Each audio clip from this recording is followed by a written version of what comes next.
Good Wednesday morning, everybody. John and Lance along with Dell for the next 3 hours here on ESPN 97.5 and 92.5. And off we go. Another Astros win.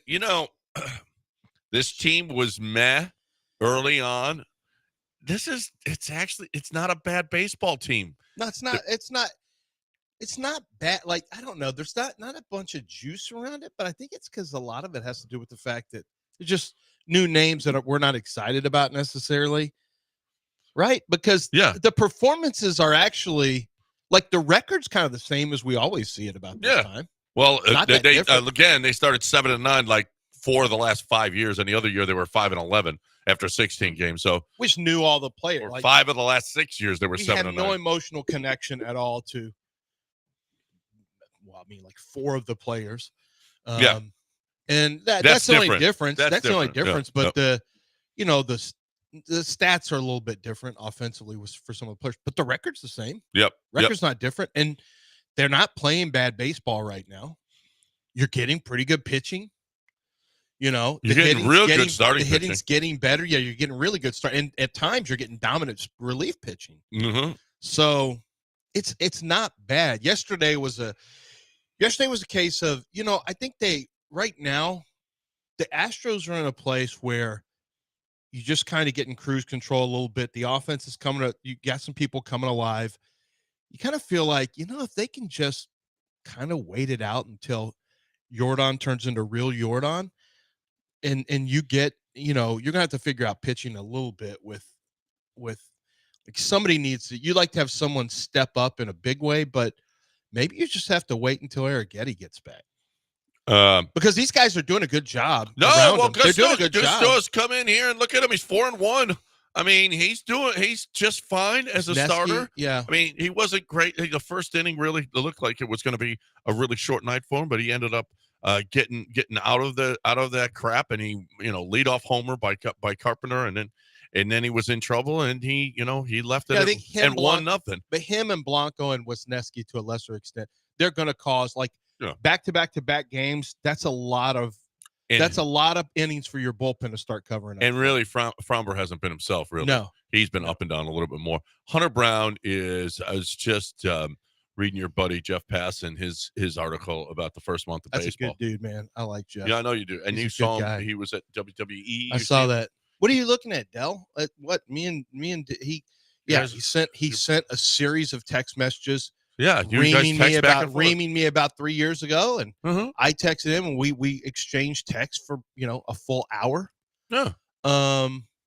Where I accused him of being disingenuous by knowing other teams are cheating, and yet never talking about it, right? And only hanging the Astros out. And then since we stopped that, I think we're good. I asked him if he wanted to come on the show at one point. I said, "Hey, it's your old buddy Lance. You want to come on the show to talk about this?" And he ignored it. Left me on red. So I feel like we're in a good place. I don't know about a good place, but I know that you two have history, right? Mm-hmm. I'm pretty sure. But for some reason, Del has his headphones on now.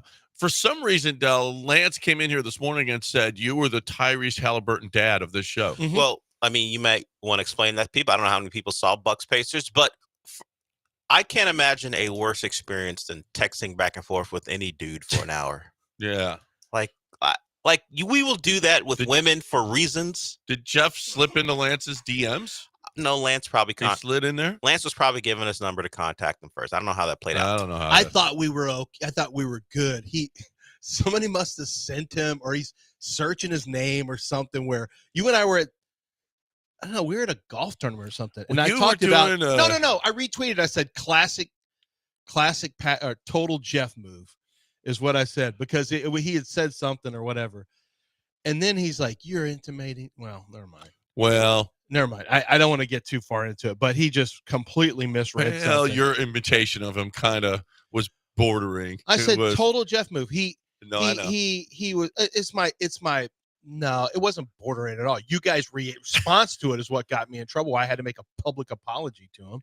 It's because of your dumbass responses. Well, so that's not regardless. The point of it what did Jeff say? Is that Jeff said that Hunter Brown is like the ace of and he's a booming star. Oh, And glad you picked that up, Jeff. Yeah, well, I mean, this is your that's problem. his job. Glad you gleaned that. See, this is the problem. Yeah, he did his job. He's talking about your guy, and not everyone is focusing on the Astros, so he's just making it for a broader audience. Yeah. Of course, we know what Hunter Brown is doing. No, that's true. Yeah, so because it has been mostly Fromber. You've had Justin Verlander there. You've had Garrett Cole over the years. You've had a lot of pitchers. Hunter Brown started terrible last year, ended like a monster. Yeah, Hunter Brown it's good to wake people up to Hunter Brown because people probably are sleeping on him. But how many straight wins is this for the Astros? 3? Yeah. So 3 in a row. And that's a good Tiger team. That's a pretty good Tiger team today. No, it is a good Tiger team. No, they're actually pretty damn good. And the Astros are taking care of business against them. They got, they're just treading water with Gusto and Wisniewski. And I guess Wisniewski's going to be a starter for the whole. I guess he is. I don't know. He's looking like it. So what? McCullers comes back. Eric Getty comes back. I mean, this actual team. They're 16-13 right now. They're actually starting to hit a little bit after their 2-0 weekend against Kansas City. They've put up 7, 8, and 6. And, they're coming up with some clutch hits. Paredes in the middle of the order when Yainer is starting to get on it a little bit. He's coming up with, he had a couple of hits last night and a couple of big hits last night. Paredes hit one up against the wall in center field last night. Once and now that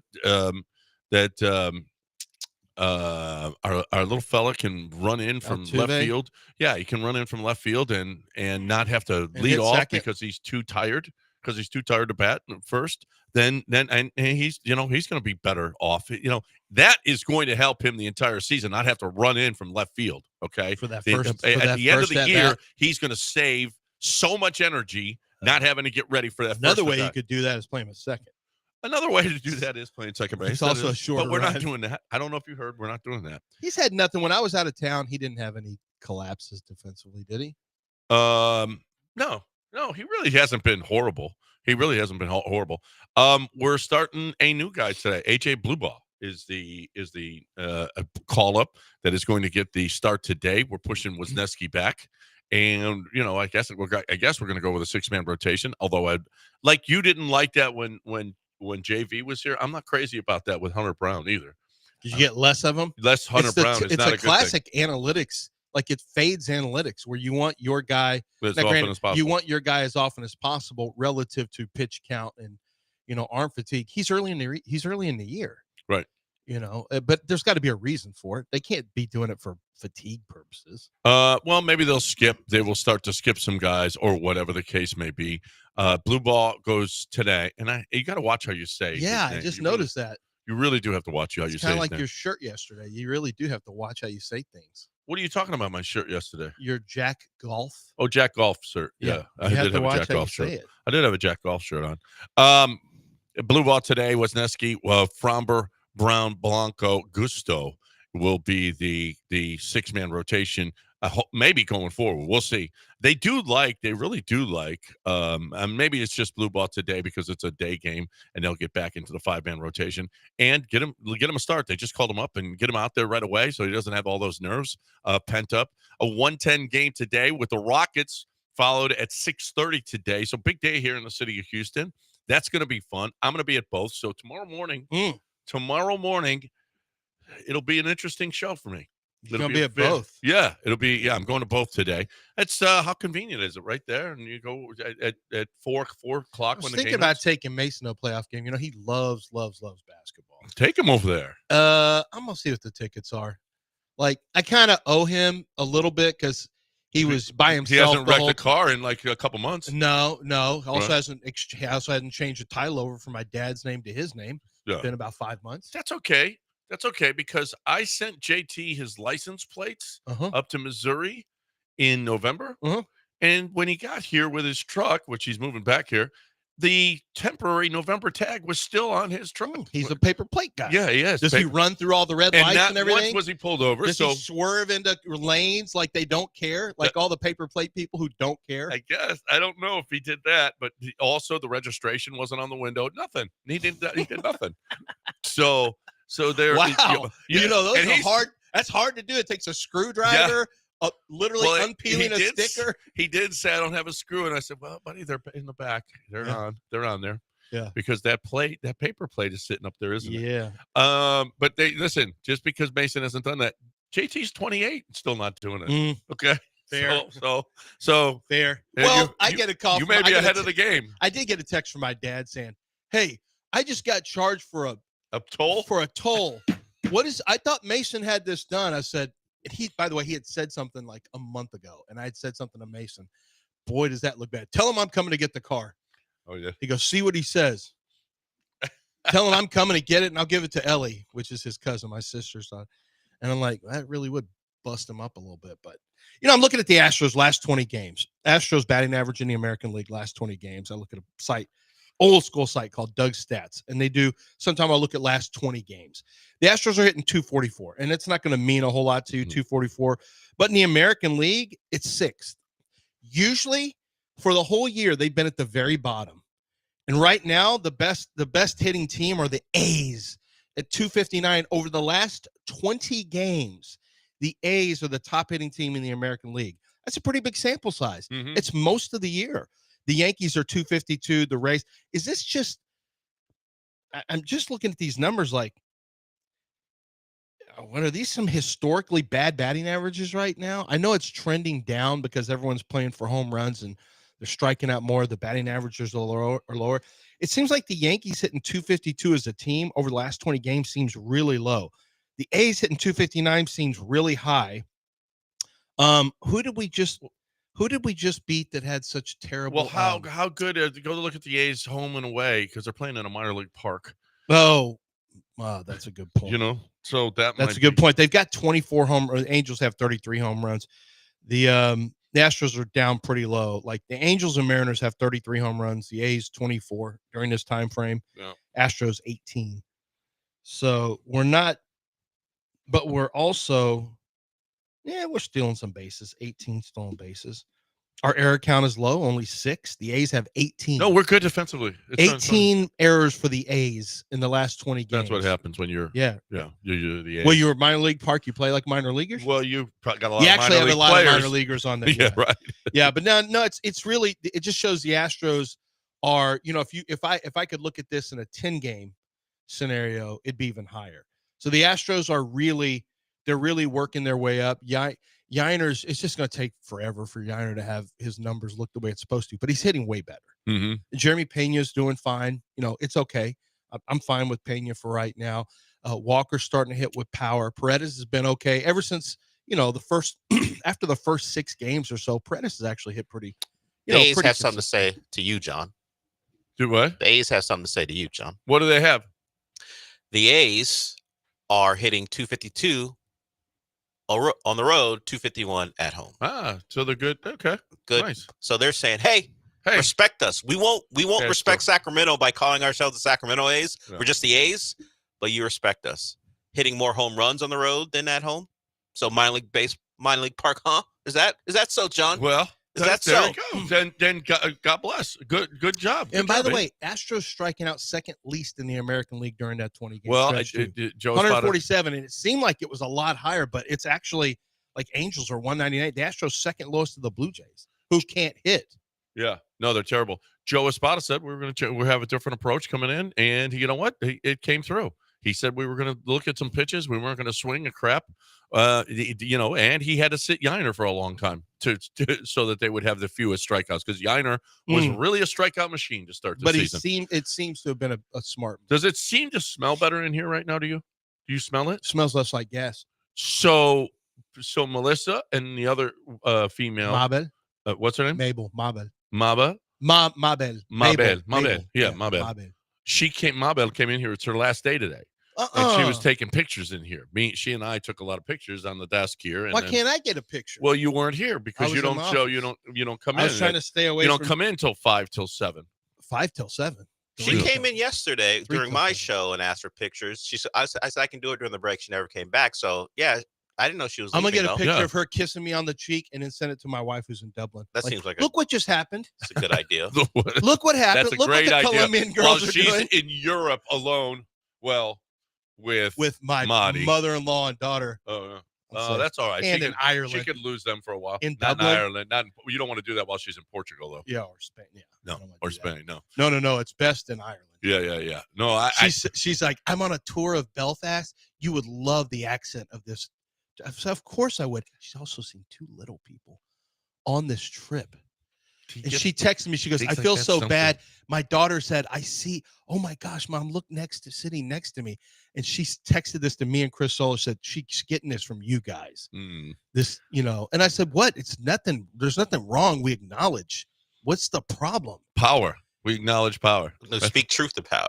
7:15. Does she do that for other people too? And Irish. Well, does she do that? But Irish accents? Yeah, of course I would love an Irish accent. Just for little people, she acknowledged, oh, I'm sitting next to little people. No, she didn't say, she was excited. She was happy. Oh, okay. She was excited. But she doesn't point out when she's sitting next to, it's just little people she points out she's next to?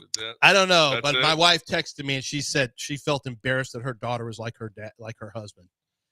She's like, she's just like you. It's terrible. So what? Acknowledge it. She's like, she's all excited about it. Well, that's a problem. It is excited. What are you excited? Yeah, about? I don't see it often. I know you don't see it. When do you see it in person? I see it every once in a while. I don't get excited by it. It's different. It's different. It's different. It is different, but I don't get a little chuckle in my belly I'm not when getting a it chuckle. happens. I'm just like, hey, this is I don't something I don't usually. It is a special situation, so it is. I mean, it's fun. I don't know. Well, if you see a girl in a really, really good-looking girl in a bikini publicly, you don't go, "Oh, this is interesting." You don't do that. You don't text your friend or try to take a picture. No, actually, I don't. You. Well, you should. No, you shouldn't. Everybody, picture it doesn't count. What the, about when people say picture it never happened? Don't listen to those. Then people. You got to get pictures. No, you don't. Listen, when you see Instagram like models on the street, you take pictures of them. I did, and I know, all of a sudden I'm getting creepy. hell from Dell because you kept them. It's creepy. It was in Paris, an Instagram model doing it at the Arc de Triomphe. She's doing a victory sign too. And I mean, was she good looking? Yeah, she's an influencer. Who cares? I didn't care.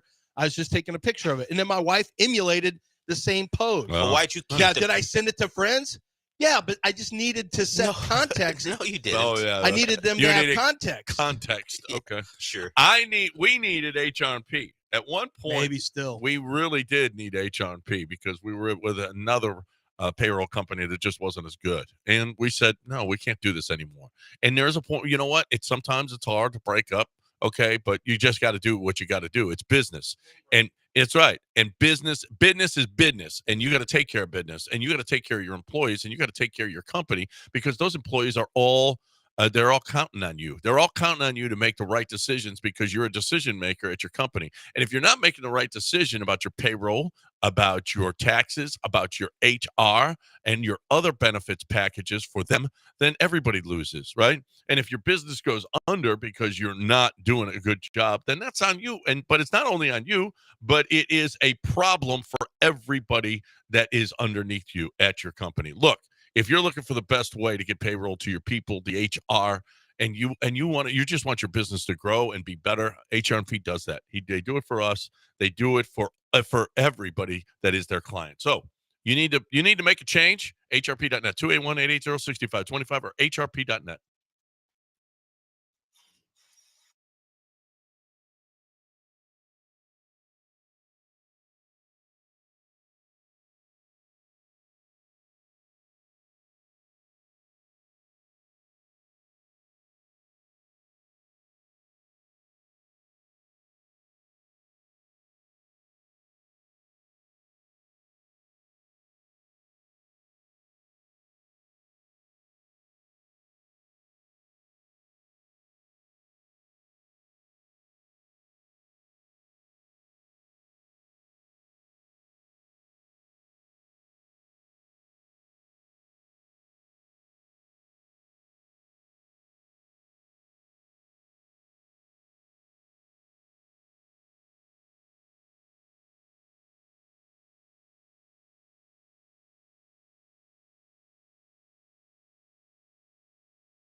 You are listening to Houston's longest-running sports radio morning show. From the Veritex Community Bank Studios, here's John and Lance.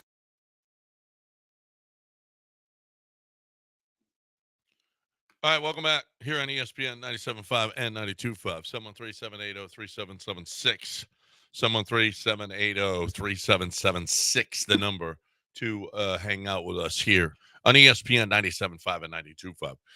So, Rockets tonight. The Pistons took care of the business when they had to, right? They went on the road and won. And yeah, and boy, the answer. Well, I guess we're done with. Tori Andrews sent me a little text last night. He goes, I guess we're done with Jalen versus Cade Cunningham. First of all, I don't know that we ever had that. No, I don't know. I'm not sure. Necessarily, but there was probably a time where we were discussing it because Jalen really came on at some point this year. You seen what Cade's done? Rock steady. Every game. Yep. Rock steady. That's against Jalen. Jalen has been too. Rock. I mean, you can count on it. Not going to deviate. This is what Jalen is. Well, except that one aberration where he scored 38 points or whatever. Mm-hmm. Yeah.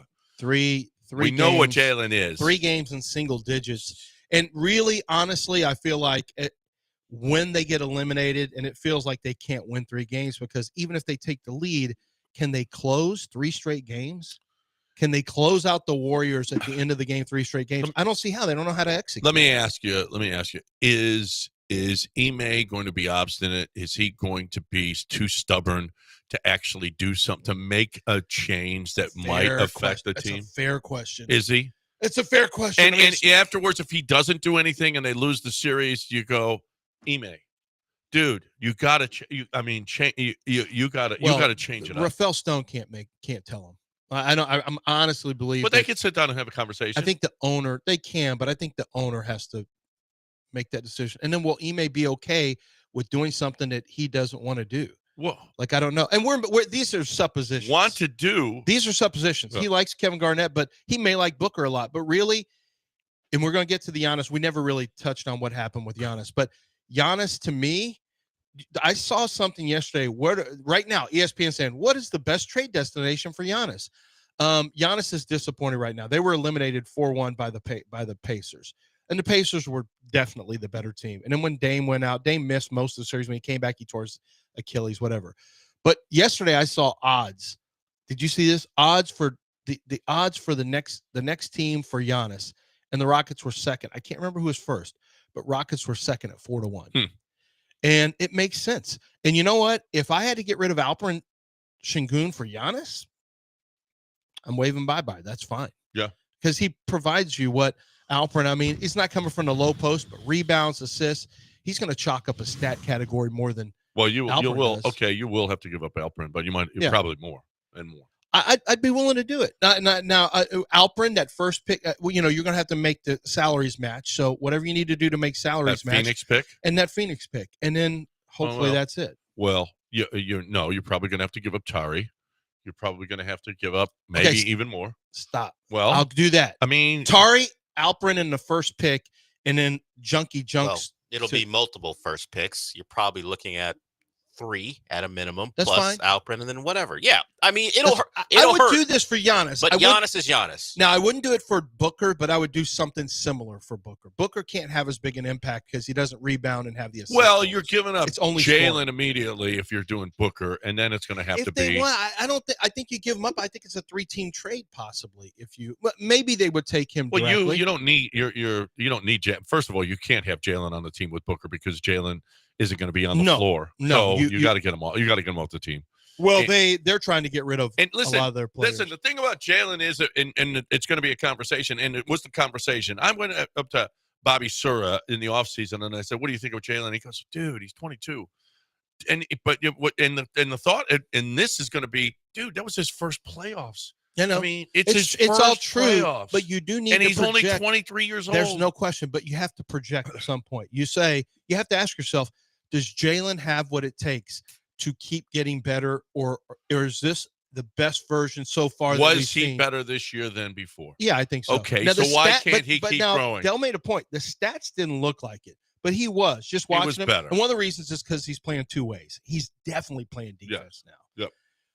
But can he ever be a guy that you give the ball to and he takes control late in the game? Well, Can he has. superstar? He has. He has at one point, but these are 3 games in single digits. But he's young. It's his first postseason. But John, I don't care. It's Cade Cunningham's first postseason too. He's not putting 7, 8, and 9 on the board. No, that's terrible. No. 3 single-digit games. Is a different deal. Why? Because it's different positions. No, but I mean, they're both scorers. And let's not forget that the Warriors are Jalen's kryptonite. Well, that's a big problem. Well, it is a problem. If you're a great but player, you're not going to play the Warriors. If you're a great because of all that talent. So answer me this: who's guarding him? That's a kryptonite.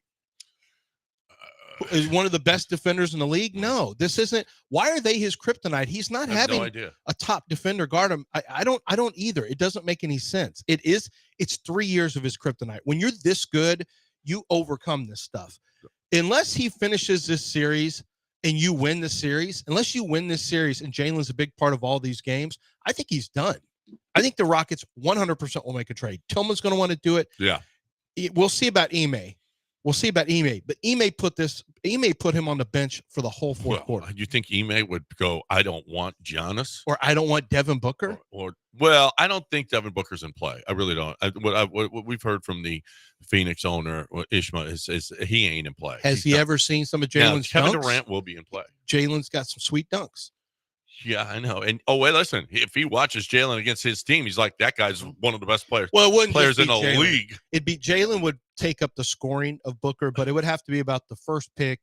Well, it'd have to be multiple picks. And man, maybe Tari and maybe or Jabari, or Yeah, it would have to be. Yeah. Unfortunately, I would want Jabari, just because Tari. I'm too concerned about a leg injury that is he can't play back-to-back nights. That's at this age, that's a big concern, and I'm not sure that's going to change. All right. By the way, you and Mason have tickets tonight. What? Yeah, your boy Justin said, "Hey, tell him I got really." Extra. Yeah. Oh, that's great. Bud Norris was supposed to go with us tonight, and he had to leave town. Bud Norris, the pitcher. Is he available to come get a start instead of Blue Balls? No. Or what's that guy's name? Blue Ball. Yeah, that's Blue right. Ball is his name. No, he's not available for a start. He had to leave town, though. He was supposed to go to a game with his buddy tonight, and he had to leave. So Justin just found out he's got a couple of extra tickets, and he was listening to the show, and he said, tell Lance I got a couple tickets. Man, that's great. Thank you, Justin. Yeah, how about that? So you'll be – now, just a warning. I'm going to tell Mason if he's – just a warning. Yeah. Justin and I are going to the Astros game first. And then – are we sitting next to you? At the game, yes. Oh, don't worry. Mason will try to sneak a beer. Okay, well, he won't have to. I'll give him one. How old is he? I ain't worried about that. 18. 7:30 ESPN 97.5 and 92.5. Time to talk a little ProDunk.com. ProDunk is awesome. If you're looking for the best way to get that goal to your kids, I loved ProDunk when we had ProDunk. Okay, this is ProDunk was the best goal that I've ever seen. My buddy has one, and he lives in a cul-de-sac, and I just saw it the other day, and I was like, man, it is totally sweet. It's the best goal, period. The kids love it. You raise and lower it. They can actually have fun with it when they're young, as opposed to the goals that are 10 feet tall and they can't do anything, and they can't move up and down, and the kids can't enjoy it, and they can't even reach the basket. It's something that you just can't do. You're looking for the best way to get the kids out there playing. It's the Pro Dunk goal, and Mom will love it. The curb appeal is the best goal you'll find. It's not one of those goals that'll ever be the slant. The rim will be bent, and the net will be gone, and the backboard will need painting. It's the best goal, period, and it'll last forever. Okay, you're looking for the best goal in the market. It's not arguable. ProDunk.com, ProDunk.com. Tell Keith Tate you heard it right here.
You are listening to Houston's longest-running sports radio morning show. From the Veritex Community Bank Studios, here's John and Lance.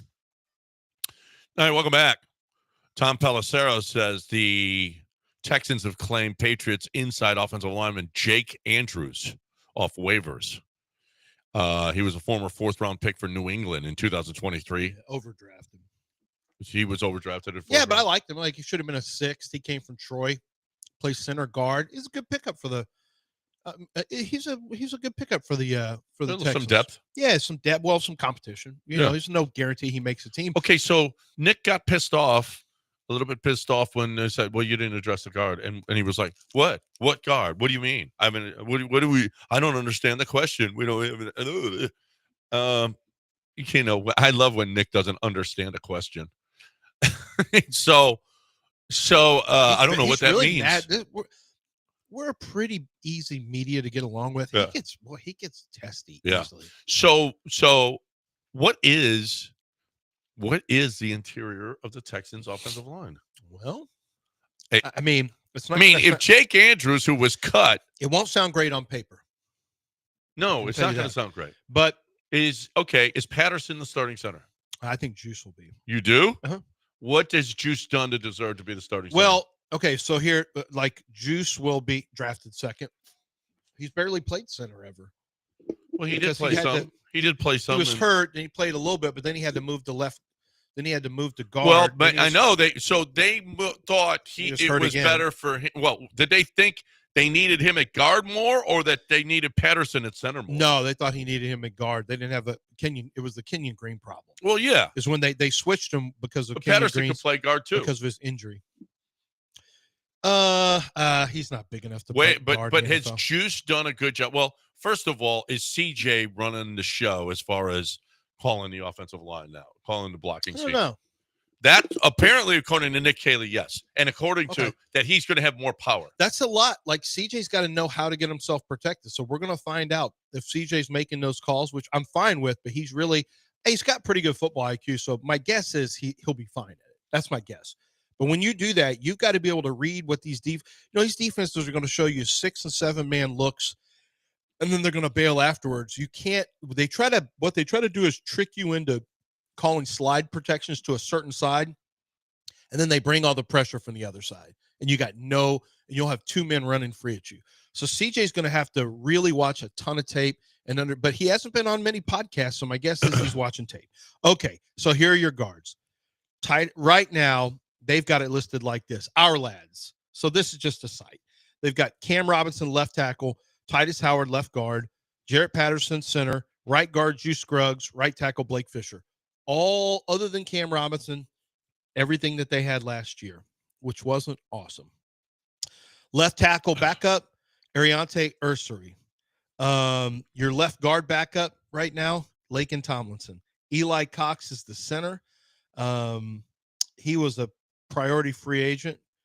And then you've got Ed Ingram, right guard. Then you got Trent Brown, backup right tackle. Nick Breaker, Zach Thomas from New England. I mean, these guys are just not going to factor in. Okay, so here's ESPN's depth chart. Okay. Cam Robinson, left tackle. Laken Tomlinson, left guard. Yep. Jared Patterson, center. Juice Scruggs at right guard. And Trent Brown at right tackle. Huh. So they're going with guys with more starting experience. I would say they've got Titus Howard, third team. What? They got Titus Howard at third team. Wait. Oh yeah, because so they had Titus Howard. Titus Howard is your right tackle. He'll be right tackle. That's crazy. Trent Brown. Actually, I think they're right. I think Laken Tomlinson's going to be a starter. I think Juice will be. I think Jared Patterson is going to start at center. Well, it could be if they have Juice at right guard, Laken Tomlinson, Patterson. Yeah. They got Ariante at left tackle backup, Nick Breaker at left guard backup, Jerome Carvin, Ed Ingram, Blake Fisher as all the backups. There's a swing tackle, Blake. Yeah, that might be right. Except the Titus Howard thing. Trent Brown. Well, yeah, Titus Howard. Okay, what kind of odds do you give Trent Brown? First of all, even making the team, let alone. Not very good. Not very good. They've got Ariante Ursary now. They've got 4 tackles on the team. And Blake Fisher, yeah. They will have 5 tackles on the team. I'm including Howard and Blake Fisher there. That's 5 tackles. I mean, the most they can keep is 4. Who's out? Well, it's not going to be Ursary. It's not going to be Fisher. It's not going to be Howard. And I doubt it's going to be Cam Robinson. What about this look? Putting Titus Howard back at left guard, Juice Scruggs at center, and Lakin Tomlinson at right guard. Well, that's kind of what I think. What I would probably do would be that. That's what I would do. But then you got Blake Fisher on the right side and can't. Like, that's probably what I would do. But that's only for pass pro. It doesn't help you. Titus Howard's not a good run blocker. So, but right now, I feel like pass protection is the most important thing.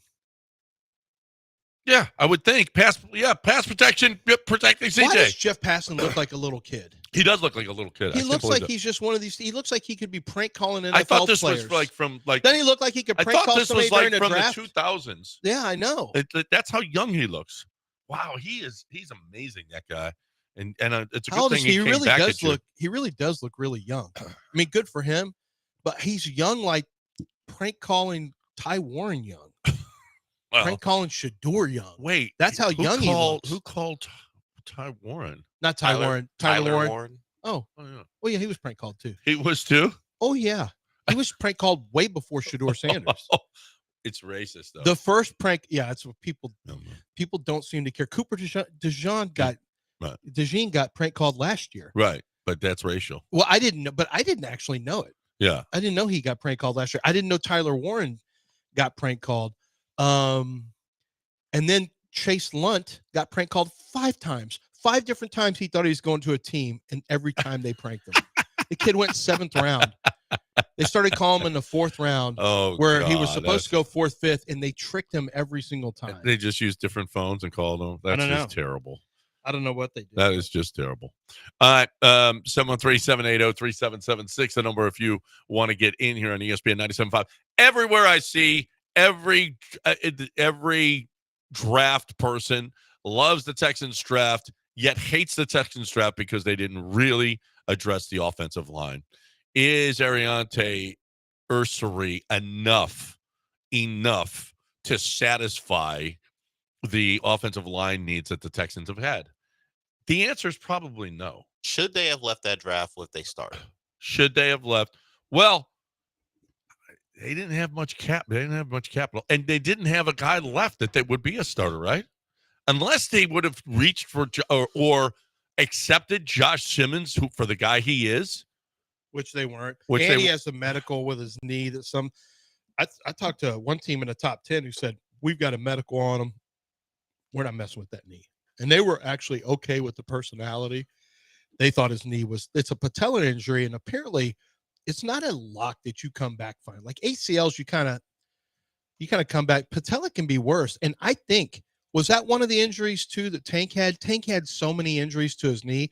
Like, apparently, I had one other conversation with Jalen Null. They said that Tank's injury, he's not coming back from. I said, you don't think so? And they said, no, Lance, he's got to have every one of those injuries heal perfectly for him to come back. The odds of, and they said 4 injuries, but I thought it was 3. I thought it was ACL, PCL, MCL, something like that. And boy, he had a broken kneecap too, right? Yeah, maybe he has 4. And they said the odds of all of them coming back right, he said, are really, really low. So let me ask you a question. Because Trader Nick ain't scared. Is there a regret? Would you rather have this draft right now or Nick going up ahead of Minnesota and getting the one guy that he really had to have, an inside blocker? Yeah, I would have rather he got Donovan Jackson. Yeah, I think so. Ursary to me is just okay. I don't know that I think he can be a starter. I think he's going to be pretty average. I don't have a lot of faith that he's going to be a good starter. I think he'll be an average starter, which can be fine. You don't have to be a good, but, I have high hopes for this Texans team. But who was their first pick of the second round? It wasn't Ursary. Was it Higgins? Yeah, Higgins was the first one. So they probably wouldn't have gotten Higgins. Right. It would have been Donovan Jackson over Higgins. And then I'd have to see who was on the board at wide receiver. Well, plus what they would have had to give up to get there. Yeah. Not a ton to get from 25 to 23. It would have been like maybe a 5th, or they would have flip-flopped. Okay, did they not see it coming? No. They didn't see it coming. They didn't see it coming. I think they were willing to take their chances. Once it got past 14, the Colts, 16, the Cardinals. These are the danger zones. But for Donovan Jackson, might have been a little early. 14, 16, 17 was the Bengals. They needed guard. 18, Seattle needed guard. But Gray Zabel ended up going there because Zabel was going to go ahead of Jackson, I thought. And then once you got past that, I thought they were going to cruise out. No. But then talking to somebody after the draft, they said that they had a long talk. I think I told you this. I don't know if it was on the air or off the air. They had a long talk with Kevin O'Connell. I found this out after. Yeah. Long talk with Kevin O'Connell and said, man, what do you think the key? Kevin O'Connell asked this guy, what do you think the key is to playing deep in the playoffs? He said, you got to have good center guards, center guard protection. It's got to be one of your number one priorities. And that's how apparently this person knew that Minnesota was for sure going to draft a guard, which I wish I would have known that, because I thought they were going to go safety or cornerback. And instead, just, like maybe they could have apparently the Giants had been trying to trade up. They kept looking for a spot for Jackson Dart. So if I did check in to see if the Texans were the one trying to trade up, and I was told they were not the ones trying to trade up to 22 and 23. It was on the report was a team was trying to trade up to 22 and 23. Either Ian Rappaport or Adam Schefter had that. And I thought it was the Texans. I thought it was Nick Caserio trying to trade up. I checked in on it, and it was not the Texans. I had that confirmed. It was not the Texans trying to trade up. So at some point, they just said, let's sit tight, and let's see what happens. Let's see if we can get Donovan Jackson. Hindsight 2020, I think he would have tried to spend as little as possible, maybe a future, maybe next year's fifth, if he could do that, to go from 25 to 23. I think, but if 23 would have budged, who was 23? I'm trying to remember. 22 are the Chargers. Was 23 the Ravens? I don't remember. 23 might have been the Ravens and Malachi Stark. Would the Ravens have done it? I mean, I think so. I think maybe you could go on 25 to 23 for Donovan Jackson. I would have been so much happier if you had Donovan Jackson. Well, I'd have been really happy with Donovan Jackson and Jaden Higgins, frankly, but you weren't getting that. So you would have to go on Donovan Jackson and some other wide receiver. And it may have just been they drafted Jalen Noel early. They may have just said, we really want this kid. We don't want to miss 23 was the Packers. Okay. Oh, yeah. Matthew Golden. They weren't getting out of there. So yeah, no. They'd be too afraid that. Yeah. They needed that show. So, that's for sure. They needed that. So you guys, I know we talked about the Woody Marks pick, and you like Woody Marks. Do you like giving up a future third rounder to get him? It's a future third. That's the trade that got them Woody Marks. Next year's third rounder. Man, that's but they've got an extra third rounder. They've got somebody. They got somebody else. He can still be a player on even your team. still, yeah. That's a lot, man. Yeah. I didn't. When these trades go hot and heavy, I'm commenting on every pick. I don't really get a dig in on what the trades are. That's a lot for a backup running back who can play all three downs. It'd be one thing if you project him as a future starter, but I don't think you can project him. Trader, I'm not worried. Trader Nickel get that back. Oh, no, he's going to just trade. Yeah. He's going to trade. Trader Nickel, I'm not worried about him losing a pick. He'll keep talk about the Texans. Luis, you'll be first up on the other side. Also, we're going to tell you what happened Rockets tonight, Astros last night, whatever you want to talk about. I want to talk about also what happened with Giannis. Yeah. Because Giannis got into it with the player's dad. Yeah. And Dell. That's who you think Dell is like. So we'll see. Yeah. We'll talk about that on the other side and more. Right now, though, brokers are better because, especially for you first-time home buyers, you don't know what you're doing. I didn't know what I was doing, and I wish I knew Kent Jones when I was buying my first house. Man, and he's been doing it since then. Dude's been doing this since the 90s. Do you know how many he has done, how many mortgages he has done? It's ridiculous. He knows all the hacks, man. He knows how to save you money. And we have a group of ESPN listeners that already saved thousands of dollars. Brett, Sebastian, Mallory, Zach, Callie, Kaylee, Josh, Vicky, Richie, more. He's the ultimate mortgage hookup. You don't know what he knows, okay? You think, well, I get a broker, it's going to cost me. It's actually going to save you. It's going to save you money, okay, when you get a broker. You know what? 3 out of 10 people do it right. 7 out of 10 do it wrong, okay? He can connect you with the best wholesale lenders. If you need an insurance agent, you need a survey, you need a title company, he hooks you up with who he knows and has worked with and can save you money. He can even find you a buyer's agent that will rebate part of their commission. I mean, this dude knows everything about mortgages, everything. 713-520-5626, 713-520-LOAN, or 975loans.com. Tell my man, Kent Jones, you heard it here.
You are listening to Houston's longest-running sports radio morning show. From the Veritex Community Bank Studios, here's John and Lance.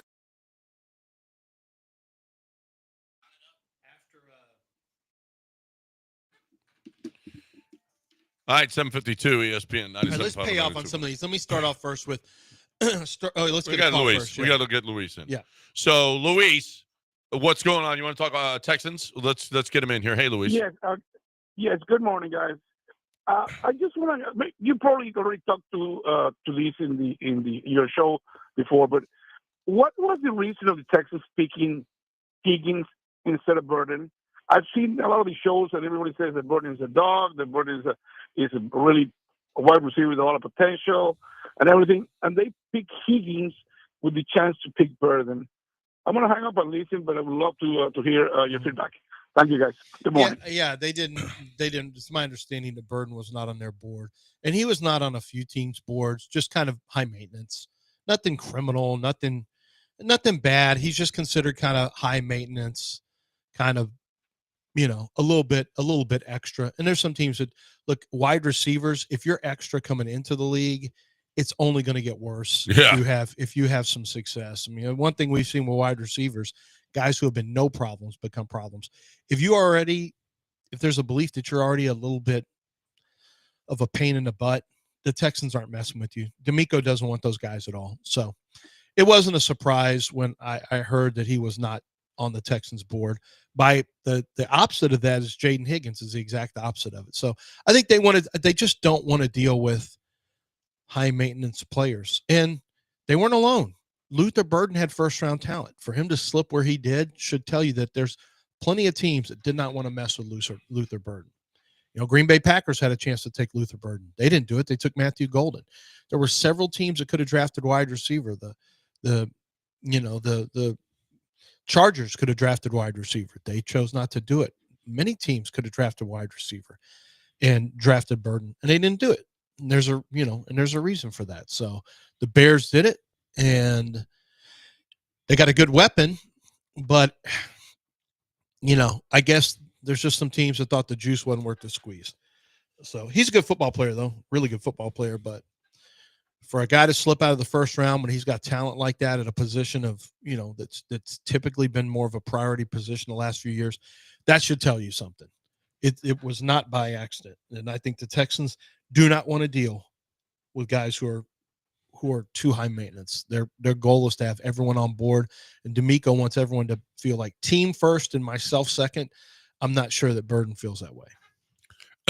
Yeah, like I said, I saw it and I couldn't believe it, actually, the way he reacted to not being, because he was open and his quarterback missed him. And actually he quit on that in that game. And I think that's, I don't know. I didn't watch all of his games. I saw him play. He's really, really good. We got a solid guy. That that could be the next Nico. I mean, he's got a lot of Nico traits, doesn't he? Yeah, Big he dude. does. Yeah. Yeah, he's physical at the catch point. Yeah, like Nico was a third rounder or second rounder? Third. Yeah, he was a third rounder. Now, I had a second round grade on Nico. I had a second round grade on Jaden Higgins.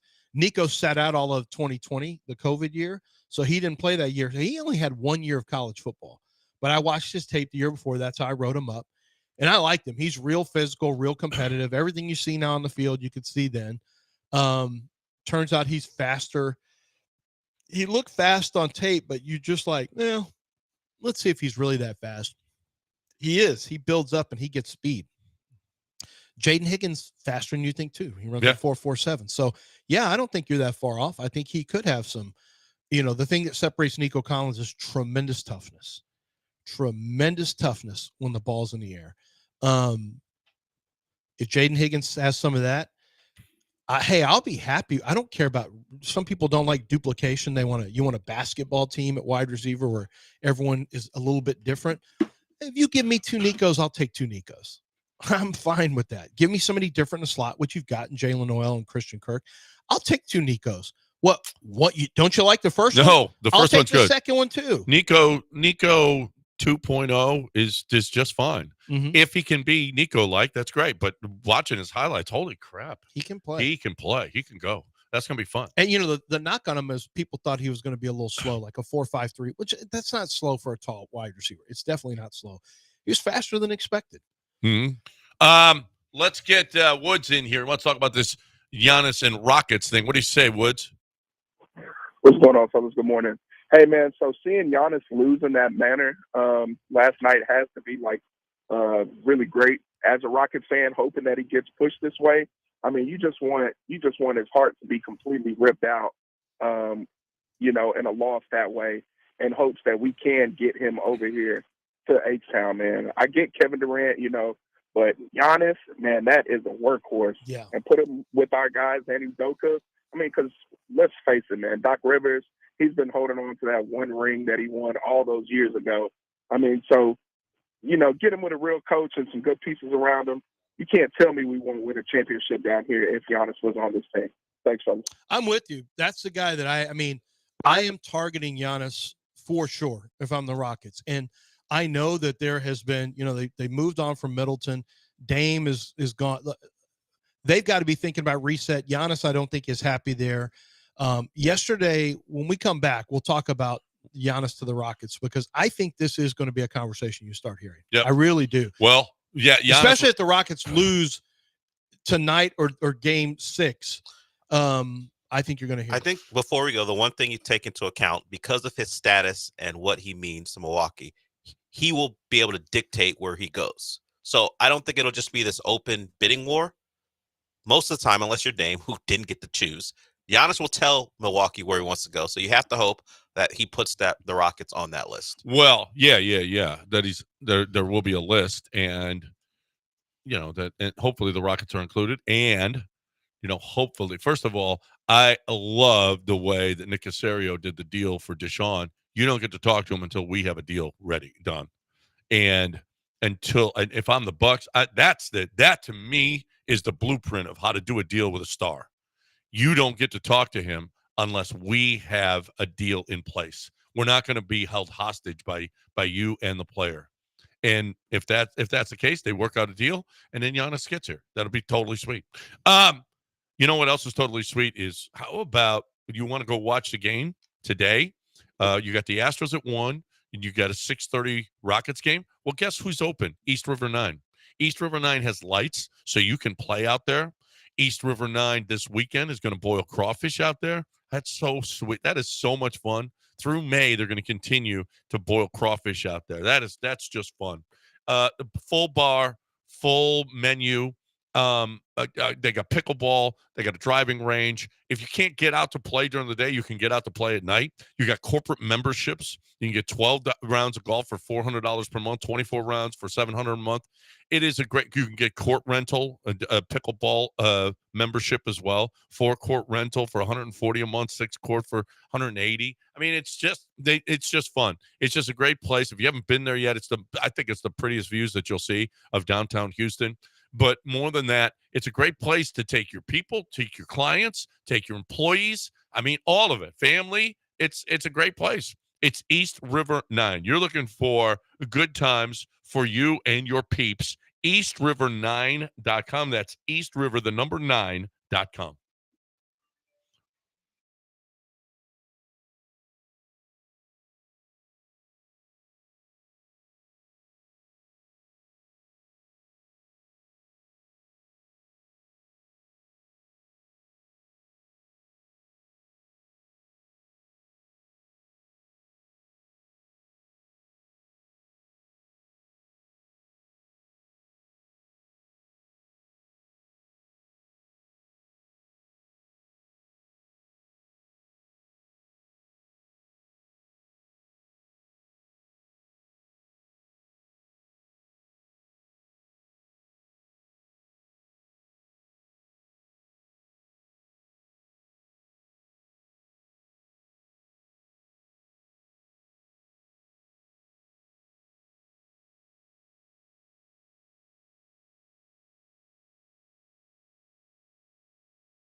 There's a story this morning. There's a story this morning about Juan Soto's bat speed. He went from 75.4 miles an hour to 73 miles an hour this season.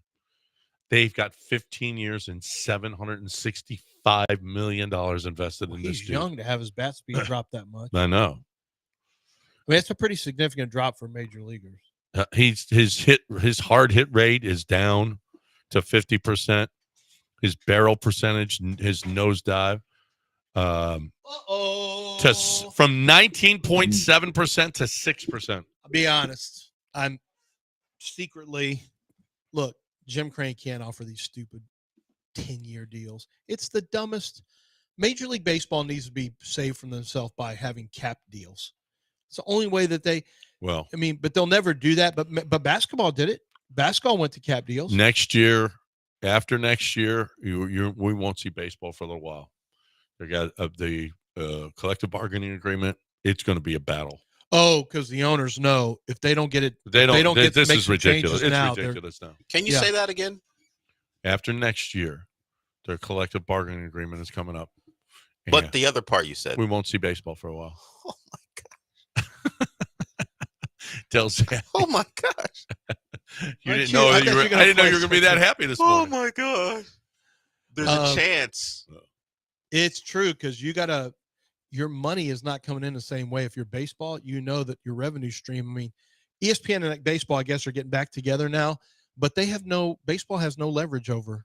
They don't have the TV deals that the other two major sports have, and so they don't have. So they're going to have to get control of player deals. It's funny though. I love the way MLB TV covers the MLB network. How they cover baseball, but they've hit really good.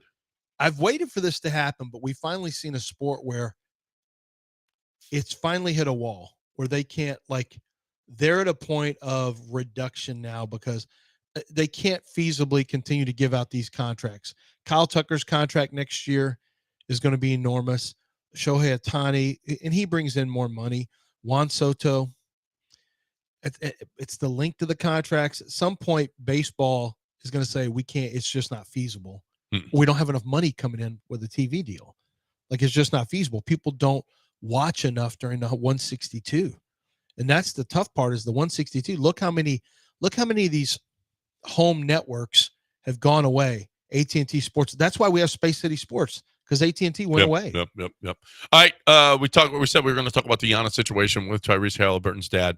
So right after the game, a heartbreaking loss for the Bucks. And Tyrese Halliburton had himself a game, and he had the game-winning layup. And the Pacers are a good basketball team, and it was a hard fought. There were a lot of confrontations. In these series, it's not just the Rockets and Draymond that they're getting into it. Everybody's getting into it. But did you see how it went down? Gary Trent Jr. lost his mind, knocking down 3 after 3 to give the Bucks a lead, and then dropped the ball. And then with less than 24 seconds to go, it's set up where as long as you make your free throws, the only thing they can do is knock down a 3 to tie. He just drops the ball out of bounds, goes right through his hands, and Halliburton's isolated on Giannis and scores. So the Bucks had that game in the palm of their hand and let it go, and now they're out of the playoffs. Well, and Halliburton's dad came up, and he apparently on the court. He had his on the court after the game, and he had the Tyrese's jersey on, and this is how we do it. He's screaming. Well, he was holding up so he had the jersey on, but what he was holding up was a towel with Halliburton's face on it. Yeah, that's right. And he's and Giannis stood there, and he's just kind of looking at it, and he's not responding. For about the first 5 to 6 seconds, he doesn't respond. He's just looking at him, and then he's being calm. And at some point, I don't know if he said something else because he said, "This is how we effing do it. This is how we effing do it." And Giannis is sitting there looking at him, and he's not responding. And then he gets pissed off, and they get in each other's faces. Well, they're head to head. Giannis has the forehead down on Halliburton's dad's forehead, and he's talking to him. And he said at first he thought it was a fan. Well, do you have the audio pulled, Dell? I have the Halliburton. Yeah. I have Halliburton talk about his dad. About his dad, yeah. Tyrese said, and do you have it? Well, listen, it was uncalled for what his dad did. Completely uncalled. It was low class. It was everything wrong with it. Right after a game when you lose a heartbreaker, when you're winning, and you're knocked out of the playoffs. It's disrespectful. It was disrespectful, and Tyrese saw it and admitted it. And here's Tyrese talking about his dad afterwards. As far as the incident between Giannis and my pops, I had no idea it happened until I got to the back and was showed the video. Me and my pops have talked about that, and I don't agree with what transpired there from him. I think basketball is basketball, and let's keep it on the court. And I think that he just got excited, saw his son make a game winner, and came on the court. But I think we had a conversation, and I think he just needs to just allow me to just play basketball, stay over there. I'll come to him to celebrate. But I think the emotions of the game just got excited there. But I talked with him. I'll talk with Giannis eventually about it. Just I don't think that my pops was in the right at all there, and unfortunate what happened in the end there. But I mean, this series was a lot of war of words, a lot of war of antics, a lot of stuff going back and forth, and that's just part of this rivalry and what we've built here over the last couple of years. And it's unfortunate what happened there, but I think it's just competition. And as far as my pops, again, I don't agree what happened there. We'll have a conversation. Everybody's grown men, and we'll just go from there. Giannis had a 30-20-13 game, triple-double, 30 points, 20 rebounds, 13 assists. Is a major impact on almost every game he plays. Should be the Rockets' number one target. That should be the focus. So you would rather have him than Durant, not break up the team and have Durant? 100%. You wouldn't have to break up the team. This team you're going to have to break up if you get Giannis. That's okay. For Giannis, as long as I had Giannis and Amen, and you know what? I would probably keep Jalen Green if I have Giannis. I mean, because they're not going to want Jalen Green. They're going to want Alperen. And I'm willing to move Alperen. And I know there's going to be some Rockets fans who have a love affair with Alperen, and they can't possibly get away from Alperen. Yeah. Alperen is a good player. Giannis is a great player. Yeah. Giannis is a true superstar who has, it's a guy with a championship. Giannis is truly an elite talent. Yeah. With explosive traits, can guard multiple positions, can block shots, can do everything. So yeah, he would be my number one focus. Now I'd want to get the cheapest deal possible, and I would want to use all my draft picks. Anything, if they had any interest in draft picks, I would move any and all draft picks for Giannis. I would try my hardest to keep Jabari on the team, Tari on the team, Amen on the team. And then, unfortunately, you'd have to give up Alperen in that deal. I can't see a scenario where they want Jalen Green. I just can't. I mean, you think, well, we'll give you Giannis, but we're going to have to get Jalen Green. Doesn't sound like a comment that they're going to say. You'd give up Alpi and Amen for Giannis. Nope. That's too much. We're done. We're out of the conversation. Alperen and Jabari, I'm thinking about it, and that hurts. That hurts. If you get Giannis, it's going to hurt. You're not going to be happy. You'll be happy you have the guy. You're not going to feel like you got over. There's no way you can feel like you got over on Milwaukee. It's impossible. A lot of people are going to want Giannis. You kidding me? To get a player of Giannis's talent in his prime, it's going to cost you an arm and a leg. So I'm not just saying automatically do it. I think it needs to make sense, but I know it's going to hurt, and I'm willing for it to hurt. I'm not really willing for it, not for Kevin Durant. No way. Not hurt. I mean, I'd be willing to look. The likelihood of Kevin Durant coming here has skyrocketed after what we've seen with the Rockets' inability to handle half-court possessions in the fourth quarter. Yep. 812 ESPN 97.5 and 98.25. Let's get LSU Brian in here. Let's talk about the Rockets. What do you say, LSU Brian? What's going on, guys? Hey, so Lance, you literally just was talking about what I wanted to talk about, but I'm on the exact opposite ends of what you're saying. Giannis is one of the best players, no doubt. But what the Rockets need, obviously, is shooting. They've got all the pieces. They just don't have a shooter. Giannis, so my thought is, adding which player, Durant or Giannis, is going to make the overall team better. And I think it would be Durant, because the overall team, you're going to have to give up too much for Giannis. And he's not a true shooter. All you need is a true shooter. For how long? Well, he's a scorer, though. Okay, Giannis can score at will. Are you sure that you need that it's only a shooter as opposed to a scorer? But you need both. And here's the other thing. Well, no, because you got scorers. How long do you think Kevin? You just don't have that closest shooter. You have scorers. I mean, Giannis scores 30 points a game. Yeah, I don't know if you're aware. So does Shangoon's averaged almost 30 in the playoffs, but you can't count on him at the end. That's the problem. That's what I'm saying. You've got scorers. I'm fine. You just don't have that. I would be fine. I'm fine with your I'm fine with your argument, other than the fact that how long do you think Kevin Durant is going to play? Are you going to? You're shutting the window on the Rockets into like 2 years. Well, that's what I'm saying, because you're giving up minimum picks and Whitmore or someone like that. You know what I'm saying? No. You think that? Why do you say that? Do you think nobody wants Kevin Durant? Why do you think that nobody Kevin's going to get to choose where he wants to go? Well, and first of all, not necessarily. First of all, Alpi averages 19 a game and 22 in the postseason. He said in a play. 22. So that's not. That's not Giannis. That's not Giannis. I mean, you don't have Giannis. Giannis is a different dude. You said almost 30. It's not close. It's almost 20. Okay.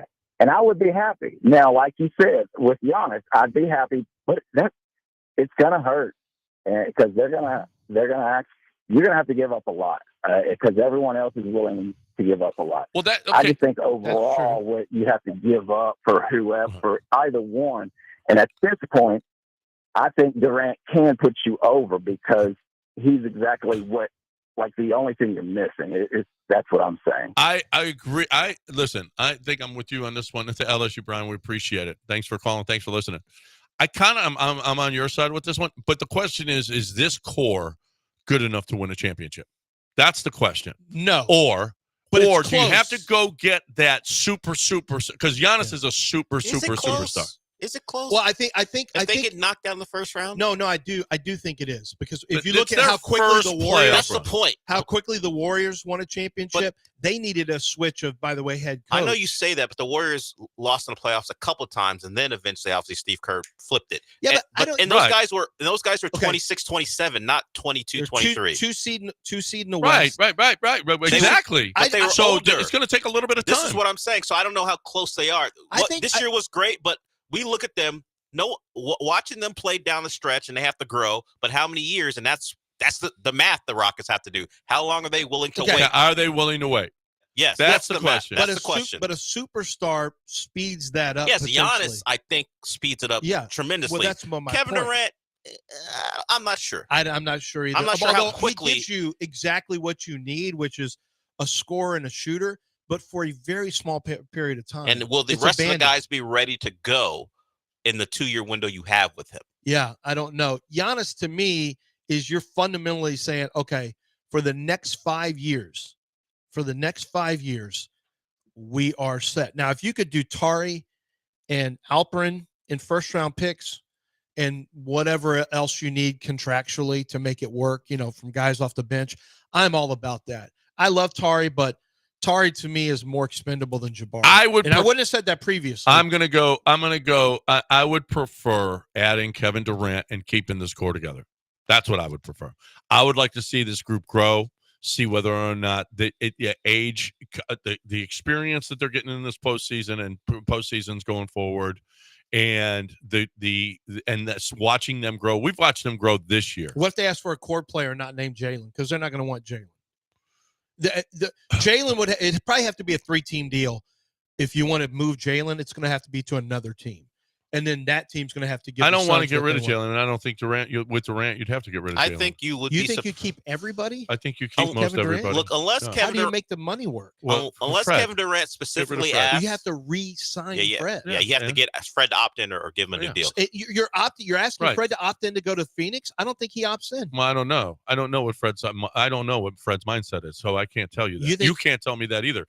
It's something that he wants to go to a bad team. Well, not a bad team per se, but does he want to go to Phoenix? Fred That's ain't not so bad. Phoenix ain't so bad. And you can't do that to Fred. You have to ask. You can't trick Fred. Ime would never allow that. That you're trying to. I'm not saying nobody said trick Fred. You would talk to him about it. You'd have to say. Obviously, you would talk. Can to him you opt in and we take you to Phoenix? Trick him. Well, no, that's what you. Well, Fred isn't going to willingly. You don't go know to that. Phoenix. You don't know that he would want to go to Phoenix. What are the odds that Fred would want to go to Phoenix? I don't know. You don't think he'd want to be a free agent? Choose? Well, that or maybe he would want to go to Phoenix. I don't know. You don't know what Fred's mind is. I don't know what Fred's mind is. I'm just asking you. If you were Fred, would you want to be told listen, I'm going to Phoenix, or would you want to choose? I did live in Phoenix. Phoenix is a great place. I'm not talking about Fred wants to win a championship. Yeah. Well, sure he does, and he has won a championship, and he has one. He also wants $40 million a year. So I don't know. Did he come here thinking we're winning a championship, the worst team in the league? Well, when he got here, it was the worst team in the league by far. He got special money that he couldn't get anywhere else. He lucked into a lottery ticket. You want that special money again? But he's probably got money that he could ever spend in his life. At some point, I Fred think talk about how much he enjoys being here and playing with this team. I don't think Fred wants to leave. Well, I don't know. We don't know. No, he said he doesn't want to go. Well, sure he doesn't, but you know what? What if we listen? It's a team option. They don't have to bring Fred back. It's true, but we already know they've had conversations about wanting to bring him back. That's been reported, and a potential 3-year extension could be on the table. Kevin Durant came along. Yeah, but I think there are a lot less. Number one, I don't see Fred opting in if you're going to move him. Number one, he'd rather have wide open free agency more than likely. Go play where he really wants to, which is probably a team that's better than the Suns. Suns are going to be pretty terrible. But number two, the second question is this thing. Fred came to the worst team ever in basketball. But he wouldn't go to the Suns. He was very talented. He came to the Rockets. No, they were very talented. He got a sweetheart deal that he could never get anywhere else. And the Rockets had a lot of talent. And they were changing regimes, a new coach. You had and all Ime that Udoka. stuff, yeah. You got Ishba. What does he do with head coaches over there? I don't know what he's going to do. 3 new head coaches. You want to go play for Ishba? Well, you have wild changes at head coach all the time. Okay, which is worse, keeping Steven Silas for 3 years or changing every year? No, Silas. Look at how many good draft picks we got. I know. Honestly, well, the team was rebuilt under Steven Silas. And because, in large part, because of Ishba in the way you don't have any draft picks. So now you get draft picks back from and your own draft picks back. Oh, I get that stuff. First of all, why is it not Devin Booker again? Because I don't know. He's younger. He lasts longer. Yeah, but because Devin Booker has been a cornerstone, and Ishba said, "I'm not trading Devin Booker." Well, too bad, Ishba. Ishbia. Matt Ishbia. Yeah, I call him Ishba. Did you ever see? We're tight. Did you ever see Real Sports? No, we're tight. Did you see the Real Sports on him? About the mortgage company. Yeah, how he came up. Yeah. It was really interesting. Yeah. He's got a ton of money. Yeah. That guy is super. Oh no, Rocket. he was a player. Is he Rocket or is the other one?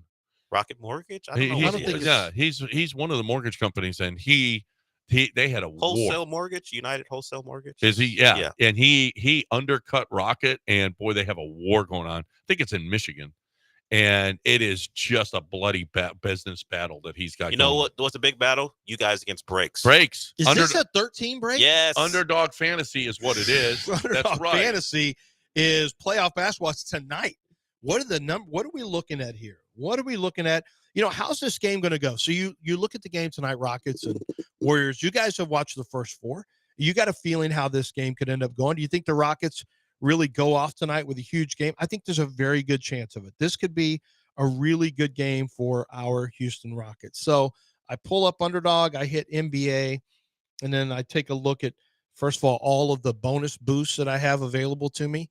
And if you're playing the playoffs, you know that you've got the extender boosts up to 60% already. But you look at some of the games, Jimmy Butler, 19.5 points. Let me look at some of our Rockets, okay? Alperen Sengun, 20.5 points. I like higher for Alperen Sengun. That's one of the things. But looking at the rest of the stats, another one I like is game high score, 0.5. Or is he going to be the game high score?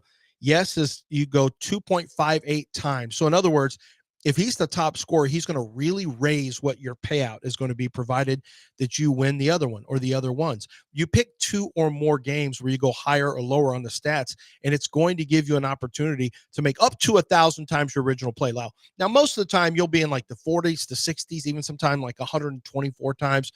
That's an insane payout. That's incredible. But you can get up to 1,000 if you play enough of the actual underdogs, and it wins on higher or lower on the statistics.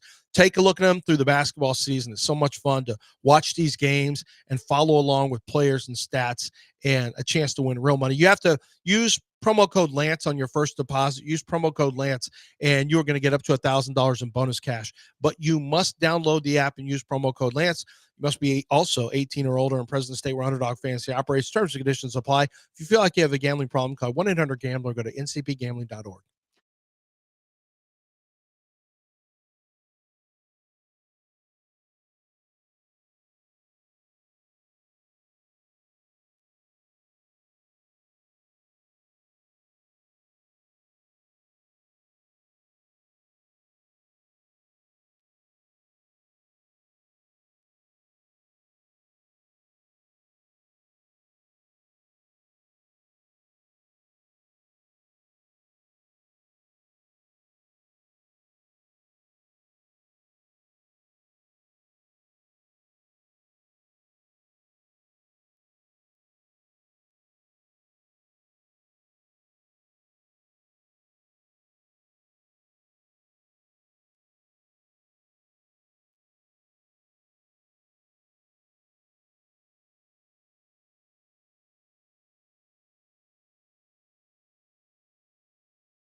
All right.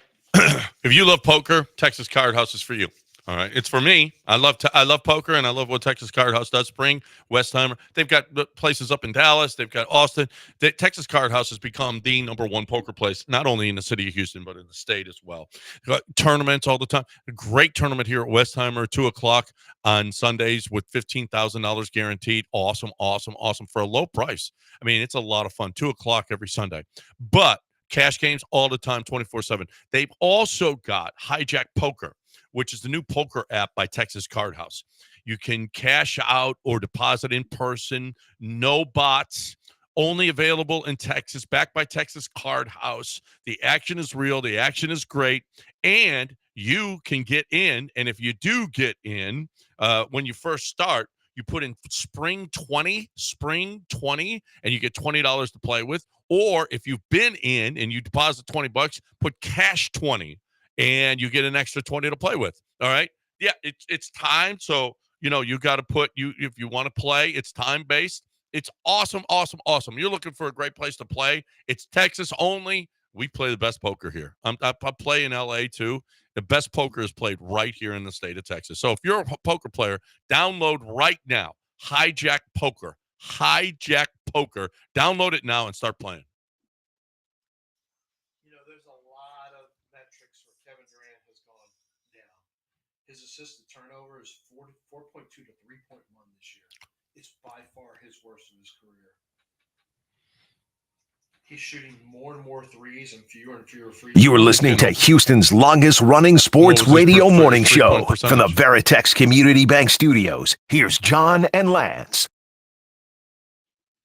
All right, welcome back here, ESPN 97.5 and 92.5. Very quick segment here because, Lance had us late again for a break. That's what I say. That's what I saw. TJ is here. Wants to talk about Kevin Durant. What do you say, TJ? Hey, what's going on, guys? I just want to push back. I know Kevin Durant, you have to give up less, but outside of his younger days in OKC, what has he done to actually lead a young team to the finals? I mean, Giannis led his team and won. Kevin Durant, he coattail ride with the Golden State Warriors, and then opportunity cost. In order to gain something, you got to give something up. I know you don't want to give up too much, but I'd rather have Giannis than Kevin Durant because he's proven. Kevin Durant, I just want to play basketball, but it's the intangibles, it's the little things that can propel you, especially a young group.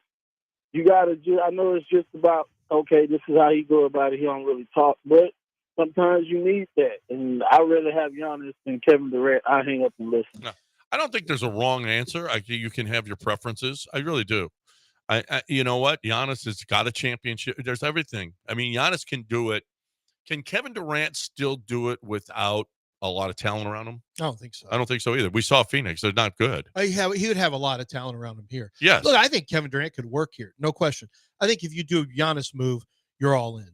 Like, this is an all-in move for the future where you're trying to win not just one championship, but multiple championships.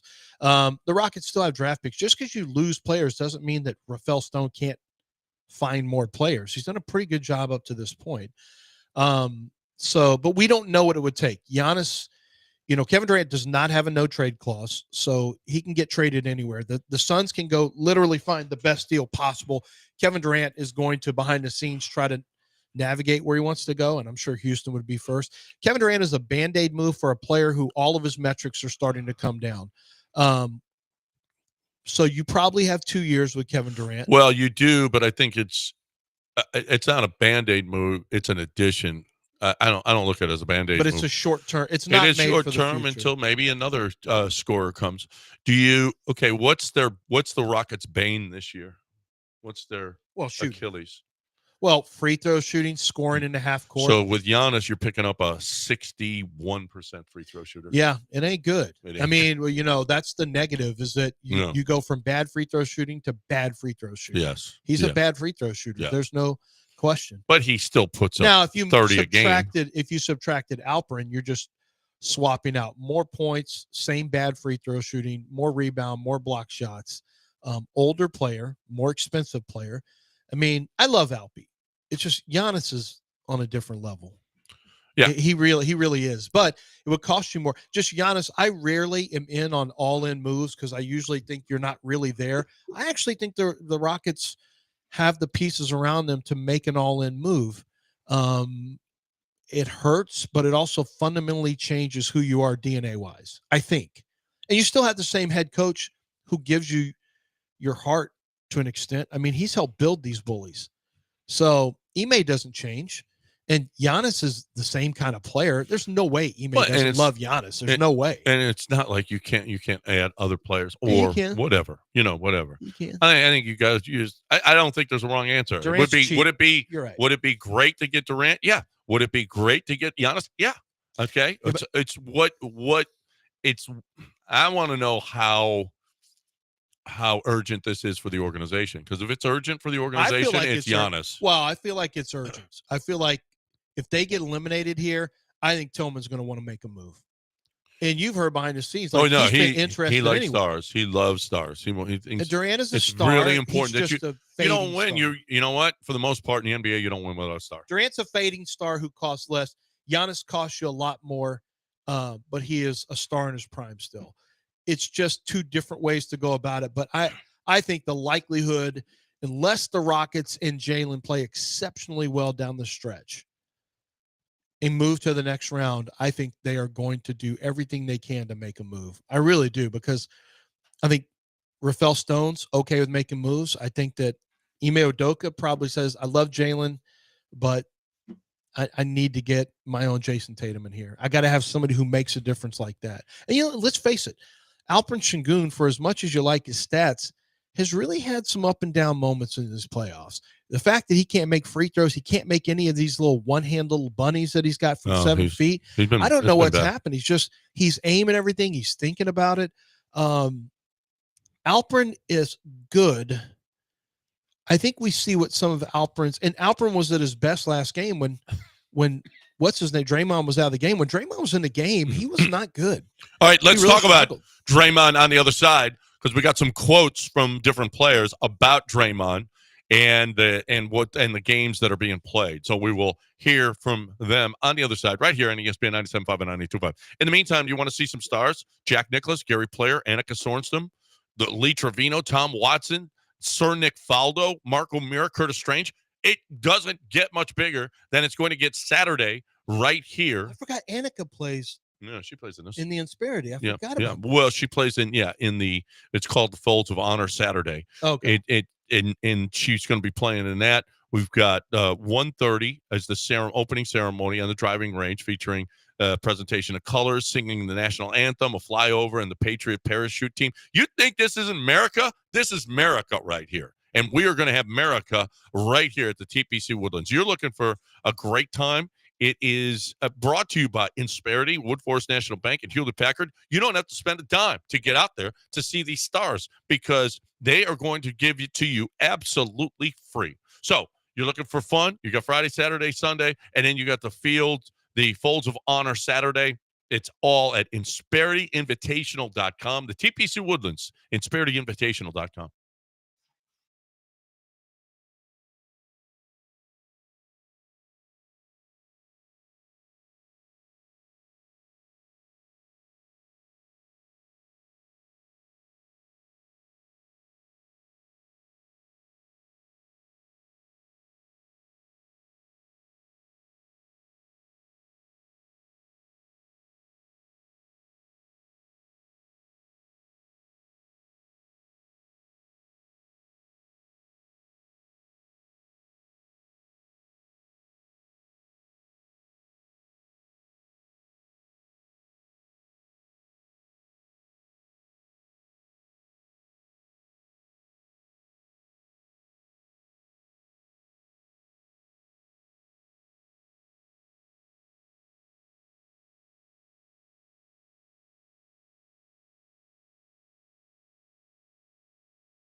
You're back in the Veritex Community Bank Studios with John and Lance. On ESPN 97.5 and 92.5. Man, Brian McTaggart just sent an email. Cancer didn't know what it was in for when it picked a fight with Phil Garner. So Scrap Iron has been fighting cancer for the past 15 months with tenacity. And I got to tell you, I love me some Phil Garner. It's I'm playing in a member guest this weekend with my boy Justin, and one of my favorite ever moments in a member guest, we played Phil and his son in a member guest at Carlton Woods, and I was playing pretty well, and Gar was just so pissed at me. It was so much because you were fun. playing well. Yeah, well, he was like Renato. And, it was just fun. It was just so much fun to play against him. He's such a competitor. And it's taken that to his fight with cancer. Love that. That dude is rightly named Scrap Iron. And he didn't get that accidentally. He played baseball in the 70s. Yeah. With the Pirates. He's seen some stuff. Yep. Oh no, he battled. The We Are Family Pirates. Yeah. He saw blues, he saw greenies. He saw powder. He saw fist fights. He saw hard slides in the second. He's been part of hard slides in the second. Saw a lot of guys playing on cocaine. Yeah. Yeah. Let me see. When I said powder, that's what I meant. Yep. Not first baseline. The Pirates had it all. Yep. The 70s had it all.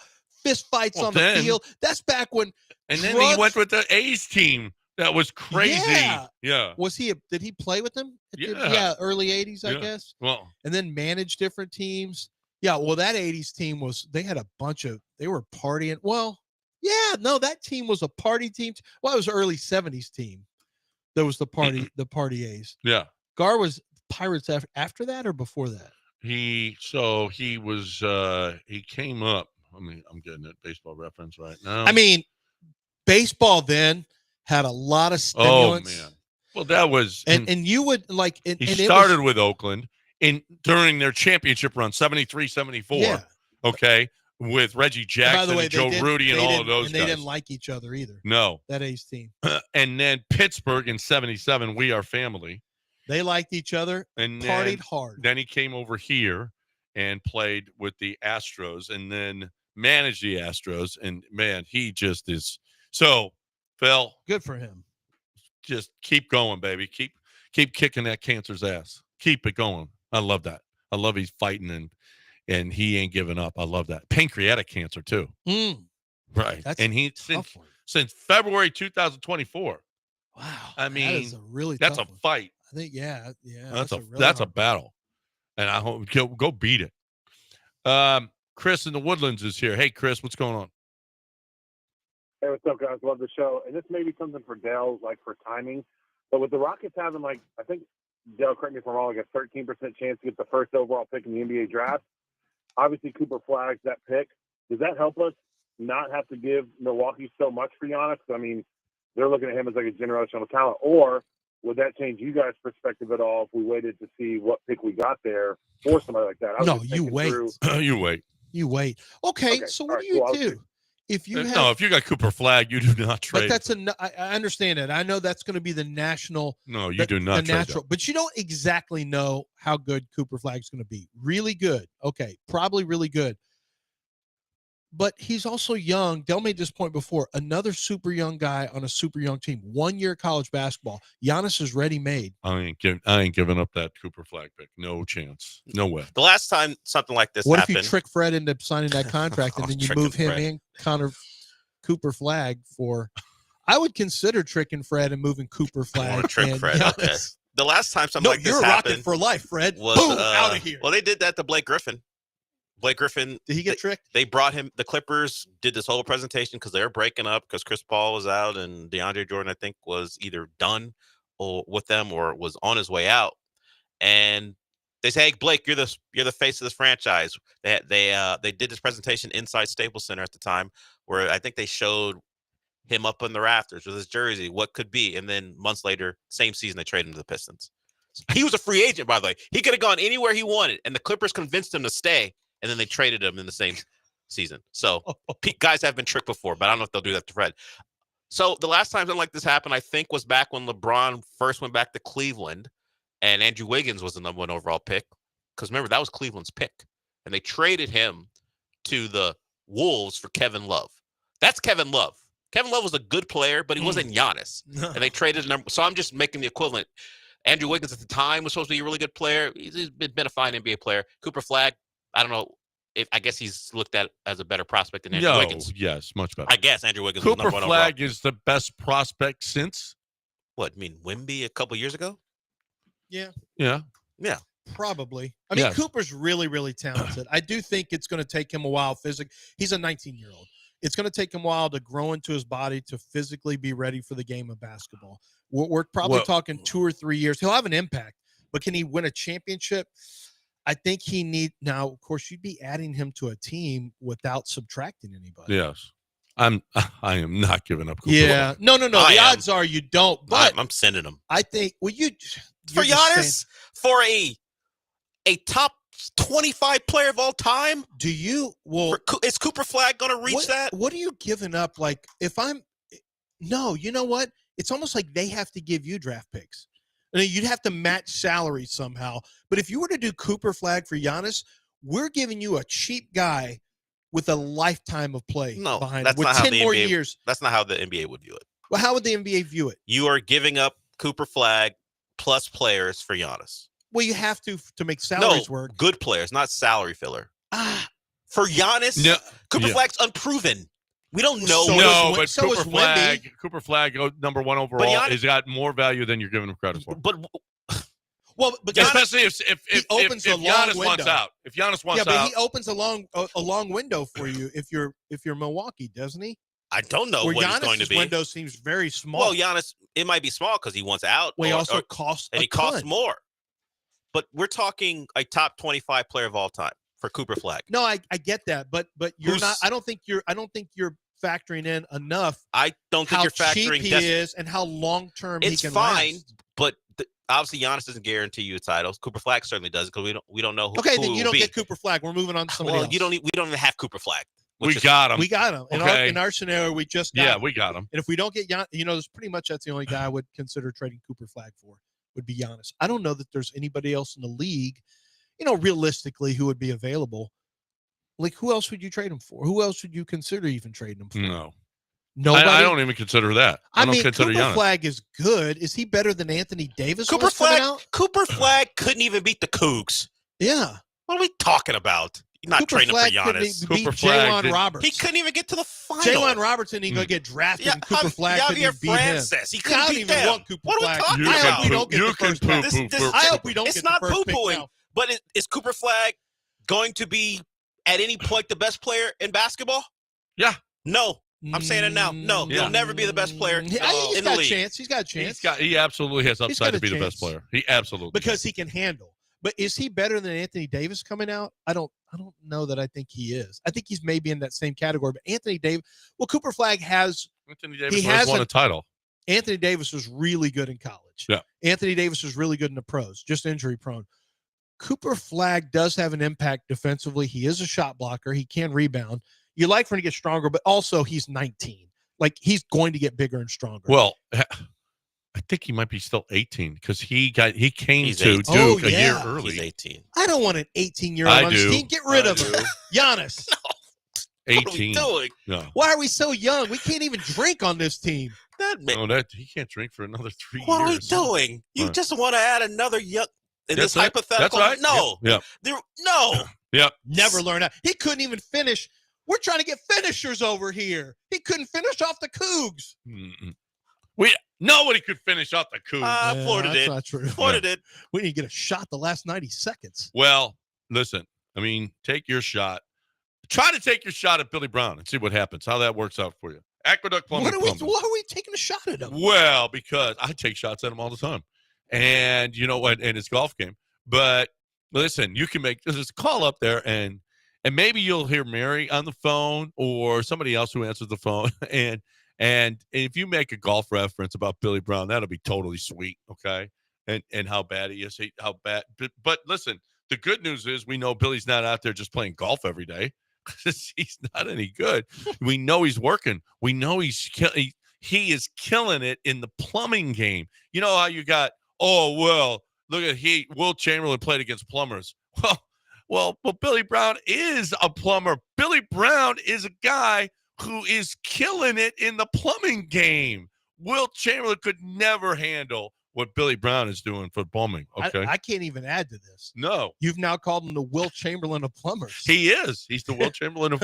I mean, doesn't get any better than this. He scores 100. Okay, he's going to get 100 every time he comes to your house. Not $100. 10 of 10. No notes on this spot. That's right. No notes. No. Listen, Billy Brown is the best plumbing call that you will make.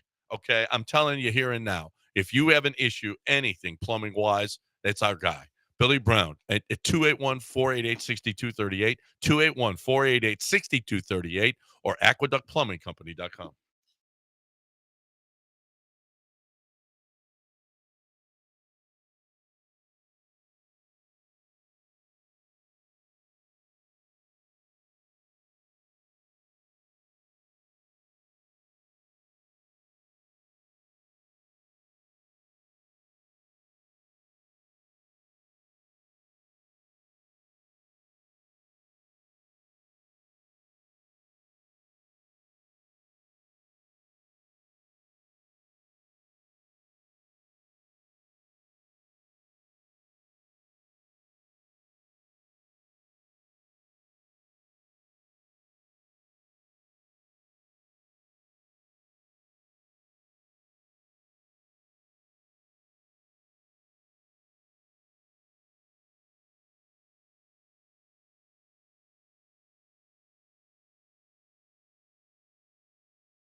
You are listening to Houston's longest-running sports radio morning show from the Veritex Community Bank Studios. Here's John and Lance. Big day, City of Houston. The finale of this Detroit series. Hopefully finish him off. The AJ Blue Ball debut. Let's get him up here. Let's go. They're going to throw him right out there to pitch to start today. Go to a six-man rotation. I'm hoping he gives those hitter blue balls. Blue balls. Did you see what I did? There, right there. Championship caliber comment right there. That's why you're in the Hall of Fame. HOF. That's why you're a Hall of Famer right there.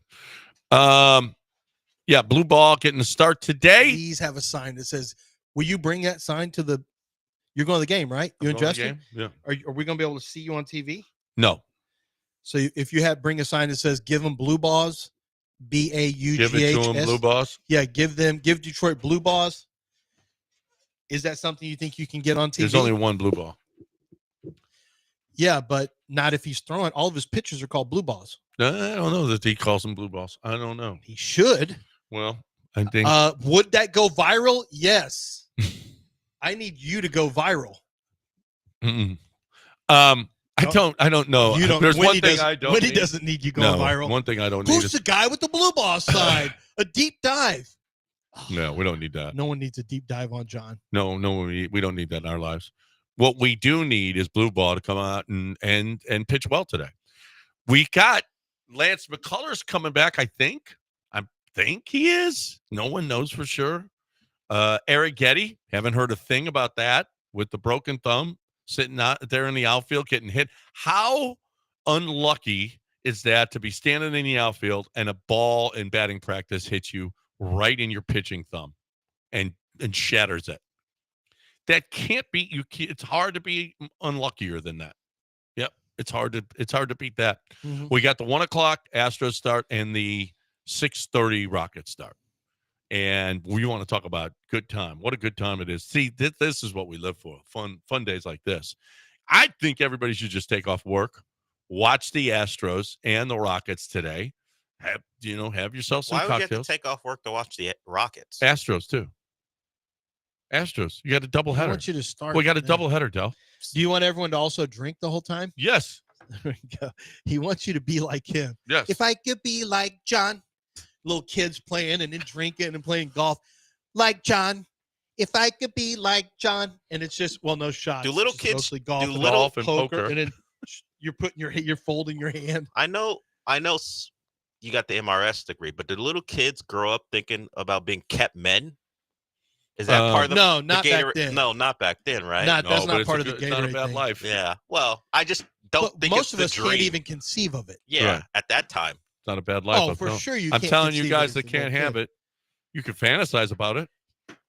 That your wife makes a lot of money. I'm not going to do anything on camera because I just thought something just went through my head and I just said, don't. Just talk about Thanos Yantatakupo or something. No, don't. Thanasis? Yeah. Or the I call him Thanos. Or the supervillain from No, Marvel. I call him Thanos. It's Thanasis. We'd have to take him too, right? Yeah, of course we do. Giannis said Thanasis wants to get back to playing basketball too. He does want to get back to playing. Well, not on this team. Well, you got to bring him in. What had another bully on the team? Like another bodyguard on the team, along with Dylan Brooks. Dylan might be part of a trade if you had to make a trade, because that's a $20 million contract. Yeah, that would probably have to be part of a trade to make something. That's happen. what it's not Fred. It'd have to be Dylan. That's what we're missing from last night.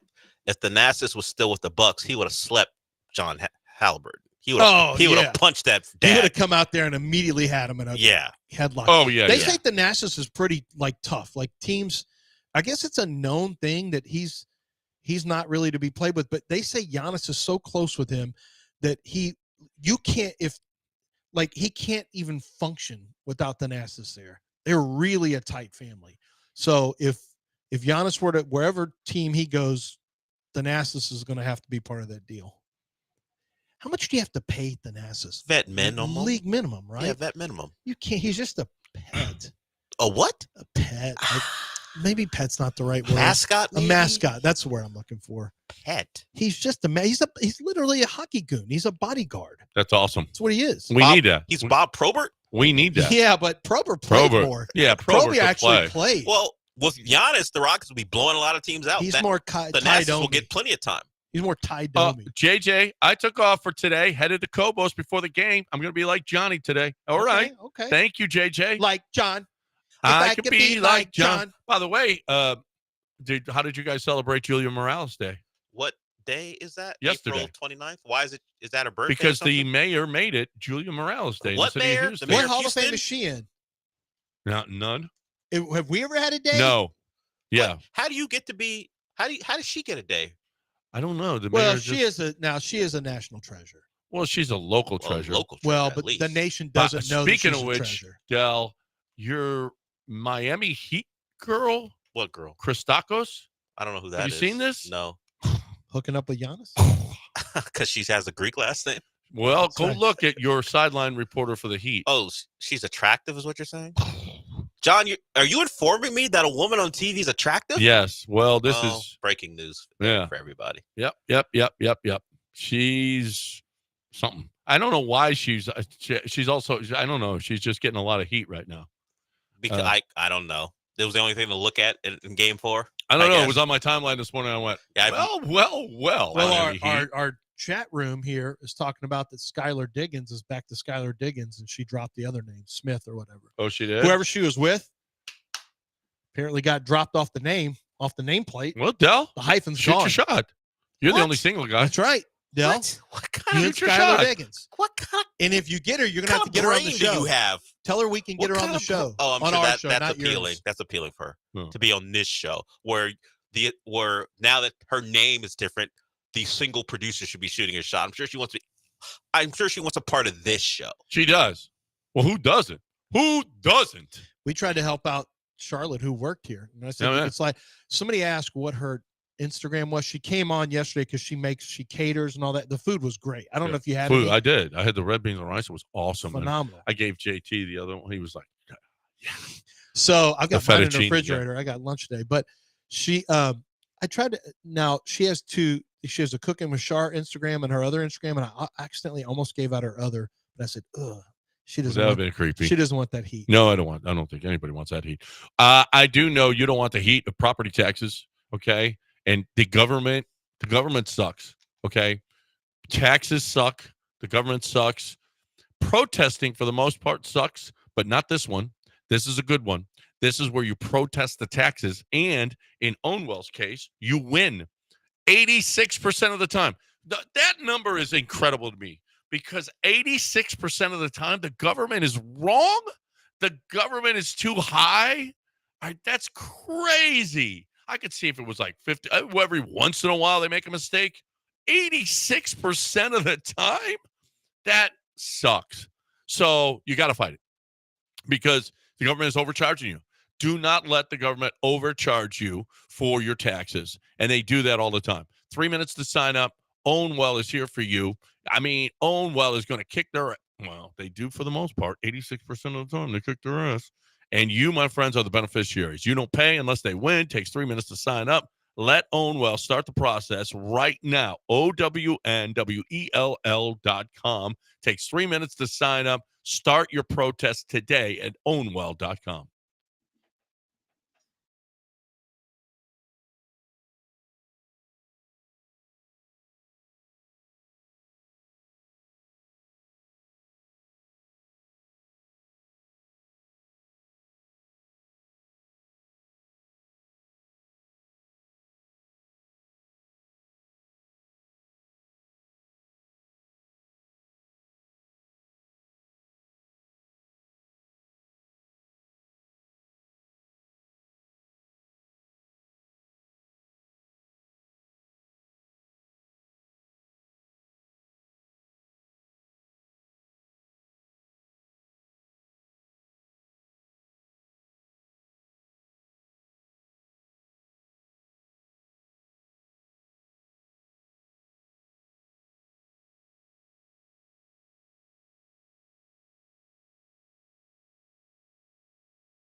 We're going to the game tonight. Lance is going too. And Mason and Justin, we're going to the game tonight. Yeah. And, okay, how many confrontational shoving matches will there be?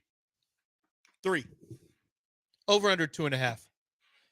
I think that, who do you think wants to avoid it more? I think the Golden State Warriors want to avoid it. I think the Rockets are all in. I think Ime would love it. I think they have to get in his face. Because I think it's the home. It usually benefits the home team. You have to get into his face. You do. I think that they want to make sure that Draymond doesn't go anywhere because you don't want to open the door for the Rockets. They're too dangerous. So there's 2 different attitudes. Steven Adams is awesome, by the way. Steven Adams is awesome. And he ain't afraid of a scuffle. He's gotten into one with Post already. They got pulled to the ground. And he ain't afraid. He and Draymond have history. But here is Steven Adams on Draymond and Draymond shenanigans. Each game here seems to feature a lot of flailing limbs from Draymond, scuffles, stuff like that. Does that personally annoy you at all? Does it roll off your back? How do you handle that? It's just part of the game, bro. Yeah, look, it's highly competitive out there. As you know, the playoffs is a different level of competition from regular season, from any of that. So, look, people are just playing hard. You know what I mean? People playing really hard. Sometimes things happen. It's not ill intention. I think you're just trying to win. Do you view all of what he's doing as inside the bounds, so to speak? Oh, yeah. I mean, that's what the refs are there for, mate. Yeah, I mean, if it's anything outside of that, the refs will call it, you know. So it's nothing to do with, like, what we think.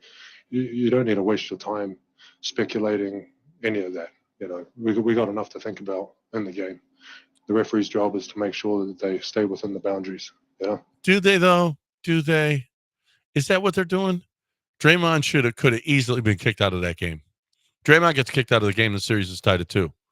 I mean, I don't know that they have a mandate from the league office. Oh, it's a physical game, mate. But Draymond easily could have been kicked out of that game, especially with his reputation. How would Steven Adams talk to John after listening to him complain? Physical game, mate. You can't be crying about that. You can't let it get tender down there, mate. Thanks, Steven. Feels like Stu tender down there for you, mate. Now, Amen had a bit of a different approach to that question or question about Draymond. Here is Amen talking about the scuffles. A couple scuffles. Just talking, pushing. I mean, just talking physical out there. You know, they're just gonna let one dude do whatever he wants. He's not gonna get. He should have 2 checks off rip. You know, you can talk to him about what he wants. So,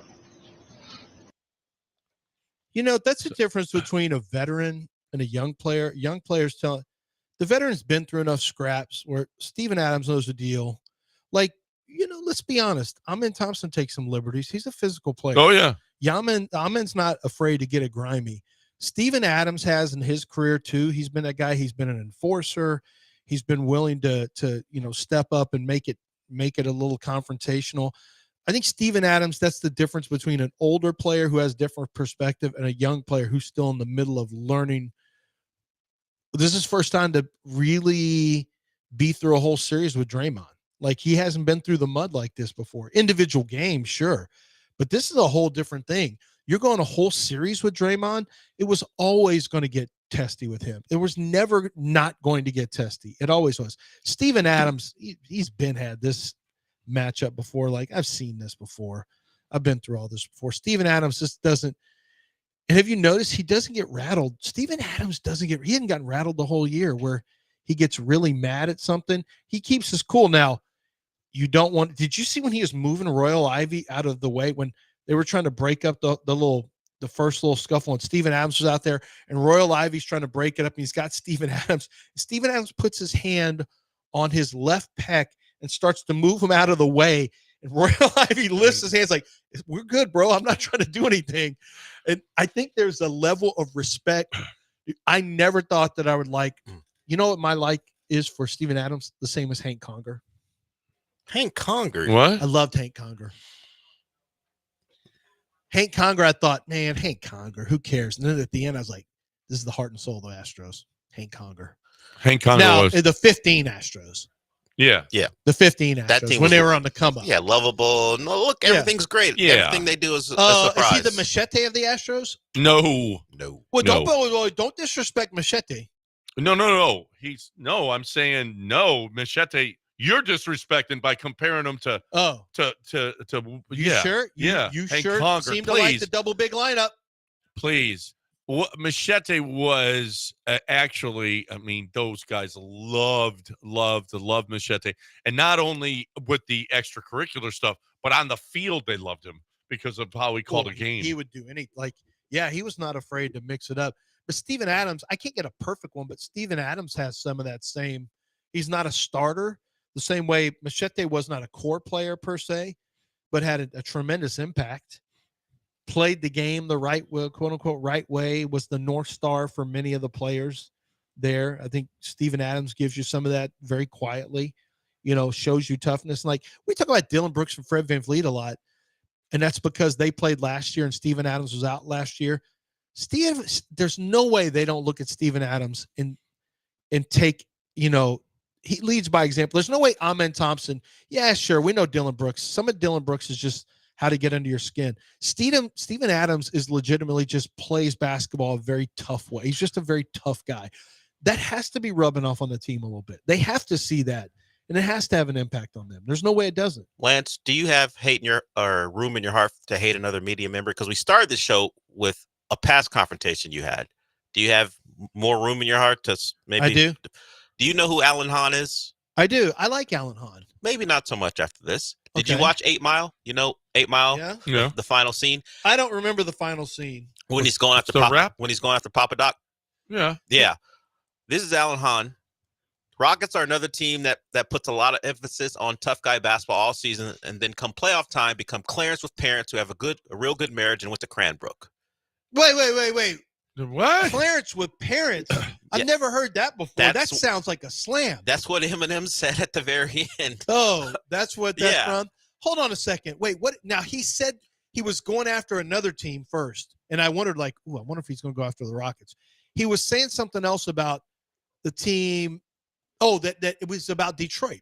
He said that Detroit, the only one serious about basketball is Cade, and everyone else is doing foolishness. And I just thought, I hope he didn't say something about the Rockets. Oh, he got to the Rockets. Yes. So say that again. What did Rockets he say? are another team that puts a lot of emphasis on tough guy basketball all season, and then come playoff time, become Clarence with parents of a real good marriage and went to Cranbrook. No, the Rockets are a broken marriage home. I mean, a broken marriage team. Look at how they behave.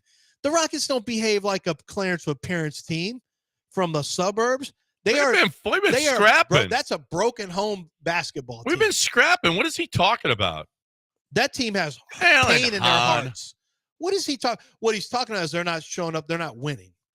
He's saying they're tough. What he's saying is they're not. The wins aren't matching the toughness, the attitude. Do you think that's a real attitude, though? That's not fake. So, okay, so after Draymond got attacked with the dust up with Dylan Brooks and trying to steal the ball from Steph, this happened with Tari. Do you think that the NBA used a loophole? Do you think that Barstool is claiming that they used a loophole with calling the flagrant as opposed to calling a tech, when he absolutely should have gotten a tech for what he did, the kick to the head, trying to pull him down with his jersey, the foot flailing, which could have been another nut kick. All of those things, it could have, and they used a loophole to keep Draymond in the game. Are flagrants specifically for live ball fouls, or can they be given for dead ball stuff? Because the play was dead after a foul was called, the original foul on Draymond, and then all his extracurriculars happened after the play was over. So I'm trying to figure out, are flagrants strictly for live ball situations?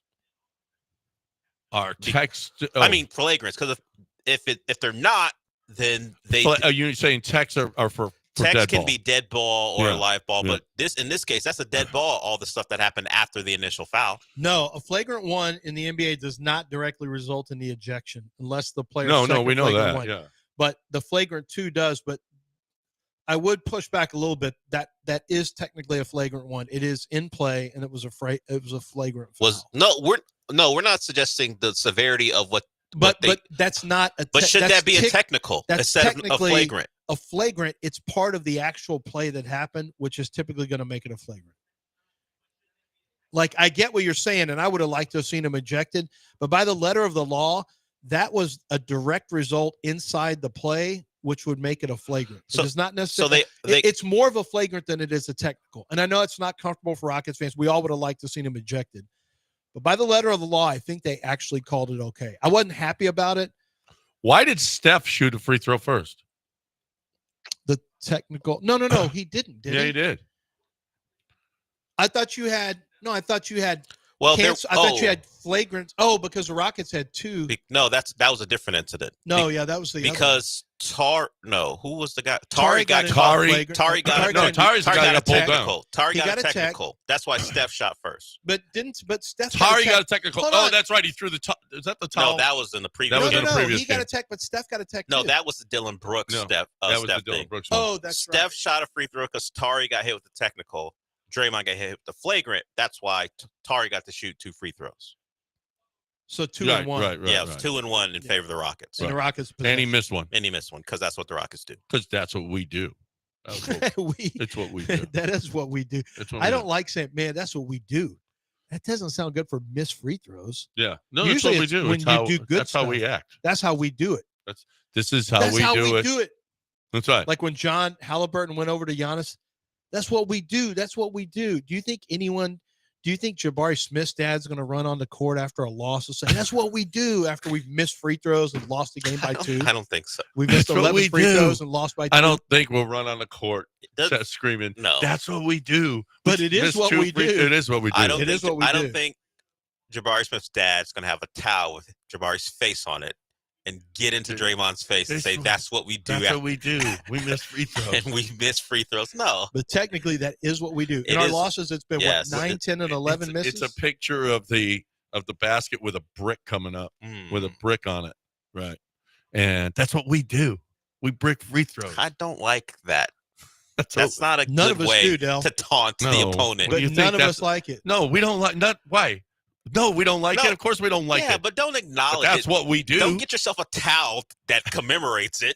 No, I don't want. That's like saying that's what we do, and it's a Steve Francis jumping in the air with nowhere to go with the ball and turning it over. That's it. Like, I don't want that T-shirt or towel either. That's what we do. And you know what Game Day Men's Health does? They get you your testosterone. I went there yesterday, as a matter of fact, and I had a meeting with Jamie. Free throws? And Patricia, and awesome. Got my shot. Got a plan going forward. It's harder for me because I'm all over the place, back and forth. So it's hard to get on a great schedule. But you know what? They've got answers for everything. And I'm getting peptides. I just feel like Game Day Men's Health, they just care more. I just feel like, man, it's not it. I've been to doing testosterone replacement for a while, and it's just get them in, get them out, get the money. That's it. Yeah, just hit your shot. That's all. Take your shot. Go. Bye. We'll see you in a week. Come back. Get your shot again. Boom. Let's hurry up. Get everybody out of here. That's not the case at Game Day Men's Health. They really, really, really care about making sure that you are attaining your goals, whatever your goals are. And your goals could be whatever. Just more focus, better sleep, better focus at work, better focus in anything that you do, or muscle mass, or recovering from workouts, whatever it is that you want to attain. They got the answers for you at Game Day Men's Health. Free consultation the first time you come. Laboratories right there, so you get your answers right away about what's going on with your blood work. Awesome. I love Game Day Men's Health and what they're doing for me. You'll love it too. GameDayMen'sHealth.com. Make sure you tell them you heard it right here. GameDayMen'sHealth.com.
You are listening to Houston's longest-running sports radio morning show. From the Veritex Community Bank Studios, here's John and Lance.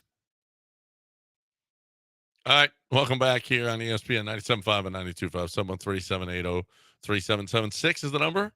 If you want to get in here, come on. 713-780-3776. Julian wants to talk on the radio, something different. What do you say, Julian? How are your 49ers doing today? Let's do it. Let's do it.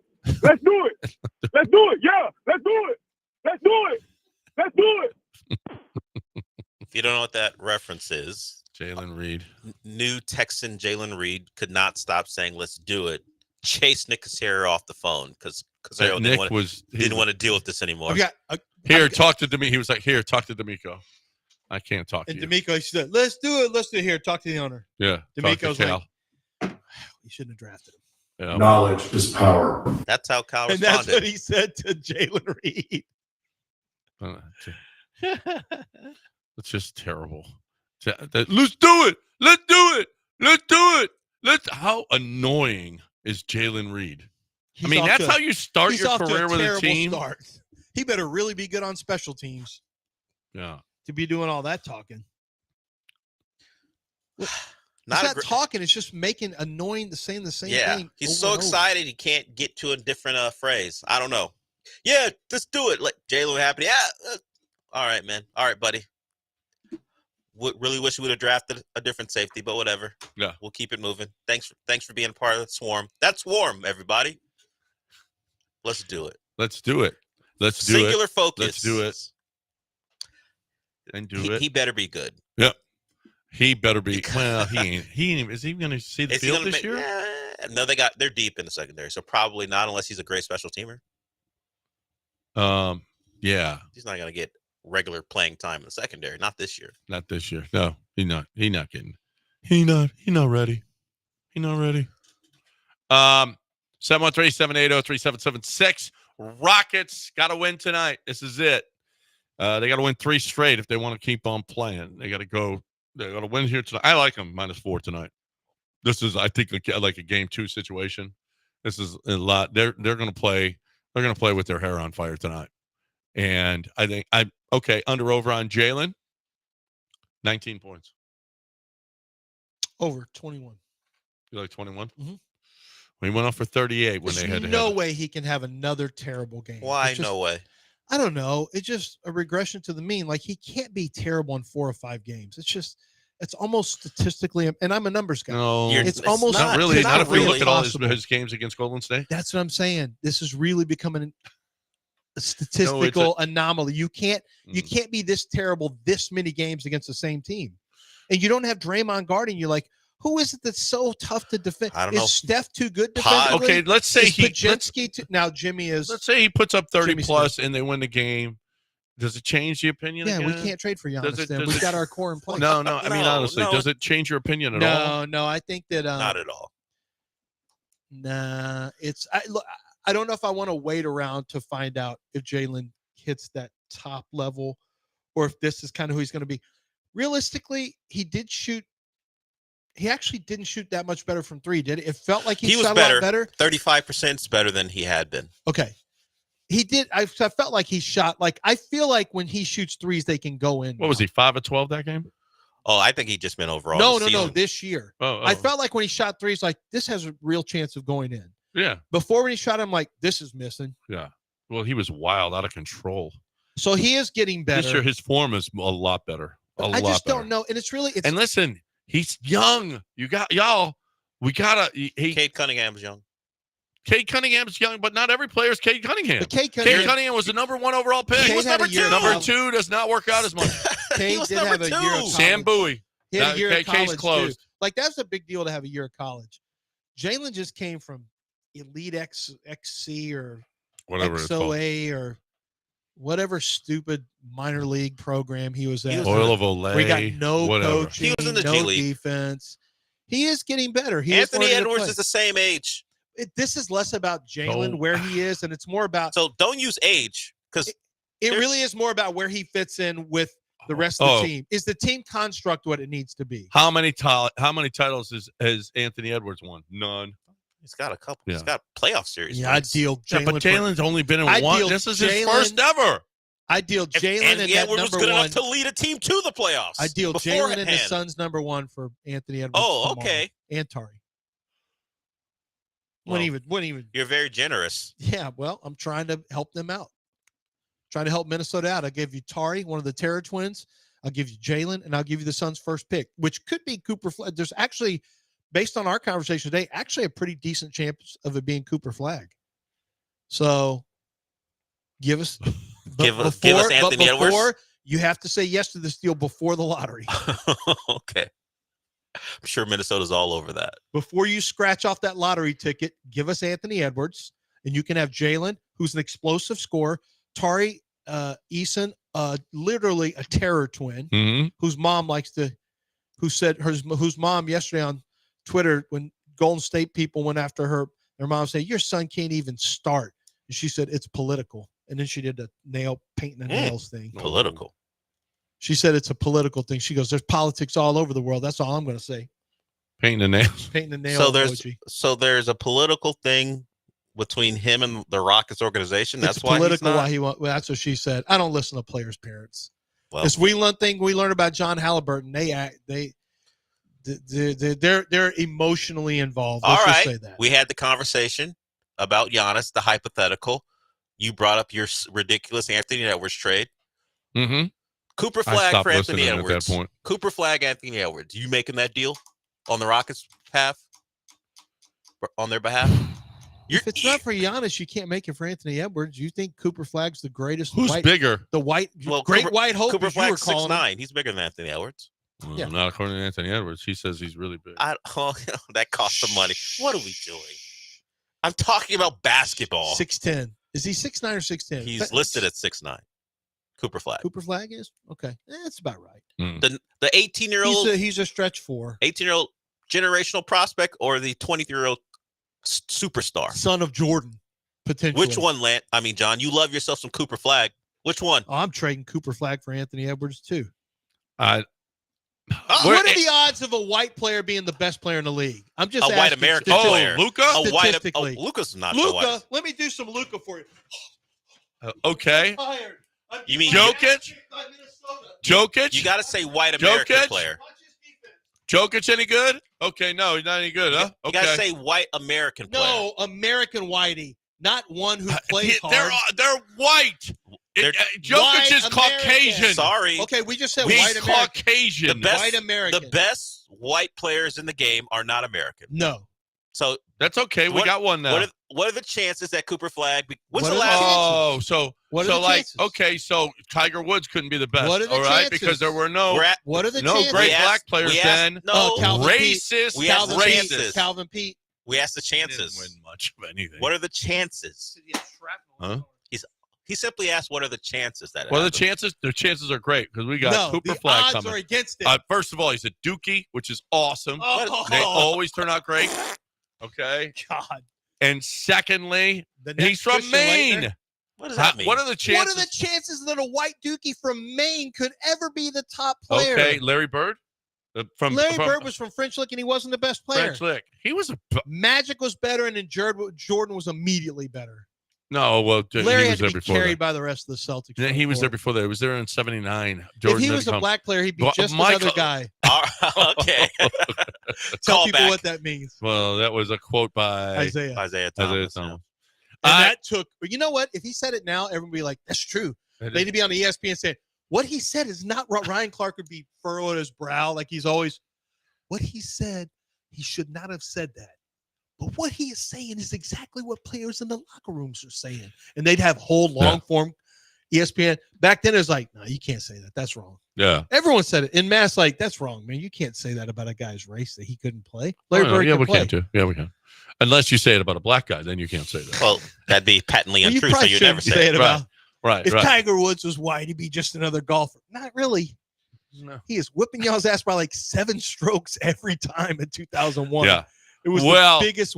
But there were so crusher. many. It was funny. It was, well, wait, he's only beaten this guy by Bob May. He's in a playoff against Bob May. He's in a playoff against the Won 'em all. Italian. Yeah. That's he's right. in the playoff against this guy. I remember He's that not was that the- much better. Wait a minute. He's the only one that's in every playoff. He is that much better. They had a Tiger Slam. They had like fantasy golf stuff. You couldn't pick Tiger. Like it was everyone else. Yeah, Tiger right. didn't count. No, couldn't count. You couldn't count Tiger Woods. Like that's how dominant he was. Nope. The odds They of Cooper still Flag have- being the best player in the NBA are extremely low. I just played in the tournament Monday at Wildcat. They had a Tiger Drive. It's still called the Tiger Drive, where you don't have to tee off. You go up to the 150 on a par 5. You go up to the 150 yards out, and you pay for it. Yeah. And you get to hit. You get to tee from there. You get to tee off from there. It's still called the Tiger Drive. Yeah, there's some respect for Tiger. It should be the everything. DeChambeau Drive now, but it's still the Tiger Yeah, Drive. we could update it, but it's too long. it's too many syllables. Yeah. You know what is my love for poker?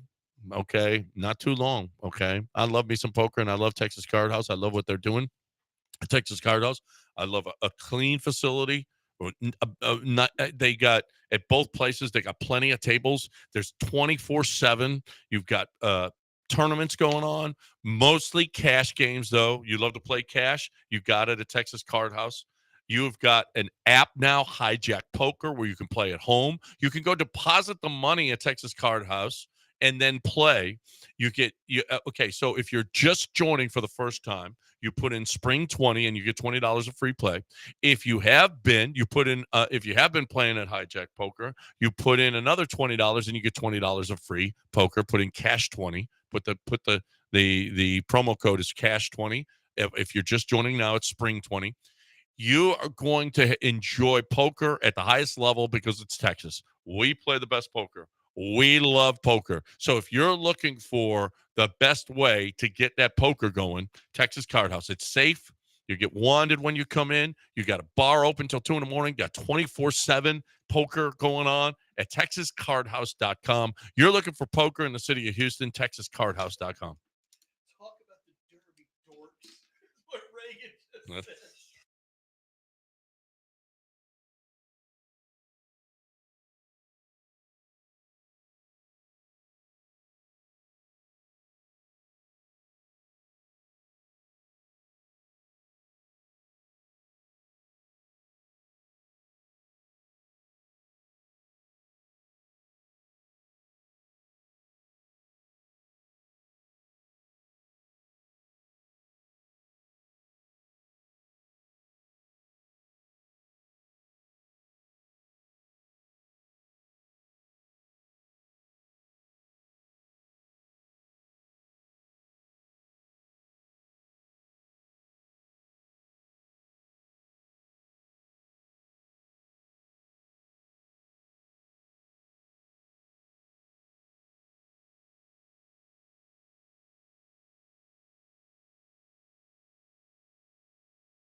You're back in the Veritex Community Bank Studios with John and Lance. On ESPN 97.5 and 92.5.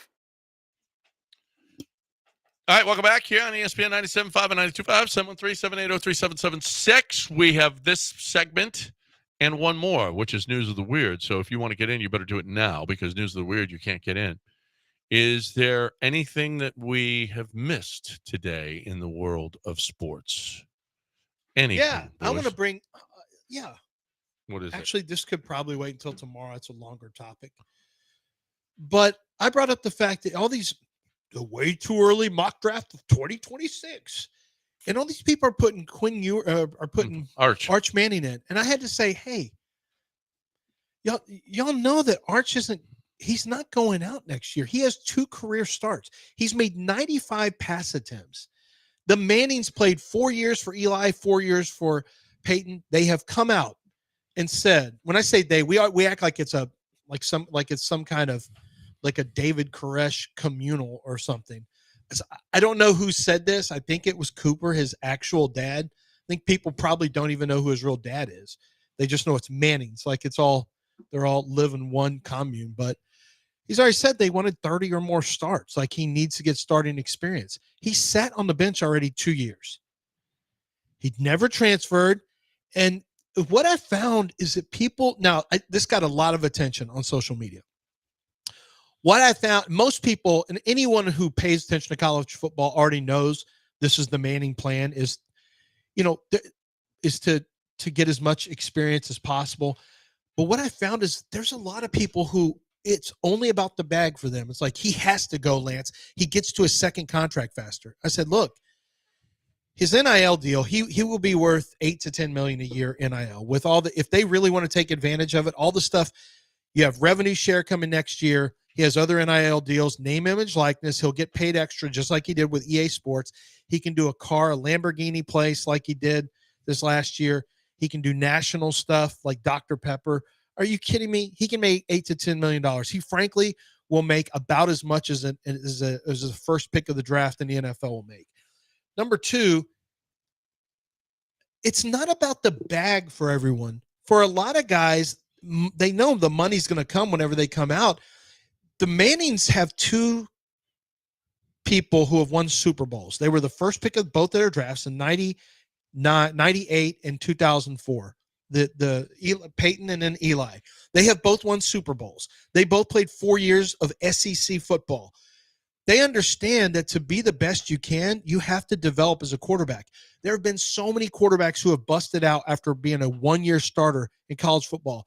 The idea that Arch Manning is going to start for 1 year, like that this is the plan, and then the money's just too great a lure for him. The NFL getting to that second contract is just too great a lure. I realized yesterday in some of the conversations I had, like, Lance, it may be too much for him to pass up if there's a team there that is that he can't pass up on. Who is it that he can't pass up on? That's picking number 1 overall. One, your team sucks right now. And number 2, the plan is the plan. Their goal, Lance, if he wins a natty, he's gone.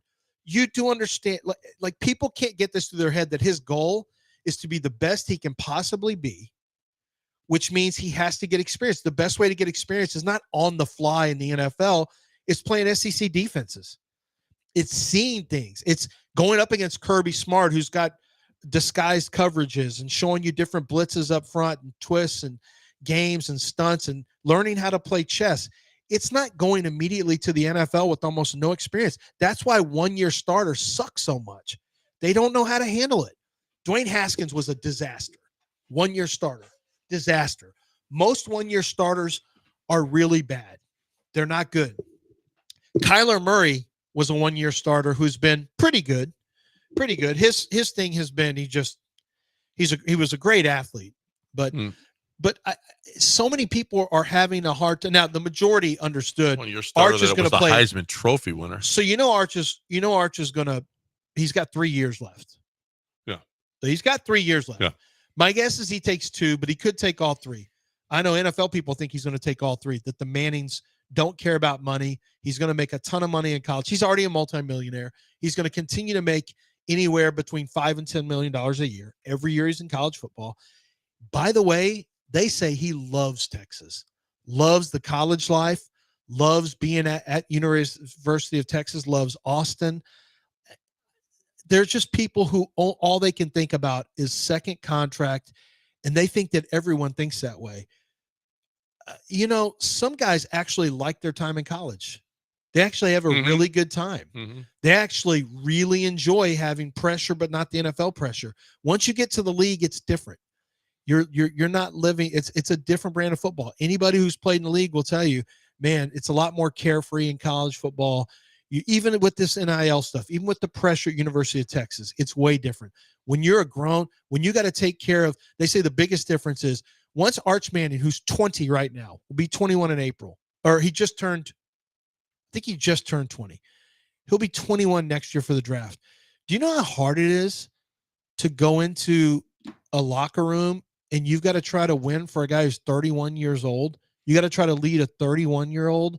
Ted Johnson talked about this in this little meeting we had with him and Chris Paul and all that when Tad Brown was helping Jarrett Stidham decide, what he was going to do, if he was going to come out of what you call it early, Auburn. And what Jarrett Stidham and what Chris Paul said is, once you get into the league, you now have to, guys who are at the end of their careers with 3 kids are counting on you. You can't just be some little slappy. You can't be immature. You immediately have to step in, and you are now, grown men are counting on you to do grown man stuff. And if you're not ready to do it, go back to school. That was his, and Ted Johnson talked about the fact that when Tom Brady came into the huddle the first time when there was an injury to Drew Bledsoe, he's like, "Come on, guys, we're gonna do it." And he was like, trying to be real fired up and like, "Who is this dork?" And after a while, it really rubbed off on him that this is a real, like, he really meant it, and he was putting time in, and this was really, really important to him. So I just think the idea that Arch Manning, after 1 year, they understand 1 year, he's not ready for the NFL after 1 year of starting. He's not. He's built different. He's got his uncles around him. Guys, his uncles in 7-on-7 and the Manning Passing Academy cannot simulate NFL speed.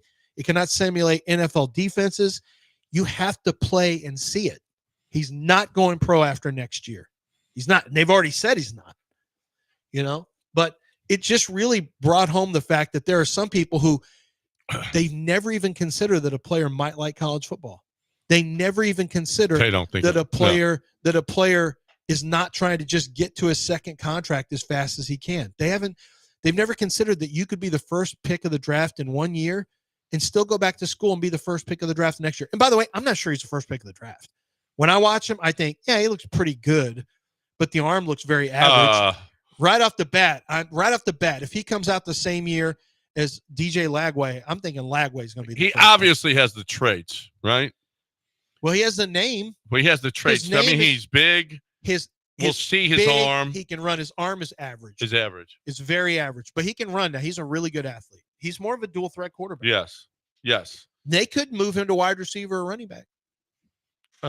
See how I did that? No, they can't do that. Oh, my editors at NFL would be so proud. Oh, went cross-racial. Bang. Move Arch to wide receiver. I'm making the call now.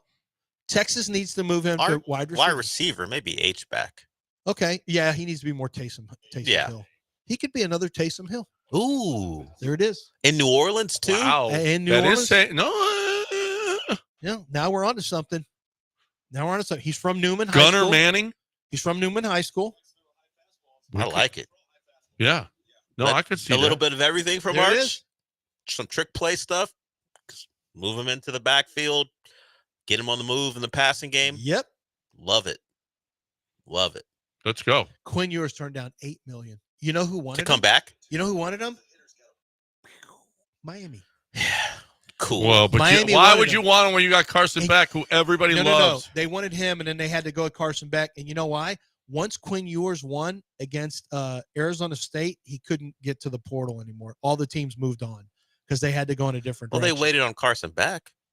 And Georgia played Texas, didn't they? I think that was an SEC title game. Never mind. Yeah, I think they already had I think that was already in the discussion was already in the works, but I don't think Quinn was ever going. Quinn was never going. No. Quinn thought he was going to be a higher pick. I thought he was going to be a higher pick.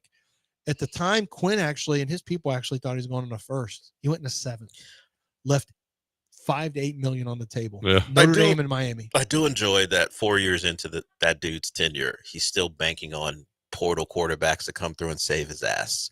Luckily, Cam Ward changed his mind and got out of the portal, or Mario will be looking at another non-bowl season if it wasn't for Cam Ward.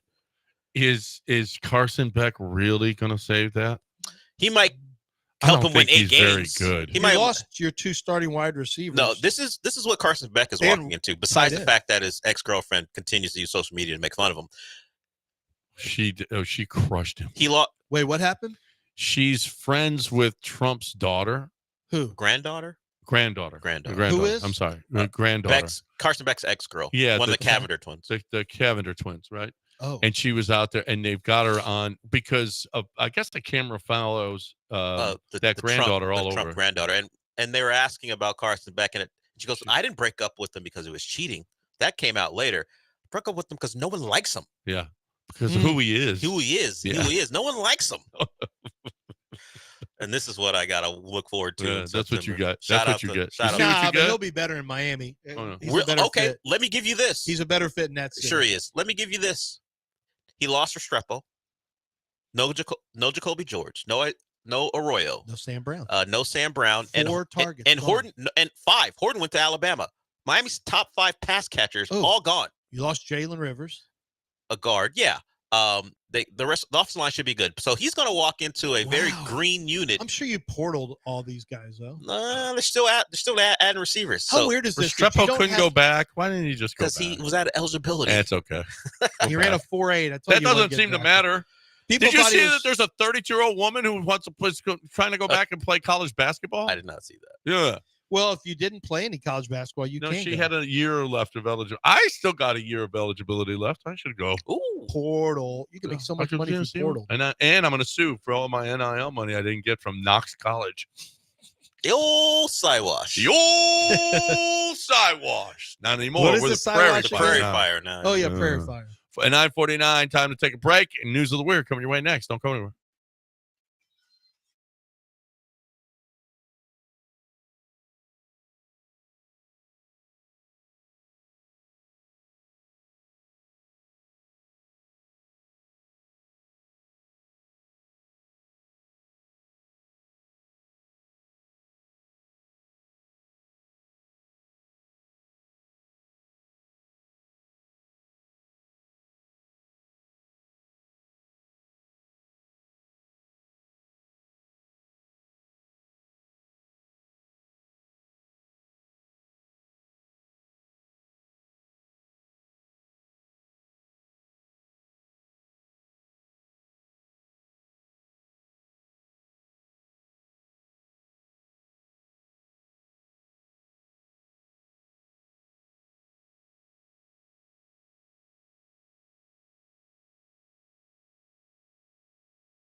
Police had to be called after a Southwest Airlines passenger reportedly removed his clothing and pooped on the seat.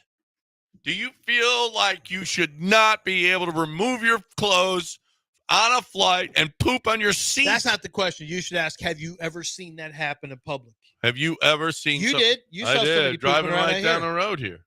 He just dropped his drawers right in the street and Right. started dropping a deuce. Right on our transmitter.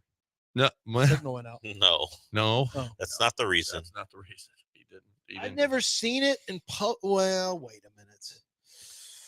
I feel like I have, because I feel in my mind, like somewhere in the back of my head, I feel like, oh, you've seen it, Lance. Hey, not on a public transit system. How about this? This is an interesting concept.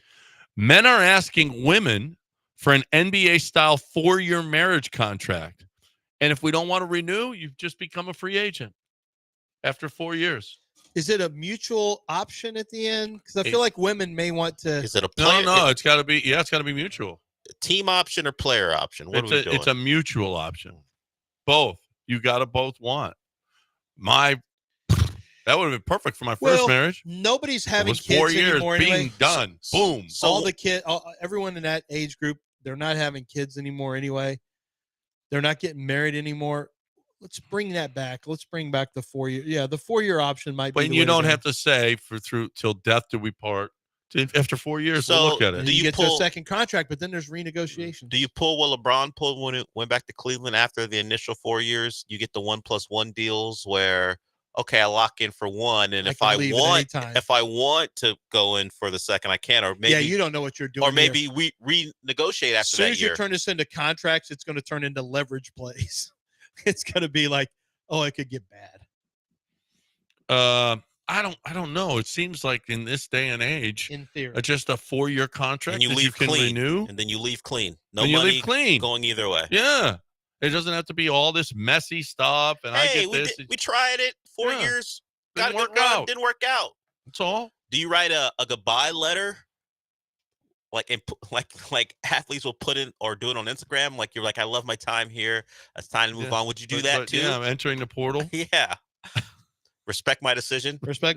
With that said, yeah, all the things you say about how much you love the place. I'd also like to thank my barber.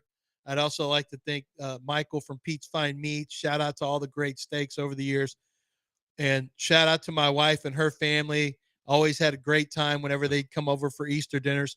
With that said, as soon as you see "with that said," right, I'm taking the next step of my dream. Right. To go hook up with a WNBA player who's straight and who has a lot of money, but doesn't have a lot of money. You had to insert straight? Well, if that's a guy saying it. Well, yeah, but Skylar, you know why it came into my mind? Skylar Diggins. Well, no one's thinking you're turning someone from one side to the other. You don't have to say a straight. Well, I had to say I'm doing that because I'm doing a man. You have to character. be more specific. I'm doing on a this man one. character in this. You have to be more specific on this WNBA question. All right. So, with that said, I'm chasing my dream of going after.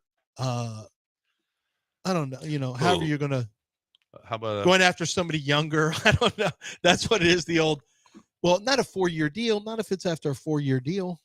That's usually like a 48-year-old man move, is to try to No, you could actually, if it's just a 4 year deal, you can go, hey, at 22, hey, listen, I can try this. It's just a 4 year deal. At 26, you're like, nah, this ain't for me. That's okay. What I'm saying, I'm going to move on and possibly get a female softball player. Going to the younger girl. And by the way, we never. No, not the softball player. What is going on? You want a sturdy catcher that you want to give her to give birth to, or pitcher? I don't know. Pitcher, catcher, a corner infielder. Actually, corner infielders. Stop. There are some people who probably that didn't get by me, John. By the way, corner infielder. You didn't sneak that by me. Much like a pitcher could sneak by, you didn't sneak that pitch by me. I didn't hear it, and I don't want to hear it because then I got plausible deniability when they come after us. Did you see people acting like this is elder abuse? Snuck it right by in there. Yeah, that was a nice little. Your 5.5 hole. You're expecting a fastball. And he slipped the change right in there. A little slider. Yeah. Did y'all see people are saying that this is elder abuse? That it seems like that girl Jordan has some kind of Svengali Hold on. Bill Belichick. Bill Belichick? That apparently that 60-minute, not the CBS Morning interview. Is that where it was? It was CBS Morning interview. It was cringeworthy. And I guess she's evasive about how they met. So some people are like, so she had to do it. She did it. She actually made a explained post. it. Yeah. What was her explanation? I didn't see her explanation. I didn't read it. I didn't care enough. Oh. It already is too weird. I saw that she did it. I didn't actually. It's like a 40-year Same. age I saw it, difference. but didn't want to read it. Didn't care. Yeah. Didn't care. How about this? Ask your wife about this. Humanoid robots run a Chinese half marathon alongside flesh and blood. Do you want to compete against robots in a marathon? No. What are they risking? There's nothing. They can't have heat strokes. People, it was so hot in London. The machinery could break. And people in London were so hot they were being stretchered out. It was like in the 70s, which for a marathon is brutally hot. It is brutal. And she said they were being stretchered out. She said is the hottest marathon she's ever run. Do you know what a 70 degrees isn't going to do anything to a robot? They're just going to with their heavy robot feet. No, robots can't run marathon. We've already got sex robot. Do they have to do everything? Why are we trying to eliminate ourselves? We're literally trying as hard as we can. We know I like it. I don't want to run a marathon. Hey, robot, go run that marathon for me. We're actively trying to get them to take all of our jobs. Hey, robot, go run that marathon for me. Perfect. You know what would be great? Robots. What about like grocery store checkers? We already have that. Hey, check your own out. Yeah. Well, those could be jobs for people. Yeah. So no. What else? Well, ChatGPT. Now we don't have to have libraries. Okay. Well, shouldn't we have libraries? No, we shouldn't read books. Well, what about this? Automation. Like, what jobs do we have left? Well, you better learn to code. My kids can't code. No, your kids are they're shop class. Well, they're smart. They're they just still shop class. They don't try. I know. I'm already having the conversation. Like, listen, Billy Brown's got his own business. Right. Okay. And plumbing is not the hot thing right now for kids. They're not trying to plumb. And they're not trying to be electricians. Like, let me tell you what AI is not going to do. Plumbing and electricity. That's manpower. Takes that. No, it seems like you would sweat at something like that. The kids today don't want that. I've never seen a female plumber or electrician in all of my life. Plumber? Have you ever seen it? You ever had a female plumber come out? I believe so. What about female electrician come out? In some movies, I think they female. Never seen it in a movie. Come over, don't they? Never seen it. No. Well, no, the plumber comes over. The male plumbers checking the pipe. Oh, okay. Yeah. Checking the pipes. What about checking John Daspit? John Daspit. Nope. There's nothing I'm going to segue to here. I thought about it and I said, you know what? Let me just talk about passionately pursuing justice for the injured. If you're injured, if you've been hurt, if you've lost property due to security negligence, there's a lot of different things that go into it. But John Daspit's going to make sure that you get exactly what it is that you have coming to you in terms of injury. You get your medical bills taken care of. You get your time off from work taken care of. You get to the hospital and you get to the MRIs and the x-rays and everything that needs to be done. Even if you don't have insurance, he'll make sure that gets paid for. The insurance is going to pay for it from the other company. But also your pain and suffering is going to be accounted for. There are some people who have severe problems. They have injuries that are so bad that it'll impact them the rest of their life, their back, their neck, their knee. I saw a guy at physical therapy one day that has a knee issue from a car wreck that was so bad. And I felt terrible for the guy. It's never going to get better. His physical therapy for the rest of his life just to manage the pain. So you want someone on your side who's helping you get the best settlement that you can for what was never your fault in the first place. And it's John Daspit and the Daspit Law Firm. 713 call now or go to daspitlaw.com.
Welcome to the show. Wherever you are in your day, I guess it all depends on when you get up. I hope your day began better than mine. Now, wearing a station shirt isn't foreign to me. I have a couple of them. In fact, a couple of the shirt I'm wearing right now, just because I got some for a couple family members and one just didn't get to them. So I have a couple now. I now have a third because this morning at the gas station, just trying to fill up for the rest of the week. Why did I only fill up? Well, I can't even use the term fill up. I only got to like 2 gallons of gas because the hose was faulty at 2 spots. And that resulted in gasoline getting all over my shirt. So thankfully we have extra clothing here, but the fumes driving to work were tough. But I won't name the company. I mean, it's a giant company. They won't be bothered by it actually, but perhaps when you're selling gas, maybe the delivery service into cars should be checked on a little bit more. I immediately think of scenarios where I'm in an action movie where someone just strikes a match. Yeah. And you're done for. Yeah. Yeah. The gas fight from Zoolander. Yeah. That wasn't the exact one I was thinking of, but that's not a bad reference either. So the fumes were a bigger problem than the actual level of gas. I was wary enough to go, okay, this is a problem. Let me get this away from me. But yeah. Man, that must have been a fun first hour though. You lightheaded. Just No, the drive to work was great. I mean, the gas fumes were awesome. But hey, so now I have a third station shirt. Cool. The gray with the black lettering. I have 3 of these because the shirt I was wearing has a not so faint smell of unleaded gasoline. That was a surprise. That's never happened. Where is before. that shirt right now? Oh, it's in here. I didn't want to subject you to the fumes, so it's in here. Okay. It's a big enough room where it shouldn't cause enough of an issue, so we should be fine going forward. But thankfully, we do have extra clothing. I would not have back even there. considered that. You wouldn't have thought about it? That was my first thought. It would not have. I guess because I never go in the promo closet. I don't either, but I just assume that's where we keep stuff now. So I was like, there's a chance there's at least a shirt in there, and it turns out there are plenty. I would just be sitting in here with a headache.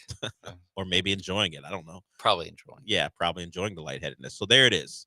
That's my story for the day.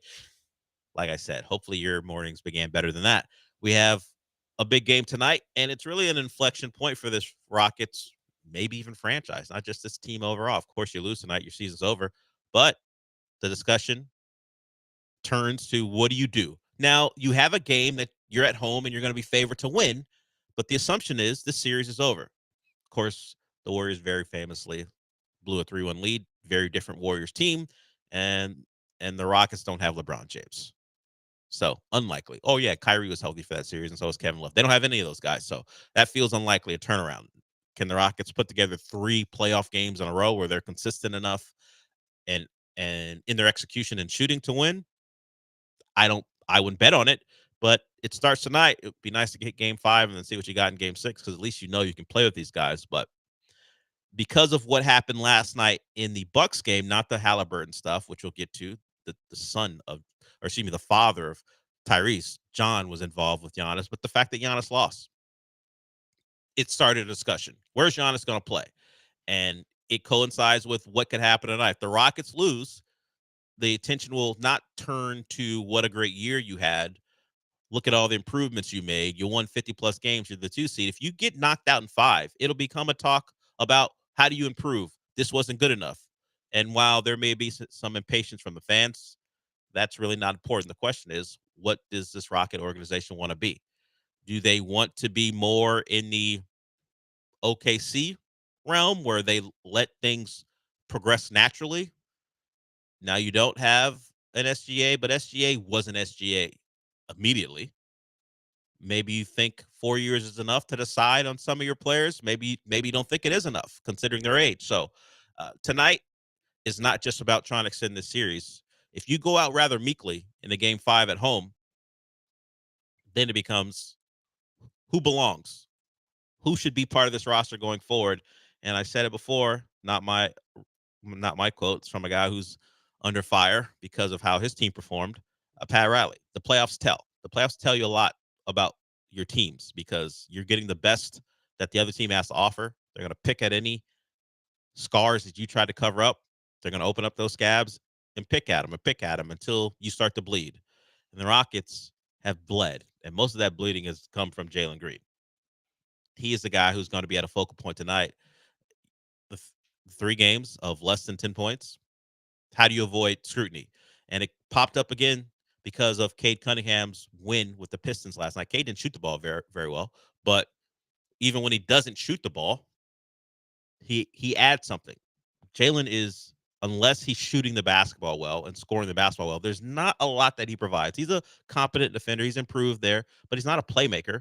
So everything is going to be focused on shooting. Like Cade last night, Cade Cunningham in a Game 5 win in New York, 6-17.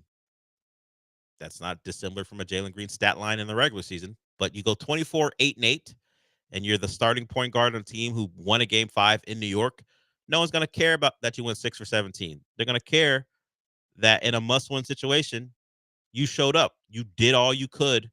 And this is following a triple-double in his previous game, in the game that they lost, well, where if there was a foul called on the Hardaway jumper, they may win. So you start to comp guys, compare them because of their draft status and this rivalry that exists. And you go, Cade is showing up. Our guy isn't.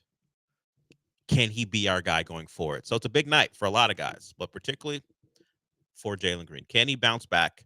Can he help the Rockets win? I don't want to say it's simply if he shoots well, they win, but the only examples I have of the playoffs and him are in this series, and him shooting well and scoring, and they win. Him shooting poorly, then eventually getting benched in the 4th quarter of a Game 4, they lose. Is it as simply as play well, Jalen, and they win? Maybe, because these games are decided by fine margins, and if one of your big minute takers isn't shooting the ball well, could be the difference. So, will tonight be the last game that Jalen Green plays in a Rockets uniform?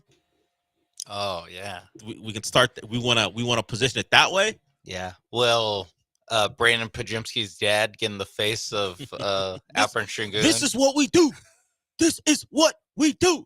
If you missed it, we'll get into Tyrese Halliburton talking about his dad and what he did. And also, Giannis talked about it. He also talked about his future, or he didn't talk about it when asked the question. So that will start to fuel speculation of the Bucks offseason because they lost in a remarkable way. First, Gary Trent Jr. looked like he was going to save them with his performance. He didn't start shooting the ball well. He was awful early and then got going. Could not miss. He didn't get a chance to miss on the final possession because he just fumbled the ball out of bounds. For all intents and purposes, it looked like the Bucks were going to force a Game 6. Instead, they couldn't get stops, and the Pacers scored early in shot clocks when bleeding the clock would have been great. If they could have forced the Pacers to take a lot of time off the clock to score, they didn't. And then eventually when Gary Trent Jr. fumbled the ball out of bounds, they got a switch. Giannis on Halliburton. Halliburton got a step, made a game-winning layup, and that led to John Halliburton taunting Giannis.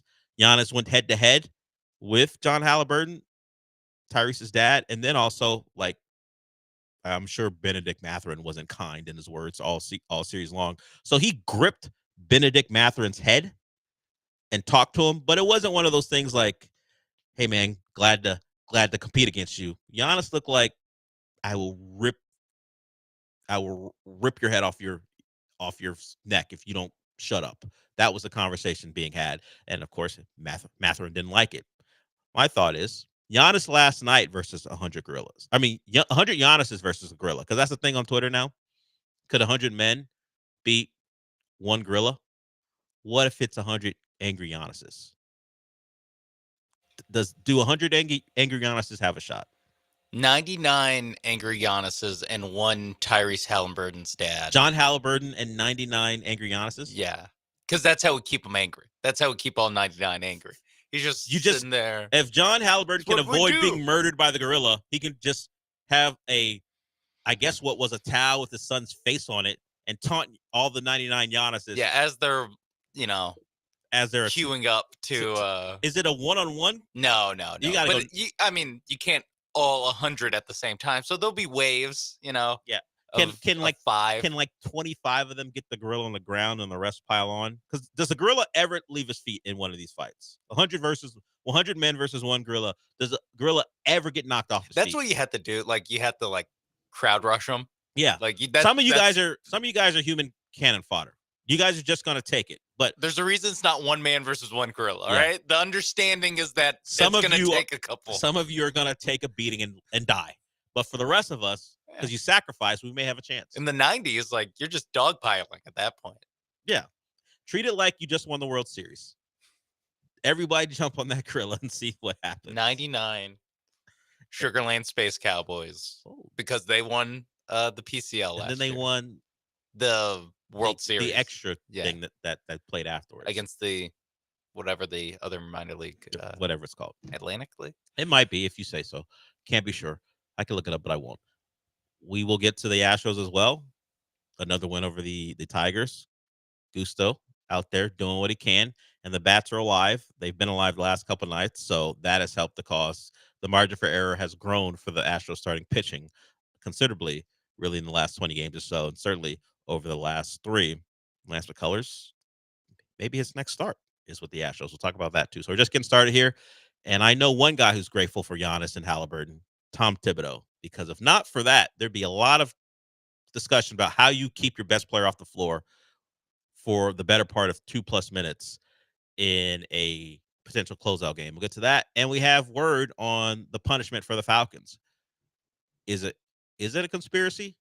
Is that why Shedeur Sanders was taunted and pranked?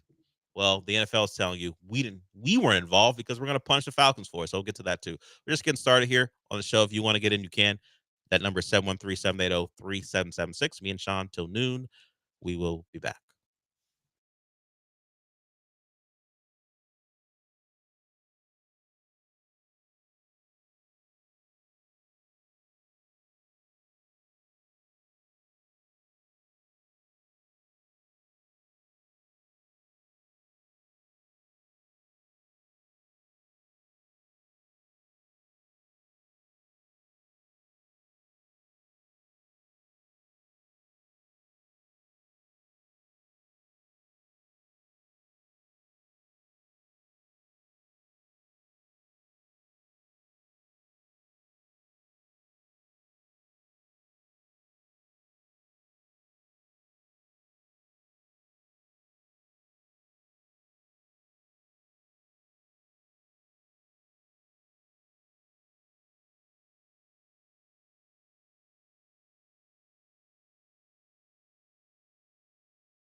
This is the Del Olaleye Show. On ESPN 97.5 and 92.5. Broadcasting live from the Veritex Community Bank Studios, here's Del Olaleye.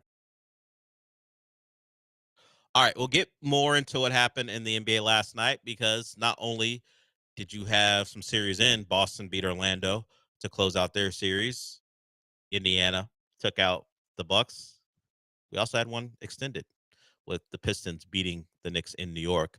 But Giannis was asked questions about his future, which he danced around. So we'll get to that, and also get to Tyrese Halliburton responding to his dad and Giannis.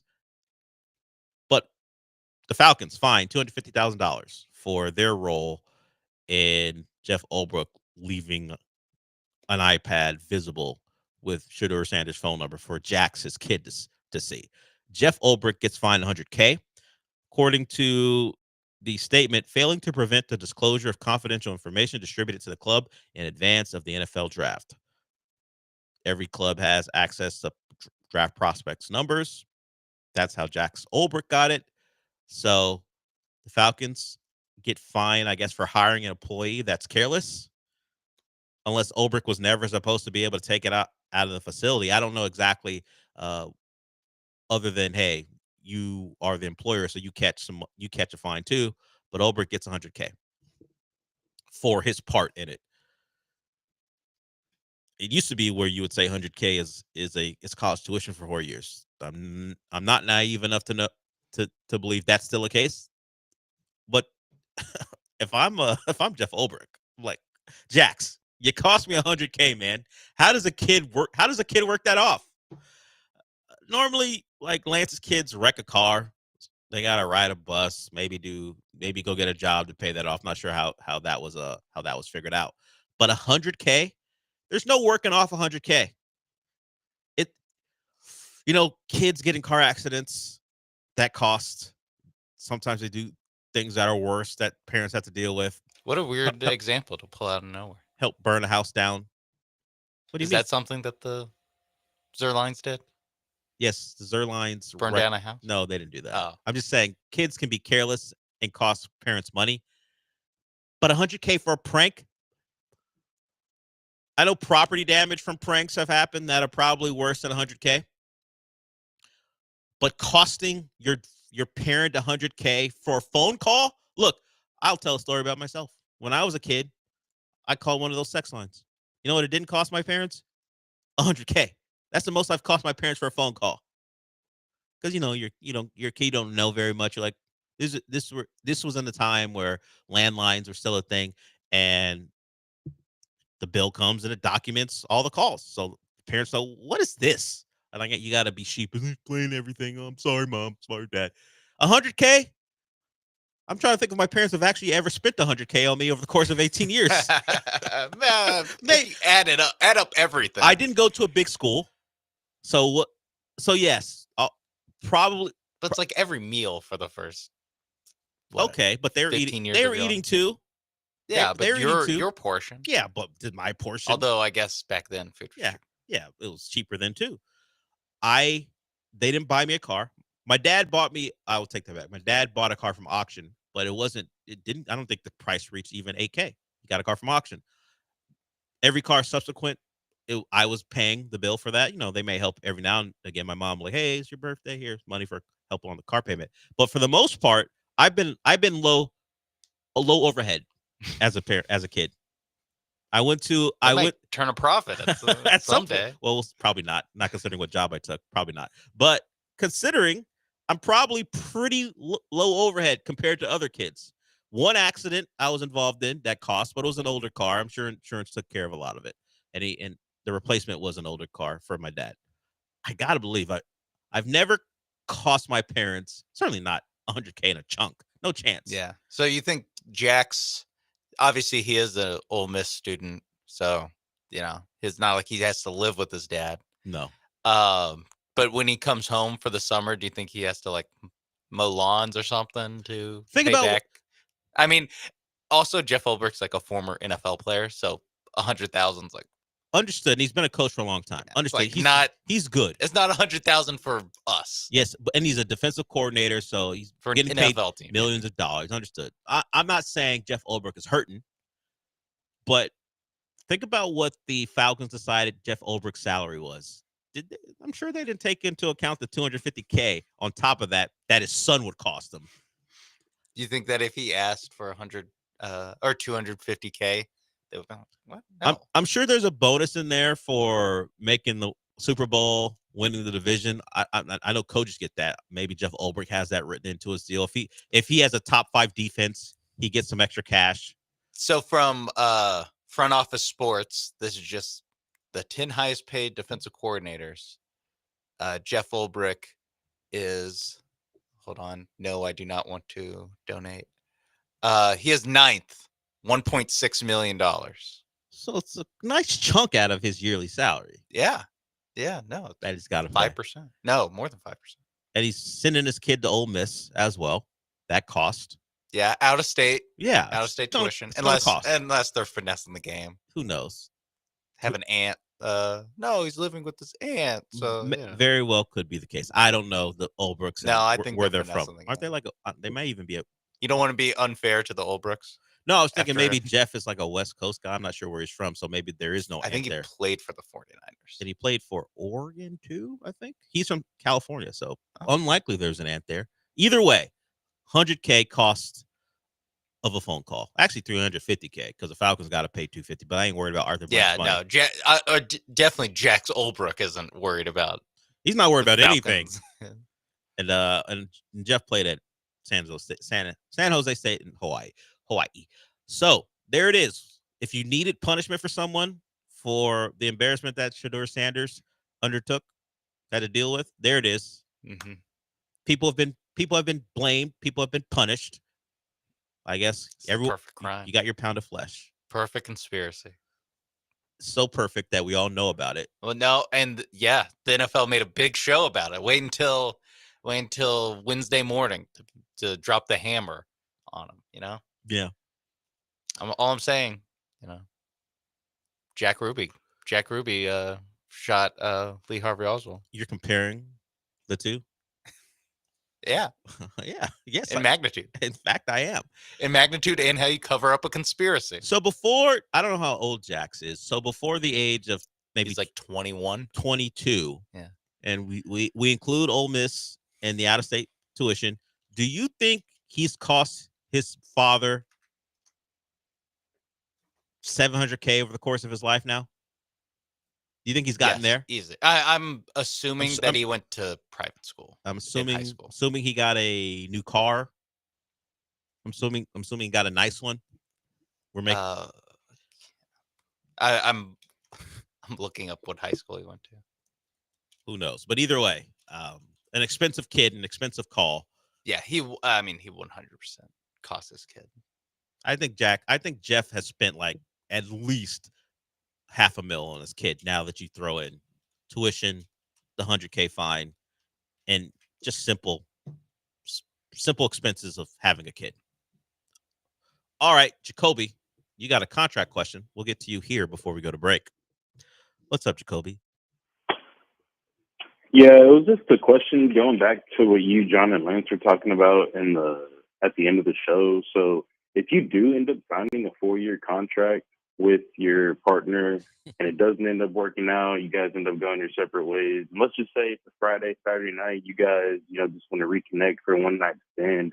Do y'all have to give each other a tribute video before, pursuing those one night stands? And then also too, yeah. And then also too, 2 years for Shedeur and Travis Hunter to get their jerseys retired. 4 years has got to be long enough to get some underwear retired, right? Or no? I'm just curious. Depends on how well you did. Shedeur set a lot of records. Travis won the Heisman. Still ridiculous that they got their numbers retired so quickly. But how good were you that you need your underwear retired? Do you get a tribute video, or do you have to sign a 10-day if you want to spend a week plus with the wife you no longer want to be with? Retire with the team? I don't know about retire. No, but it's like that. It's that symbolic, I'm signing a piece of paper one last time. If you missed it, in News of the Weird, there was a discussion about the possibility of marriage being a 4-year contract, and you just sign up for 4 years, and you can leave without any financial responsibilities on either side after 4 years, like a NFL rookie deal. Maybe you go for the 5th-year option if things are going well. Maybe you're like LeBron when he went back to Cleveland, when he signed his initial deal, and then every other year he held Cleveland to the fire to make sure they would stay competitive, so he would never sign a long-term deal. Maybe something like that, 1+1, 2+1, depending on when the next salary cap jump is going to happen. These are all things to consider when you're getting married. Who's to say till death do us part? 4 years while I'm still in my prime. Maybe I want out. Maybe my glow up is better than yours, and I'm a more attractive prospect, so I decide I don't want to be locked in long term. I'm Giannis. I'm looking around. I'm saying there's not a lot of help for me, but it's all aged out. No more first-round picks. Mm-hmm. Kyle Kuzma's here. I want out. Yep. Kyle Kuzma could be one of the kids. Who knows? Or just actually. Or maybe Kyle Kuzma's just around for some reason. Who's this? Why is he here? And speaking of Giannis' future, Shams has a report has a report on the Bucks and Giannis talking about the future of the team and Giannis' future in the upcoming days, which is interesting because when Giannis was asked about his future, he didn't really give a response. So we'll hear from him when we come back, and maybe how it relates to a potential Rockets acquisition if they flame out tonight. And of course, we still get to Tyrese Halliburton and his talk with his dad and his response to all the things that happened in Indiana last night as the Pacers closed out the Bucks to go up to win that series 4-1. So it'll be Bucks, Cavs. Celtics are waiting on the Knicks, Pistons winners. The Knicks can go into Detroit and close that series out. And of course, we know here where the Rockets got to avoid getting the gentleman's sweep put on them. And then we got the Lakers and the T-Wolves tonight as well. So those two series could be over, and we could be talking T-Wolves and Warriors and what's in store for the Rockets by tomorrow. So we'll get to that when we come back.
You're listening to the Del Olaleye Show. On ESPN 97.5 and 92.5. Live from the Veritex Community Bank Studios, here's Del Olaleye. Number of things happened in the NBA last night. The most prominent one was not only how the Bucks lost, but what happened after the game. They were on the verge of sending that game back or that series back to Milwaukee for Game 6, and you got a game at home. Who knows if you can get it to 7? And Gary Trent Jr. felt like he was going to help lead the Bucks there along with Giannis until he had his awful mistake. And the Pacers, a lot of things had to go right for them late in that game to win, and they did. And Halliburton kept making play after play. This comes, a day or two after being called the most overrated player in the NBA by his peers. And, of course, he tweeted, "Overrate that." And that would have been great until John Halliburton got involved. So at the very end of the game, Giannis is standing on the court contemplating his fate, I guess. And there's just this guy in a Halliburton jersey with the towel, a big towel with Halliburton's face on it, taunting Giannis and apparently saying, that's what we do. That's what we do. Giannis later on said, I didn't even know who this guy was. I thought it was just a fan. And then I found out later that it was the father of a player. I do think it's funny people are talking about Giannis's restraint. Yes, initially he had restraint. And then he walked over to John Halliburton later and was like nose to nose, head on his head. So I understand Giannis could have murdered him, but it's not like Giannis didn't initiate physical contact. Yes. And did we mention the incident with the Pacers player too? Benedict Mathurin? Yeah, Mathurin, where he kind of cupped his head. Yeah, he gripped his head and we're gonna have a talk. You're not gonna leave. Yeah, it looked like at first like a just hey, listen, go kill it, whatever, and then it got more and more antagonistic. You're like, wait, no, they're not being friendly. No, not at all. Giannis won't let him go. Yeah, I just would like a timeline of.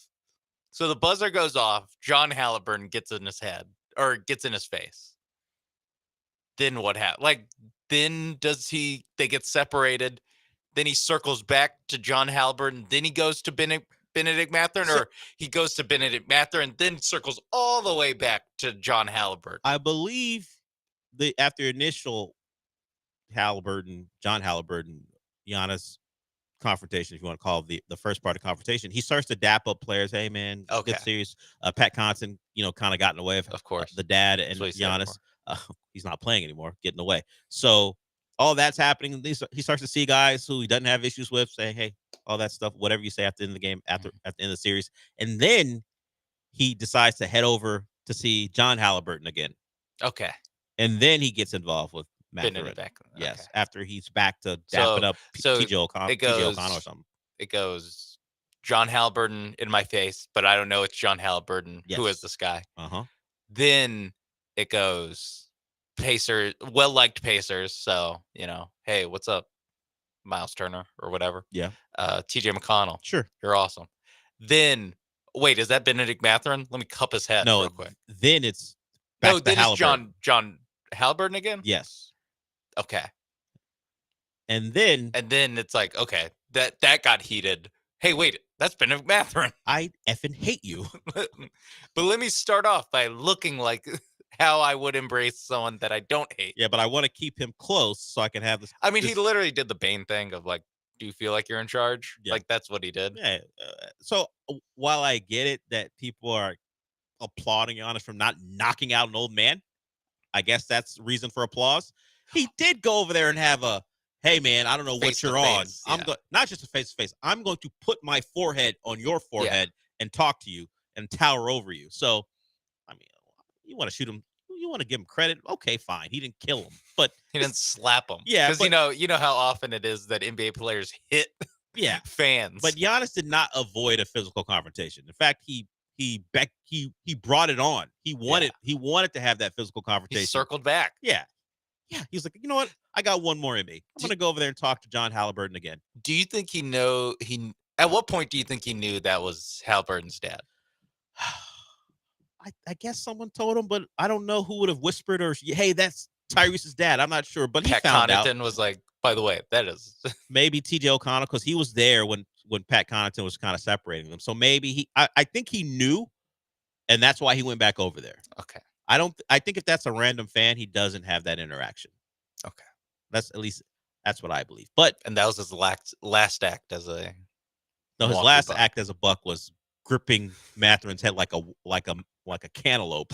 That was his last act. Possibly they're gonna have a meeting about the future of the Bucks. Should be a short meeting. Yeah. Hey, we don't have a lot to give you, Our Giannis. future, we don't have it. In but fact, our present also bad. Huh? I mean, our future and present is pretty much you and you alone. So now it's your turn to make a decision. And that is the hope for, and the hope for other teams is he says, I wants out, and he puts you on the list. And then the bidding war will begin. But really the hope is he says, I only want this place. And then you have a negotiation about picks.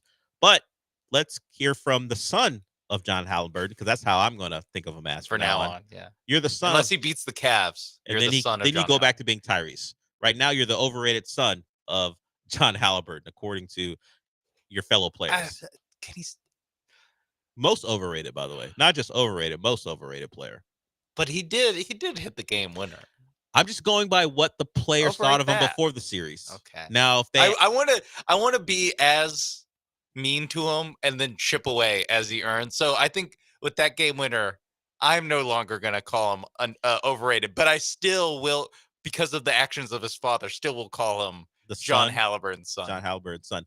I don't want to call Tyrese Halliburton's overrated, but the players know more than me, and they're saying they play the game, and they're not saying just overrated, the most overrated. So let's hear from the most overrated player in the NBA, Tyrese Halliburton, on his dad's actions.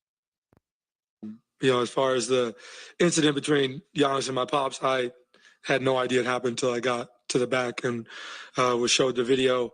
Me and my pops have talked about that, and I don't agree with what transpired there from him. I think basketball is basketball, and let's keep it on the court. And I think that he just got excited, saw his son make a game winner, and came on the court. But I think we had a conversation, and I think he just needs to just allow me to just play basketball, stay over there.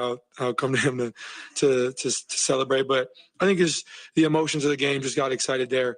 But I talked with him. I'll talk with Giannis eventually about it. Just I don't think that my pops was in the right at all there, and unfortunate what happened in the end there. But I mean, this series was a lot of war of words, a lot of war of antics, a lot of stuff going back and forth, and that's just part of this rivalry and what we've built here over the last couple of years. And it's unfortunate what happened there, but I think it's just competition. And as far as my pops, again, I don't agree what happened there. We'll have a conversation. Everybody's grown men, and we'll just go from there. Giannis was obviously asked about it. He went on to say he thought it was disrespectful. He goes, now when you win, people think you got every right in the world to talk bleep and be as disrespectful as you want. He says, that's not who I am. That's not who I was raised. And he went on a very long discussion, or a long monologue about his father and where he gets his humbleness from. But as far as Rocket fans are concerned, Giannis, you're humble. We get it. Big deal anyway, as Gilbert would say. But as far as your next destination, that's what we care about. So he was asked about it, and I don't think his response is going to make Bucks fans feel good. Giannis, you've always kind of stated about wanting to win and win championships and win a second championship and how important it is to you. Do you think that you can still win that second championship here in Milwaukee after a third straight first round exit? Look, I'm not going to do this. I'm not going to do this. I know how this going to, whatever I say, I know how it's going to translate. I don't know, man. I wish I was still playing. I wish I was still competing and going back to Milwaukee. I don't know. So it's not I'm committed to the Bucks, or I think we have every ability to win a title, but it's also a guy coming off a disappointing loss, a game 4, probably right up until the moment that Gary Trent fumbled the ball out of bounds. They thought they were going to win. They were in a great position to take it back to Milwaukee. So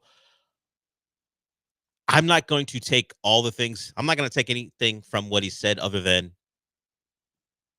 it sucks to lose. Whether a player can be clear thinking enough to give a response that satisfies Bucks fans, I can't hold him to the fire there. It's just, hey man, No. it hurts. It hurts and it sucks, and I don't want to say anything that's going to come back to haunt me. But it also isn't him being so clear about I want to be a Buck forever, because if he says that in a moment where he's not sure, now it's out there, and if you take it back, people are going to hate you. So he decided not to give them anything other than I really wish I was playing still, which is a good way to go about it, unless you're a Buck fan, which is going to shake you to your core. Yeah. If you're already worried about Giannis leaving, losing in the way you did with his running mate not being available because he's injured and going to be likely out for the rest of at least the next season. A lot of questions there, and the Rockets may benefit. Of course, they're not the only team. Brooklyn Nets, because he loves New York so much. Brooklyn Nets, any of the teams. He wants to compete, so he's going to the Brooklyn Nets. That would seem unlikely unless now Brooklyn has a lot of cap space, so maybe they're trading for Giannis and adding another piece. I don't know who's available. I haven't looked at the free agent market.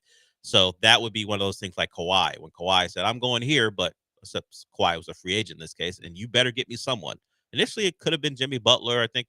I think LeBron might have been a potential running mate, and then they landed on Paul George. So Kawhi certainly worked out well for the Clippers, didn't he? Yeah. Down 3-2. Well, in a series, which it felt like they're very much in control until they weren't. James. Now they are facing elimination. James showed up, and it was James again, the one we have dealt with over a decade or so when he was here, and now the Clippers got a home game to avoid elimination. And as far as Giannis is concerned, he is eliminated. The Rockets have a chance to avoid elimination tonight, and if they don't, the Giannis edits in a Rockets jersey will be out in full force even before the guy makes any determination about his future. That didn't stop an edit from happening. No, hey, we're just editing. We just love Photoshop. Hope casting is what we're doing. We're just hoping, practicing our Photoshop skills. Really. Yes, and if it happens to put one of the best players in the world in a Rockets uniform, so be it. Yeah. So be it. The campaign, I believe, the campaign will begin in earnest if the Rockets go down tonight. A lot of people getting on Twitter saying, "Come to Houston, Giannis." Yeah, get ready for it. I mean, just like after the first Jalen Green miss. Well, if he starts out slow tonight. I did have the thought, and we can actually we can just power through. I did have the thought of like people are saying Ime should like bench Jalen Green, like he just shouldn't be a starter for them. And my thought was, can we at least do it for one more game so you're not trading a bench guy? He's not getting full on Josh Giddey'd.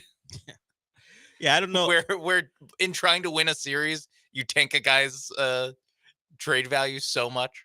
Although Caruso, he's good, but not really what the Rockets want or need. Yeah, I don't know if benching him does more to downgrade him than the playing. I know yeah, that it's such a catch-22. Yeah, like, which means he may not be very valuable in a trade if we're having that discussion.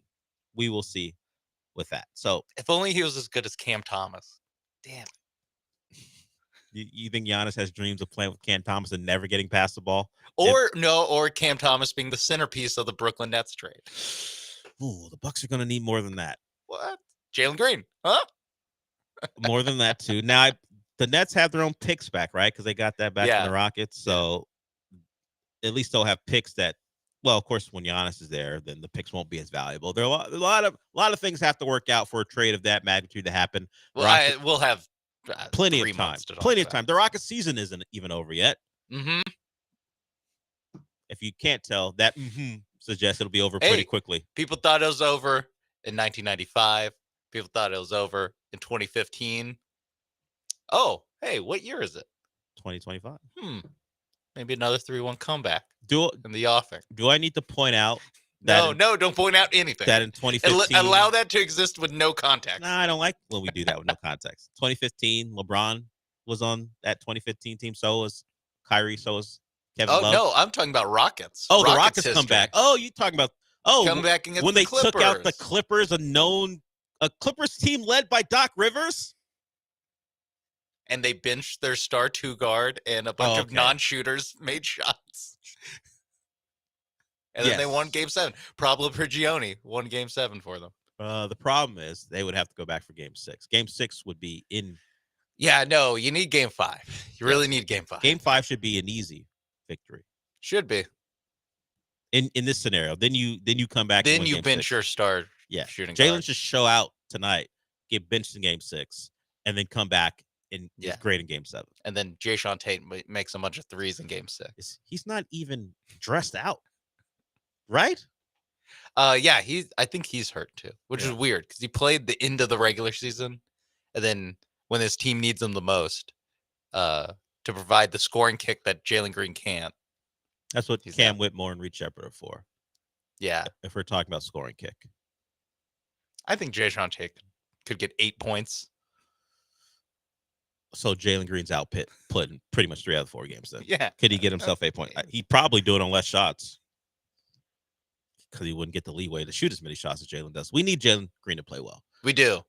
That's simple as that. Jokes aside, we rarely put the jokes aside. No, he's got to play especially well. with Jalen. He's got to play well for the Rockets to win.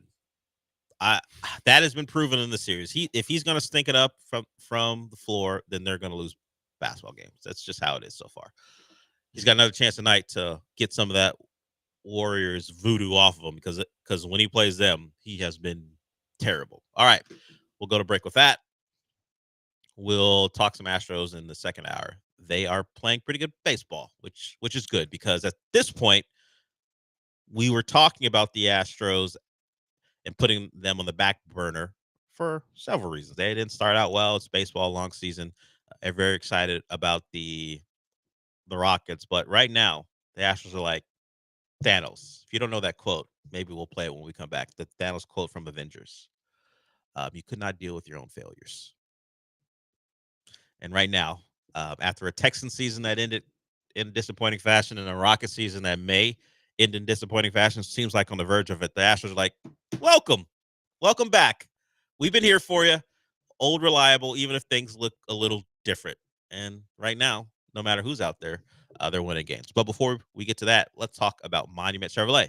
It's a place you go to if you want not just a reliable option, a great one. If you need a new Chevy, they're the place to go. They're in Pasadena off of Beltway 8 and 225.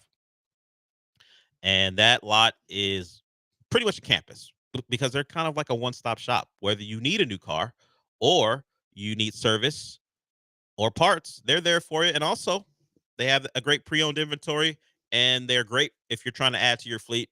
Whether you have an established business or you're just getting up off the ground, they're going to have fleet vehicles for you as well. So Monument Chevrolet provides everything you need. Just go to the website at monumentchevrolet.com and check out all the things they have to offer, whether it be a Silverado. Truck Month continues for one day. This is the last day. So if you're looking for a truck, particularly a Chevy Silverado 1500, go out to Monument Chevrolet right now. You get that employee pricing, that 2.9% APR on those Silverado 1500s. Check them out right now. It's the final day for that. I'm telling you about it all month, so take advantage of it if you can. Maybe you'll run into Luis. He's the salesperson of the week. He's been selling cars out there for many years. He's knowledgeable. He'll get you through the process as quickly as he can, and he is very responsive to the customer. So if you need something, Luis will do it for you. And as always, the entire crew at Monument Chevrolet will get you in the car that you love. So monumentchevrolet.com is the website, and they're in Pasadena off of Beltway 8 and 225. Chevrolet, together, let's drive.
Welcome to hour 2.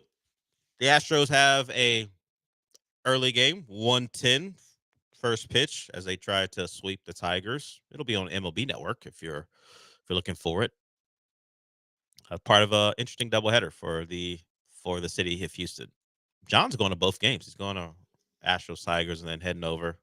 Well, maybe not immediately. I'm sure there'll be drinks in between, multiple, and then he'll head over to Toyota Center for Game 5, Rockets and Warriors. But the Astros win another one. Gusto on the mound gave up first inning home run, hit a guy, but limited the damage, and eventually the Astros bats got going.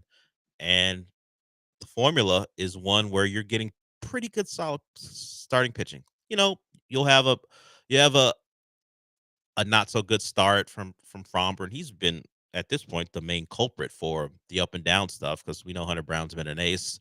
And whatever you get from Ronel Blanco, at this point you'll take, and he was good enough in this series. And then of course Gusto last night. So 6-4 the final. I guess as long as Altuve's playing left, he'll bat second now.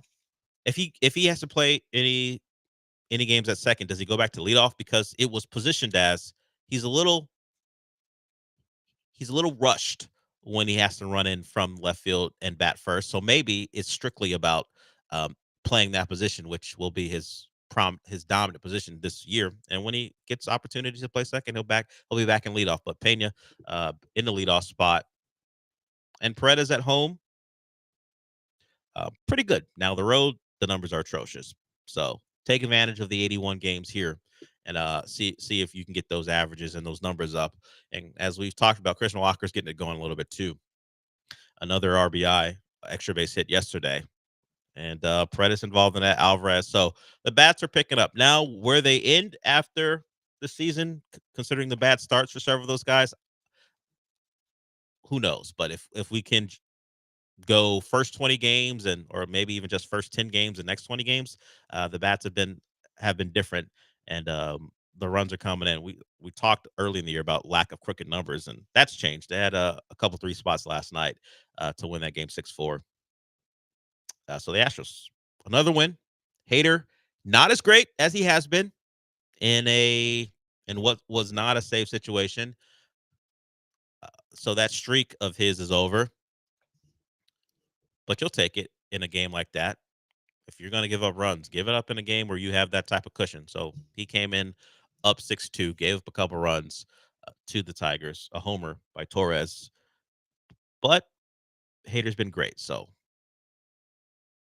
4-run lead to give up to, whatever. Not a big deal. That's the time to have an off night. So 6-4 the final. As I said, 110 today for the Astros. And it's Blumbaugh tonight, or excuse me, this afternoon. It led to jokes this morning that we will not repeat because we're not bit stealers. We don't steal jokes. We're not Robin Williams. You go, why would you say that? Whoa. I didn't say it. Damon Wayans said it. It was a clip for Ship Talk. Didn't play it, but Damon Wayans accused Robin Williams of stealing jokes. He said comedians didn't want to go on ahead of Robin Williams because he would take their material. He said it about a legend.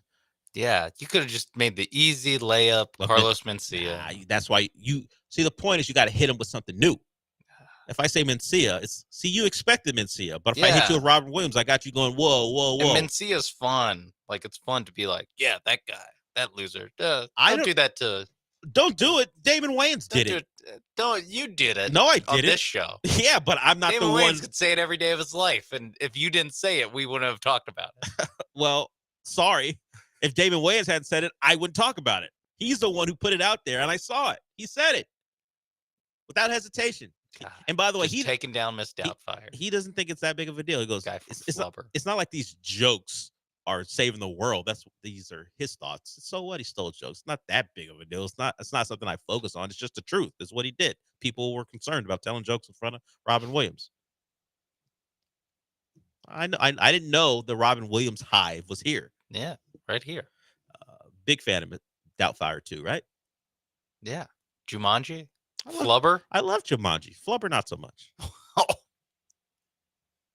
I don't I care. know you didn't love science movies. I didn't love the original Flubber. Flubber. I don't even like the name. That is such a movie. It's a movie I've legitimately probably seen double-digit times, only because it was one of the VHSs we had in school, and so whenever there was a day off or our teacher was sick or hungover, we would just watch Flubber, and so it's just seared in my brain. And Flubber was pretty much the absent-minded professor. That's the original version. That one's actually pretty good, but now you're doing this on purpose. The genie from Aladdin.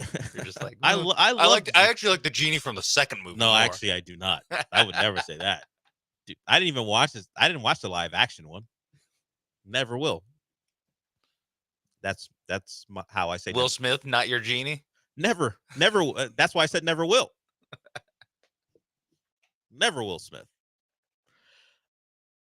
Sorry, absent-minded professor. The original's better. I remember watching that they would throw that on because one of my teachers was very old school, like still VHS time at that point. You're rolling that stupid TV on that little cart or whatever you call that thing. Time for the absent-minded professor. See, that's the generation gap between us. That's right. Mine was Flubber. Yours was absent-minded professor. And it's only mine is because my teacher decided he wanted. It's your generation. It's not my generation. It was that teacher's generation. And for whatever reason, the absent-minded professor was the movie he decided should be shown when he was absent. And a TA, excuse me, not a TA. Oh, but I get it. But a sub was in. Absent-minded professor. He's absent. I wasn't in on the joke at the time, but that was his joke. Yeah. See? I'd be like, come on, can we do Mighty Ducks or something? Airbud? Airbuds never. Get that dopey golden These are retriever just out of my face. movies that if these are your movies. We had VHS copies. I never cared for the dog who played sports. Never cared for Airbud. Let's get to Keith. He's got a question about. I'm going to assume it's a quarterback that's not in the headlines, but he thinks we should pay attention to. What's up, Keith? Hey, Dale. Thanks for having me on. I haven't slept since the NFL draft. My question is, the Minnesota Vikings last year, they won 14 games. Darnold's gone to Seattle. Mullins is gone. Daniel Jones is gone. J.J. McCarthy's on their roster. He's had 2 knee surgeries, never played an NFL game before. They brought in Sam Howell via trade. He's got more interceptions career than touchdowns. They also have Red Rippon on the roster, who's in the same boat, unproven, journeyman guy. They won 14 games last year. Do you still think the Vikings are in play for Aaron Rodgers? Because it seems like the Steelers might be willing to hold off. Do you think Rodgers gets there? Because they won 14 games. There's no way you can go into the season with a J.J. McCarthy, 0 games, 2 knee surgeries, or a Sam Howell. I don't know why there's no way. Are you going to not play J.J. McCarthy another year? At some point, you got to play him. Once you decide to trade away or allow Sam Darnold to leave, the guy who helped you get to 14 wins, the obvious next step is to take on the task of getting J.J. McCarthy ready for the year. You drafted him for this. You have a good team around him. You have to give him the reins. Well, you don't have to, but the logical step is, hey, you got the rookie redshirt year because of your injury. This team we think is pretty good. Now it's your turn. So let's say in your scenario, Keith, that Aaron Rodgers comes in and plays, and he's not washed. He plays well, and Aaron Rodgers still wants to play. Are you doing the thing where you go, you know what, Aaron played well. Sorry, JJ, that's 3 years out of here that you don't get to develop. I get it. Winning now is a big deal, but they made the investment. Their plan was not to play Sam Darnold last year. He just exceeded expectations, and then you add in J.J. McCarthy getting hurt in the preseason. So it feels like J.J. McCarthy's job at this point. You've had a draft. Aaron Rodgers didn't make a decision, and I guess the Steelers believe he will eventually decide to play for them. I do think it'd be funny to watch J.J. McCarthy sit there for 2 more years, and the Vikings go, you know what? Sorry. First, Sam Darnold, now Aaron Rodgers. But don't worry, we'll eventually get to you. But you got to play him at some point. What's the point of having a rookie quarterback on that deal when half the deal is spent him not playing at all? I thought Keith was circling into a Carson Wentz. I thought he was going to get to one of his obscure guys, but he went with one of the more prominent quarterbacks currently in the game, although Aaron doesn't have a team yet. That was a surprise that he got to Aaron Rodgers. I assumed there'd be some, hey, maybe what's Gardner Minshew up to? Something like that. I don't know. He actually replaced Carson Wentz as I know. Casey's back. Maybe they should make a trade for Gardner Minshew. Are they really going to go on their rookie quarterback they just drafted? Yes. Throw a fifth. It happens all the time. It happens all the time. It's now J.J. McCarthy's time. They may think more highly of him than you do, as evidenced by you trying to replace him, and they drafted him in the first round.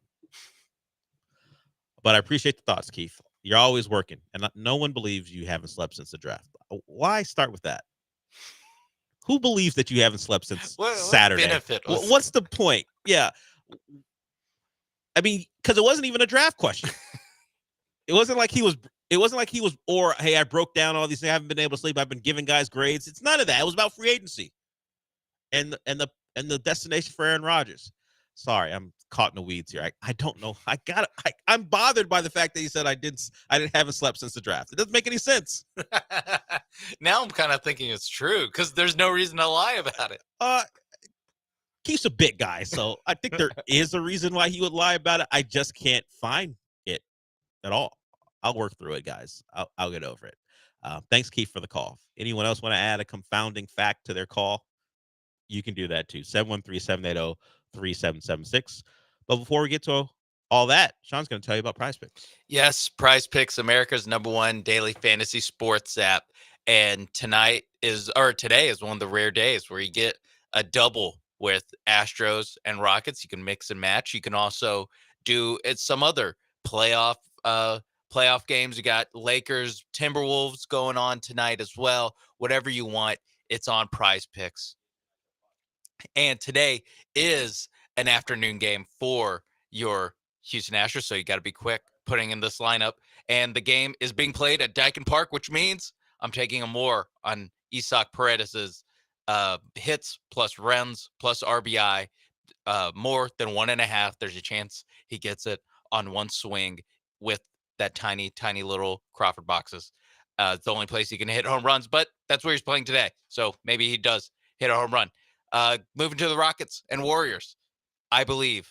Well, no, I don't really, but Jalen Green to score more than 16.5 points. Hey, listen, I know this is controversial, but the number has been dragged down so far by all the other games he's played this series that there is still a chance that he can do it one last time for the Rockets, more than 16.5 points. And then Stephen Curry, more than 31.5 points plus assists. I think he had an off night, and a guy like Steph Curry doesn't always have off nights or won't have off nights back-to-back games in the playoffs. So you can follow my picks, or you can make your own. Download the Prize Picks app today. Use promo code MAPES when you sign up to get $50 instantly when you play your first $5 lineup. That's promo code MAPES on Prize Picks to get $50 instantly when you play your first $5 lineup. You don't even have to win to get that money. It's guaranteed. Prize Picks, run your game.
Broadcasting live from the Veritex Community Bank Studios, it's the Del Olaleye Show. On ESPN 97.5 and 92.5. Now back to Del Olaleye. Let's get to Mike. He wants to talk about the Astros. If you want to talk about anything, you can follow Mike. Number is 713-780-3776. What's up, Mike?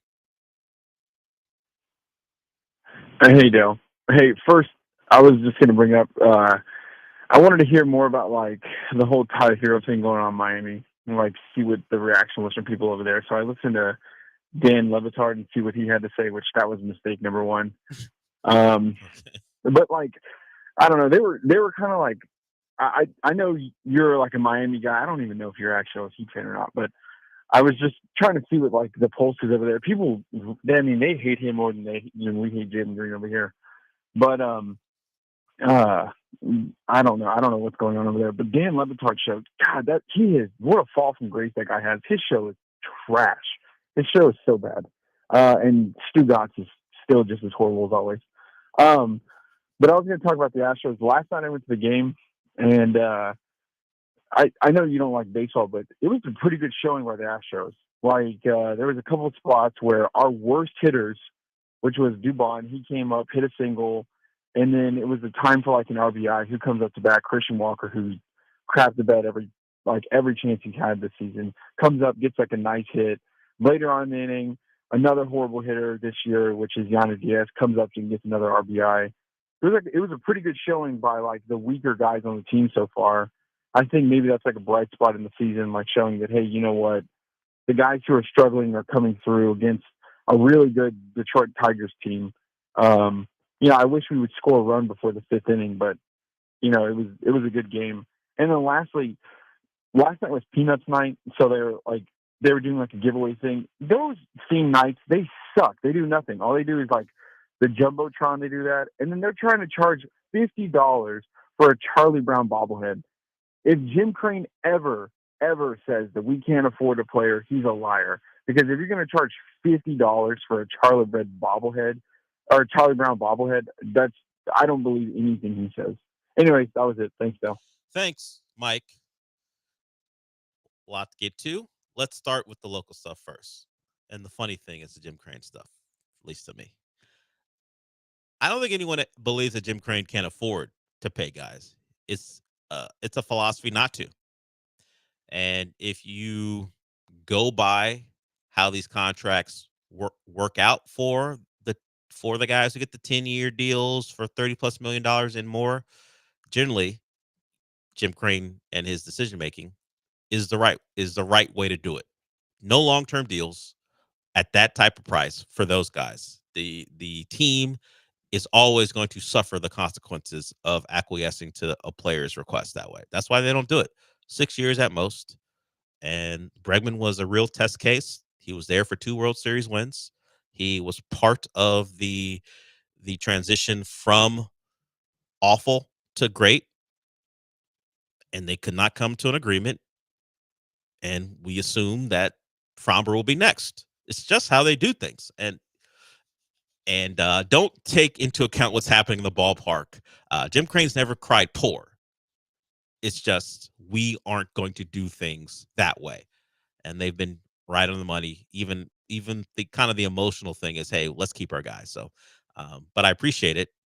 I didn't know it was Peanut Night last night. I didn't know they sold bobbleheads for $50 either. Yeah.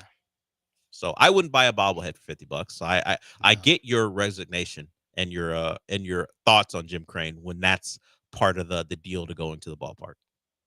Is there a single bobblehead that's worth $50 to you? There's not a bobblehead I would purchase. Like if you want to give it to me for free as a giveaway, okay, I'll begrudgingly take it. Now I got to carry this thing and find a place to put it.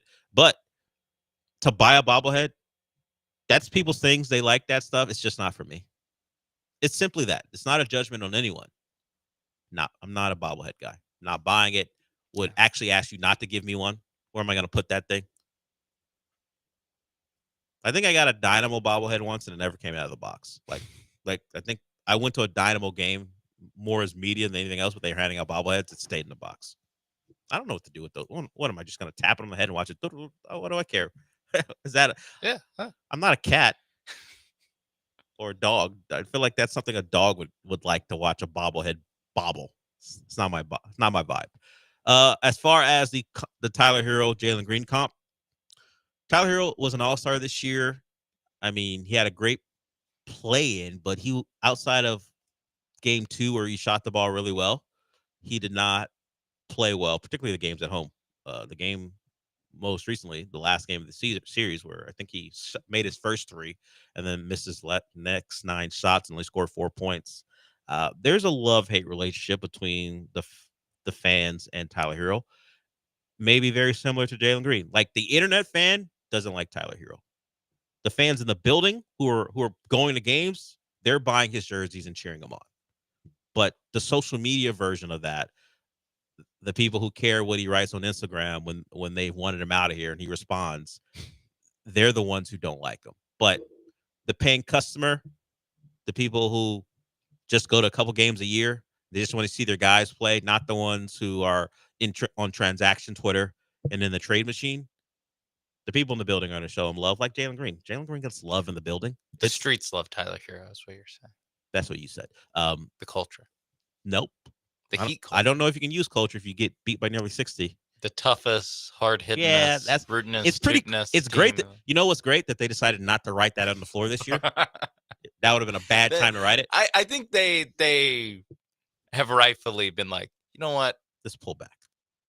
It works when we're winning. Yeah. It's now it's just a point of derision if you're not winning. So that was actually written in the key a couple years ago when they had their City Connects or whatever they call it in the NBA. I think it's just City Edition jerseys. City edition jerseys. Yeah. It was not the case this year, and it's a good time to pull that writing from the paint in the key. But that would have been tough if they were on that court getting blown out by 60. Yeah, bad look all around. So that's not there. But Jalen Green. Yeah, Jalen Green, if things work out, he becomes Tyler Hero. You would hope that he becomes an all-star. Like Tyler Hero has improved year after year. There's just, and I've said it before, there's a certain thing, being the white American player who's got the haircut that he has, sounds the way he does, that's going to bother people. Let's be honest. The voice is tough. We're talking about how the NFL may or may not have reacted to Shedeur Sanders because of the way he acted and all the showiness or whatever. There's another side of that, and that's the Tyler Hero side where he's from Wisconsin, but he sounds a certain way. He's the white American player who, I guess you want to say, is flashy, whatever the word you want to use, dating the Instagram model. Now they got like 2 kids now, so it's been more than just dating. But there's a certain way people look at him, and I'm not going to pretend like that's not part of the dislike from certain people. Yeah, no. I mean, when was it? For whatever reason, Paul and I replayed the Amin Thompson Tyler Hero fight, including Tyler Hero's response to it. Yeah. And his voice is just like, see, it doesn't bother me. It's ridiculous. But it bothers you. In fact, I think it bothers white people more than it bothers black 100. I actually think that's true. Yeah. I think white people are just like, come on, dude. And then I think because we all know that guy. And I think we all know Tyler. And I think the haircut this year got to people too. Like he had the floppy hair before, like particularly last year, but the haircut, the low cut, and you could say looks like he goes to a black barber to get it. I think that might have gotten to some people too this year. And he turned into an all-star. So credit to him for to improving his game. Again. Yeah, Jalen Green. That's the hope as that he turns into Tyler Hero. Which at one point Rocket fans were like, "What? No chance." Yeah. Now you're hoping the guy makes an all-star team, and you hope and pray Jalen ascends to that level. I remember being like, "This guy is going to be Kobe at least." And now, maybe Jamal Crawford.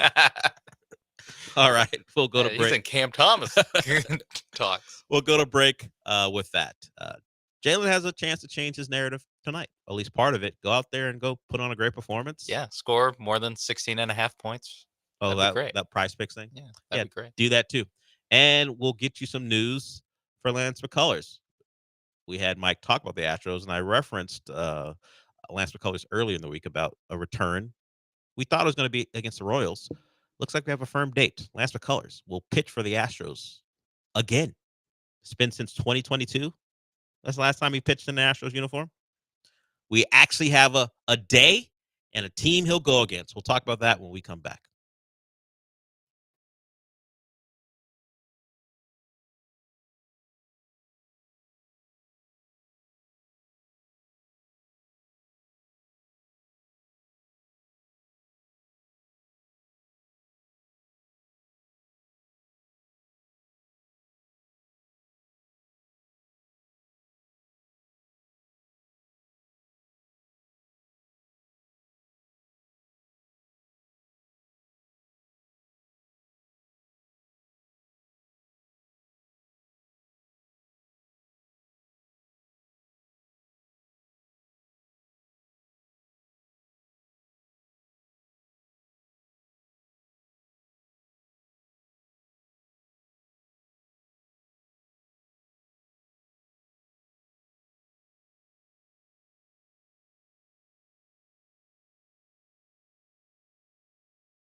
The Del Olaleye Show continues. On ESPN 97.5 and 92.5. Live from the Veritex Community Bank Studios, here's your host, Del Olaleye.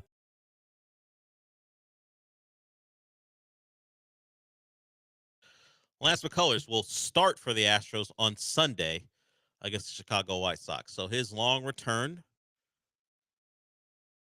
is finally, I don't want to say reached its conclusion because he got to stay healthy, got to pitch, but he's back after years of not being able to pitch for the Astros. Lance McCullers, who hasn't appeared in the Astros uniform since 2022, will pitch on Sunday against the Chicago White Sox.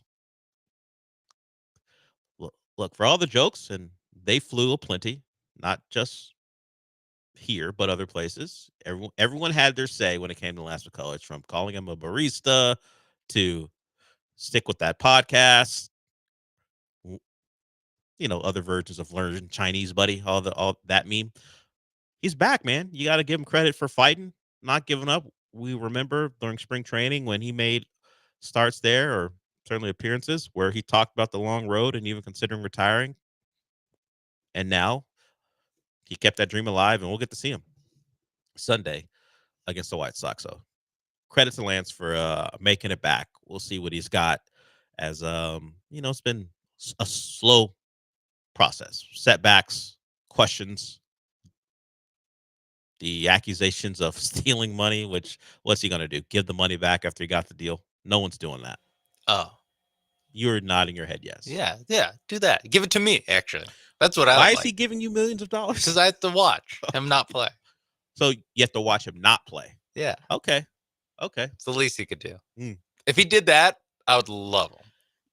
So your contention is if Lance McCullers gave you millions of dollars, I would love him. You'd love him. Yeah. Makes some sense. Sean Mapes can be bought. I always knew that about you. Can be bought. But Lance decided not to, so you've been upset with him. Now you can stop being upset. He'll pitch on Sunday. Can't wait. Against the White Sox, too, a team that he arguably, I guess, had his second greatest Astros moment against in the 2021 series against the White Sox. Yeah, he closed them out. Yeah. Also, is that the one where he probably hurt his arm even more by pitching? I forgot. Who can say, Sean? I'm sure I could look it up. I think that's the one. But I think that's the one where there's like a rain out or something and he had to pitch a different day. Whatever. Either way, we're talking almost 4 years ago. Yeah. And now he is ready to go. He's back. Lance McCullers is back, folks. Not since 2022. So good for him. Good for the Astros. We'll see what he's got.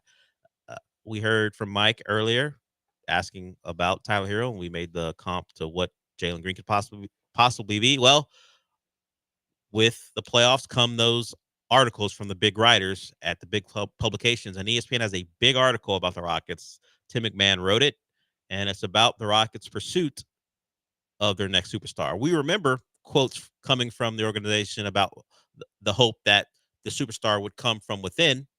That was the hope, while still monitoring the possibility of adding someone from the outside. And that continues to be the tenor of the Rockets' approach, at least in this article, where they certainly do want to exercise some patience when it comes to their roster. This is a quote from Patrick Fertitta. Even though it can be exciting to feel like you're close as you can be, it's important to move with the same level of patience that got us to where we are, and to make sure that we're always making decisions based on not just today, but the future, because we never want to value the near term over the long term. If the right opportunity presents itself, which is key in all these words, where we feel like we can materially get better, we're always going to do the work to know if it's the right thing to do. But in a perfect world, we love to see this group grow together as they already have and become contenders in the league. And goes on to talk about getting better individually and collectively. This series was the first step in finding out if this team could grow together and become a contender. Rockets as a 2 seed, I never thought of them as a true contender because of their youth, not because of the potential talent that they could reach. Just that's a young team, and young teams don't win in the NBA. You don't have a bona fide star. You have an all-star in Alpi. But where was the growth going to come from? It comes from playing in these type of games, figuring things out. Losing is usually the way it happens. You grow from your failures in the NBA quite a bit. And the Rockets, I won't say they have failed. This season has been a surprise. They've played at a level I didn't think they could as far as winning as many games as they have. And they have a true identity, which is very important. Now that you have that set, you got to find out the guys who are going to carry you forward and take you above just simply being a hard-nosed, hard-to-play, gritty, we will challenge you on everything type of team. What's your next level? And can you get to it with the guys on this roster? Maybe it is tonight, maybe it doesn't. But barring some miracle comeback, the questions will begin. They've already started about who should be here, who's, and I put it in quotes, untouchable, and who is someone that should be used to acquire a great player. Will there be any available? Other than Kevin Durant, which is clear that the Suns are going to trade him. The Giannis stuff is purely speculation until Giannis makes a decision. He may decide Milwaukee gives me a great presentation. Don't know what it could be considering what they have to offer as far as lack of picks and lack of ability to move guys. But if Milwaukee convinces Giannis that's the place for him, then Giannis is off the table. Then who you're talking about? Is it strictly a Kevin Durant type move? Is there a player that we haven't heard about? Because that always pops up. There could certainly be a guy that we don't know anything about that doesn't like his current situation, and the Rockets could be on this list. You just never know.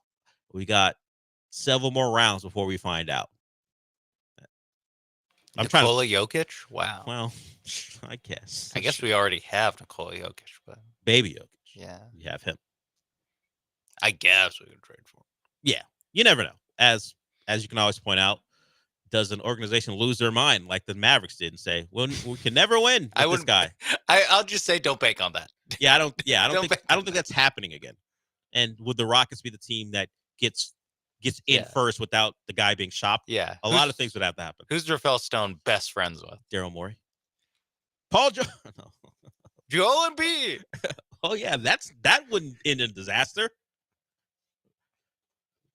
Tyrese Maxey for Jalen Green? Would you make that move? Yeah, I'd take the second best Tyrese in the league. Yeah. Second best, huh?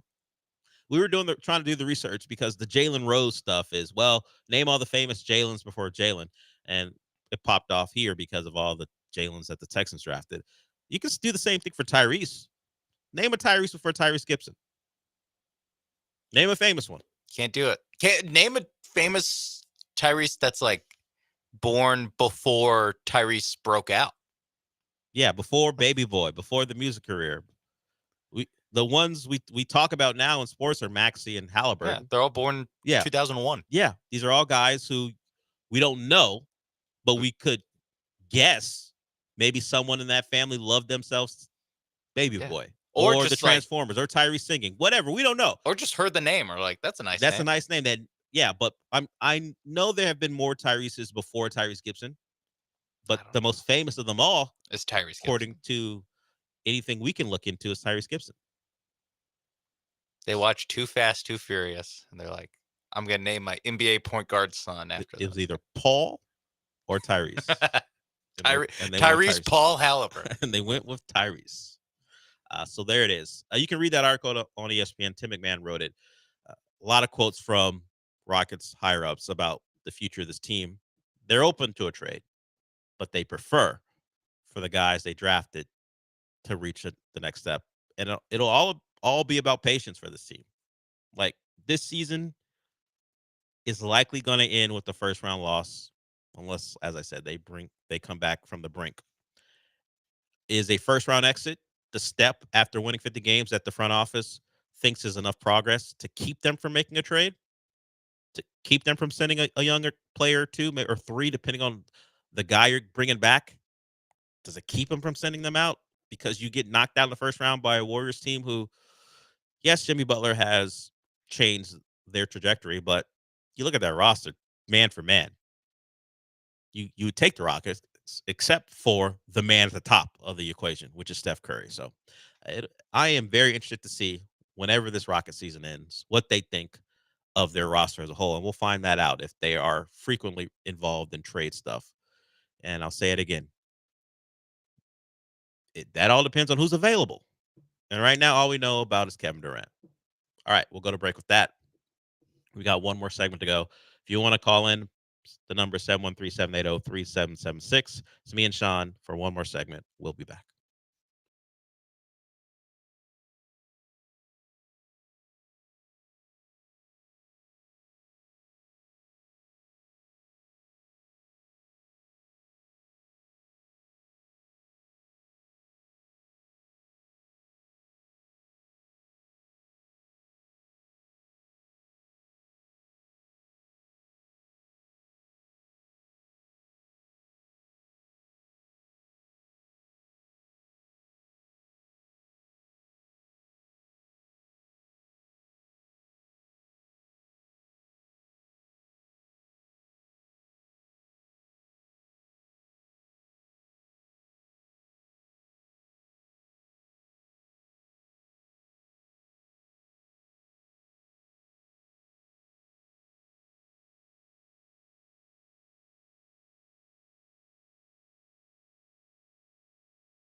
You're listening to the Del Olaleye Show. On ESPN 97.5 and 92.5. Live from the Veritex Community Bank Studios, here's Del Olaleye. Just getting to a couple of things before we go. Stephon Castle won Rookie of the Year. So that's the second consecutive year the Spurs have won Rookie of the Year. Wemby last year, Castle this year. With the addition of De'Aaron Fox, I think they're going to believe they have a chance to make the playoffs. We'll see about that. But the Spurs, at least we know. Well, the Wemby thing was easy. But there were actually options other than Castle, but they made the choice, and they were right on that. It was a weak rookie class, but still, you draft the best rookie. Credit the organization for doing that. This has popped up, and it came because of Jalen Green struggles. The guys around him and what they've done in his draft class. Cade Cunningham, All-Star, All-NBA. Evan Mobley, All-Star, All-NBA, Defensive Player of the Year. Scotty Barnes, All-Star. Those are 1 through 4. Jalen, none of those accolades. So while development is not linear, guys get better at different times, and certainly your situation matters.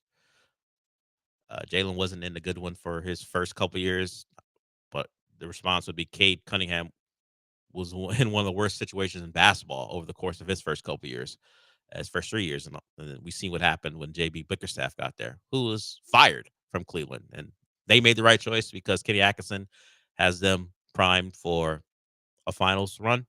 Of course, Detroit made the right choice too. Bickerstaff has helped turn them around. Jalen felt like the clear number 2. He just happens to not have been able to do what those other guys have done. I mean, 38 points in game 2. Yeah. What about the other? What those guys do? Career high in playoff games. Those guys. Cool. Evan Mobley in the second round won a award for Defensive Player of the Year. The only scored 38. Then talk to me. Help win a series. Whoa. Last year. Evan Mobley helped them win a series last year too. Donovan Mitchell certainly playing a huge part in that. But the point is, these guys, and some of this stuff is team stuff because you're helping your team win, so people are going to pay attention to you, and you win awards. But these guys, even Scotty Barnes has found a way to be an all-star. Jalen Green, not so much. So Western Conference, it's tough. There is no Western. You can't sneak that by me anymore. Yeah. Oh, there still is. But the guys voting is based on who's an all-star. And then the guys pick the teams. The guys pick the teams. But it's tough as a guard in the West to make the in the East, maybe, sneaks on there. Yeah.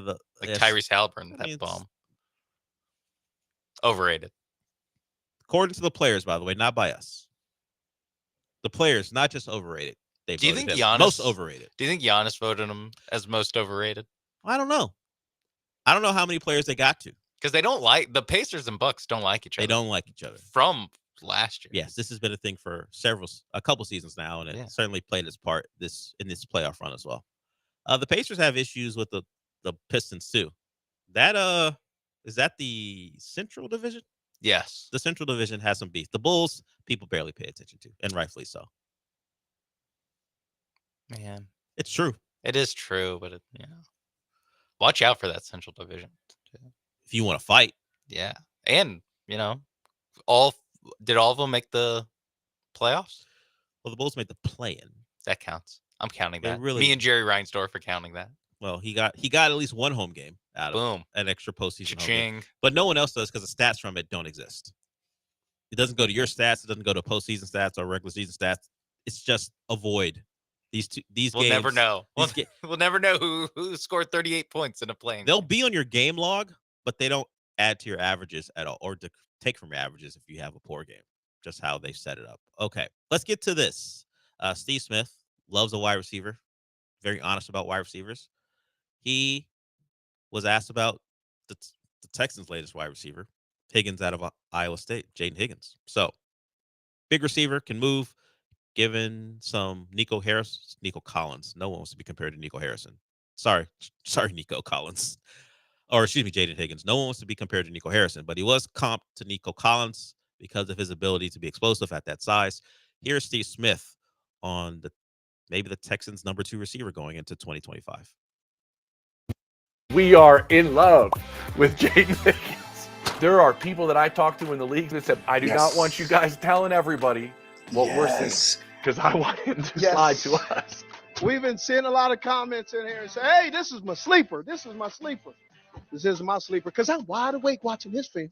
Woo! Great job of separation. Can get in and out of breaks, can drop his weight, has ability physical at the line of scrimmage. He fights through contact. When we compare him to T-Mac, this is what I would love to see T-Mac do, some of these things on a consistent basis where he can fight through getting pressed up. With Higgins, I think that's the difference. I think somebody's going to sneak into the first round and take him, and everybody else is going to be going, oh. Now, the Texans didn't have to sneak into the first round. They got him in the second. So a lot of high praise from Steve Smith for the Texans' new receiver. And they need production from – they drafted 2. They probably need production from at least 1 because you have Christian Kirk. You expect that to be a spot along with Nico Collins where you get help for CJ. One other guy. They've taken a shot on day 2 with those 2 picks, so we'll see. But, hey, so far, the people who are supposed to know what they're talking about, and Lance talked about Higgins, I think, even this morning, too, likes what he brings. So a good pick for the Texans in the only way we can grade it. What do the experts think? We'll take that. Yeah. Well, I'll take Steve Smith Sr. at his word. Yeah, I think expecting one of these guys to have some production, not to walk in and be, the second receiver on this team, but to, 500 yards from these 2 guys? I said number 2. I should have put your other outside receiver because Kirk is a slot guy. You have Nico, and you're drafting Higgins to be, you think, your other outside receiver. Now, you're going to have 2 guys about 6'4", a lot of size on the outside, and, of course, Kirk and a smaller inside receiver. So they've done what they could to address what was a glaring weakness at receiver. The guard spot is a different story. Lance, big on Higgins, not so much on Ursary. Thinks he can be an average starter. Said that this morning, too. So does he even start this year? Blake Fisher had to wait quite a bit until he started. Does Ursary get on the field in a starting capacity? Doesn't seem like it. Doesn't seem like a rookie tackle is going to start on this team unless he clearly outshines the guys in front of him, because you need a spot for Blake Fisher. And then you made your acquisitions in the offseason with you can say less than impressive guys, at least if you go by 2024, but they did sign them. So I think Ursary could be someone who sits and waits. And maybe he ascends to a swing tackle if he shows out in training camp. But I do like what they did at receiver. I do like the attention being paid to it, because you don't want to enter into 2025 with CJ lacking in weapons and it being a Nico only type of deal, and then throw in what could be a questionable offensive line, particularly on the interior. And as always, we'll just see how it plays out. That music means we're done for the day. Paul Gallant is up next, followed by the Killer Bees. We got Astros in about an hour and 15 minutes or so. Then, of course, we got the Rockets trying to extend their season. We'll talk about all that tomorrow. But since we're done for the day, Sean, what does that mean? We did it! We did. I'll talk to you tomorrow.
Well, Yainer Diaz probably doesn't mind the pitching change because he did not have comfortable swings against Reese Olson.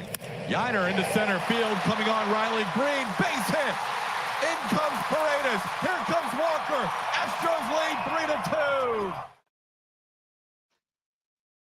Hello and welcome aboard the Paul Gallant Show on this Wednesday, April 30th, 2025. I am Paul Gallant. Sean Mapes is behind the glass, and this is the most interactive sports talk show in Houston.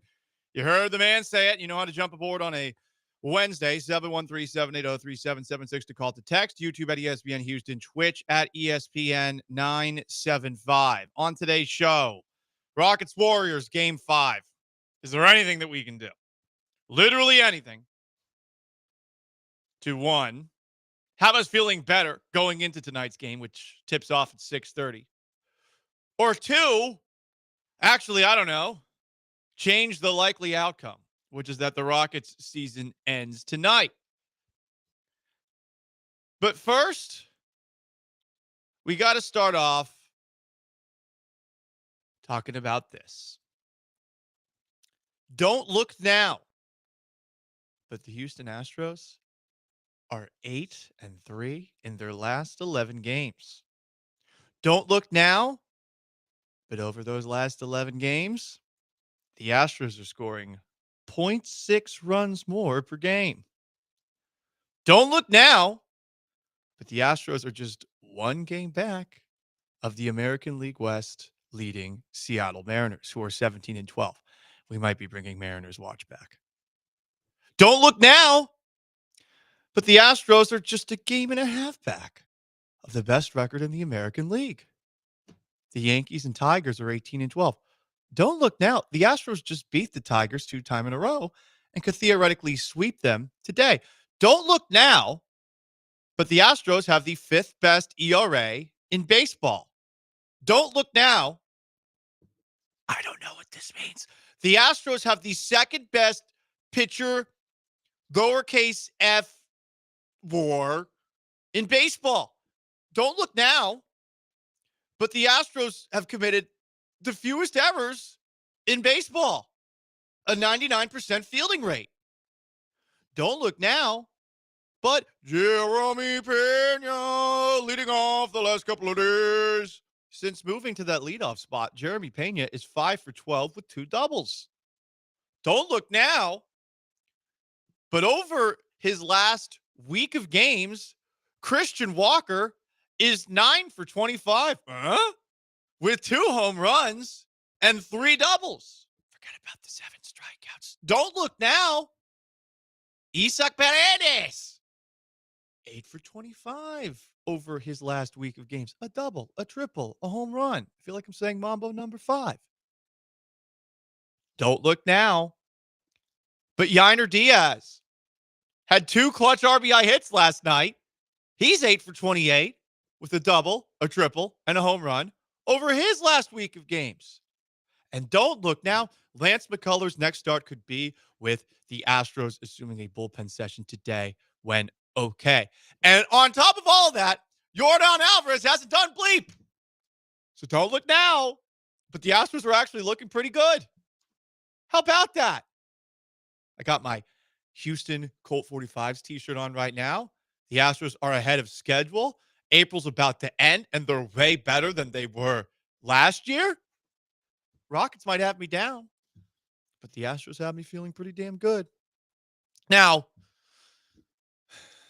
like any toxic relationship, you have to keep gaslighting somebody, even if they're showing you something good, right? Paul, you've never been in a relationship in your life longer than 5 months. Shh. Whenever you got it good, you need to gaslight people into believing that it still needs to be good. Trust me. Paul, why would I trust you? Shh. Trust me. So, I mean, all that stuff is nice, but I still need my American League sweep. Not my National League sweep, my American League sweep. Not my sweep over the Toronto Blue Jays, my American League sweep. I need an American League sweep, okay? And they could theoretically do that this afternoon against the Detroit Tigers. Of note, the last two games, and we didn't touch on this yesterday because we were busy talking Rockets all show long. The Astros are actually 2-0 since Jose Altuve asked out of the Astros leadoff spot, which is such a strange story that I believe is loaded with a lot of Jose Altuve's sarcasm.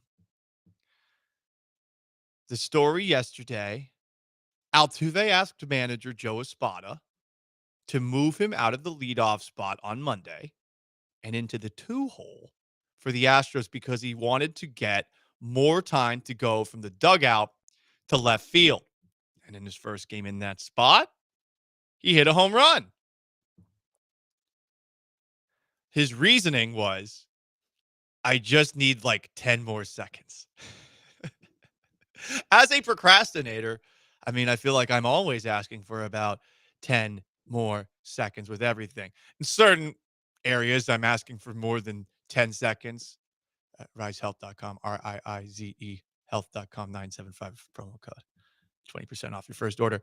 I'm usually looking for more than 10 seconds there, but we could all use a little more time in life. Is this really why Altuve is moving into the 2 spot? He told this to Astros media before Monday's game. Quote, I just told Joe that maybe he can hit me second some games at some point. And he did it today. I just need like that little extra time to come from left field. So he put Jeremy Pena there. Pena's been 5 for 12 over the 2 games, couple of games, 3 games since he has moved into that spot. How about that? There is an element of this where if this continues, it will feel more like this year, the 2025 Astros are just throwing bleep at the wall. Altuve in left field. Cam Smith in right field. Cam Smith on the opening day roster. Joe Espada was asked about why he moved Altuve there. He's always looking for ways to get everyone involved. He's playing left field, comes in, maybe it gives him a little bit more time to get ready between at-bats.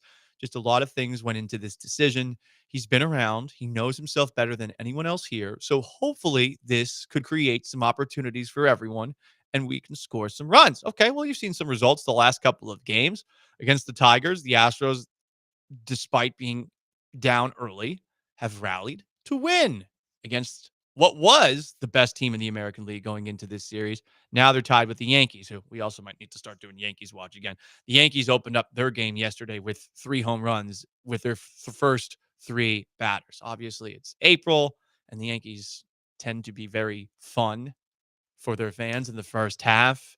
They start getting cocky. Second half happens. Playoffs happen against the Astros. World Series against the Dodgers happen. Entirely one-sided World Series.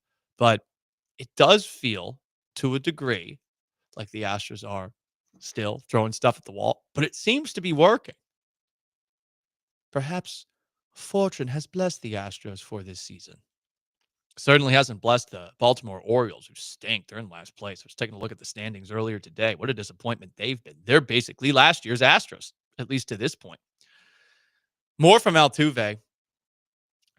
I mean, this is the best teammate of the year. Let's get the bleeping Hall of Fame bust ready. Listen to this quote. I enjoy playing baseball. Bust. Right now.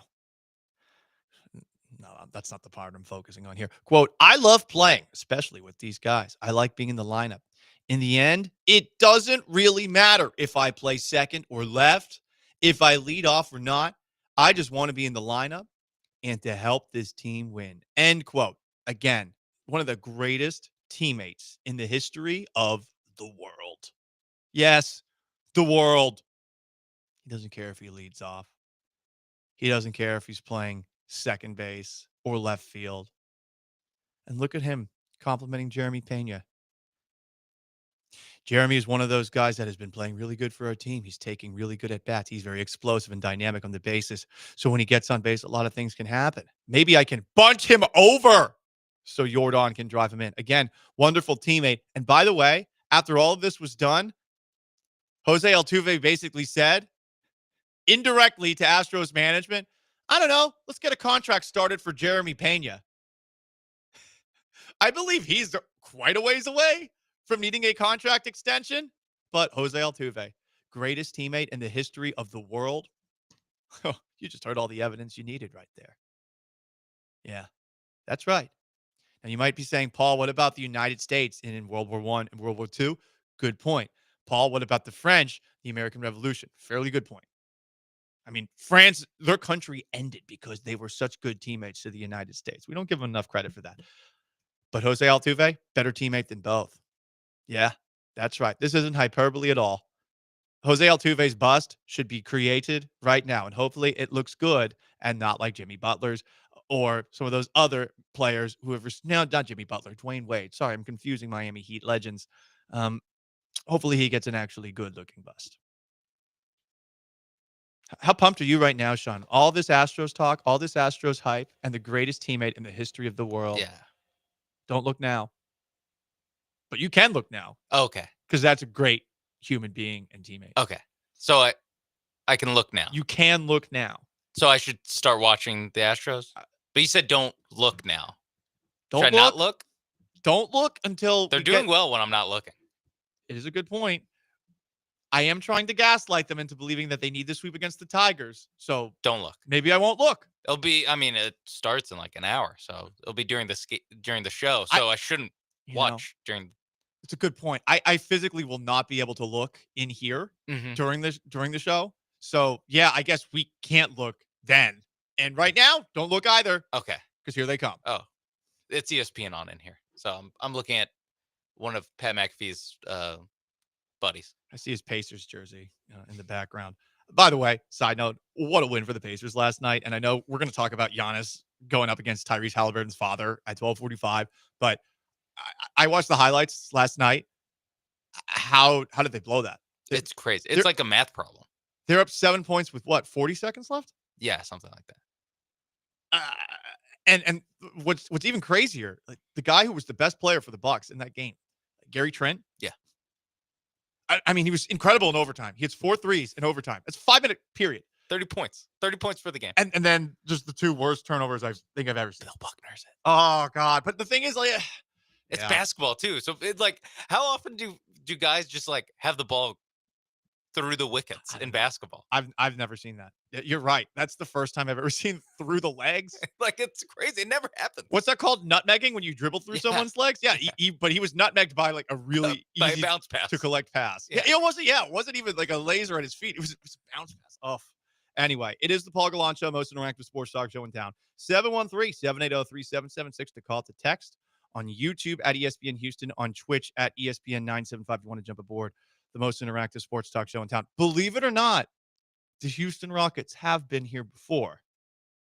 Maybe they do have a chance. Why? Stick around to find out. Paul Gallant Show.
You're listening to The Paul Gallant Show, On ESPN 97.5 and 92.5. live from the Veritex Community Bank Studios. Here's Paul Gallant. Before we talk Rockets, a couple of texts on the most interactive sports talk show in Houston. From the 281, don't look now. Jalen Green does not have killer instincts. Hey, we were talking about the Astros and positive reasons to not look now. There's so many Jalen Green texts. We didn't even bring him up in the first segment. From the 346, 100 Jalen Greens couldn't defeat Casper the Friendly Ghost. Start Cam Whitmore, all caps. Now, foo, F-O-O. Jalen Green's going to need to wake up. Also, we were talking about how Jose Altuve is the greatest teammate in the history of the world. Some very good comments on the Twitch. Virginia Buttonweed, I bet Altuve has nice toilet paper in the guest bathrooms and one ply in his.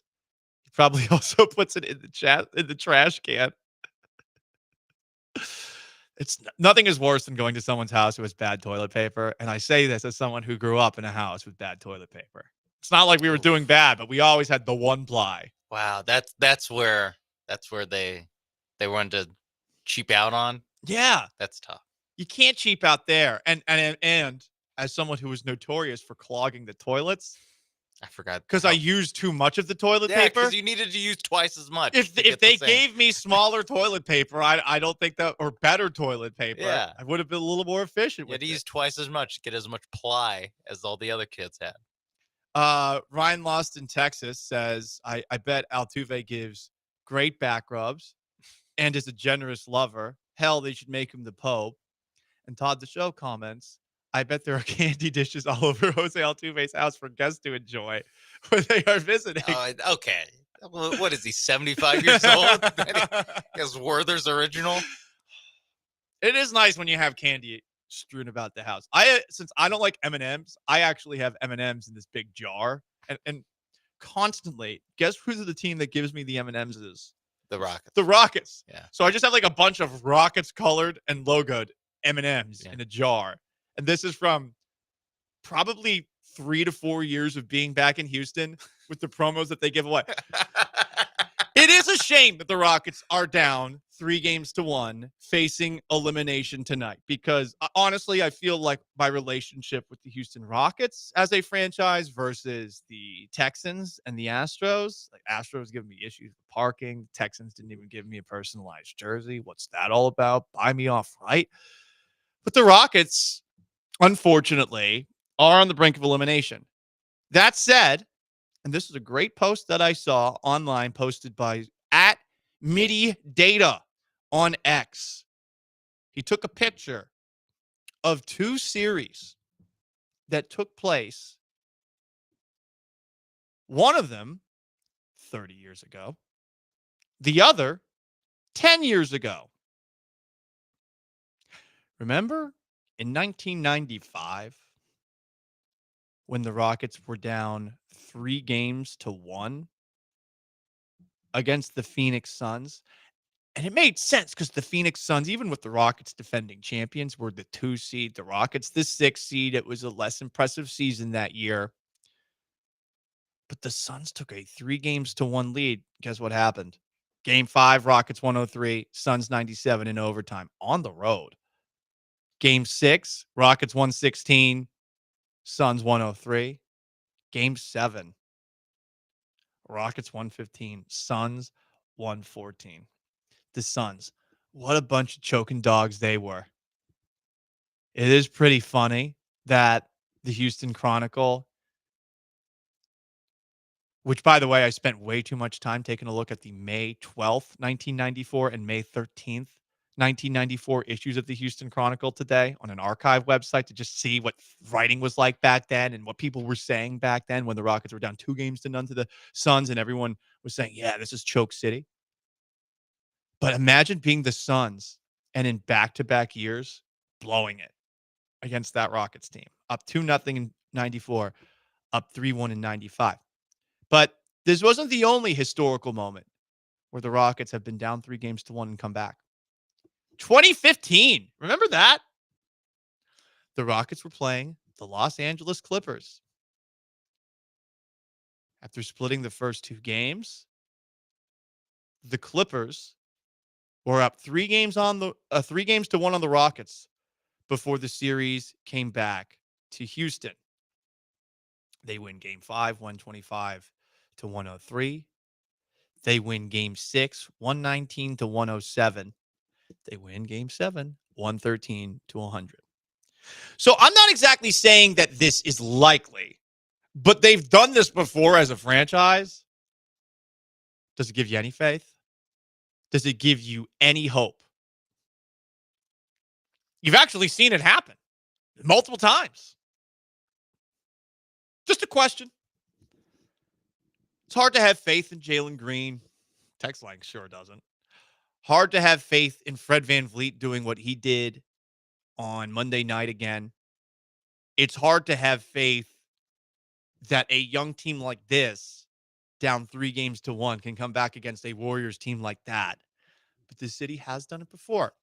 Am I planting a seed of hope in your brain right now? 713-780-3776 to call, to text, on YouTube at ESPN Houston, on Twitch at ESPN 975.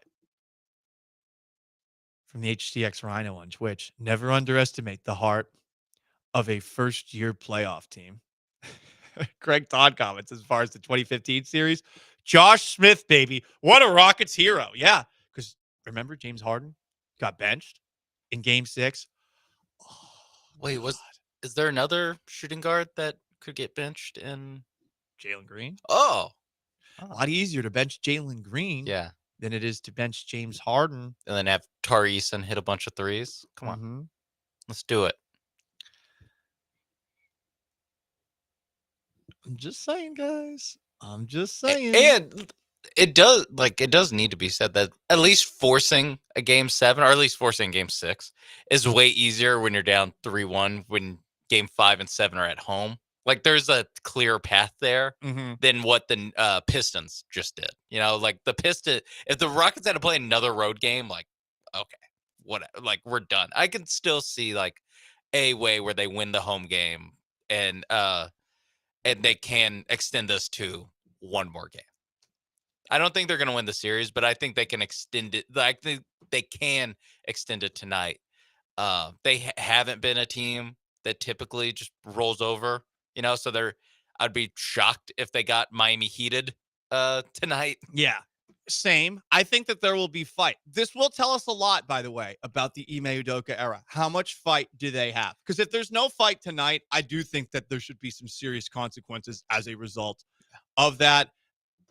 The number one would likely be that Jalen Green is elsewhere. The texters are destroying Jalen Green from the 832. Green's a bum. Sad when Draymond is out playing him. That's from Chris in Humble. Oof. Draymond might be outscoring him in games, not Game 2. Yeah. Some more text. The vibes are definitely down. I'm not hyping anybody up by talking about the Rockets being down 3-1 on the most interactive sports talk show in town. From the 936, this person, Eric the Driver, is asking, should I watch the Rockets or have a smoke and play Oblivion Remastered instead? Yeah, it's an old video game that's 20 plus years old that all of a sudden has been remastered and people are playing the hell out of it right now. It's an Elder Scrolls game. I am not buying it because I know my video game addiction will lead to me not doing anything productive for the next couple of weeks. From the 832, Rockets would be up 3-1 if they made their free throws. Yes, we know. Everyone knows. That is the thing of they're not that far away from these guys. It's just they don't foul 3-point shooter and make free throws. 35 missed free throws is a while away. Yeah. I disagree to a degree. 35 missed free throws. They're 60 for 95. It's remarkable. I'm saying you don't even have to shoot well. If you're one of those, shoot a little better. That's true. But again, missed 25. But do you expect them to? You know, you're right. I mean, if they made 10 more of those, you're right. We're probably talking about a 3-1 series. And there's something where the guys shooting a lot of them are it's Şengün, who's a 70% free throw shooter. So when he misses, you're not like stunned. And it's Steven Adams when they do the hack of Adams. So like that part sucks. there's a little bit of like it is your bad free throw shooter The shooting worst. a lot of these. Yes. But I mean, last game, I know Jalen Green at least missed one on the flagrant free throw. He missed one of the flagrant free throws. And he's probably your best free throw shooter on the team. So yeah, I think that it is something that they haven't been good at so far. But I mean, again, they're not that bad at them. More text on alternatives to watching the Rockets. Should I catch up on The Last of Us or watch the Rockets game? Last episode was rather dull. I would watch the Rockets game instead of that. From the 713, I don't even want to watch the game tonight. Ain't no reason to raise my blood pressure over a loss or watch them make stupid mistakes all game long to give it up in the fourth quarter. I'll check the score when it's 2 minutes left to the end of the game. Well, what if you come back and then all of those things happen during those last 2 minutes? Yeah. No, the last thing I would want to watch is the last 2 minutes of this game. Right. Exactly. I'd want to watch like the second quarter. Just watch. I would only want to watch the second quarter and then go back to whatever you're doing. From the 281, franchise history doesn't mean bleep. Okay. Well, you guys seem to be out. We'll try to pick you back up in the final hours of the show. Okay. Maybe we make a phone call or two. Maybe we do a prayer together. I'm not being sarcastic. Do you want to know something? Do you know what I used to pray? This is not a joke.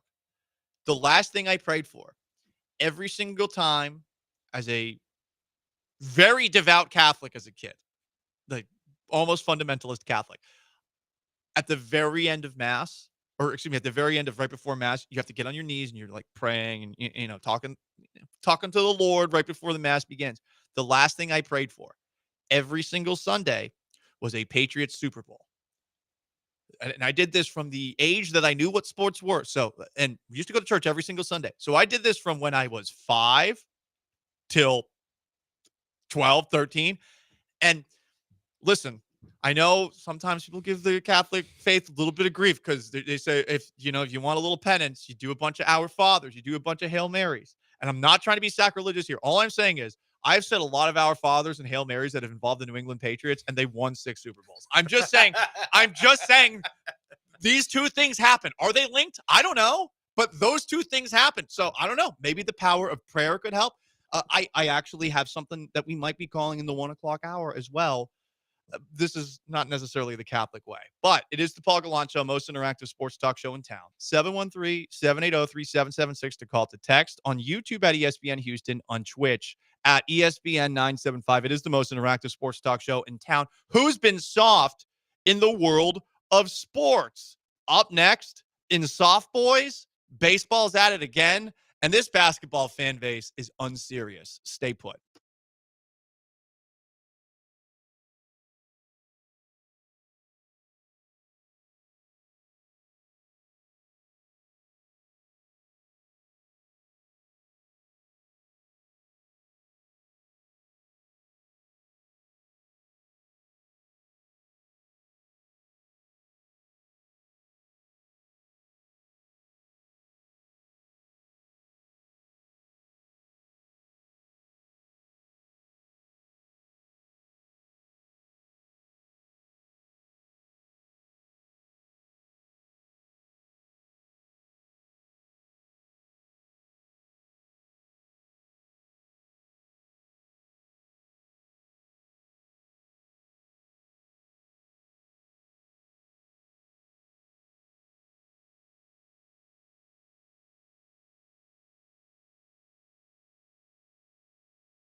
It's the Paul Gallant Show. On ESPN 97.5 and 92.5. Live from the Veritex Community Bank Studios, here's Paul Gallant. Most interactive sports talk show in Houston. 713-780-3776 to call, to text. YouTube at ESPN Houston. Twitch at ESPN 975. Don't look now, but the Astros are looking really good. And the Rockets, I'm just sensing that a lot of people are checked out. They were down 3-1 in 1995 and in 2015. That's all I'm saying. It's happened before. When it's happened for your fan base before, you should at the very least say, you know what, screw it, I'll watch Game 5. Because if you're there from Game 5 on, I mean, you get to pat yourself on the back. You're not necessarily I was there guy unless you actually go to Game 5 and Game 7, but you could theoretically pat yourself on the back. We were talking about the power of prayer and how young Paul, fundamentalist Catholic, before Mass would regularly pray for a Patriots Super Bowl after praying for my family and friends and world peace. Also, Patriots Super Bowl, huh? Mustang Boy 7 brings up on the Twitch. Let's pray. Amen. I totally forgot the Rockets have a guy named Amen Thompson. Yeah. Yeah. There we go. Anointed by God. We might do later on in the show a segment where we try to coax the supernatural into shifting the vibes here. And someone suggested that we play Madonna's Like a Prayer in the background. Look, I do not want to come off as sacrilegious. I'm just talking about me as a boy. That literally was something I did while being a very devout, like super uptight Catholic. This person is suggesting us play Madonna's Like a Prayer in the background. I'm a little uncomfortable with that. That song is about a specific act, and it's not prayer. It's not prayer. Okay. Anyway, a couple of texts. Folks, to be out on the Rockets like they've been out on the Astros is nuts. First year back in the playoffs, and they're supposed to win the title from 409 Spencer. It's not that as much as this Warriors team is not that impressive. And the reason the Rockets are losing the series is, I think, more them than it is Golden State. Yeah, it feels a little bit like, and this is maybe a little bit disrespectful to the Golden State Warriors. I'm sorry. Actually, no, not to Stephen Curry, at least. It feels like when Kansas would lose to Davidson in the NCAA tournament, where it's like, it's a bunch of one and dones that are like obviously better basketball players, but then the other team they're playing has 4 seniors that have played together forever and one guy who can make every shot, Stephen Curry. And that's kind of how they're losing, where every time like Duke or Kentucky would lose in the first round of the playoffs, like you just be like, how the hell did they lose this team? Like, yeah, they're gonna have 5 guys drafted off this team, and in some way Jack Golke sends them home, and I think that it's like a similar feeling where you're just like, oh, Gary Payton's gonna beat us. Yeah, like Brandon Podziemski, who we said his name correctly. We're not calling him Pods, but he scored 26 points and he had 6 threes. I mean, good. I might. Oh no, I won't call him Pods. From the 281, Rockets can win tonight. They're undefeated this postseason in games that tip off at 6:30 Central Time or earlier. Oh, earlier is doing a lot of work there. Is that true? Was the first game 6:30? No, game 2 was. It was? That's what the text was saying. No, game 2 was like 9:00. Game 2 was late. It was an obnoxiously late tip-off. It was because the Sunday game, the Easter game, was 8:30. No, that was a 9 p.m. tip-off. So I suppose no. This doesn't work. This doesn't work. Anyway, it's time for some soft boys. Who's been soft in the world of sports?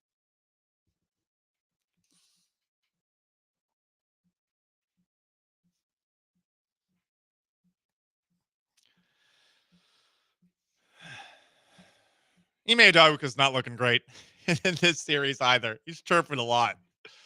I wouldn't chirp against this team. But in honor of the time that Ime Udoka once called LeBron James a soft-ass boy in the midst of a Rockets-Lakers game every Wednesday, 12:30, we talk about who's been soft in the world of sports. Not as much today. I think baseball is soft. They suspended Tommy Pham, noted crazy person who once punched a fellow member of his fantasy baseball league or football league in the face at a game. That's a real story that happened. He's a guy who likes MMA as well. A Fatty Boom Batty Angels fan felt the need to touch Tommy Pham as he was trying to corral a ball down by the stands. And Tommy Pham, moments later, because this fan, I guess, was still talking to him, made a gesture that baseball found inappropriate, and they have suspended him 1 game for it. Ready to roll some dice. Exactly. That's what he was doing. That's what I thought, Sean. The broadcaster said he's saying hello to the fans, which I thought was a cheeky way to describe it. That's a good euphemism, yeah. I think the cameraman did Tommy Pham wrong. I think tough. the cameraman did him wrong. I mean, it's a good moment to have on video. The entire production was just like, hey, let's go to Tommy Pham. Mm-hmm. And he's screw off. Yeah, exactly. But he was doing it towards the stands, not towards the camera. I'm guessing the guy kept talking after he did it because he wasn't looking directly at him, and then he looked over to the side and he did that. Also in baseball, this is soft.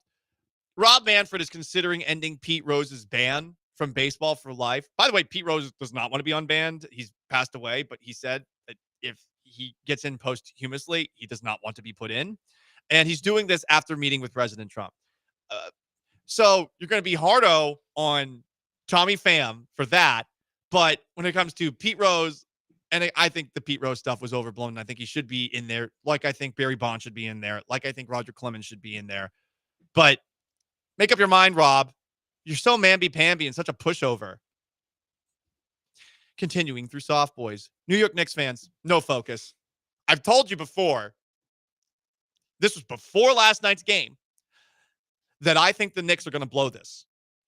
And that's why it's a little bit hard for me to believe that there will be 2 3-1 comebacks in these playoffs. But I strongly believe that the Knicks will blow a 3-1 series lead. And when I see their fans, they're unserious moron fans. After a game, chanting this, I know, even though this has nothing to do with the actual Knicks themselves, they are cooked.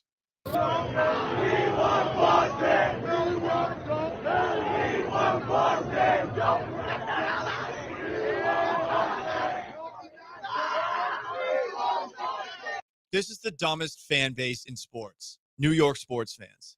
We want Houston. We want Houston. Boom. Down for the 4th time. Have you ever gotten in a fight with somebody and been knocked down 3 times and said, let's get up a 4th time and try it again? How does it generally go? You get swept. Hey, by the way, what was their record against Boston this year? 0-4. What's the record against Boston the last couple of years? Do they even want to answer that question? Unserious fan base. You do not want Boston. You would rather go home. And by the way, I think the Pistons are going to send him home. 3-2 now. Going to Detroit. Watch out.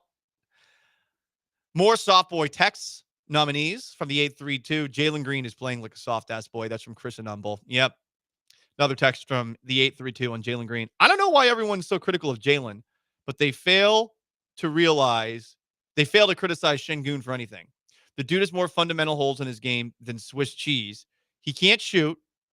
He can't protect the paint. He tries to post up 22 feet from the rim and stops the ball more than Carmelo Anthony in his prime. Şengün has a natural feel for the game, but virtually no basketball IQ. Damn. We're not going to send that to the folks of Turkey. I don't think anything is entirely wrong here. I think it's a little bit overstated that it's Swiss cheese level holes. But yeah, some of those things definitely need to get better. But Şengün had 31 points. That's in game the thing. 4. And it's the same thing with Cade Cunningham last night. Cade Cunningham went, it was something like 6 for 16, but he also had 24 points and 8 assists, 8 rebounds. So that's why people are being hard on Jalen Green, is that if he's not scoring, he should not be on the court. Yeah. And in the playoffs, there's going to be games where you're not going to be able to score, or it's going to be hard for you to score. Can you do something else? Can you get to the line? Can you set up guys? Jalen Green, the answer is no. It hasn't happened, right? This is a perfect example of whataboutism. I understand the reasoning for it here, but Şengün has had multiple games in this series, game 1 and game 4, where he's been outstanding, at least in spots. I know against the Draymond Green down the stretch, it didn't look so good for him. I think he was 2 of 11 against Draymond for the entirety of the game. But at the same time, it's really as simple as he has done his part a couple of times, and Jalen Green has only done his part once. And by the way, it was in the one Rockets win, which makes it easier to focus on it. Like, at least Şengün's showing up in a losing effort. Jalen Green is actually disappearing. And it's weird because he has the confidence in him, but it's a lack of confidence that seems to be directly in his way from doing things that we know he is capable of doing. And I don't know if it's the Warriors wearing the jerseys that they're wearing, but I mean, game 4, they were wearing those stupid jerseys that don't even look like they're dynasty unis, Like the jerseys shouldn't have scared you. It's Brandon effing Pajimski. I don't care if he's making all those shots. Like, you shouldn't be scared of the Warriors when that guy's on the court, or when Buddy Hield's on the court, or when Gary Payton Jr.'s on the court. Steph, fine. Draymond, fine. Jimmy Butler, fine. But there's a lot of other guys on this court that should have Green feeling a little more confident in himself. Does he need to listen to the sound of music? The songs by Julie Andrews. I have confidence in sunshine. I have confidence in rain. Or the song from the Book of Mormon. I believe, the man needs to listen to some pick-me-up music. And I think it should come in musical form. How to succeed in business without really trying. I believe in you. Paul, you're so flamboyant with your musical knowledge. Yes. I'm not denying it. I can keep on going. It's the Paul Gallant Show, most interactive sports talk show in town. 713-780-3776 to call, to text on YouTube at ESPN Houston, on Twitch at ESPN 975.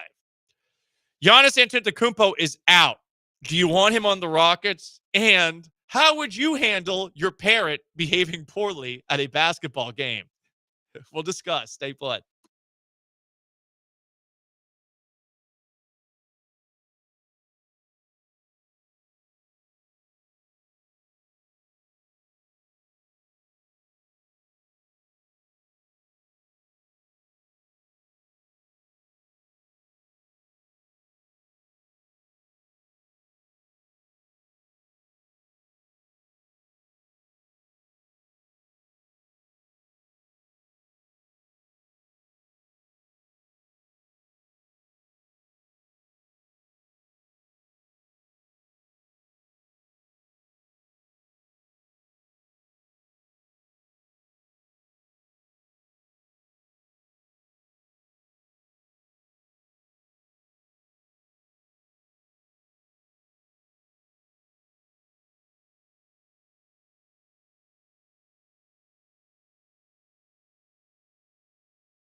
This is the Paul Gallant Show on ESPN 97.5 and 92.5. from the Veritex Community Bank Studios. Here's Paul Gallant.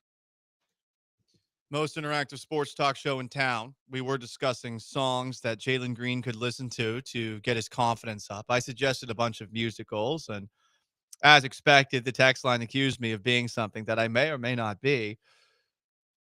Todd the Show suggested, how about I Believe I Can Fly? The song from Space Jam by R. Kelly. I don't remember the words. I remember as a youth in school that there were alternative lyrics to this. It was like, I got arrested by the FBI. All I wanted was some chicken wings, so I stole it from Burger King. I don't know why. That was the song. I think it was I Believe I Can Die. I don't know why someone thought that up. But yeah, that's a song. R. Kelly, canceled, incarcerated, still has bangers. Yeah. And I believe in you. But I do not believe in Jalen Green. Another text. This is the same texter who called him soft and soft boys. 8 points, 3 rebounds, 1 assist, 5 turnovers. It's one thing to be streaky with shooting, but 3 rebounds and 1 assist means when you are cold, you aren't contributing anywhere else. Sean said that on the other side. 5 turnovers is barely acceptable if you score 20 or get 6 to 7 assists, but 5 to 1 turnovers to assists is just backwards. So Jalen is a soft ass boy. Okay. I think alcohol led to Tyrese Halliburton's father last night believing he was not a soft-ass old man and confronting the Greek freak, Giannis Antetokounmpo. That happened at the end of last night's thrilling Pacers-Bucks game. The Bucks were up 7 with less than a minute, despite no Damian Lillard, and yet the Pacers came back and they won. But the story to me is Tyrese Halliburton's dad, who was sitting courtside on the baseline right after the game was done and Gary Trent Jr. missed his attempts to win the game from basically 3/4 of the court away. Halliburton's dad, who was right behind Giannis, who inbounded the ball, walks up behind him, starts holding up a towel, and proceeds to also walk around and with the towel, hold it up in Giannis's face. And I'm sure that he said more after that. After the game, Giannis Antetokounmpo, the Greek freak, in his media availability, started off, I thought about as politely as possible, reminding the Pacers, act like you've been here before. Oh, wait, you haven't. Nothing. This is the last time I'm going to say. I won't talk a lot. We lost the game. It doesn't really matter. One thing I'll say is that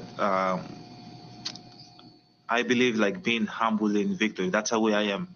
Now there's can be a lot of people out there that are like, no, when you win the game, you got to tag, and you know it's a green light for you to be disrespectful towards somebody else. I disagree. I've won the championship. They haven't. Okay, and that doesn't say anything. I'm not trying to minimize their effort. I like that he added that clarification at the end, but I love that he said that. That is the best thing you can say after losing a playoff series to your arch rival. Pacers and Bucks, they hate each other. Because Giannis also almost got into it with some random member of the Pacers at the very end. Yeah, Benedict Mathurin. And his move, Giannis, is I'm going to put my head on top of your head and remind you how small you are, or I'm going to put my hands on your head and try to squish it. And it's so funny because Giannis at the podium, Giannis with a microphone in front of him, could not be more polite, humble, and chill. But Giannis on the court, we have seen get pissed off when the Pacers took away the ball that he had scored 60 points with and were a-holes about it. And when Giannis looks triggered, that is not someone I'd want to mess with. No. Because he strikes me as somebody who is so calm, cool, and collected that if you actually get him to the point where he is angry with you, good God, watch out. He like blindside tackled Mike Dunleavy Jr. one time in a playoff game. Like just, he was shooting a three-pointer, an open three-pointer. Giannis comes like running over from like the other side of the court and just like shoulder checks him.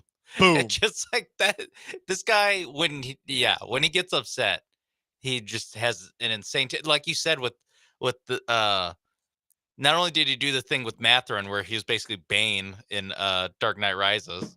Are you feeling charged? Yes, he also went like forehead to forehead with Tyrese Halliburton's dad. Tyrese's dad deserved to get got. I'm sorry. In that spot, he deserved a punch in the face. Like, what are you doing, dude? But anyway, Giannis at the very end of a 3.5 minute monologue, just talking about the moment and how his parents raised him. I love Giannis. He ends with this, and you're just going to laugh. I'm happy for him, and I'm happy for his son, and I'm happy that he's happy for his son. That's how you're supposed to feel. But coming to me and disrespecting me and cursing at me, I think is totally unacceptable. Totally unacceptable. Okay? And I'm not the guy that points fingers, because in my neighborhood, snitches get stitches. So I don't want to say something, for him to say to get fined or anything. But it's not respectful. I talked with him at the end, and I think we're in a good place. I think we're in a good place. He's so polite talking about this after the fact, but can we isolate the part where almost with a smile on his face, almost while chuckling mirthfully, here is Giannis Antetokounmpo saying an iconic American line. I'm not the guy that points fingers, because in my neighborhood, snitches get stitches. In my neighborhood, snitches get stitches. Incredible. I want this guy in the Rockets. I want him on the Rockets so bad. I really want him. I don't even care if it doesn't work out from a basketball perspective. I just enjoy Giannis so much. I like the way he plays. He's a violent, physical player. Can dunk. A little range. Yeah, I mean, sure, sign him up. I mean, he was every game this series, he went for 30 and 15. Right. I mean, it's not his fault that the Bucks have been out in the first round the last 3 years. Now, some people would point at him and say, "Whoa, why are they out the first round the last 3 years?" Well, come on, don't try to like make a hardened comparison or something. Also, the first two, it's because Giannis missed half those series. Yeah, that's Giannis true. would get hurt in those series, and then this series, Damian Lillard had blood clots and then a torn Achilles. Like the two worst things you could have. Man, I feel so bad for Damian Lillard. That's just the worst luck. Yeah.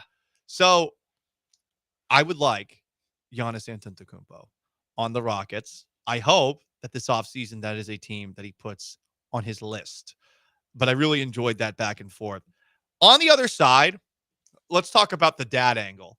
First off, what Houston sports parent would do what Tyrese Halliburton's dad did? And two, how the hell are you supposed to handle when your parent is being unruly? Serious question. I don't know the answer to this one. Luckily, I don't think I'll ever have to deal with this. I know some people probably do. They have already. I'm curious about this. It's the Paul Gallant Show, most interactive sports talk show in town. Stay put.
Most interactive sports talk show in town.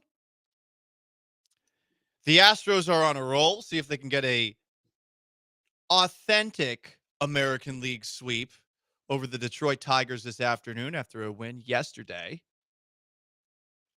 If they get another win, half game back of the Tigers in the American League. Currently, the Yankees and Tigers are tied for the best record in the league, and the Mariners lead the American League West. They're up a game on the Astros. Also, from a Rockets perspective, Game 5 is tonight at Toyota Center. Tip-off at 6:30. I am debating whether or not I will go. How about that? Paul, are you a serious journalist? Listen, I'm just saying. I'm not sure I'm feeling it. The last segment, we were talking about Giannis Antetokounmpo and about his back and forth with Tyrese Halliburton's dad. Some people were texting in when we were talking about the possibility of the Rockets trading for Giannis Antetokounmpo with the Rockets' body not even cold yet. I'd give up almost anything for Giannis. Whoa. Easy now. Almost anything for Giannis. Easy now. The Ringer suggested this. The Rockets trade Jalen Green, Alperen Şengün, first-round picks in 2025 and 2027, plus one of the Suns' future first-round picks for Giannis. The consensus amongst Rockets fans is hell no. I don't know. I'd think about it. Yeah, I don't think that's like insane. Like is anyone untouchable, Sean? Is anyone untouchable? Probably Amin Thompson. That's all I'd most think too. Most untouchable would be Amin Thompson. Right. Even him, like I'm not sure if he's like 100%, but he's definitely the least touchable. Okay. I'm thinking about it with everybody. I like Thompson, so this is a preference thing. I do not want to give up Thompson because of how much I like him as a player. Yeah, and I mean, you do then go like, well, then Giannis and Amin Thompson on the court at the same time. Like, how does that work? I think you just figure it out. You already have Amin Thompson and Alperen Şengün on the court at the same time, and you'll have those two guys and Steven Adams on the court at the same time. Like, there's a lot of times where the shooting isn't what's being prioritized. Is Şengün got a little more physical, and if the Rockets going into next year, and Şengün would be traded in a trade like this, but if the Rockets had Adams and Giannis and Şengün, I mean that would be so fun. They're the monsters. They'd just be beating the hell out of everybody. And I'm assuming Jabari Smith would perhaps be traded as well if there is a move made by the Rockets to go and get one of those stars. But yeah, what if they just have all these massive human beings? Amin Thompson, who plays like he's 8 feet tall. That would be fun. Just like a team of bullies. You know, let's play Red Rover. Yeah. Screw basketball. Let's just play Red Rover. See what happens. Come find out. Alperen Şengün might not be doing that much, but Giannis Antetokounmpo, he sees you. He's going to put his head on your head. It is a very, very, very imposing thing. Yeah, I will say, Giannis. Hey, Giannis. Know you're listening. Know you're always big fan. Yeah, tuning in. If Tyrese Halliburton's dad did that if you're on the Rockets, you think Dylan Brooks would have let that slide? You think Steven Adams would have let that slide? You think that that Cam Whitmore and Amin Thompson and Ime Udoka would have let him talk at you for that long? No, I don't think so. No. There would have been a fight. Where were his teammates? Pat Connaughton was the first one there, and he was a peacemaker. I mean, the Pacers provided more support. Yeah, TJ McConnell was helping him more. For Tyrese Halliburton's dad than the Rockets, excuse me, not the Rockets, than the Bucks provided for their franchise Giannis Antetokounmpo. Yeah, like who, by the way, probably wants out, and they should be doing everything in their power to keep him around. Just saying. Speaking of Tyrese Halliburton's dad, for those who don't know, Tyrese Halliburton's dad confronted Giannis Antetokounmpo after last night's game and deserved to have his ass beat. After the game, imagine you're Tyrese Halliburton. You just won. Hit a game winner. People have been calling you overrated, and he even posted on social media, probably not knowing what had happened, like, call that overrated. And then you're at the podium, you're wearing sunglasses, you're excited, and someone's like, hey, your dad tried to fight Giannis. So what's up with that? Here's what Tyrese Halliburton had to say. But I talked with him. I'll talk with Giannis eventually about it. Just, I don't think that my pops was in the right at all there. And unfortunate, what happened in the end there. But, I mean, this series was a lot of war of words, a lot of war of antics, a lot of stuff going back and forth. And that's just part of, this rivalry and what we've built here over the last couple of years. Wait. It's unfortunate. Tyrese, wait. Oh, this is part of this rivalry? Your dad? Is your dad a part of this rivalry? Settle down. That would be funny if families were involved. Thing you tried to get that off. Yeah, right. Because I think he's trying to defend his dad. If you're in this situation, it's tough. What are you supposed to do? It is your dad. It's blood. It's the person who brought you into the world, who I'm assuming supported you your entire childhood. I am assuming that Tyrese Halliburton likes his dad. And I think if any of us were in that situation and your dad goes and makes a clown of himself, you're going to be a little nervous about throwing your dad under the bus. So I like what he tried to do there, even though, Tyrese, we know what you were trying to do there, but I like what he tried to do there.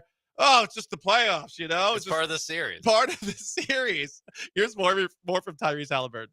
Part of, this rivalry and what we've built here over the last couple of years. And, it's unfortunate what happened there, but I think it's just competition. And as far as my pops, again, I don't agree what happened there. We'll have a conversation. Everybody's grown men, and we'll just go from there. Everybody's grown men. The dad is the grownest of the men. Yeah, I was gonna say your dad's 60. What are you talking about? Maybe he's like 50. I don't know what I would do. This is the thing. Like, I could never imagine my dad doing something like this, even though me and my dad are wired very similarly, and we both have we have powerful tempers when they are engaged. Things get heated. Right. That's what the series is. But I mean, my dad was awesome growing up. I never experienced it. It would be more my dad would be mad at something. And that's kind of where I'm at, where do I get mad at people? No, I get mad at myself or something. Like last night, I was getting mad at Squarespace for my website last night. I can't imagine my dad ever doing that. Can you, Sean, imagine Mr. Mapes doing something like that? No, especially even with a few drinks in him. It's more what you're getting at with then my dad's not like an angry guy, but it's like when I played sports, he was more likely to go after the refs than he was to like get in anybody's face. But that was my experience like playing basketball, was that my dad and my uncle was the worst. My uncle chirping at this ref that makes $7 an hour reffing these games. I think that my big problem, if I ever have a kid, and again, I don't know if I want one. There are times where I do, there are times where I don't. But if I ever had a kid, the refs would not be the problem, because I understand that it's generally like some poor kid that's stuck. Tell there. that to Rick Mapes. But the coaches, watch out.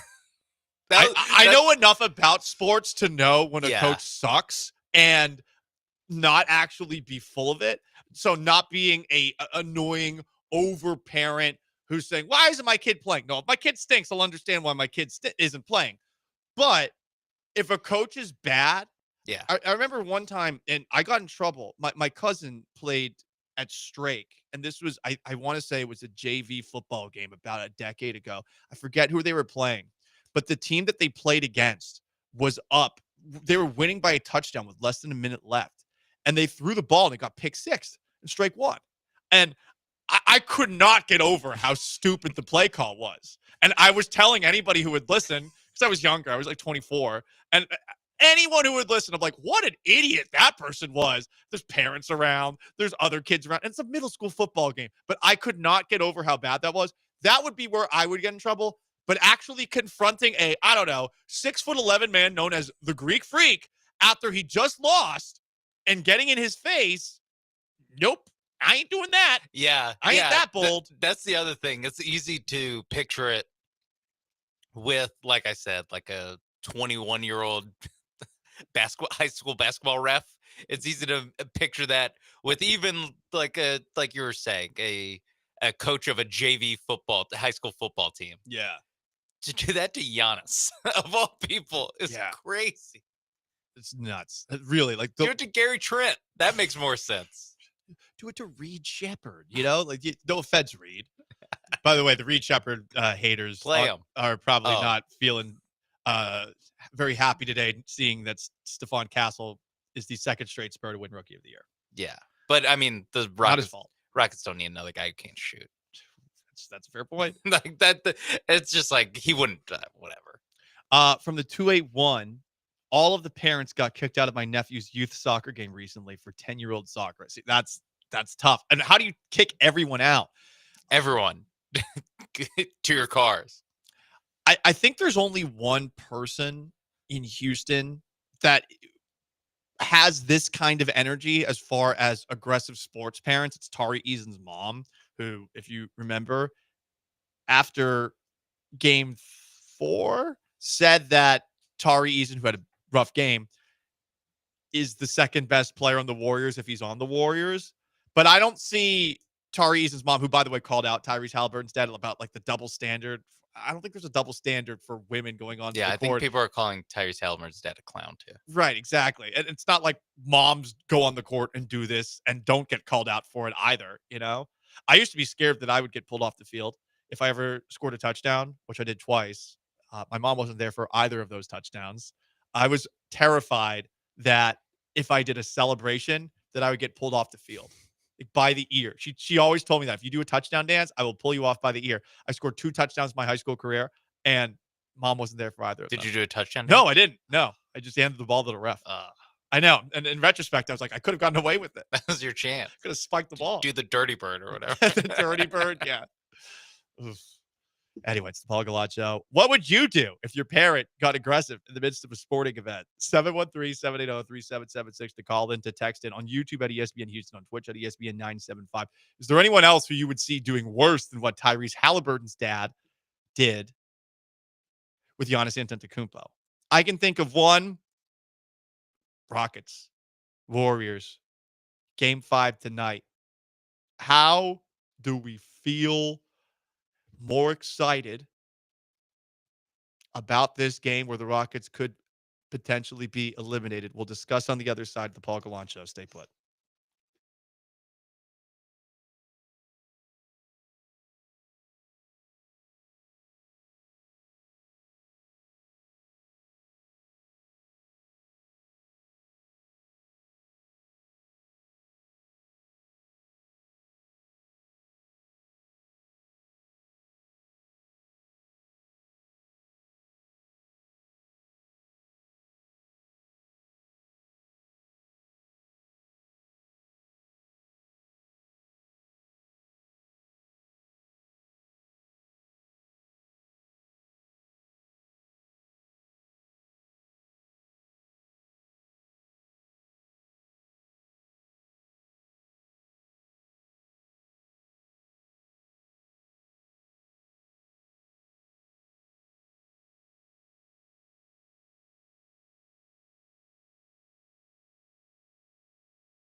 Broadcasting live from the Veritex Community Bank Studios, it's the Paul Gallant Show. On ESPN 97.5 and 92.5.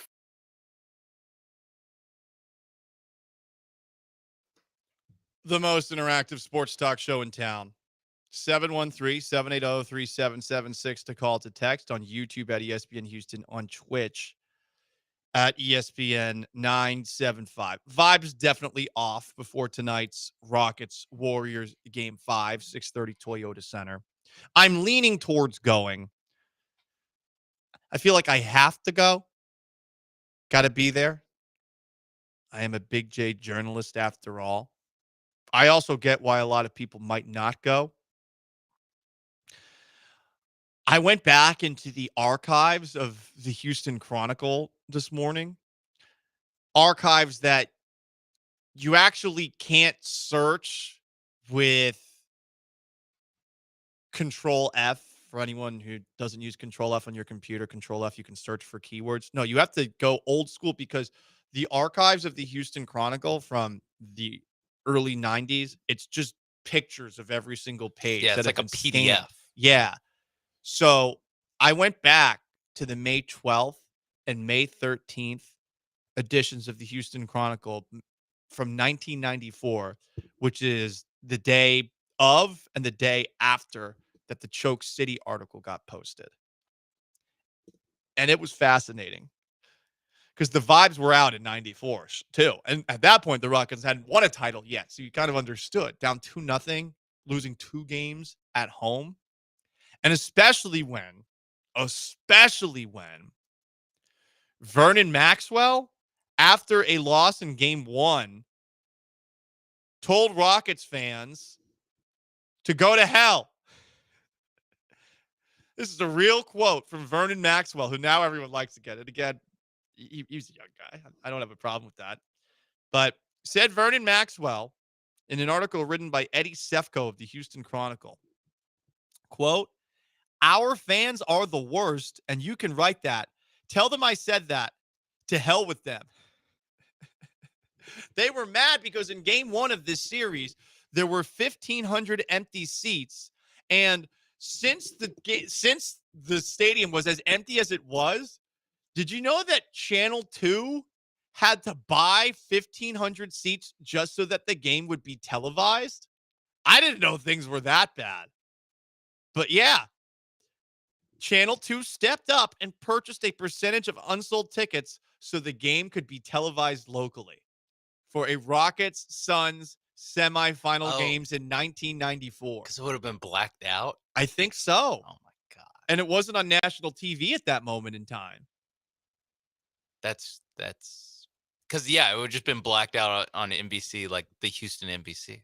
So that's after Game 1. The fans weren't feeling it. But what I found fascinating about these 1994 articles is that the writers would actually interview fans. So after they lost Game 2, where they had a 20-point lead in the fourth quarter, which was at the time the largest in league history, here are what a couple of fans said. Jonathan Fagan, the Rockets beat writer back then, was writing stuff like this. "Many fans said that since the crushing defeat happened in a home game, it hurt even more than blowing the 32-point lead for Oilers Bills." And that was fresh. Yeah. That might have been 2 years. Might have been 2 years at that moment in time, because I think was that early 92 or was that early 93? I forget the year, but I know it was around then. So this was fresh. And Rockets fans are saying, yeah, this was worse, blowing a 20-point lead in Game 2 of a series that they ultimately ended up winning, at least in the moment. Here are some random fans that were quoted. The vibes were off then. "They can say we weren't behind them in the first game. I don't agree, but they can say it. They can't say it tonight. They can't blame us. I want to hear what their excuse is this time." Bill Jacks of Clear Lake. "Houston needed something to cut loose. It's much louder in Boston, New York, and Chicago." Damn. But I can understand why the fans are out and check out, because at times, you do see a lot of this. In that article of the Houston Chronicle, there was a list of all the moments that Houston sports have choked leading up to that moment in time. We're talking 1994, May 12th. Columnist Ed Fowler, this is a column that he wrote. Wild. "Let's not sling any bull today. for enough bull has been slung already. We don't know the reason for the curse on Gag City, only that it's as real as Sam Houston's statue. You can't touch it, but you can feel it, like the plague. We are, therefore we suffer. Maybe we offended the sports gods somehow. Bum Phillips and Nolan Ryan got run out of town. Maybe there's a price for that. In each case, it was over the strenuous objection of the fans. But this wouldn't be the first time retribution for the sins of the shepherds was visited upon the flock. Damn it, Fowler. Keep cooking. You lose some, you lose some. That's life. Citizens of Tampa Bay have no idea how good they have it. Their one big leagues franchise blows. He didn't say that. He was more polite. I just love it. This article that he wrote, though, basically said, like, the fans part of the blame for the Rockets blowing game 2? Maybe. So are the fans to blame for game 1? It wasn't that crowded. I know it's Easter Sunday. And this Rockets game in question, May 12th of 1994, was coming off of a Mother's Day game where 1,500 seats were left unpurchased and a KPRC had to buy it. So the vibes were out then. I guess the vibes were always out when the going gets tough in Houston sports. And I think a lot of people like to conveniently point to, hey, choke city, we choke a lot, blah, blah, blah, even though the Rockets literally have been clutch city. Well, at that point, they weren't. That's right. But the thing I cannot get past is that historically, this franchise has a pretty damn good track record when things aren't going so well. Is the most like stably like consistent. Like they're normally pretty good. Right. I know people point at 2018. You're up 3-2. But I mean, the Warriors were the better team, even if you had the better record in the regular season. And Chris Paul got hurt. Like the 27 missed threes, it sucks. But this team historically has given you reasons to believe. And everyone is entirely out. This Warriors team is not that impressive. That's all I'm saying. This is not me trying to put you back on, but I feel like we should have a little bit better energy going into tonight's game. No? Especially because like it'd be one thing if this was this team's like final shot. If this was the Bucks, where, hey, this is an older team's one last ride in the playoffs and it goes miserably. Like, no, this is the team's first shot at this. Yeah. And people are just like, bleep this. We're done. The two best players are bums. You could be out on Jalen Green. I get that. Because if you have been paying attention to the Rockets the last couple of years, there are reasons to be it. But I'm surprised by the level of checked out that there is, considering that in 1995, in the Western Conference semifinals, the Rockets came back from down 3-1 against the Phoenix Suns, who had also blown the Suns, a 2-0 series lead the year before. Talk about choke city. It's Phoenix. Yeah. Then 10 years ago, they're down 3-1 to the Clippers. Chris Paul, Blake Griffin, was he still there? Yes, that was the Lob City. Yeah. That was like kind of the end. DeAndre Jordan? DeAndre Jordan was there. Yeah, they ended them. I mean, they ended the Charles Barkley Suns. They ended the Lob City Clippers down 3-1. Whoa. Well, it's things that they've done. That's all I'm saying. They have ended eras. They have ended eras coming back from down 3-1. History does not necessarily predict what's going to happen next. I totally agree with the people who are saying, well, this is totally removed. All I'm saying is, like, hey, give them a shot. Give them a shot. See what happens tonight. If they win tonight, and it's a big if, but if they win tonight, I would like some of you to come back. Okay?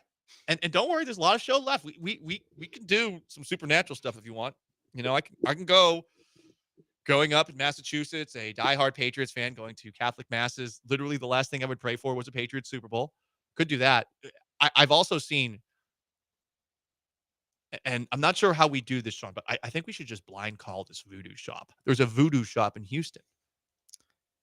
We could ask him what we can do, what we can't do. I think we can do that. Yeah. If we call him, like if you call him during the commercial break and ask him to be on the radio. On yeah. Okay, like maybe I think we're gonna call a voodoo shop in the 2:00 hour. I don't know how voodoo works, so we're gonna ask some questions. Mm-hmm. I don't want to get canceled for putting a voodoo hex on the Golden State Warriors. God, what if it worked? But what if it's like Space Jam and they just forget how to play basketball? It would be kind of funny. And I would 100% take credit for it. Julian has a thought on the Houston Rockets on the most interactive sports talk show in Houston. Stick around. Oh, wait. Julian, not stick around. Julian, what you got? What's going on, gentlemen? Yo. So what's a more realistic trade? The Bucks sending Giannis to the Rockets for inconsistent nail painting, JG, Cam Whitmore, who gets as much playing time as you and I, Jabari, and a couple picks, or Jaylen Brown, Porzingis, and Pritchard. What do you guys think? I don't see the last one happening. I do not see the last one happening. So I would say the first one. Sorry, Boston's not doing that. Both different levels of probably won't happen. Although the green one's like that's a little bit closer. Just Boston trading away Jaylen Brown. That's where you lose, man. Yeah. That's just no matter how this season ends. I think they'll probably trade one of Porzingis or Holiday, if not both, just to like try to get a little bit cheaper. Because basically what their owner did before selling the team was sign everyone to giant contracts and then goes, all right, see you later. Yeah. You'll pay for the new buyer will pay for it. I like that though. Shout out to Wick Crossback. Awesome move. That's I hope he stays 100% what you should He's do. basically still like sort of overseeing things too. And I'm like, Yeah. please don't leave Wick. God, Wick is a great owner for the Celtics. Celtics have been so good since 2008. It's been incredible. Really has been. Thankful I'm a Celtics fan. It's nice. It's nice to have that. You know, I want to see you guys have that same kind of same kind of awesome, you know? Text in. Attacking the fan base. It's not an attack. Relax. Is insane to me. Watch parties are always popping around the city. No one can afford to go to these games. No, this is about just the collective vibe right now. Everyone seems out. And I mean, this it's not the Harden Rockets where we had seen this so many times. You sort of got beaten down into thinking, all right, this is who they were. Outside of 2018, like leading up to 2018, I think after the 2014 year and after the 2015, how easily the Warriors dispatched them in the Western Conference Finals, like 2016 and 2017. 17 when they went up against the Spurs and they lost. Like, yeah, I got it. 17. That's when I turned in my badge and my red rowdy badge and gun of like, all right, and then they immediately had the best regular season record in franchise history when they traded for Chris Paul. But there's always in the back of my mind the like, hey, James Harden was so bad in Game 6 against the Spurs. Yeah. That people thought he was like on drugs or concussed. Like people had to come up with conspiracy theories as to how bad he was.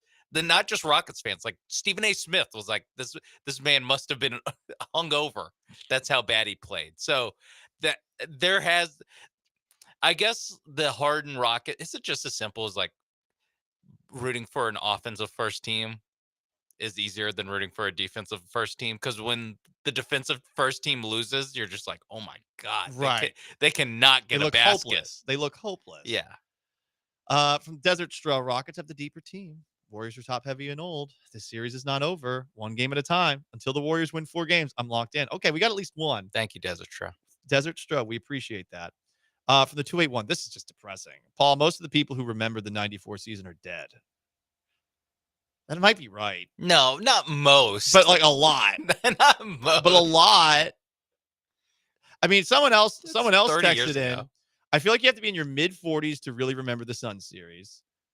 Yeah. But if you're in your 70s, 80s, you're too old to care. If you're in your late 20s, 30s, you're too young to remember. Yeah, I mean this series happened 2 years before I was born. But there is a generational moment for the Rockets. For every generation, they get their 3-1 comeback. There's been a 3-1 comeback. Like and it's always a year that ends in 5.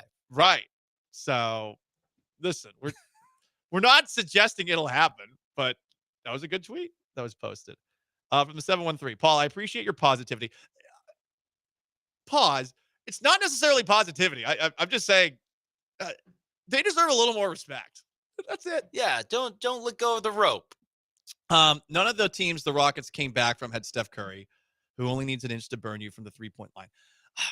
And they had Charles Barkley, Chris Paul. I mean, it's not like they were bums that they were doing this against, you know?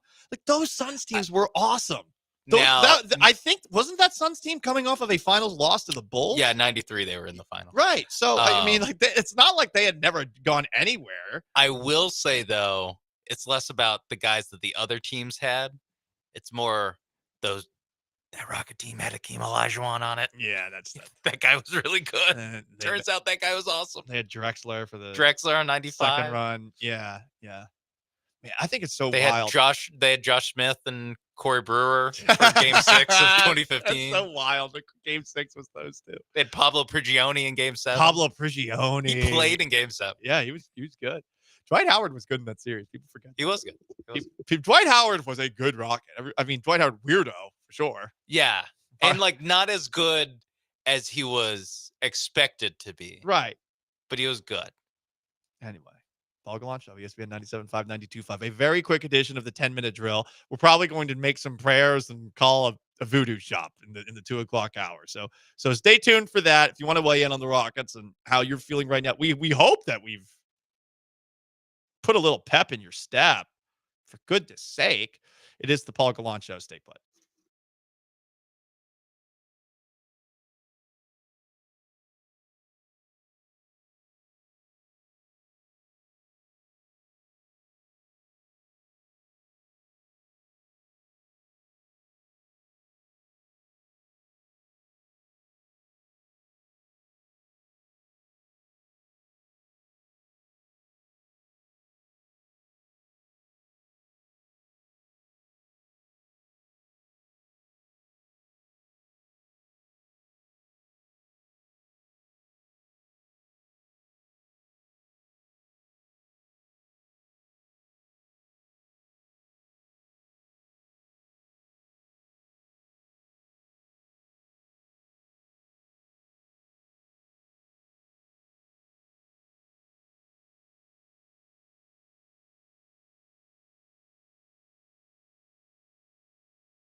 Broadcasting live from the Veritex Community Bank Studios, it's the Paul Gallant Show. On ESPN 97.5 and 92.5.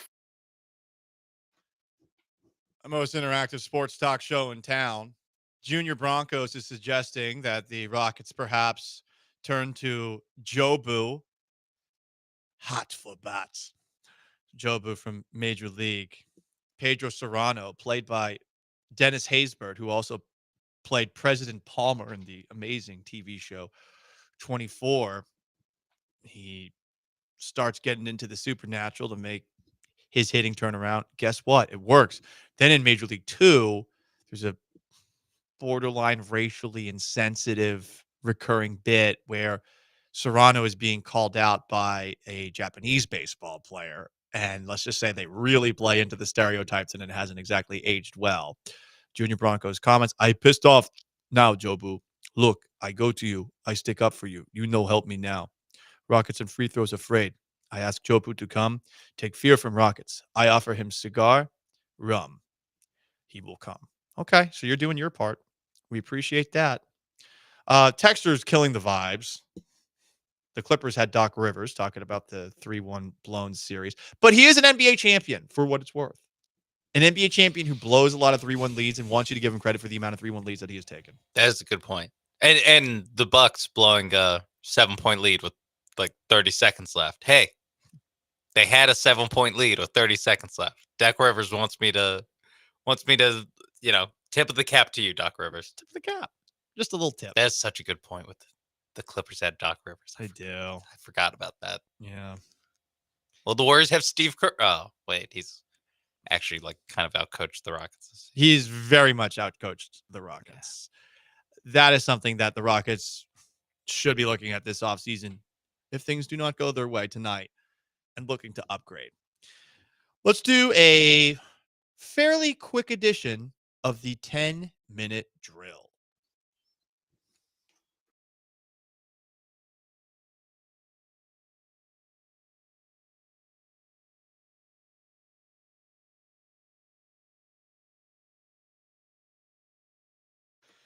We're still waiting to see who the Steelers get at quarterback to potentially be their starting guy this coming season, unless they're really serious about Mason Rudolph.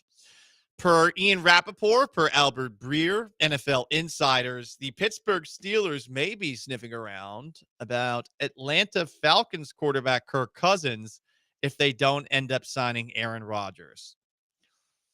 Between Cousins and this version of Aaron Rodgers, man, I don't know what I'd prefer. Because both, I feel like health has finally caught up to both of them. Obviously, if both are healthy and closer to their prime, you're taking Rodgers over Cousins.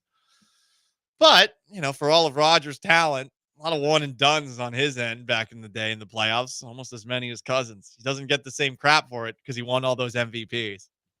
Few players were as uncriticized for not winning Super Bowls on a regular basis as Aaron Rodgers, considering at times they were considered to be the most talented quarterback in the game.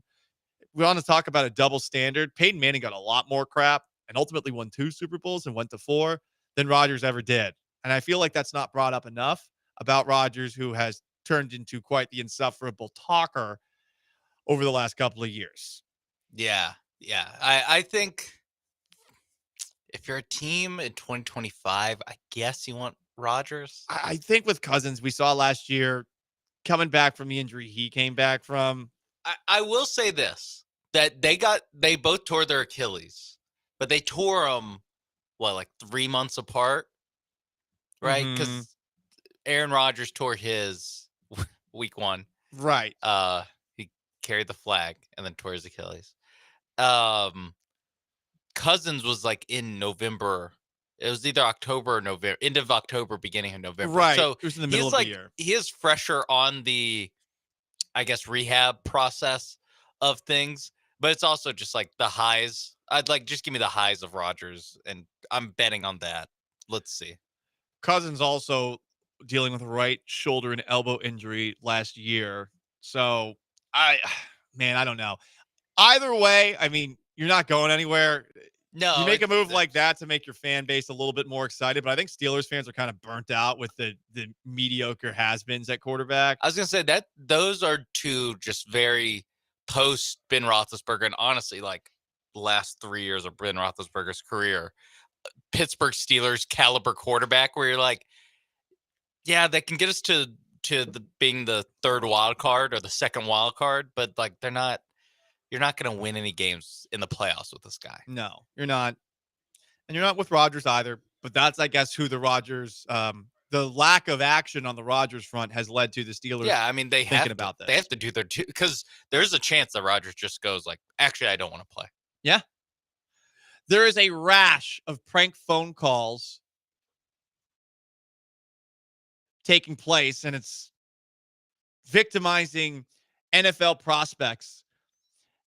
We heard about Shedeur Sanders getting a prank phone call from somebody pretending to be Mickey Loomis saying, like, yeah, we're about to draft you, but you're going to have to wait a little bit longer. It wasn't a great prank call, honestly. Didn't even have a voice. Weren't any jokes made. Clearly, it was done just for fun in the moment, but not done for social media purposes. We found out that it was Jax Ulbrich, yes, spelled Jax Ulbrich, who carried out said phone call. And after an apology and a statement put out by the Falcons have still been fined by the NFL $250,000. Defensive coordinator Jeff Ulbrich fined $100,000. Damn. All because of his kid. Jax took the number from his father Jeff's iPad and used it to prank him during the draft. $100,000 in the hole because of your kid. This is like all the families who are getting popped by Napster back in the 90s. Someone in my school had that happen. It scared the hell out of all of us because we're in this little bougie prep school in New England. So the only families that they're going to probably go after who are illegally downloading music are ones with money. And some kid in my sister's grade, the grade above me, ended up having the whole crackdown on his house. Like they were just the random one picked. I guess he downloaded so many, but I think also the FAI was like, they have the money to pay it. Yeah, we'll actually get our money from this fine. $100,000 because of your kid, man. Jax is grounded for life. Losing. Does he go to college now? Yeah, I mean, that's like at least 2 years of tuition. His dad's the defensive coordinator for the Falcons. But I don't think defensive coordinators make that much money. Coordinators make still $1 million. I looked it up. It was $1.5 million. That's okay. what Ulbrich makes. Okay, and still a lot. Yeah. No, that's a big percentage of his salary. They just bought a beach house. They got to sell the beach house. Think about the family. I hate you, Mom. I'm Jax Ulbrich. Nate Tice of Yahoo outlined in the past decade what the Falcons, the organization, has been fined for, and it's always something very dumb. They've been fined $350,000 and a 5th-round pick for the illegal crowd noise. Oh yeah, they got fined $100,000, including the head coach getting fined for an injury report violation on Bijan Robinson, where they said he was active and they just didn't play him. They got fined $250,000 and a 5th-round pick for tampering with Kirk Cousins. And then now they got fined $200,000 for a prank phone call. I forgot they tampered with Kirk Cousins. Of all the things on that list, I mean, tampering with Kirk Cousins and then getting Michael Penix immediately is pretty damn funny, but nothing is topping the son of the defensive coordinator prank calling Shedeur Sanders with a not even good prank phone call. That is a good point. And I think it did not get his money's worth. It got pushed under the rug. But yes, that it was such a bad. We didn't even air the audio because it wasn't good. And it was, like you said, he didn't try to sound like anyone else. He just sounded like a 21-year-old that goes to Ole Miss. Like he just, hey man, I'm Mickey Loomis. Definitely a black eye for Ole Miss as an institution in terms of one of the creativity worst things that they've done. Well, we're not going to go down that rabbit hole. People got in trouble for that one. Abdul Carter also got a prank call during the draft, and I saw this. Could be right, could be wrong, but apparently Shiloh Sanders got a prank call from somebody claiming to be the Houston Texans as well. Shiloh Sanders actually went undrafted. That would suck if you're the undrafted guy. Also, you're the younger brother of Shedeur. But I bet if you're Shiloh, you're probably pretty happy that Shedeur fell as far as he did. I think Shiloh's the older brother. Oh, is Shiloh the older brother? Yeah. Okay, either way, there's probably a little bit of Shiloh that's like about Shedeur falling in the draft. There's gotta be. He had the clip on Thursday while Shedeur was falling, where he goes, man, Shedeur, if they're making you fall, I can't imagine what they're going to do to me. It's a very funny thing to say. Be like, man, if they're not drafting you, I don't know when I'll be drafted. Like, yeah, guys. Yeah, Charlotte. Like, I don't think you'll be drafted.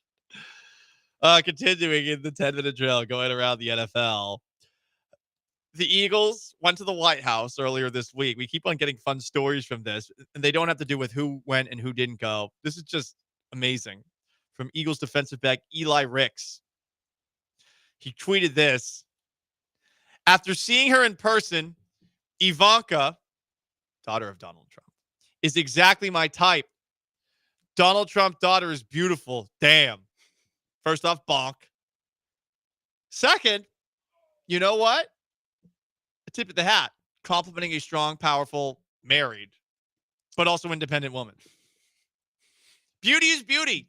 What's wrong with saying someone looks good? I do like that he had to see her in person to get the, like, you know what? She passes the test. But some people in person are beautiful. And you know, people are probably dumping on Eli for saying, like, that's exactly my type, a beautiful woman. No, he sees a powerful woman, a strong and powerful woman. Let's normalize this. Come on. Let's normalize catcalling women on the internet again. I remember back in my day, you could catcall a woman. You could whistle at some toots walking down the street. Hey, broad, got a nice pair up there. Yeah, I remember when you could do that back in the day. Now you can't. Thanks, Obama. Walking by a construction site. Yeah. Has that actually ever happened? Is that a real thing? It has to have been a real thing at some point.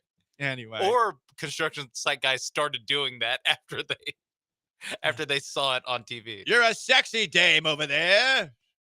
Woo woo. Yeah. Ah woo. Hey, pretty lady. Yeah. Anyway, Eli Ricks, good for you. I have no shame in that, but generally the horniness on the internet is going to get called out every single time. It's just a very funny thing to tweet after visiting the White House. Yeah, exactly. Like, the president's daughter, my type. The Texans signed another offensive lineman. They signed Jake Andrews off of waivers from the Patriots, not to be confused with David Andrews, their 10-year center, who they also cut this offseason. So another offensive lineman joins the Houston Texans offensive line. Thunderdome! I felt like that sounded like Tina Turner right there. So there you go. Also around the National Football League. Is anyone surprised to hear, talking about the Steelers a little bit earlier, that Antonio Brown and Ben Roethlisberger have beef?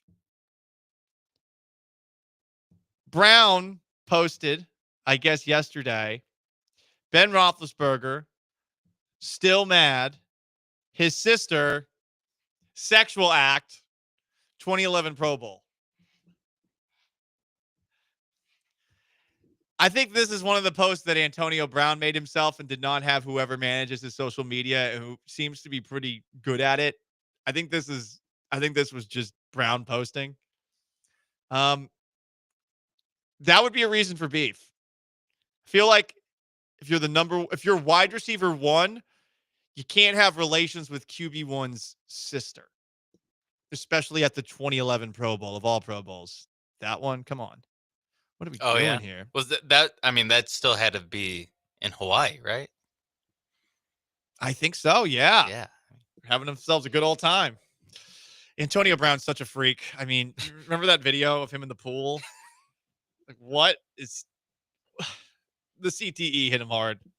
But even then, I think this might have been who he was before CTE. No one gets more of a excuse for CTE than Antonio Brown. Oh yeah, the CTE. Because I mean, because he's mildly entertaining on social media, he has yet to be completely shunned by all of society.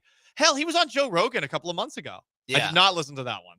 No, not doing that one. 3.5 hours of. Not doing that one. I'm not doing Terrence Howard. Like there's some people that are truly crazy. Spare me. No, I'll just listen to the stand-ups. Or just like give me the clips. I want someone else to sift through. Just give me the best 45 seconds of Antonio Brown on this. But yeah, he does 100% get a pass. Even though, like, I don't know, he shouldn't get a pass for the 2011 Pro Bowl. Like, no, definitely not from Ben Roethlisberger, at least.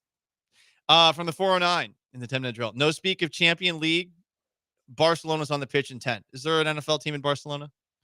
Not yet. Okay. That's what Raj is working on. I'd be okay with an NFL team in Barcelona, honestly. If we do have to put our football overseas, that's where I think about. Yeah, I don't give a rat's ass about the Champions League. It's not American effort, you know. Lionel Messi, he's so good. Oh yeah, he didn't play in Houston. Fraud. Yeah. Middle finger to the city. Yeah, middle finger to the city. So I say middle finger to international soccer as a whole. So how about that? How about that, texter?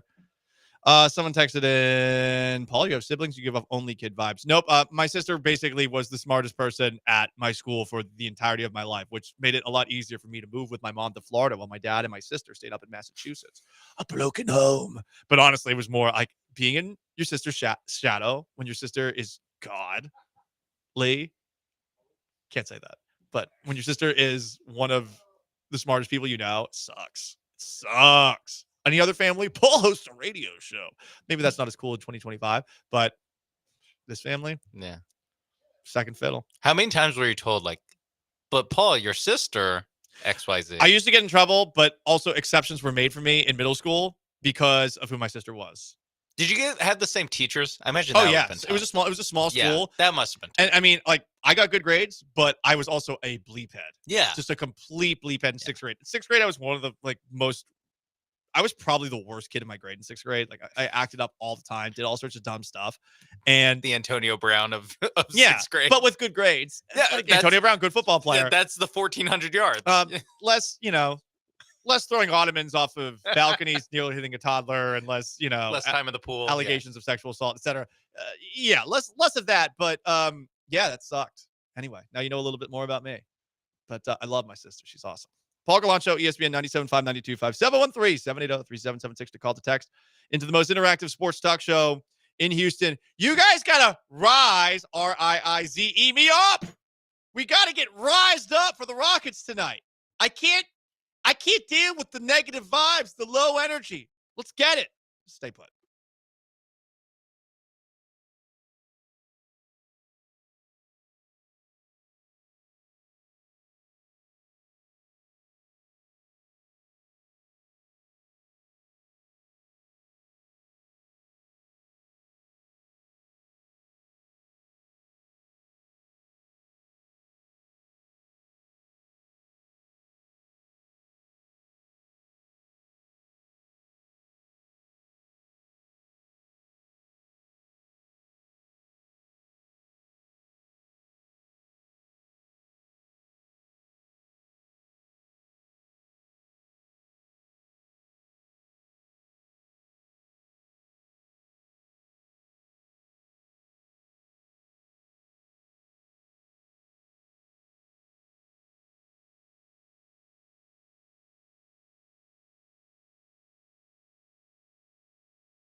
It seems the dream of a Houston Astros American sweep is dead because AJ Bluebaugh, number 69 in your program, also perhaps number 69 in your hearts, the guy called up for a spot start with a Hayden Wisniewski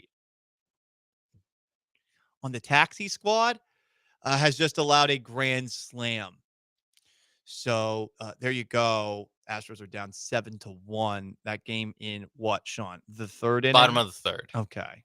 Unlikely we get your American sweep. We're not going to get my American sweep. We're not going to get a sweep of the best in the American League Tigers. So I'm glad I gaslit them because guess what? They forgot to take out the trash. Back on the couch. Back on the couch you go, Astros. We have high standards for you. We have less standards for the Houston Rockets, which is why I'm a little surprised by how many people seem to be checked out. You know, I don't hear people walking down Westheimer, as one does, singing Afternoon Delight. I don't hear it. Skyrocket in Flight? Whoop! No, more like woo! It's a bummer. You know, I think the Starland vocal band would be very, very disappointed with the lack of delight that's taken place amongst Rockets fans right now. So we got to rise you up. RIICE health.com. We got to get you some of those Rockets fans a metaphorical version of the rapid enhanced dissolving strips that you put under your tongue and then bloop, you know, we need to get you there. So how do we do it? What can we do with the Rockets now down 3-1 with a game tonight at 6:30 that, to be polite, people will be, he said sarcastically in quotation marks, fashionably late too. What do we do to get you there on time? Does getting there on time actually help? Houston sports fans in attendance, it's always a struggle. Doesn't matter what time the game is. There's something about us as a city where we just don't get there. I suppose you could say we're built different, that you got to really earn our time, but we're still probably going to be late when it comes to showing up. What does it take to get everybody to show up to the game tonight on time? 713-780-3776 to call, to text, YouTube at ESPN Houston, on Twitch at ESPN 975. Does prayer work? Prayer has worked for me growing up. I brought this up a couple of times. I was raised a pretty devout Catholic, and before every single mass, which we went to every single Sunday at St. Mary's Catholic Church in Hanover, Massachusetts, your boy was on the kneelers praying for family, for friends, after 9/11 for world peace, also for the death of Osama bin Laden, which is kind of not, now that I think about it, not consistent. That's not normally what God is all about. Yeah. And then after that, although it did work out. At least I did it in the right order, though, Sean. Yeah, I mean, I prayed for the death of Osama bin Laden. He died. Boom, scoreboard. I prayed for Patriots Super Bowls, 2. Boom, scoreboard. 6. I don't know. I mean, maybe there is something to saying a bazillion Our Fathers and Hail Marys, which I always thought were interesting. For those who don't know, there's a sacrament in Catholicism called penance, where, hey, if you've had sins of any kind, you confess it to a priest, and the person will generally give you something to do to make up for them. But it almost always was just say a bunch of prayers. And I always thought to myself, well, why not, I don't know, push me to do something good? But I always thought it was funny. Like, how do you land on that number? It's like a currency. Right. Exactly. Like, how did you 5, get to that? Not 6? So I don't know. I mean, for all the Catholic Rockets fans out there, I mean, that could be something you do. I would hope that the big man upstairs is focused on other things. Bigger than Game 5 of Warriors Rockets? Yes, Sean. Actually, I would, but I don't know. Can't hurt. I'm doing my part. I'm going to say several Howard fathers when I'm stuck in traffic on 59 on my way to the Rockets game tonight. Although I might take the I'm doing my part. Yeah. I'm doing my part. I'm doing my part. I didn't do fucking. Oh, can't do that. Whoops. That's my bad. Jesus, Paul. Listen, I sent a link that looked like it was from Starship Troopers, okay? I didn't know that they added the Tim Robinson spot to the back of that. I didn't know. No, I thought it was just going to be another guy. We're not going to be Tim Robinson. I didn't do bleep. We're not going to be him. I didn't know that was there. I'm sorry about that. I found that link during a commercial break, okay? I'm doing my part. Are you doing your part? So we could do it like that way, but is there another way to do it?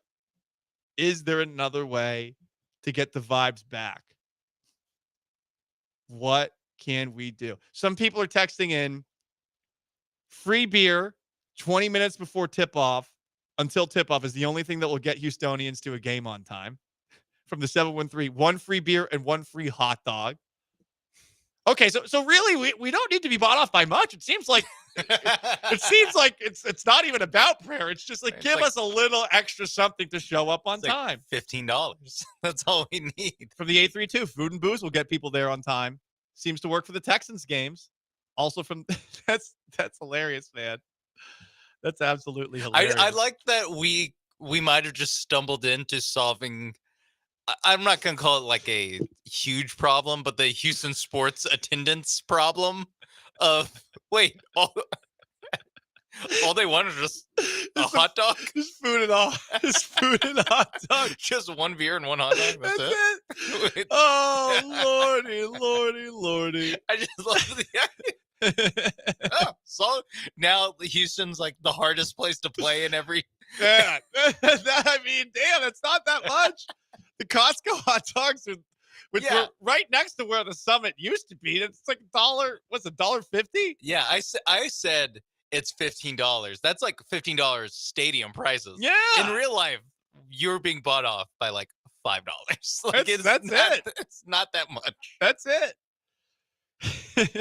All right, so a hot dog. I have an alternative suggestion, and we're gonna effort to get a hold of them during one of the commercial breaks because there's a rule where if you record an interview on the radio, you have to, and I repeat, you have to ask for permission before you can interview them. But there is a place in Houston called Absalom's House of Voodoo. I'm checking out their Instagram account right now. Houston's only voodoo shop and temple. It's open Monday through Saturday from 12 to 6. Closed on Sundays. And you can stop by for a spell. So I don't know how voodoo works. I truly don't. But I know about voodoo dolls. Right? I mean, you can get a voodoo doll on Amazon. The first thing that comes up, by the way, on Amazon, new husband voodoo doll. What? Jeez, can we? State of marriage, yikes. But per artificial intelligence, voodoo dolls, in the context of the voodoo religion, are tools used for healing, protection, and communication with the spirit world. They are not typically used for harming others, as is commonly portrayed in popular culture. They can be used to direct healing energy or protective forces. Okay, we could use that towards the Rockets. You can communicate with spirits or ancestors. And many voodoo dolls are crafted to symbolize something dear to the owner rather than being used to harm others. The idea of the voodoo doll as a weapon for causing harm is a popular myth not rooted in the actual practice of voodoo. While some traditions might use dolls for specific purposes, like attracting love or influencing the weather, their primary function is to connect with the spirit world and facilitate healing and protection. Okay, but how about the specific purposes? Like the harming thing. Is that okay? I don't know. So we might have to call them and ask, okay, what can we get away with doing? Because I'm sure that when we call them and they know that they're on the radio, they're going to push us away from, I don't know. Oh, no, Jimmy Butler. What happened? Oh no, another tailbone injury? Oh, damn. I don't think they want to be publicly like on the hook for anything bad. And I don't want them to be publicly on the hook for anything bad happening, Sean. But at the same time, I would like to see if supernatural power can perhaps compel the Rockets in game 5 tonight to do a little bit better. So we're just looking for like what's something that we can do? Because again, voodoo dolls apparently not actually a thing, or not a thing. Not the thing that we believe it to be. Yes. What can we do as a radio show, as a city?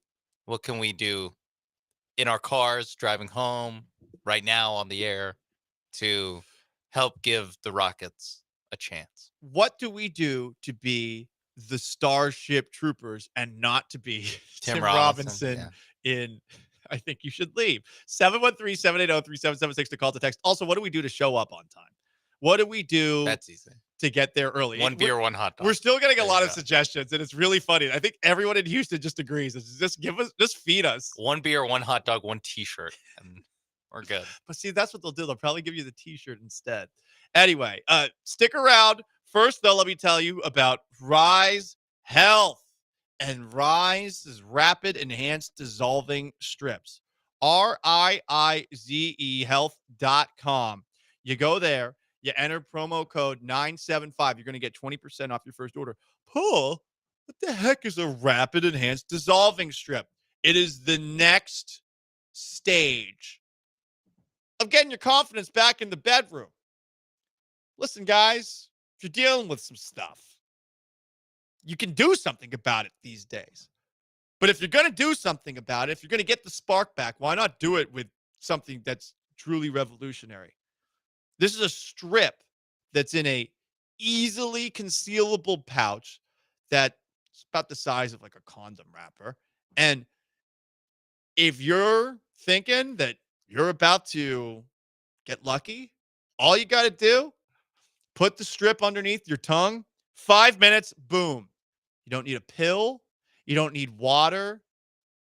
This is something that can be done very discreet. And once you do it, skyrocket in flight. Boop.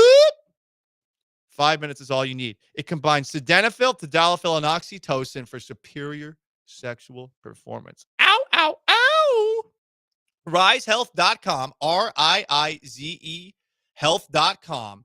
Go there, look for the Rapid Enhanced Dissolving Strips, and again, enter promo code 975 to get 20% off your first order. You'll rise up with RiseHealth.com.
This is the Paul Gallant Show on ESPN 97.5 and 92.5. from the Veritex Community Bank Studios. Here's Paul Gallant.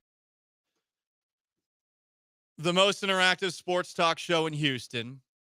On the other side, we asked the question, what will it take to get Houston sports fans to arrive at a game on time? This is a problem going back a while, and I know the prices are expensive, and I am not trying to shame anyone. I just think it's funny that this has always been who we are. We were going back and reading articles from the Houston Chronicle in the archives from May of 1994 about Vernon Maxwell telling Rockets fans they can go to hell for not showing up for game one of their series against the Suns, where they fell down 2-0, which is where the Choke City sports page headline came from. That became iconic because, of course, the Rockets rallied. They won, and then the next year they rallied from down 3-1 against the Suns again to win a series. That last series I talked about took place 30 years ago in 1995. They were down 3-1 in the semifinals and came back to beat the Charles Barkley-led Suns. And 10 years ago, the Rockets were down 3-1 again in the Western Conference semifinals against the Los Angeles Clippers. They rallied back to win that series too, in a series where they actually benched James Harden for long stretches. Speaking of benching, folks, Jalen Green benched at the end of Monday night's 109-106 Rockets loss to the Warriors. He had this to say about Jalen Green, who, to Fred's credit, he's done a great job of defending Green. Green, you got to have his back, buddy. I'm not going to dump on Green too much. He is 23, but it hasn't been enough in this series, and everyone sees it, okay? And you should be called out for a lack of confidence that you have shown at a point in this series. But Fred, after game 4, had his back. He was asked point blank about Jalen's struggles, and he said, I'm more focused on my struggles, but no, we have confidence in Jalen Green. Here's what he had to say about Jalen Green today. Per Fred, the only shooting guard in the NBA who might have more upside than Jalen Green is, get this, Anthony Edwards, who is making a strong case in this Lakers-Timberwolves series that he is perhaps the best player in basketball. Is he better than Jokic? That's up for debate. This is Fred VanVleet today. Quote, I don't know if you can go get another 2-guard with the upside or the talent level of Jalen Green. Maybe Anthony Edwards in Minnesota. I don't know. Does Book have more talent than Jalen?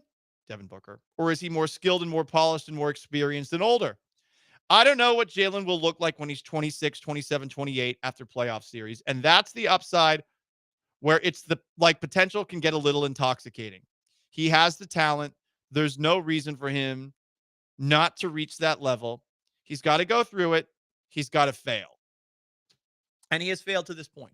He had the 38-point performance game 2. It is wiped away by 3, basically no shows in this series. He is 23.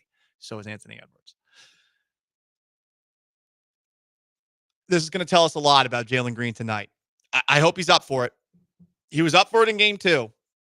There is an element, there is a level of Jalen Green that exists that we have seen at the playoff level. You can't say it's impossible for him to do what he's done, but I do not understand for the life of me how after game 3, he's confident enough to say Draymond Green doesn't do anything but talk, but he's not confident to do the same thing that he did in game 2. And I get it. The Warriors were focusing on him, and the way that game 4 began, where he has those turnovers at the beginning, I can understand how he would have gotten in his own head and maybe never gotten out of it.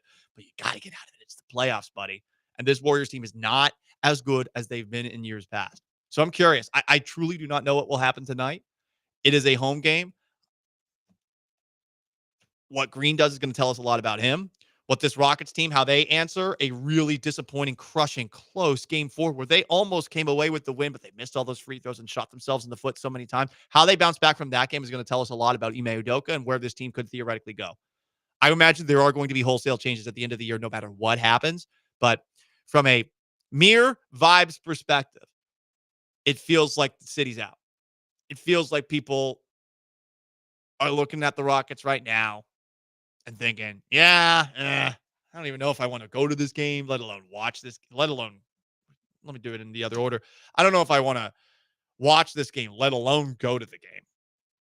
And I get that. So what's it going to take for people to get there on time? Because this is a Houston thing. It is. I don't dump us for it. We are who we are. I accept who we are as a city. But some thoughts. $5 tall boys before first pitch. Nationals games used to do that. Used to get us rowdy, continues this texter. Although on the flip side, it didn't make it past the 6th inning usually. $5 tall boys is a pretty good deal. That is a good one. I'll tell you what, free parking 1 to 2 hours before the game. Sorry, that's not happening. That's just unrealistic. Yeah, that's too much money. I mean, also, this is the time of year where the parking lots feast. You know, when they see something advantageous, like a big series or a playoff series, they price gouge. I mean, playoff parking for unlicensed parking lot is sometimes what? 2 to 3 times what it normally would be. Like, I understand the sentiment, but the Rockets do not own all of the parking lots around Toyota Center because they probably cost a lot of money, even for a basketball team. Could they buy all those up? Probably. Yeah, probably. But then, you wouldn't have Steven Adams if you had to buy them all. Real estate's a lot. I mean, there's a reason that the Astros are focusing a little bit on real estate these days, trying to make the profit, make the franchise even more profitable than it already is. You know what is the constantly appreciating asset of all constantly appreciating assets? Land. Paul, you're so intelligent, man. Some of these things you're saying are really thought provoking. I'm being sarcastic there. More comments. Why are you shocked? I'm not shocked. It's the fattest city in America. Hey. That's true. I don't know. I know it's one of the, they're up there. I know we're one of the unhappiest cities in America based off of a recent site that was put together. Hey, that's McAllen, Texas. That you're confusing us with. Come on. No, now, if you don't want to call that a city, I don't want to call it a city. Okay. Who's ahead of us? I'm assuming that we are up there, but we also have so many people. So of course we're going to have a lot of large folks. Oh man, we're behind. Shocker, San Antonio and Dallas. Yeah, okay. Look at that. Skinniest city in Texas. Austin doesn't count. I'm still scrolling. Okay, so we're doing pretty well. We're not the fattest city in America, sir. You sound like you're from San Francisco. Another text to get people to the Rockets game on time tonight. 1 free courtside ticket for next season for the first 100 people. That's a good call. And fine print, so it's only 4 games against the Hornets or Wizards on a Wednesday. Yeah, like just against bum teams. Like, but that's an appealing reason to go early. We're number 33 on this list. Then that's not bad. From the 832, show up on time, get rid of all construction, initiate hurricane contraflow traffic rules, free beer and dogs on top of all of that. Yeah, that would be funny if they did open up the shoulder like they do for hurricanes, just to get people off of 45 on time to get to a Rockets game. Yeah.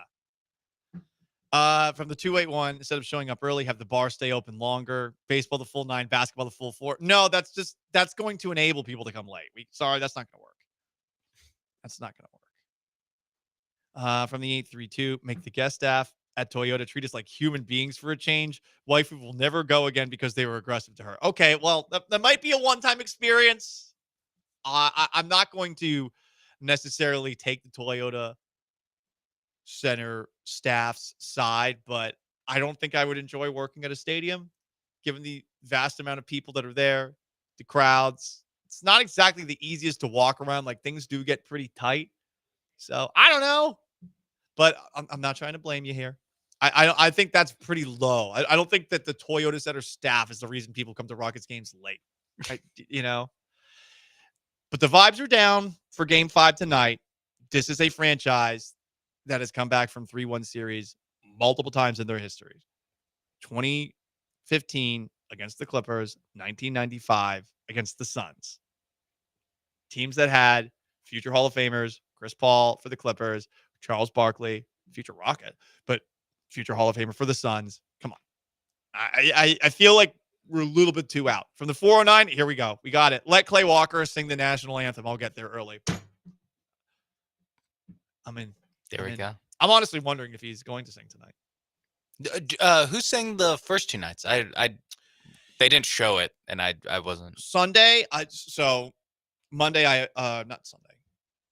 The Wednesday game last week, I have no idea because I was in the basement of the stadium. Yeah. A little seating issue. Sunday, it was an a cappella group. They were awesome. Oh. They were really good. Whitney Houston hologram singing the national anthem. Would that get people to the stadium on time? Yeah, if they said beforehand. Yeah. Anyway, it is the Paul Gallant Show on ESPN 97.5 and 92.5, on ESPN Houston, ESPN 975 on YouTube and Twitch, respectively. We're trying to rise up for Rockets and Warriors. If you got any thoughts on how to get people there on time as well, you know what to do. Stick around on the most interactive sports talk show in town.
It's the Paul Gallant Show. On ESPN 97.5 and 92.5. Live from the Veritex Community Bank Studios, here's Paul Gallant.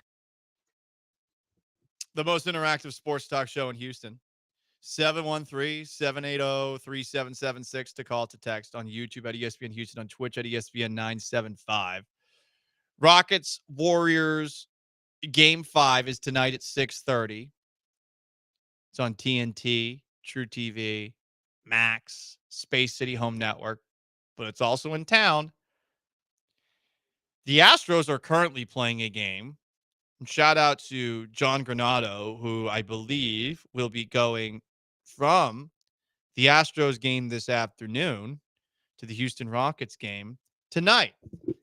So if John Granado can do it, and of course John Granado hosts a morning show, so a little easier for him because he's done with work at about 10. But you know John, he probably golfed 9 holes or so, then goes over to Dyken Park.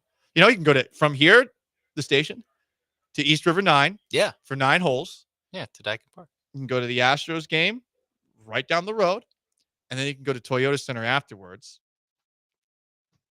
I mean, he could 100% pull off the going to 2. The only thing that could theoretically hold him back are 1, jet lag. 2, there is no limit. You know what I'm talking about. Oh. Yeah, Granado cannot be limited by alcohol. Yeah. I just don't believe it. I was going to say, he doesn't even have to go. I guess the game's still, it's 7-1 in the 5th inning. So I guess there's still a good amount of time left in this game.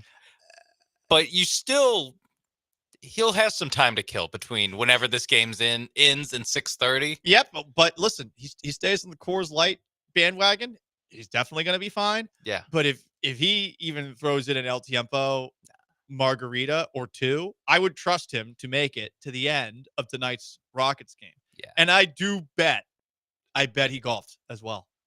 Come on. Make a full day of it. I bet he golfed. That's how much respect I have for the Godfather. I'll ask him tomorrow when I see him.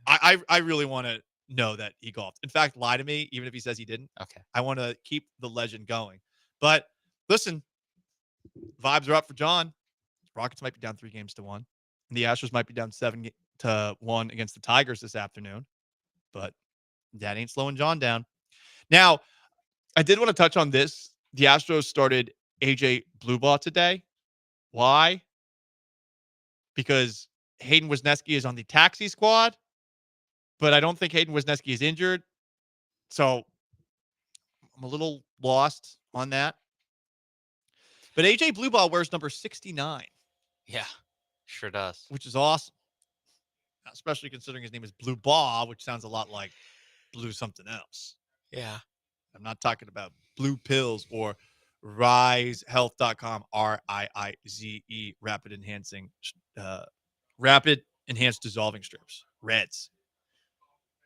The Reds, yeah. Yeah, I'm not talking about that. I'm just talking about a man in AJ Bluebaugh who's wearing number 69, which is allowed to be worn in baseball and in football, but is banned in the National Basketball Association.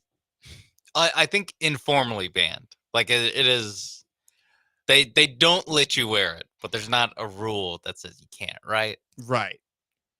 Per artificial intelligence, there is an implied ban.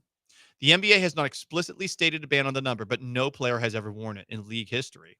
Surprising. You would think that somebody in the 60s or 70s would wear it. Doing coke.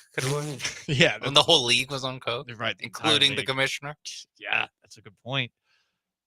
I didn't know the commissioner was. I don't know that either. Okay. Never mind. I just. Not David Stern. We're talking about before David Stern. Yeah.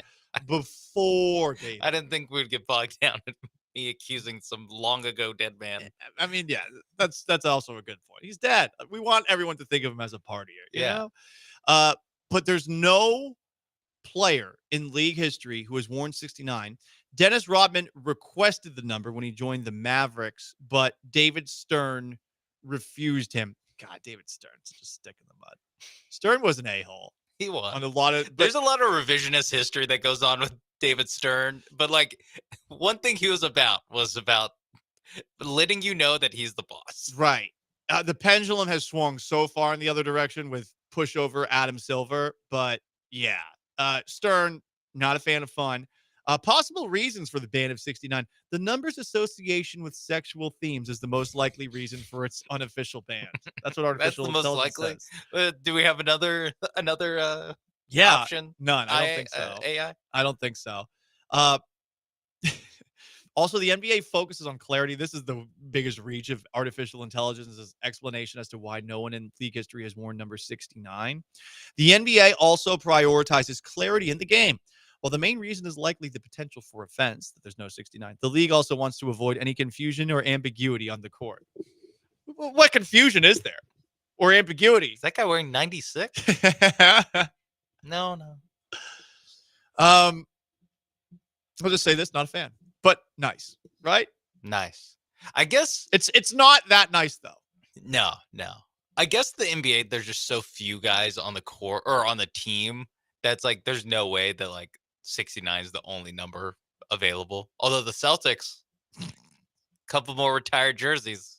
There might be a possibility of a Boston Celtic wearing it someday. Yeah. Listen, we got another. Yeah, got to retire 0 for Tatum. We got another Celtics dynasty about to start. Yeah, can't wait for the documentary from Bill Simmons. Well, I'm not going to lie, even as a Celtics fan, it's been pretty slow. I've watched the first episode and a half, and I get it's the 60s and the 50s. I hope the 80s parts with my guy Larry Bird get better. I was going to say, I saw that it was that someone was like reviewing one of the episodes, and there was like episode 4. The 1980s against the Lakers. I was like, wait, they hit 3 episodes before that? Yeah. 3 hour-long episodes? There was a lot of winning. I mean, I know. They won every title for a decade in the 60s. They won every. I think they won every that single would be year. The part that you kind of breeze through in the. No. You win all the time. We can't have another Boston sports documentary getting completely just like skipping over multiple championships, like the effing documentary about the Patriots that was on Apple. No. Give me the Rick Pitino years. That's all I'm saying. They skipped over 2 Super Bowls in that documentary. Unbelievable. Like someone should go to jail for that. From the 832, people are still putting in ways that we could get Houston sports fans to arrive on time because that's just what we do. We show up late. I've accepted it. Accept what you are. From the 832, Carl Lewis, Cougs legend, singing the national anthem could get everyone there. Chris and Humble. Well, he didn't do a very good job. I mean, it's fun. It's endearing, but he didn't do a very good job. But would you want to be there for like the redemption, the second try? The redemption would be cool, but I'd prefer, and don't get mad at me, I'm saying this non-ironically, I'd prefer Clay Walker. I think that's fair. Vider's own Clay Walker at a basketball game. Listen, I don't know much about Clay Walker. Don't bring a bunch of your friends from your hometown, please. I feel like Clay Walker has done the national anthem for a Rockets game. He had to.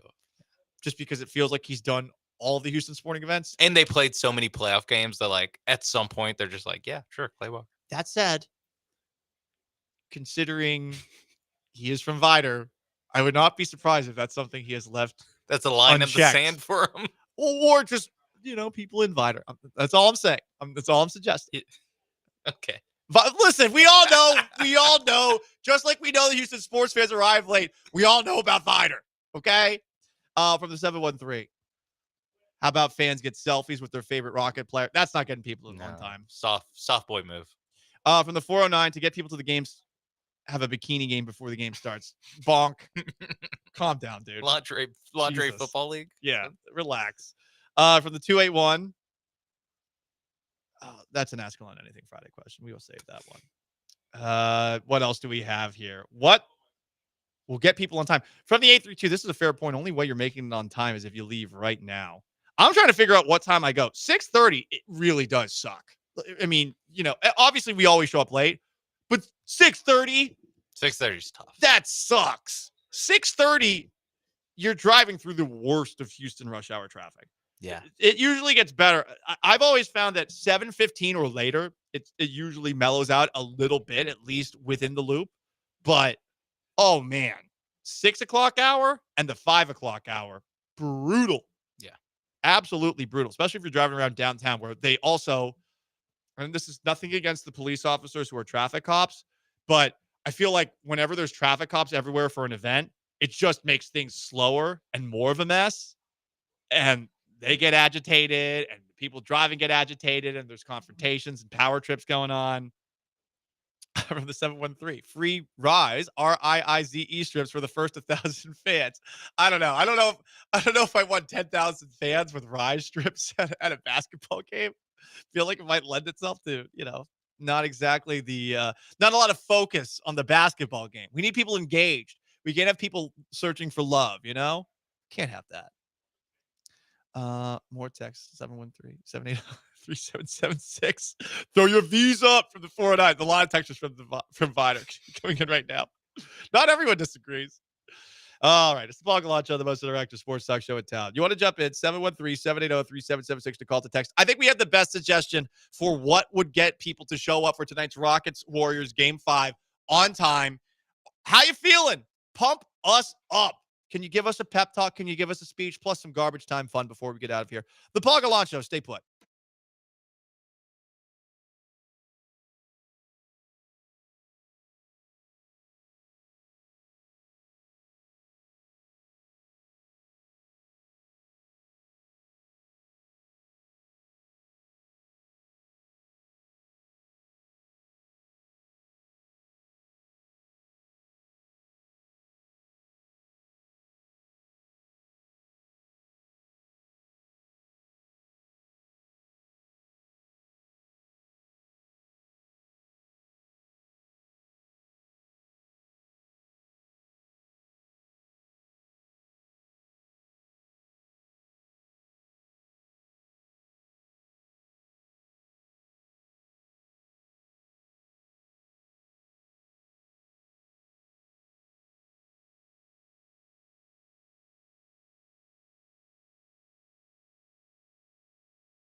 This is the Paul Gallant Show on ESPN 97.5 and 92.5. from the Veritex Community Bank Studios. Here's Paul Gallant.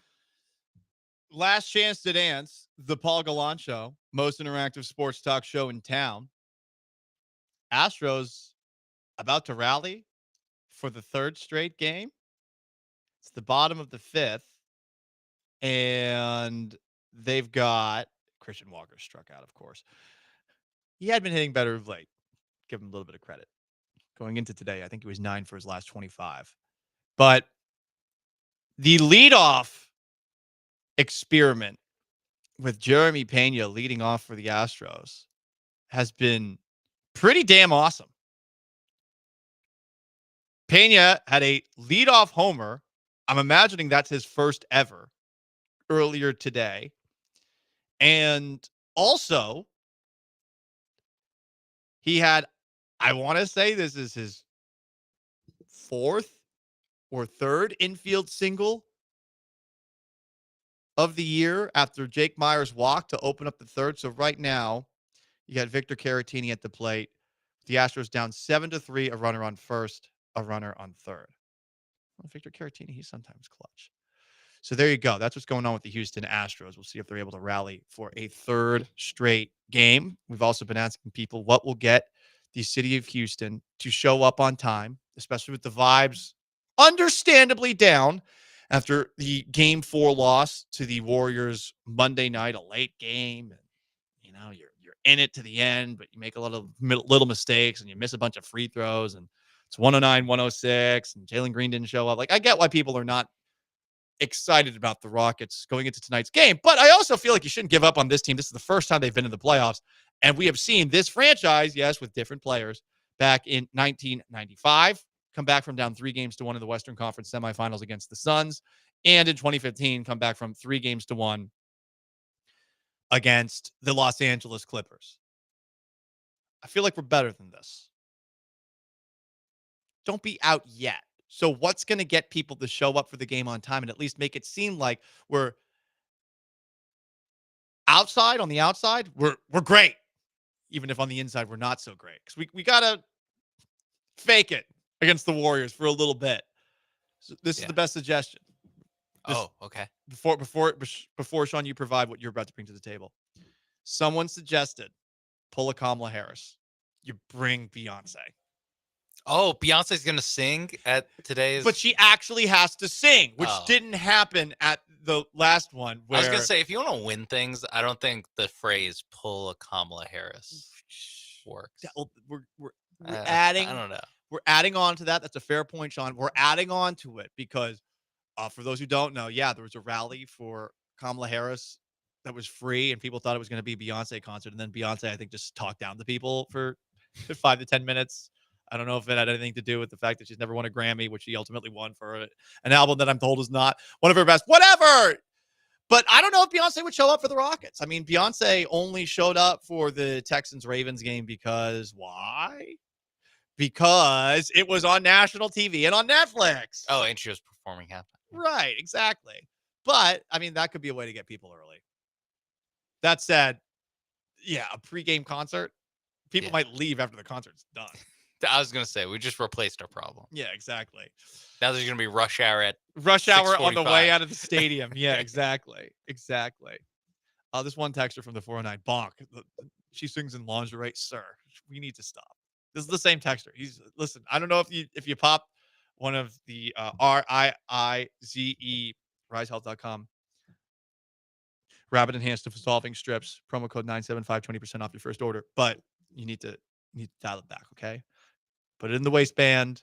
Put it in the holster. Relax. It is 2:52. It's time for a little garbage time before we get out of here.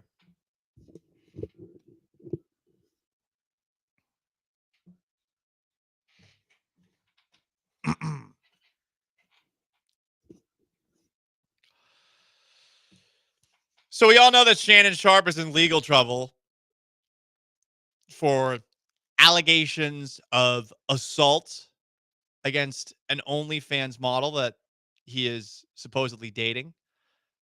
There's not quite a Bill Belichick, Jordan Hudson age gap, but there is a significant age gap. And I guess Shannon Sharpe is getting mad at people judging him for dating somebody so much younger than him.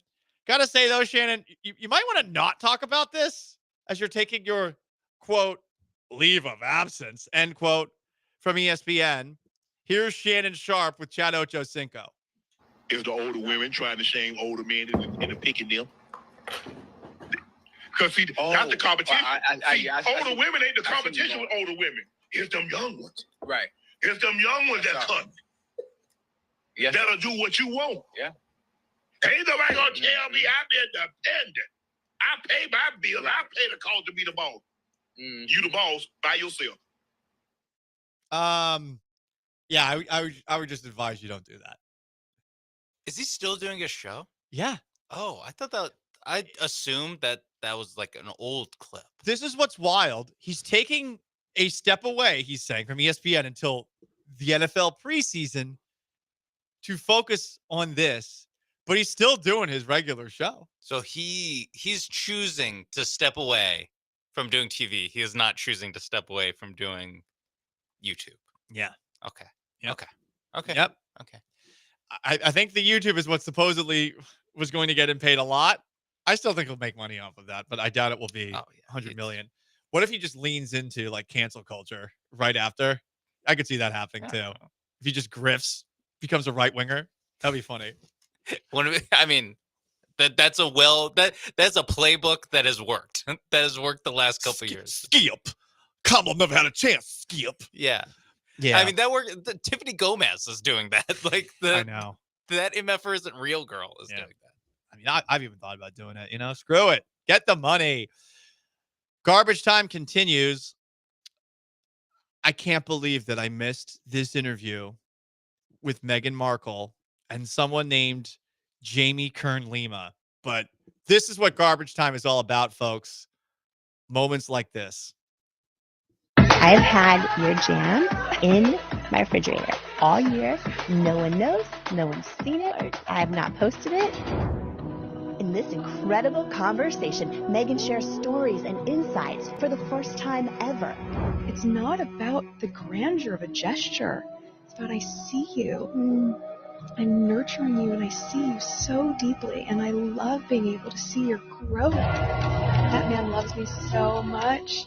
And look what we built. We built a beautiful life and we have 2 healthy, beautiful children. That's my husband. He's just out there just constant, like he's just going to do whatever he can to make sure that our family is safe and protected and we're uplifted and still make time for date nights.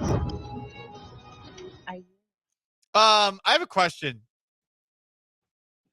Is this what women watch? I mean, good God. Who watched this?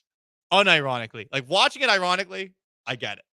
This is a fun hate watch. Like there's 2.6 million views on this video. It's a trailer for the video, and I think everyone's just making fun of it. Yeah, I was gonna say the tweet that has the 2.6 million views is, I can say this with absolute certainty, you'll not be able to make it to the end of this clip.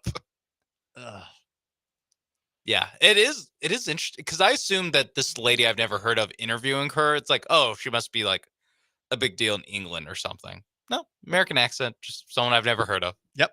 Yeah, really insufferable sounding person too. This is one of many people that I see has success, and I'm like, damn. She was doing a lot of vigorous nodding. What the audience couldn't see is, as Meghan Markle was talking, she was doing, she was like closing her eyes at some point. This is the only interview that she can do, Sean, is interviews with people who really kiss her ass. I mean, she started off that little clip that you heard there by saying, I still have a jar of your jam that you made from a year ago, and I haven't opened it.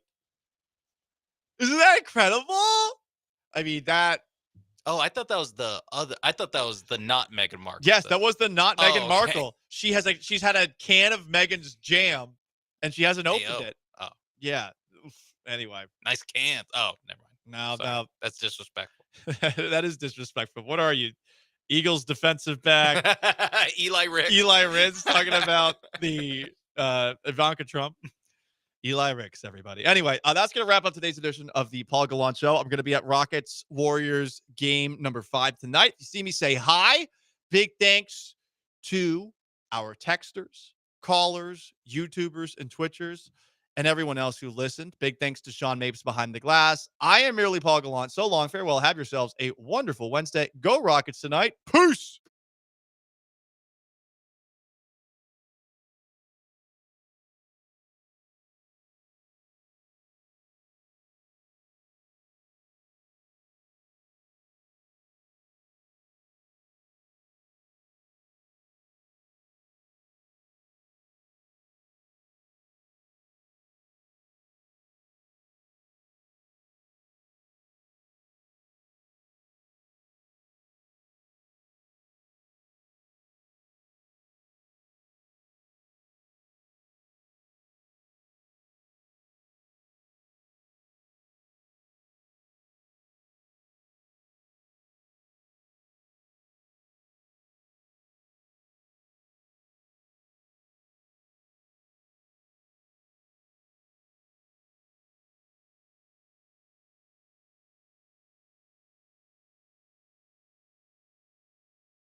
What up, H-Town? Hey, how we doing? He's Blank. I am Branham. It is Brian behind. Who else is that in there with you, Brian? Tyler. Hey, Tyler. How long you been with us, Tyler?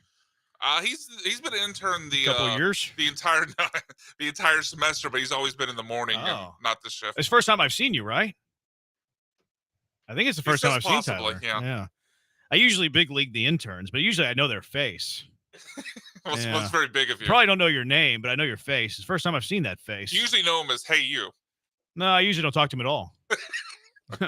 Usually I wait until I get on air and then throw him under the bus. Let him get some real world experience. Tyler, you've made it because he addressed you.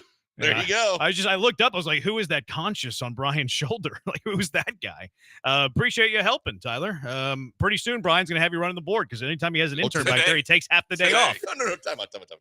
So I'm sitting there in the bullpen, and Brian basically gets through the pleasantries with Tyler and just says, so how's your training been going so far? And he's good. Here's what we're going to do. We're going to fast track this because it's the only way you're really going to learn. So today, you're just going to get your hands-on training. We're going to have you start running breaks. I'm like, oh, Brian's taking the day off. Yeah, prime time, drive home show in one of the biggest cities in America. And we got, not that you're not going to do a great job, intern Tyler, but here you go. Throw them into the wolves. That's how much Brian thinks of the Killer Bees. I want when Tyler eventually does this shift when we're out on remote and I'm engineering with you guys to be ready to go. Okay. Only way you get there is by trial by fire. This is the kind of stuff you do in St. Paul. This is the kind of stuff you do in like Waco. You don't do this kind of stuff in the city of Houston. No, absolutely not. Tyler, where'd you go to school? This isn't going well. He's a Philly fan, by the way. Oh, he actually went to the same place I went to, Alvin Community College. Oh, okay. We couldn't get a Cougar?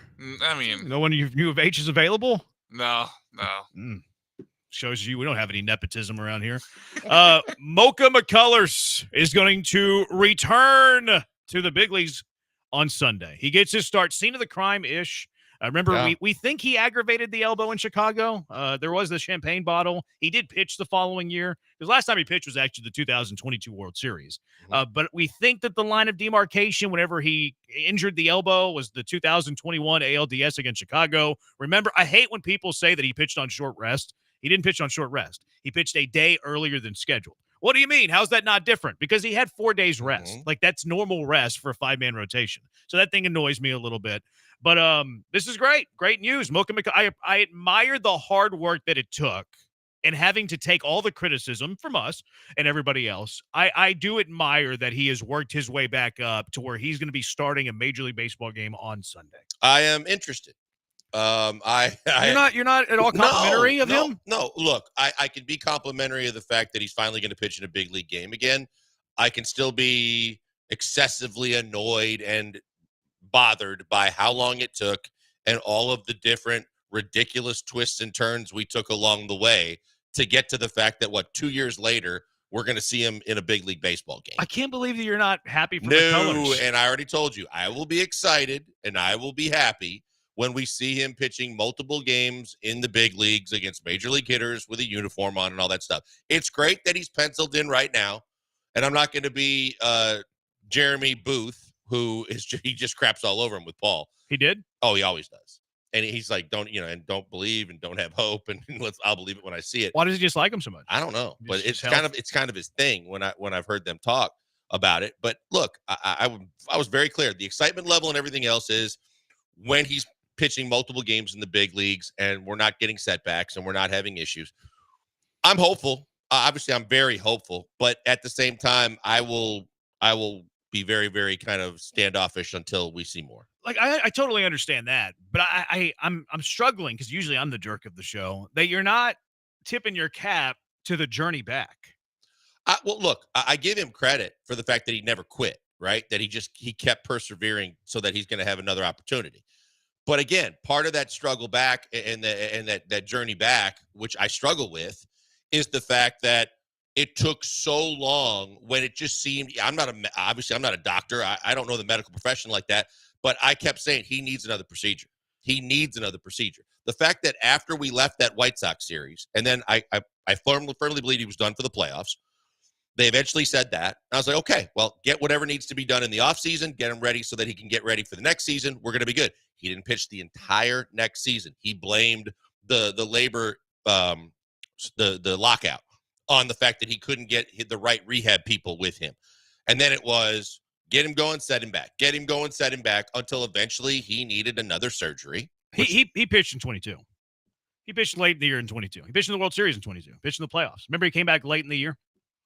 Now, Well, he only made 8 starts that year, but he pitched in 22. Okay, so when was the initial White Sox? That was in 21. That 21. was 21 playoffs. Now, he was out for a good period of time, Mhm. probably pitching through the injury because he had a bone spur in his elbow, Mhm. and then pitched probably through an injury that required surgery. We don't know who was. Didn't it because eventually came to be the elbow, the ulnar, or the something in the Remember, elbow? he had the forearm strain, Yeah. and then they were like, "Oh, he's got a bone spur too." Yeah. But we don't know if like the doctor said, "Hey, you should have surgery after the end of 2021." He's like, "No, I'll pitch through it." We don't know any of that. Like maybe they gave him bad advice. Maybe he tried to pitch through something he shouldn't and didn't listen to doctors. That's the piece of information we just simply do not Or know. no, right. So that he comes back from that one though, right? I mean, he gets that one done. No, he didn't get anything done. I think he just rehabbed that one. He didn't get anything after 21. I thought he had a second procedure. He had Tommy John after the 18 season. Right. And then he didn't have anything from 21 through 22. It was just rehab. And then after 22 is when like he was trying to get ready for spring training. It flared up, and then he had the flexor tendon. That's what I'm surgery. saying. Then he had the second but it was after surgery. 22. There was So nothing between 21 and 22. Okay. But so then we had that gap before where he missed time. Then he comes back. Then then that happens. And now it's been 2 years again, right? The last time he pitched was playoffs 2022. Yeah. It's been over 2 years, 2.5 years, almost 3. So that's almost 3 years of all the different BS that you've had to sort through and all the stuff that we've had to sit there and wait with anticipation and scratch our temples of what we don't know, to where that's why I struggle being anything more than optimistic, but also apprehensive about any emotion in it until I see him consistently pitching the big league. Hey, Texter, the texture that always racks up all the things that you hate. Let's add Lance McCullers to the list. Okay. Lance McCullers needs to be on the list of things Blankers Not hates. Lance McCullers as a person. He's a dog lover. He's a good family guy. You know, I appreciate him as a person. I just sure. The whole saga has been too much for me. Okay, and like I think that's fair. My take on it's actually very different. Mine actually comes from a place of appreciation. Like I admire that Lance McCullers in this journey has worked his way back to pitching in the bigs. Because look, I don't know what the advice was after the end of 2021, but we've seen since the end of 2021 that this guy is willing to work to get back to the big league level. He's made up plenty of money in his life. He's got businesses going on. He could have very easily taken the Steven Strasburg route and said, I'm taking my ball and I'm going home and I'm just going to make this money that I've made my entire career already. I do admire the fact that being a made man, making tons of money, could easily just walk away. I admire the love of the game aspect of it, to where I'm going to bust my tail to get back to this moment. Like what he does as a big leaguer, I think there are huge questions on many different fronts. But his journey to me is something that I tip my cap to. As one who's blasted McCullers and have made fun of McCullers and have done all of this stuff, I also have to admire the work ethic, the journey when he was struggling, both physically and mentally, to work his place back to pitching for the Houston Astros, a team that gave him a very lucrative contract for his services. He could have very easily been, I'm good. I'm not doing this anymore. But here he is working through all of this to find his way back to the big leagues. I think it's admirable. Look, I believe that, you know, he gave it the old Jimmy V, don't give up, don't ever give up. And I will absolutely second the tip of the cap on that. And the other thing that I'll factor in is it's my frustration because, again, we don't know what we don't know. But as an observer watching from the outside, looking in with a lot of interest, and how long all of this took and how long he's missed in 2 combined stints has been way too much for me. We also know that we don't know about the Astros doctors, but we know that there has been a whole lot of BS over the last couple of years that have affected a lot of players as well. That's also annoyed me. But that's why we've been close, and then we haven't. We've been close. We haven't had it so many times. It's like the boy who cried wolf. I said to you guys when we were doing this before even the start of the season, when I see him pitch in the big leagues a couple of times without setbacks, then I'll start to ramp up my level of excitement with it. I think we're having 2 different conversations. We are. Which is I tip my perfectly cap for the acceptable. journey. But you remember his first start in Sugarland seemed like a funeral and a celebration all at the same time. It's like he still may get to the big league someday, but he had like a procession of friends and family members as if this might be the last go round. Yeah. No, it was. Remember they were giving him the ovation and stuff, and yeah, that was kind of weird. It was like he didn't die. We're having a celebration of career. Like he flew out he did fly out the family to spring training to watch him pitch. Yes. It was a little bit. I was a little uneasy. I thought it was a what little are we much. doing It was here? a little much. I'll concede that it was a little much for spring training. Well, I mean, we could talk expectations and stuff too, but that to me, look, I don't. Well, actually, I don't want to blow it. 713-780-ESPN. The journey for McCullers getting back. Are you pleased with it? And what are the expectations now that he is back? Big new. He buried me in the H. He ain't dead yet. Lance McCullers ain't dead yet. 713-780-ESPN's the HRNP listener line. We're on YouTube at ESPN Houston. We're on Twitter at ESPN 975. Have we already been talking for 12 minutes? I feel like we're going to break way too early here, Brian. What did we start late? Brian will break time. He'll blame Did Tyler. we start late? Let's see. When did we start? The intro hit at 3:01:49. So yeah, we did start a little bit late. Oh, it feels like it started at 3:05 though. This segment flew by here. Yeah. This We is what did happens when spend you're the having first fun. 2 minutes of the show harassing Tyler. I didn't harass Tyler. Tyler, was that harassment? Mild harassment. That was not. I was getting to know You Tyler. keep talking to a guy without a microphone, and Brian ain't sliding it back there. What do you mean I was harassing him? I was talking to him. Hey, great to meet you, Tyler. Thank you for being on the show and helping us out today. That's not harassment. Part of it was spent on telling us why you don't learn interns' names. I didn't tell you why I didn't learn interns' names. I Okay, told you just I like- don't know interns' names. All right, I mean, they're fair only enough. here for like 3 months. Actually, it's I fair. learned your name once you work the board. Tyler, I working the think board Tyler's today? planning on being here longer than 3 months. Tyler, nod in agreement or shake your head, yes or no. Are you planning on being here more than 3 months? I think him sitting behind the board right now is hopeful. He of is that. nodding his head. So I do have questions about the Alvin thing, though. Yeah, Why is that? We couldn't What's find wrong with Alvin? It's Home not with Nolan Ryan. It's nothing that's wrong with Alvin. I have a high admiration for Alvin. It's just not Go nearly Yellow as high an Jackets. admiration for Alvin as it is the University of Houston, the Ivy League in the South. Of Southeast Houston? Yes. I mean, that still belongs to Rice. Is But What do you think? I mean, Anthony Rendon went to Rice. I'm just kidding. 713-780-ESPN. Our beloved Coos. Journey for Lance. What are the expectations now for Lance that he is back? You know, one thing I did notice, though? He's pitching at Chicago Sunday, which I don't really care. Scene of the crime, whatever. The weather ain't great. Oh, no. 55-degree high. Oh, I don't like it. Yeah, I didn't like that part of it. I don't like that his first start in the big leagues is in 55-degree weather. The high is 55 degree. It's probably going to be rainy and gray, too. If we have a pitcher with a porcelain arm, I certainly don't want him pitching in cold weather. No. Why couldn't we get him in the Get him in the Arizona. heat? Yeah, get give him in the heat. desert and inside. I don't even Climate want him control. at the dike. I want him somewhere where the weather is warm. Not Chicago, where it's going to be in the mid-50s. But it's great that Lance is back, right? We all think that? 713-780-3776. We're on YouTube at ESPN Houston. Twitter, he's at Pac-Man Joel. Brian's at Sacked by BMAC. Pretty soon we'll give Tyler's a Twitter name here, too, because he's going to take over for Brian shortly. And I'm at Jeremy Brandon. We are the Killer Bees, ESPN 97.5 and ESPN 92.5.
You found the killer bees. Live from the Veritex Community Bank Studios, here's Joel Blank and Jeremy Branham. Did Tyler pick the song, Brian? No, this was me.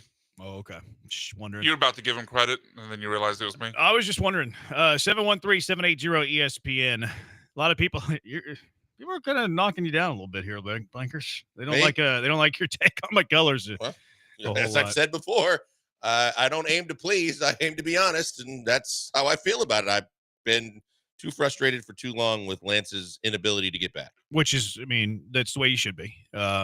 Honesty, truth takes over being liked. No one cares about being liked. Joel is annoyed at Lance. Lame AF.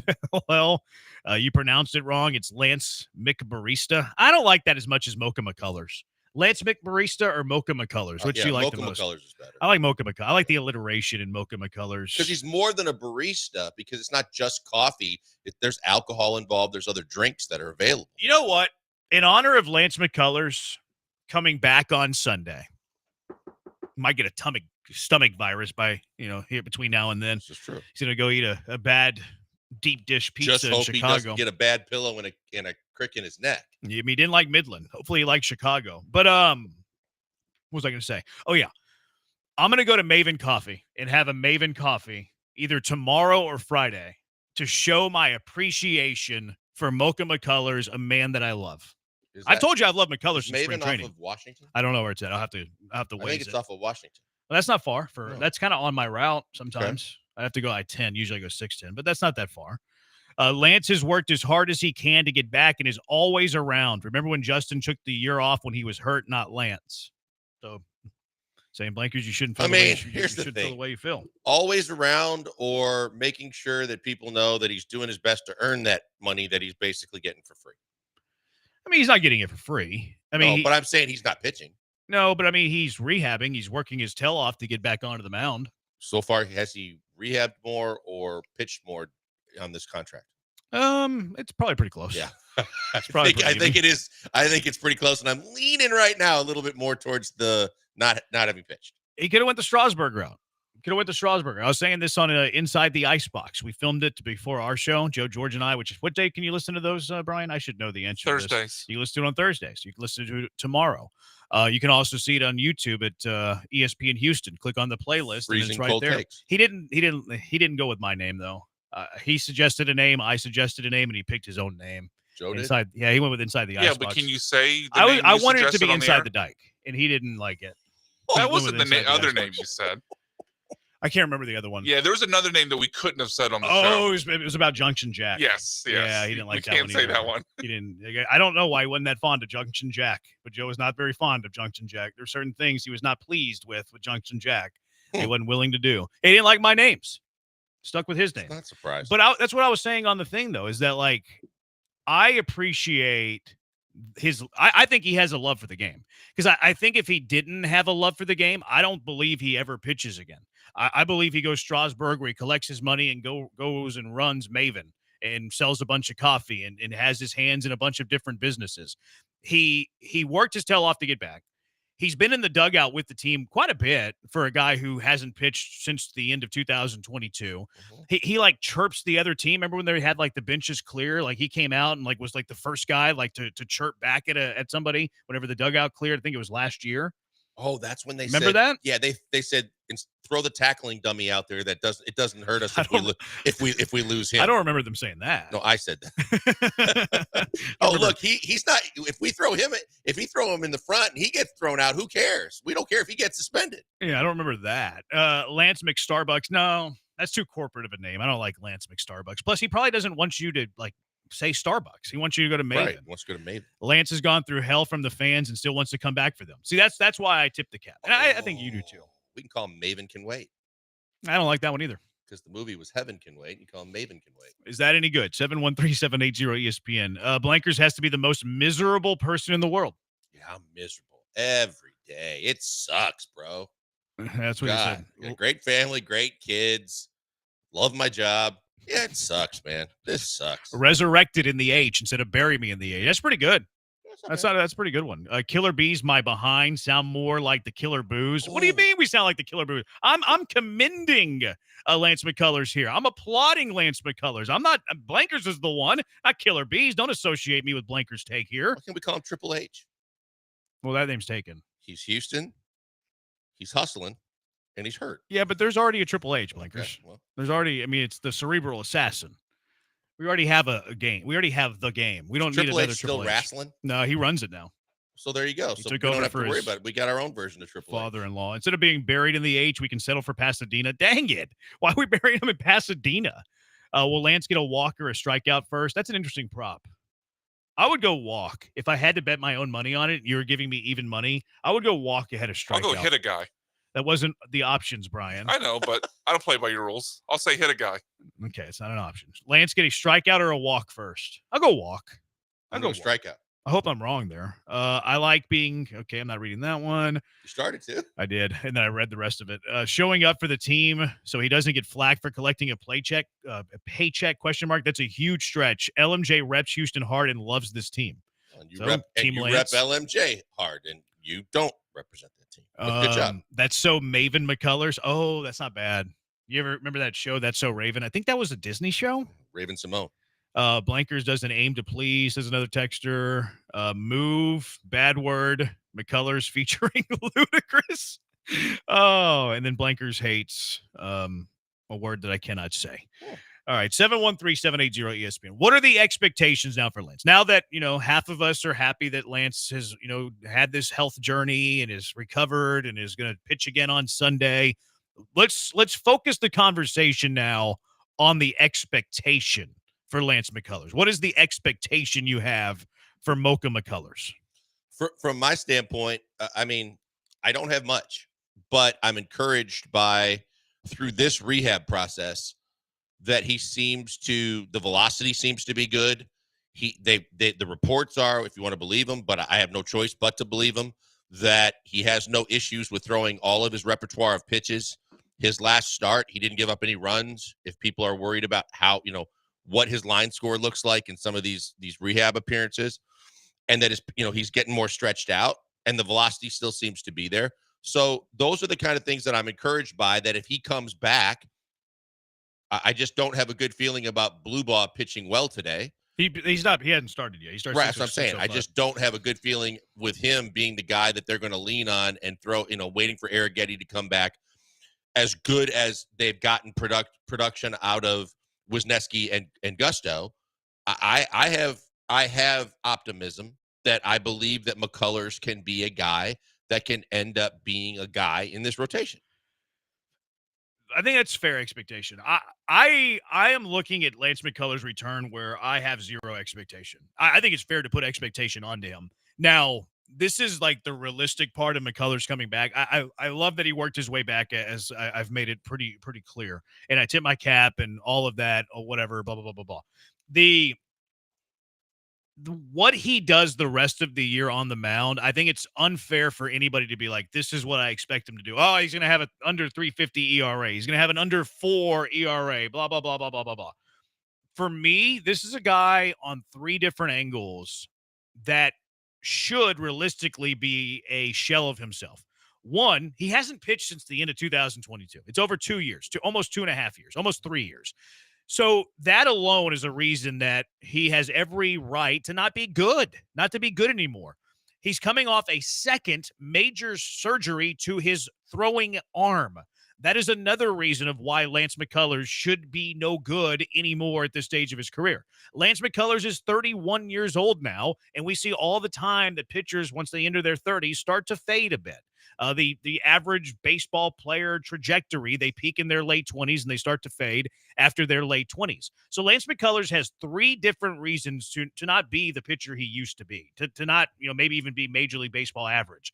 The second arm surgery, hasn't pitched in 2.5 years, and is now in his 30s. Last time we saw him, he was in his late 20s. That's why I don't have any expectation for Lance McCullers. That's why I don't want to put unfair expectation on Lance McCullers. Now, if he does those things, if he has a sub-4 ERA, he solidifies the number 3 or number 4 spot in this rotation. It is an unbelievable story. But I think it's very unfair sitting behind this microphone right now saying this is what I expect Lance McCullers to do in 2025. Yeah, I think this is the last shot. I think this is the last hurrah. This is the last go at it. So I'm not going to sit there and tell you anything about his earned run average. I'm not going to, like I said, I want him to be stretched out. I want him to be healthy. I want him to be able to throw all of his pitches.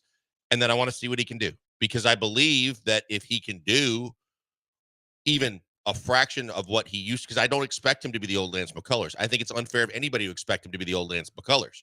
But when you see some of the pitches that he's been able to throw and you get the reports that the velocity hasn't gone down, I believe that he pitches between the ears as well as he just throws pitches well enough that he can compete. But this is it. I mean, if he gets hurt again or he doesn't do well, I think we're out of, for me personally, I'm out of second chances. I would love for him to be who he used to be.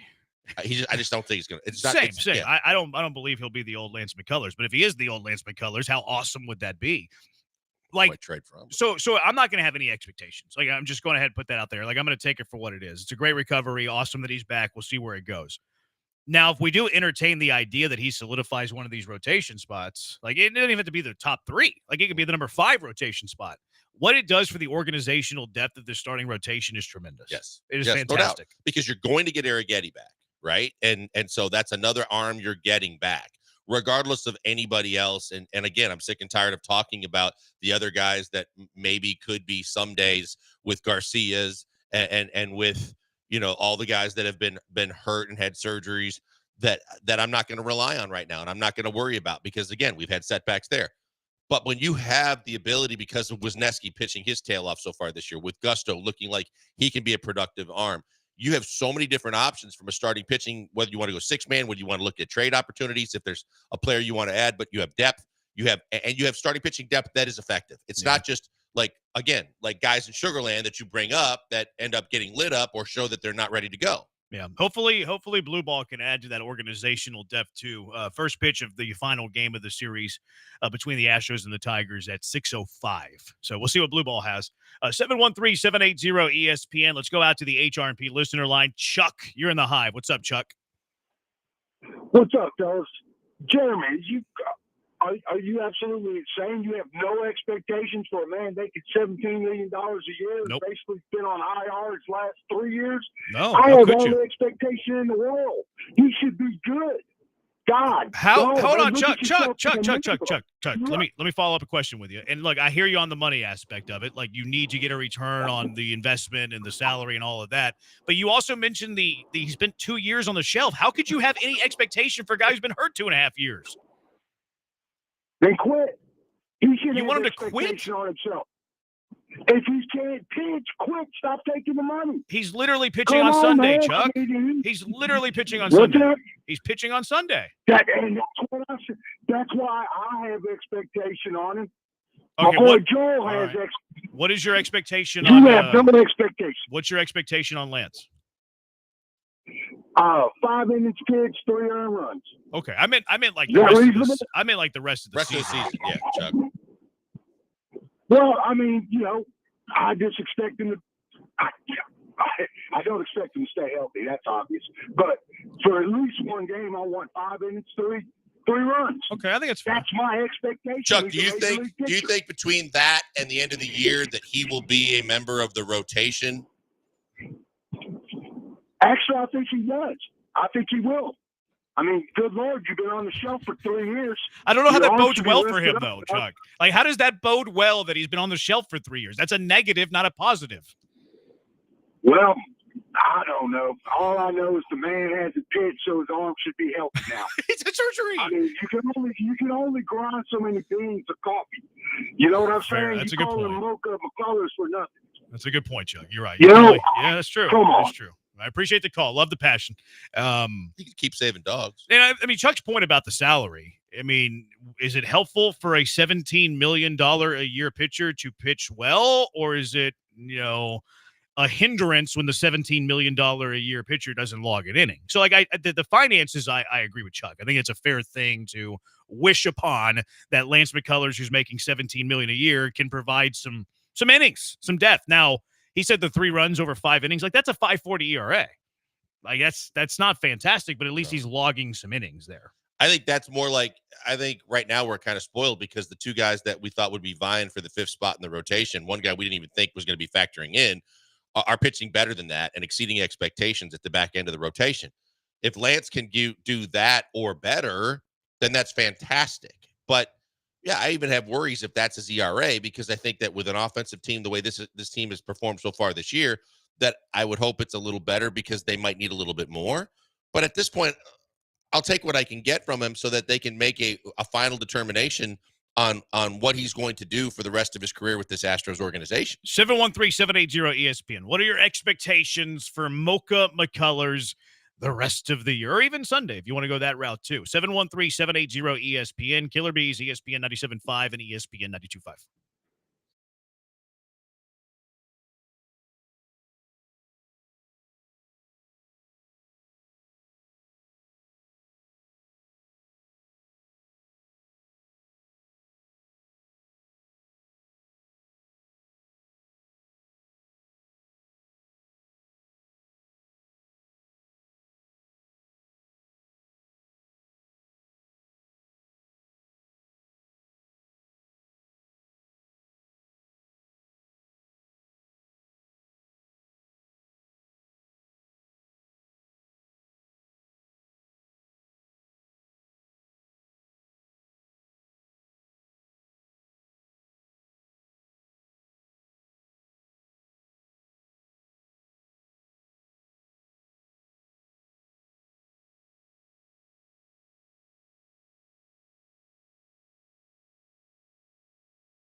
You found the Killer Bees, live from the Veritex Community Bank Studios. Here's Joel Blank and Jeremy Branham. Killer Bees. Killer Bees. Tyler forgot to hit the He didn't forget, Jeremy. He may button. never have learned before. Brian, why is he struggling under your tutelage?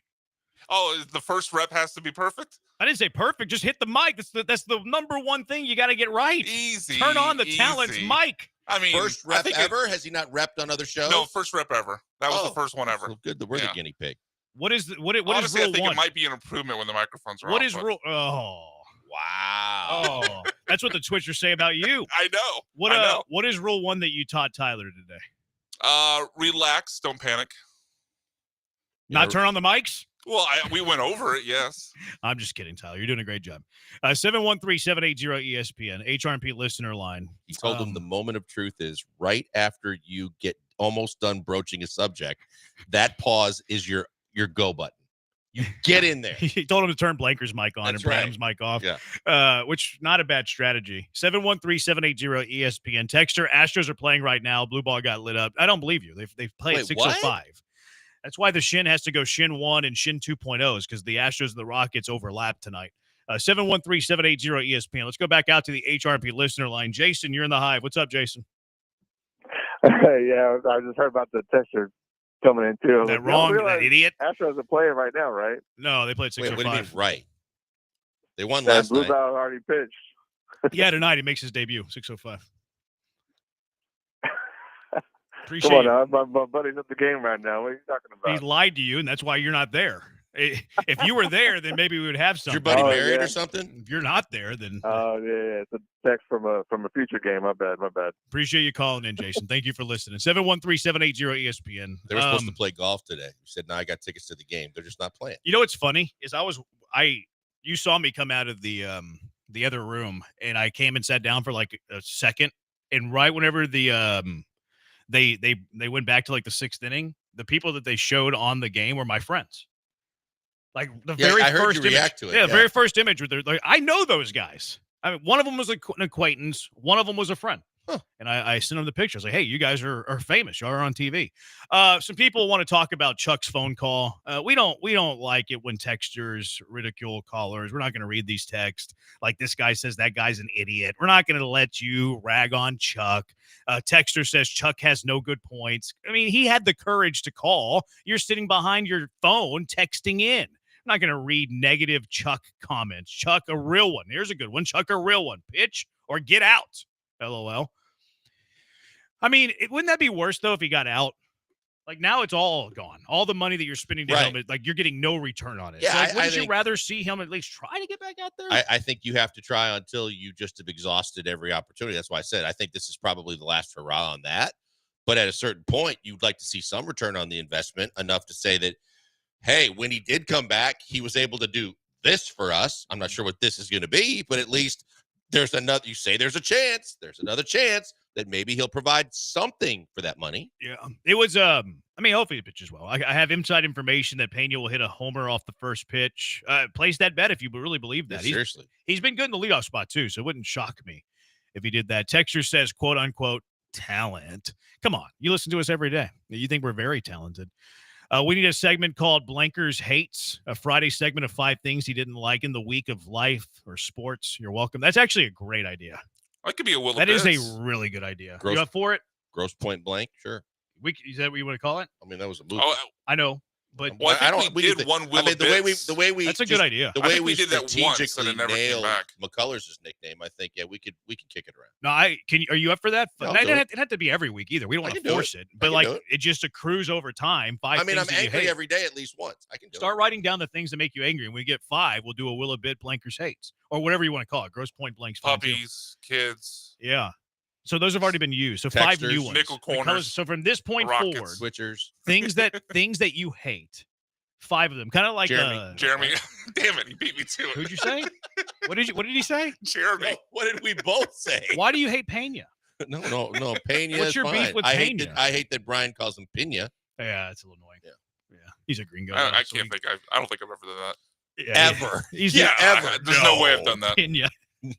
Pena tail on the donkey. It's like the Baytown Baddie whenever you say his name. And I'm Mexican. No, you're not. I know. You're No, in it's and it's- for the joke. You're in the antithesis of that. I'm only half. Blanker's married into it. What do you got? I married What's a the girl closest? from Michigan. Yeah, what's the He likes the closest food. degree of separation you have to He a likes Mexican? Mexican Friends? food. There was the lead singer of my band when I was in my 20s. In your ska band? Was Mexican. Yeah. That's a good idea, though, Texter. We're gonna do that. Blanker's 5 things he hates. Whenever they accrue up, we'll do that as a will a bit. It's a good idea. 5 things I hate about Hugh. HOU. Just when they add up. We don't have to force it. I'm not forcing it. Just let's let it breathe a little bit. It's a good idea, Texture. Tip the cap. That's a good idea. We'll do it. Texture says expectation for McCullers, 4 innings, 76 pitches, 4 hits, 3 runs. Making his first start in 2.5 years, I would take that actually. I have no problem with that on Sunday. I mean, yeah. You don't want him to do that every start, No. but Sunday, that's fine, even though it's the White Sox. Well, but the weather factors in too. I don't love that. I hate that. I would almost wait to use them. Yeah, I would almost hope for rain. I can get you right now. Well, let's do it because I just if he's coming back with his, like I said, with as fragile as that arm seems to be and has been, I don't like him coming back in cold weather. Yeah, I don't like. I mean, what is more important? Like, as we make this a serious conversation, is it more important to keep him on his normal schedule, or is it more important to give him optimal heat? Optimal heat to me. What is he, a lizard? Because of the fact that gotta he have a doesn't heat have a lamp. normal schedule, right? I don't even think he has a normal schedule. I mean, look, he had a stomach bug that took him off his normal schedule 2 weeks ago. I don't think that there is a set in stone. No, there's a set. I mean, he's been pitching every weekend. And that one, Right, that but one I'm saying he not didn't. like every 4th day. No, but he's been pitching, I think it's every 6th day. Okay. Had he pitched like every Sunday, or has it been Saturday? Like every Saturday or Sunday for like the last 4 weeks, with the exception of Midland, because he didn't like what Joe Billy Bob pitched for the Thornton did Tigers there. today, and they sat him out for 1 turn through the rotation so that he had 13 days off. Who was that? Job, the pitcher for the Tigers. Oh, did they? Yeah. Astros are doing that with Wisniewski. So there you go. So now that's why I'm not worried at all about his quote unquote schedule. I'm just worried about him having the everything as conducive as possible to him not getting hurt and having a chance to succeed. Cold weather with him, that doesn't seem good to me. No, I really didn't like that either. I didn't love that. Whenever I looked that up, I can get you a rain out, Bill Durham. Yep. Look at that guy. Look at that texture showing off his movie knowledge. Look at that flex. I'm going to show off to the Killer Bees, letting them know I know where that quote came from. McCullers bullpen or rotation for you? I mean, and I think it's for him too. But I think I've been pretty staunch all along that his role on this team is a starting pitcher. Yeah, I don't think it's up for debate. I think it makes more sense for him to be a starter too, because I actually think keeping him on schedule versus the unknown of when to pitch is I think it's the opposite of what he needs to be doing. And I've talked to some pitchers too, because there's been studies that say the opposite, that it's better for the arm to pitch out of the pen than start. I've talked to people who've done it, and you've done it. I think it's, from what I've learned talking to people, they think it's easier to be a starter. Totally agree. For the arm. The name for the blank hating segment definitely has to be a pun or cliche. Yeah, it does. We'll workshop on it. Lance getting to pitch against the team he initially got hurt against by terrible umpiring in a game he should never had to have pitched in. Same game that almost derailed Jake Myers' career. I thought Myers was earlier in the series. I don't recall when Jake got hurt. I thought it was like game 1 or game 2. No, you know what? It was in Chicago. It was in Chicago, but I don't know if it was that same game that McCullers got hurt or whatever. 713-780-ESPN HRNP listener line. One more. Over under games until he's hurt again. Oh man, I certainly hope it's a big number. I'm going to say that he doesn't get hurt the rest of the season. Wow, that's surprising coming from you. Because I'm trying to be extremely optimistic. Plus, I don't know how much there's left to hurt. I think everything's been reconstructed. That's a pretty good. That's a good point. Yeah. What do they call him? Like the Bionic Man?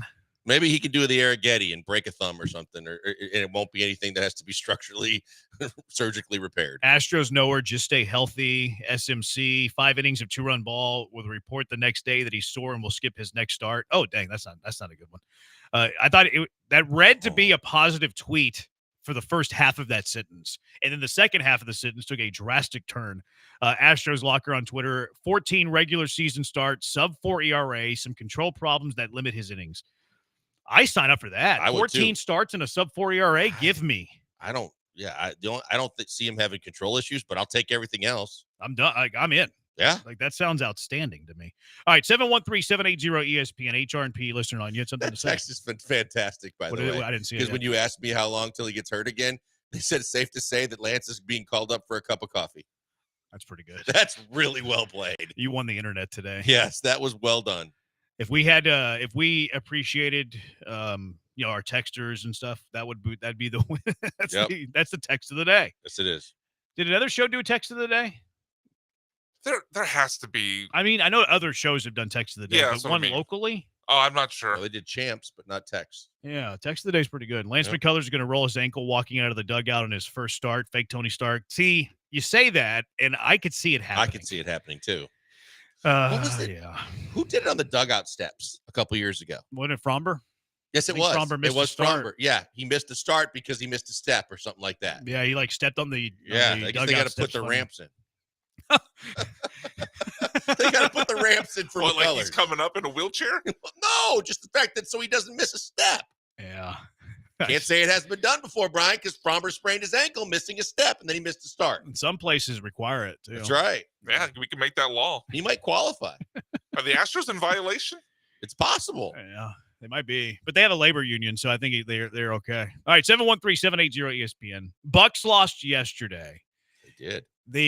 With the Bucks losing yesterday, there's a conversation out there about Giannis being available. Is this something that you would actually kick around? We're talking about this before the Rocket season's even done.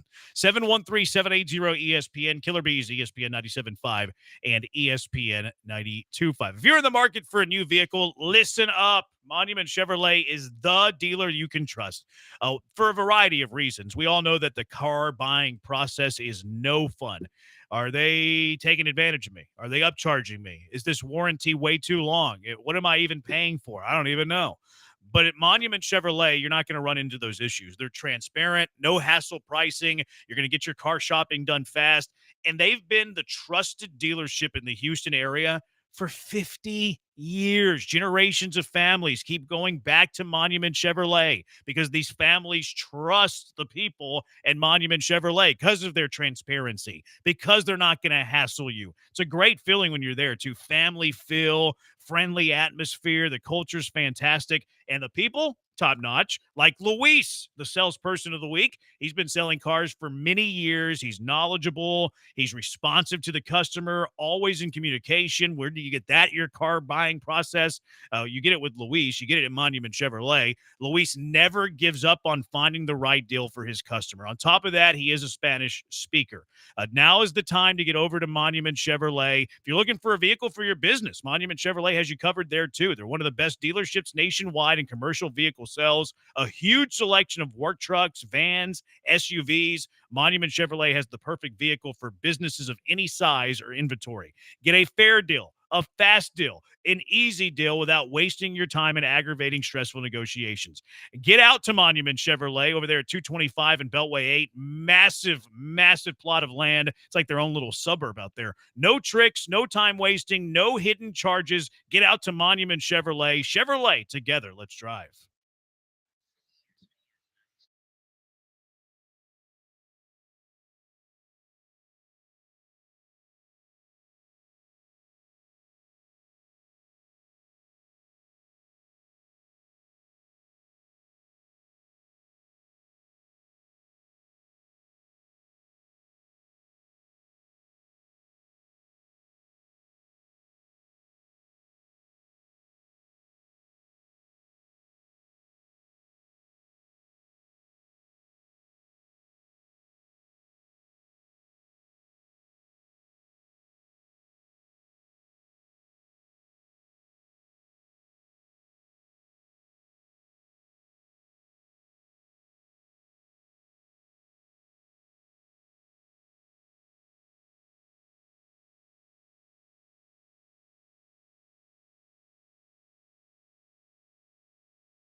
You're listening to the Killer Bees with Joel Blank and Jeremy Branham. On ESPN 97.5 and 92.5. Broadcasting live from the Veritex Community Bank Studios.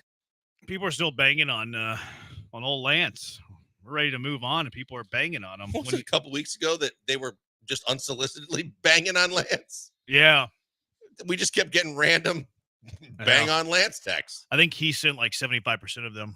Why are y'all banging on Lance today? 713-780-ESPN. Today should be a joyous occasion. Should be a joyous day. We should all be sent those. You said? Keith. Oh, Keith. Keith, who likes the old baseball players.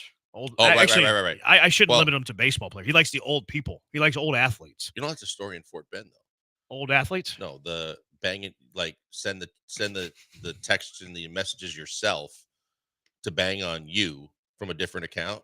What? So during this last election, there was someone running for office, some kind of office in Fort Bend, and got arrested because they created a fake account on Facebook to send negative and racial comments to them so that they could play the sympathy card. That's weird. I think they were being attacked. And then and then he was friends with the judge who then also got indicted. What a for doing weird the deal. Same thing. Yeah, it's still going on. This is where you live. Yeah. By choice. Yeah. I'm just kidding. I love my Fort Benders. They're fine. When you look up the definition of Murphy's Law, you'll see a picture of Lance McCullers. Why are we banging on Lance? 713-780-ESPN. Lance is going to get his feelings hurt and be out 4 weeks. What? Come on. He's got great emotion. He's not sensitive at all. 713-780-3776. That's ridiculous. It's going to be at least 6 weeks. Come on, Brian. Brian's, you know what's funny about that is that Brian shoved Tyler out of the way in his rolly chair so he could drop in that line. Yep. That's how much he liked that line. Here, what he said was he was showing Tyler pass blocking technique where you just use the quick jab with you got to have the the quick jab. You got to Yeah. have your anchor set. Yeah, exactly. Look like Quentin Nelson back there pushing Tyler out of the way. Do tell, Brian, how often do you get your anchor set? Have McCullers pitch Once 3 day. innings and work up from then. I mean, he's going to pitch probably a finite number of pitches, whatever that finite number of pitches is. It's not going to be so much innings. It'll be finite number of pitches. I was betting the under. Of 3? No, of his his anchors. Yes. Yeah. Why does BMAC have a problem with people in wheelchairs? I don't have a problem with people in wheelchairs. I want them to be helped out. Jeremy's got a problem with people who can't see. That's not true. Yeah, you did bang on a blind guy last night. I didn't say anything that was derogatory towards him. I wasn't mean to You him. did at wonder all. aloud if a blind guy could see the game Yeah, last watching night. the game. That's not true. Yes, it was. We played it on He the show. replayed the audio. No, I didn't wonder if he could see the game. I said, like, Willie, you saw the game. I didn't wonder if he could. It was a slip of the tongue. I think he said yes. Of the Willie will five be watching tonight. Of the 5 blind jokes, that was the one that slipped the tongue. Now we got the 5. first entry to your hates. Joel hates puppies No, and there's kids. nothing. There's you nothing. hate blind no, people. I was And you not. hate people I in hate wheelchairs. people in wheelchairs. I was We're not at terrible all people. hateful to the blind. I was just pointing out that he is blind. That's very different. You're pointing out the fact that he's blind to a guy that's been blind for years. I didn't point it out to Willie. I didn't point out to Willie that you're blind. Hey, Willie, can you see that? I didn't do that to Willie. I mean, directly. you did do it on the way out of him calling into the show. I don't think so. You did. I don't think I so. just think that it would be There was- unfair to no. assume that once his call was over that he wasn't listening and didn't listen the rest of the show. I'm pretty sure he No. caught some of the barrage. No, I mean, nothing I said was derogatory to Willie. I just pointed out he couldn't see. That's not the I think same. he's aware. That's not hateful. I think he's aware. What was I think he's aware. What was the I wasn't pointing out to fact that Willie. you I were was pointing out to surprised he everybody dialed else. in? No, I said he found the there was digits. the comments. Yeah, he found the buttons to dial in. Ooh, we did. I don't know what's so funny about that. Oh, It's not as easy for Willie to call us as it is for Chuck. That's fair. why I That admire is Willie. accurate. Yeah, it's coming from a place of admiration, not disdain or hate. I don't know how you don't see that. You don't think he has voice commands on his phone? I don't know. And us, I'm sure he's got us locked in. I'm not sure. Yeah, I couldn't tell you that. I don't Sure, know if that he said information. call ESPN 97.5, it could call 97.5. He calls in a lot. Willie, let us know what you think of Lance McCullers, expectations you have of Lance McCullers. I'd like to get your opinion on it. 713-780-ESPN. Let's have the Giannis. Let's have the Giannis conversation. Do you want the Rockets to acquire Giannis? 713-780-3776. Killer Bees, ESPN 97.5 and ESPN 92.5.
You're back with the Killer Bees on ESPN 97.5 and 92.5. Live from the Veritex Community Bank Studios, here's Joel Blank and Jeremy Branham. It's a simple question. Do you want Giannis? 713-780-ESPN, HRP listener line, 713-780-3776.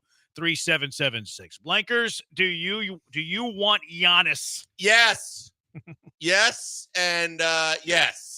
How about that? In all capital letters, yes. Obviously, price always matters. And the price of doing business, I'm also curious, if you do want Giannis, what are you willing to give up? Because the Ringer today proposed a trade. That's Bill Simmons? Yes. And he normally is a Rockets hater. Yeah, he is. And he's not a big Jalen fan anyway. But he proposed because, as you mentioned, the Bucks lost last night. A lot of people already clamoring, was this Giannis's last game in a Bucks uniform? Will they either be forced to trade him because he demands a trade, or will they look to trade him, which I don't think they would do. But if he does ask for a trade, the Ringer proposed the Rockets giving up Jalen Green, Alpi Şengün, the Rockets' first-round picks in 25 and 27. I wasn't sure that they had one in 25.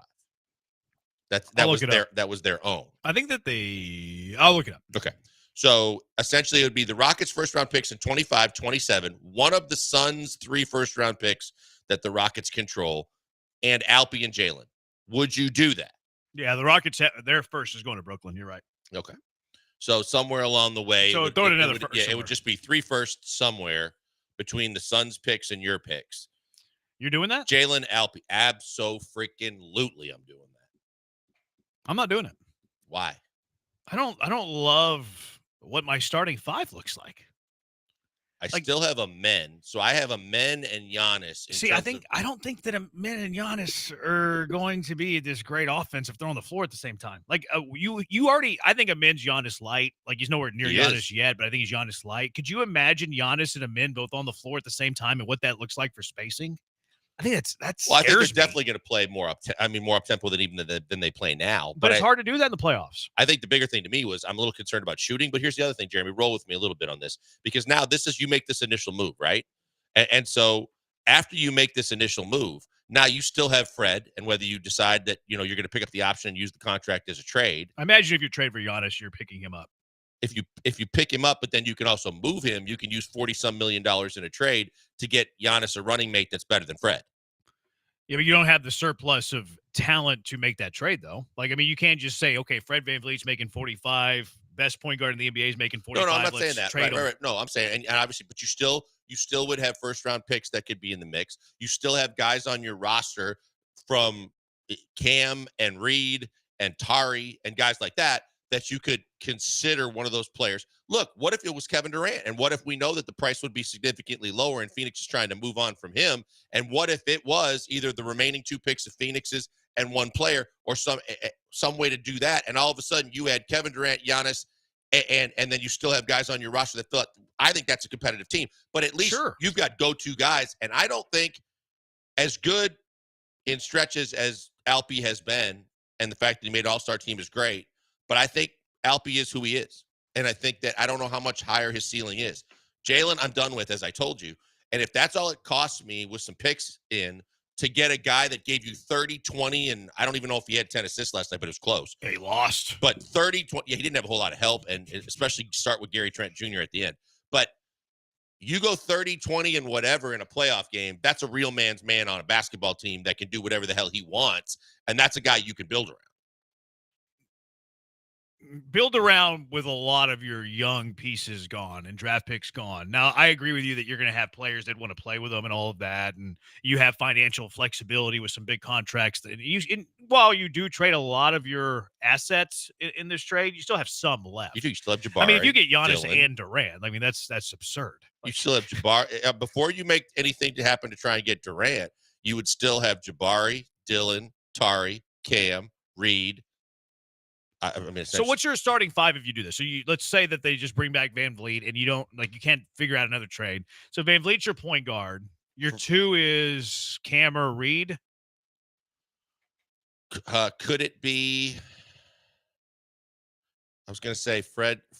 You're starting Fred at the 1. Yeah, let's just say let's just look at the one trade, Okay. because I think it's hard to do the 9 degrees and all these other trades on top of it, which are possible. Like if you get Giannis and Durant, okay, sign me up, which I do think is feasible. A long shot, yes. 1% chance, probably yes. But like, would it be the craziest thing that ever happened? No, it's the NBA.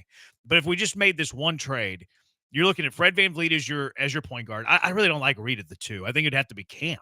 I think it's Cam as well. As you proposed that was the best option for me. Of course, there'd be a lot of hard conversations about what he can and can't do and how he's got to fit into this lineup.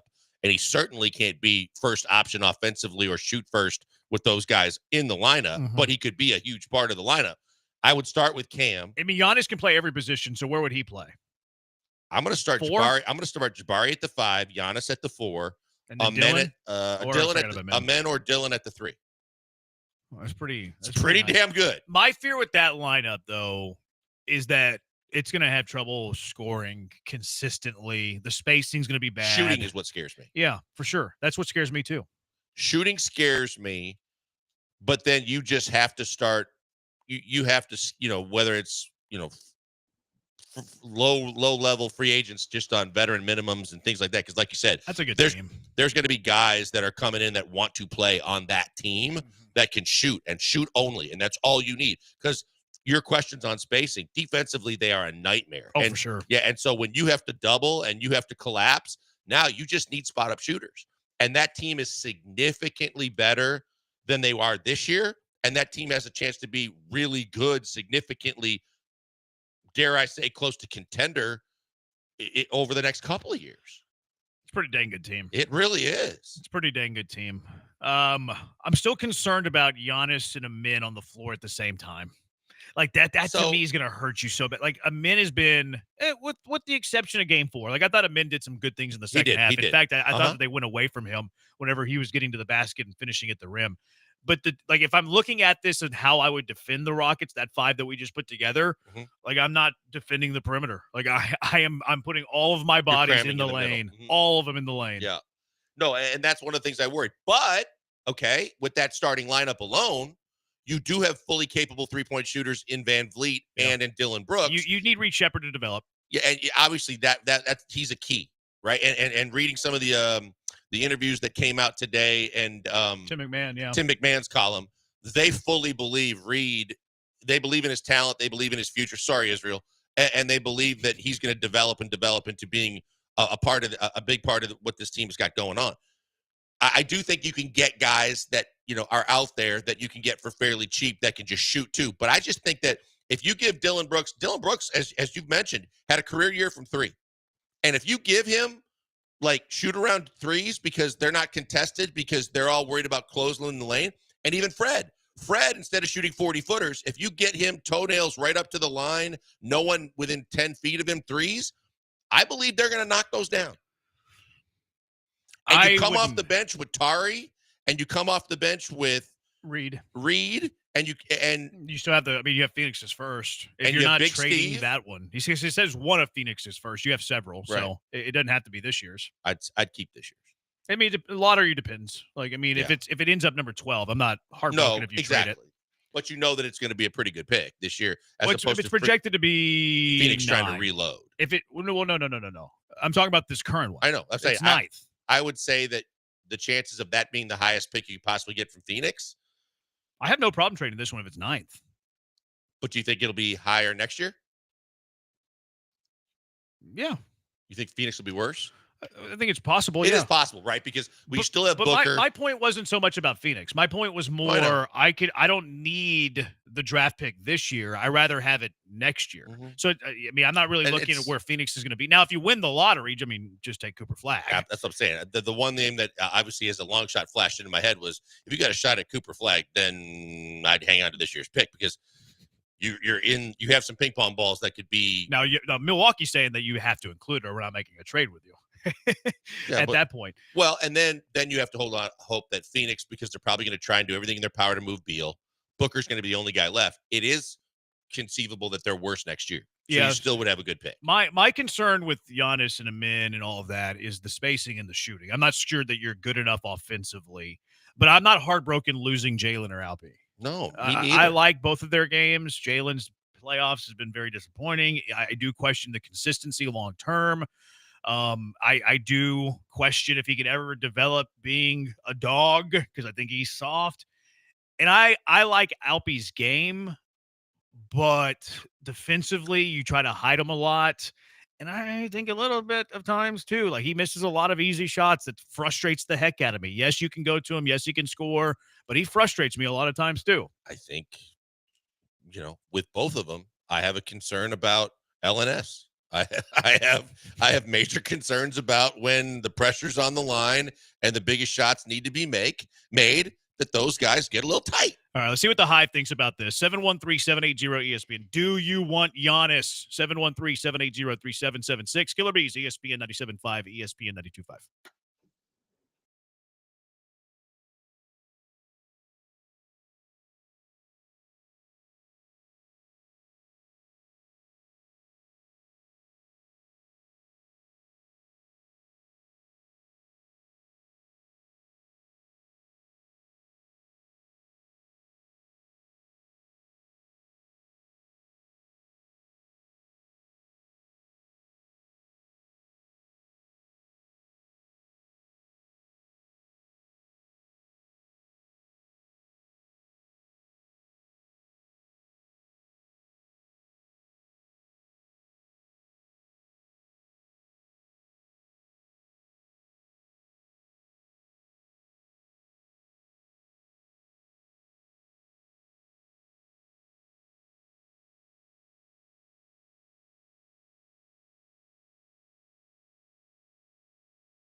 Broadcasting live from the Veritex Community Bank Studios, it's the Killer Bees with Joel Blank and Jeremy Branham. On ESPN 97.5 and 92.5.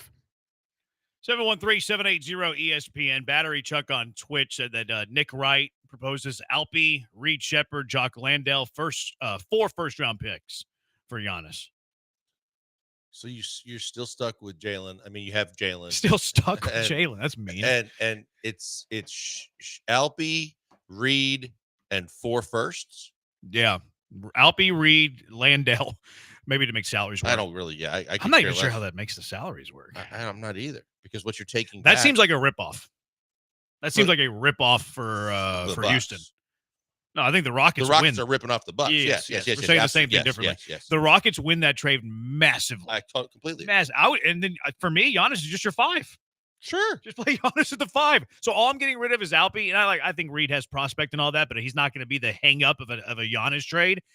You run back the same 5, except that Giannis replaces Alpi. You're a better team. What a ridiculous ripoff that would Now, be. if you want to look at options on Durant, you can, but the picks are out of the equation, so you're going to be limited. But you're a better team than you are this year. You got Fred, you got Jalen still, but Jalen would be a distant option. You got Brooks, you got Amin, and you got the Greek Freak. And Tari. And then you have Tari and Jabari off the bench, and Cam off the bench. It's pretty damn good, man. Yeah, where can I rush to do that trade? 713-780-ESPN. Out to the HRP listener line. Dave, you're in the Hive. What's up, Dave? Yeah, this is an easy call, man. Greek Freak is he's just a once in a lifetime type player. Meanwhile, most of those first round draft picks are late. How many players actually make teams? Even if it's first round, they're not in the first 10 picks, 12 picks. For the most part, it's a reach. I would take that in a heartbeat. Easily. Yeah. Yeah, I think most people are on the Dave's side and Blank's side. 713-780-ESPN. You done with Jalen because he's been bad in his first ever playoff series, Blankers? No, because I've seen the body of work. It's not just the playoff series. I've already had questions that I haven't wavered from his ability to be consistent, from maximizing his potential to just the lack of consistency to the deep drop-offs after he goes on quote-unquote heaters, where we have to continually ask, is this the one where we don't have the pitfalls in a couple of games that sustain themselves for sometimes a game or two, sometimes a month, to where the fact that the rest of this team looks like there's enough there developing and on this roster that this team could be really good, that now I'm starting to concern taking all of that with a playoff failure where he looked scared to death. It's one thing to say he said he was scared to death too, and he said it too, exactly. So he owned it. When we knew Kobe in his rookie year airballed a big-time shot in Utah that he wasn't afraid to take, but he learned from it, and you saw enough from Kobe Bryant that you never thought twice. I'm talking a body of work from the other direction of all of Kobe's stuff to say, I haven't seen anything that's convincing me that at a certain point the light goes on, he maximizes his potential, and that's a guy I can't do without. That's a guy that worries me to death about what his playoffs are going to look like. And not that James Harden, because James Harden's regular seasons were were phenomenal. As much as I didn't like James Harden as for a lot of reasons, but James Harden, you cannot take away how great he was as a Rocket. But James Harden also crapped the bed in the playoffs. It's far worse with Jalen. And it's from a fear factor standpoint. He's had 4 playoff games, though. I don't think James Harden was once scared of any playoff. He quit a couple of times. That's the difference. It is a difference. It's a big difference. Yeah, it is different. 713-780-ESPN. Giannis for any 2 players and any 2 picks. So he wants Giannis. Another text. John and Lance were talking this morning about Giannis. John said he wouldn't trade the 25 overall pick, a.k.a. Cooper Flagg, for Giannis. So he's saying if the Rockets got the first pick, would you trade Cooper Flagg for Giannis? He says, terrible take, IMO. I think John's probably thinking that it'd be a package plus Cooper Flagg, not just straight up. Well, I don't want to speak for him. It has to be because of the money. It would have to be because of the money. Yeah. Yeah, so it'd have to be a giant package, including Cooper Flagg for Giannis. If the Rockets' chances of landing the number 1 pick, I just did a tankathon. I got the 3rd pick, yay. The chances of them landing the number 1 pick are less than 4%. So, we're talking it is a possibility. It is a possibility, but it is a very, very slim possibility. And the Rockets wouldn't be making this trade until after the lottery because you can't make a trade until after the lottery. The lottery happens during the playoffs. I would be more hesitant if the package included Cooper Flagg, though, just for the sake of the conversation, which is less than a 4% chance happening. I would want to hang on to Cooper Flagg. Yeah, Not saying he's better than Giannis. No. But from a long-term perspective, with the chance of being sustainably good for we talk about windows all the time. That window would be wide open for the next, as long as you don't lose him and he doesn't walk away. You look at, the possibility, not saying he's going to be Anthony Edwards, but the possibility of having a true franchise player for the next decade. Yeah, I wouldn't make it It's too good to pass up. Yeah, well, the package including Cooper Flag is one that I would not make. And again, And now you have your full roster still. You have your with score, Cooper Flag. you have your shooter. Yeah. Now, again, less than 4% chance that happens. I know a lot of people are down right now and disappointed because of how this series is going, but I genuinely believe in player development, especially for a team made up majority of such young players. I think they took a huge step this year, and regardless of how this series goes, I think they deserve to grow up together at least for another year or two. Thoughts? I understand where that thought process is coming from, because you do see that you have, I know everybody has basically pinpointed, and rightly so, and then with the contracts too, that Alpi and Jalen are the two guys that are going to be developing into your stars. There's a chance that any one of the guys that we were rattling up, maybe not Tari Eason or Jabari, I don't think, but I think even from Jabari's perspective, but you look at Cam, you look at Reed, you look at Amen, you look at guys that are on this roster as well, like the guys I mentioned, and you say there is 5 or 6 possibilities of guys becoming stars or becoming really, really, really good players in this league. And now that you see them all developing together and a team that won the division and won 50+ games, I totally understand if you want to keep them together and run it back for another year. I just have deep concerns about one of the two guys, and the other two guys, the second guy, Alpi, I don't know how much better he gets, and I don't know how much more polished he is in the I think playoffs. he can get it. I think he can get a good amount better. Like, I don't like if his potential is at a 10, I think he's probably like at an 8.5 right now. I think he can get better. I think his mentality can get better. I think his patience can get better. I think he can get to his spots better. I think his shot selection can get better. Defensively, I think he's kind of maxed out. Oh, for sure.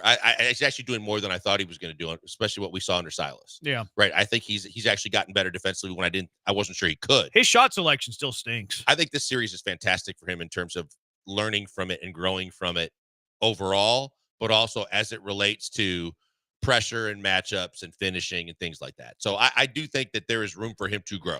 Tougher finisher at the rim. He needs to add to that as well. Dude's a champion and future Hall of Famer in his prime. Talking about Giannis. He's 30. Any concern about that? No, I looked it up during the break to see how old he was, and 30 is still good for me. I think he's going to give you at least a good 4.5, 5 years, maybe more. But also, he's the kind of effective NBA player where he's not jumping in the air all the time and his reach is unbelievable. I mean, he's pretty strong. dependent on his explosiveness. He's also 7'1" with that wingspan, where even if he loses some of his explosiveness, he's going to rebound. He's going to block shots. I think he can still defend at a pretty high level, especially with bigger players, to where I'm not going to worry a whole lot about. And he finishes around the basket. Yeah, the age isn't too big of a deal for me. He's 30, not 35. If he can hit the free throws better than the rest of the team, I'm all in. For that trade, you'd be banking on Whitmore and Reed panning out, unless you flipped them, but yeah, probably. Giannis and Durant just made the Rockets really old fast. Agree with Blankers. Don't sell the farm for a rental. Well, he wouldn't be a rental. Like, you're probably going to re-up him at a maximum deal if you're trading for There's Giannis. no doubt. Yeah, you make this trade, and Giannis is your core, the leader of your core for the next 5 years. Yeah, it wouldn't be a rental. Key from LA, you Rocket fans have wishful thinking. First, you want Durant. Now y'all want Giannis, Devin Booker, John Morant. Y'all might as well call Jesus. I'm talking about Ray Allen. Ray Allen's too old. Yes, from LA. he's done. He's too old. What are you talking about? Look, I think they're going to explore every option, and they damn well should.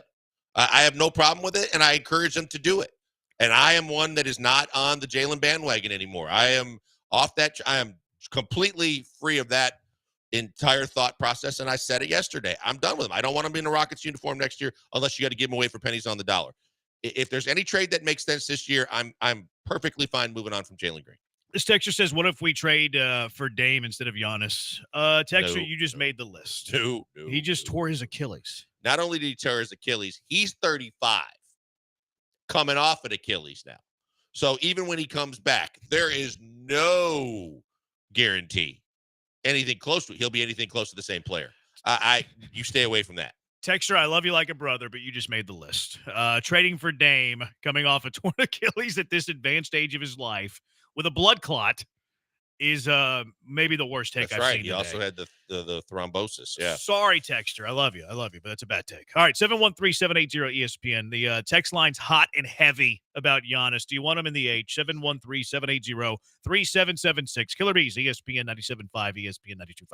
Houston, stop looking all over the place for high-quality windows at affordable prices. You got to do what I did. You got to call the good people that are the experts in windows, siding, and doors. That's Allstate Windows and Siding.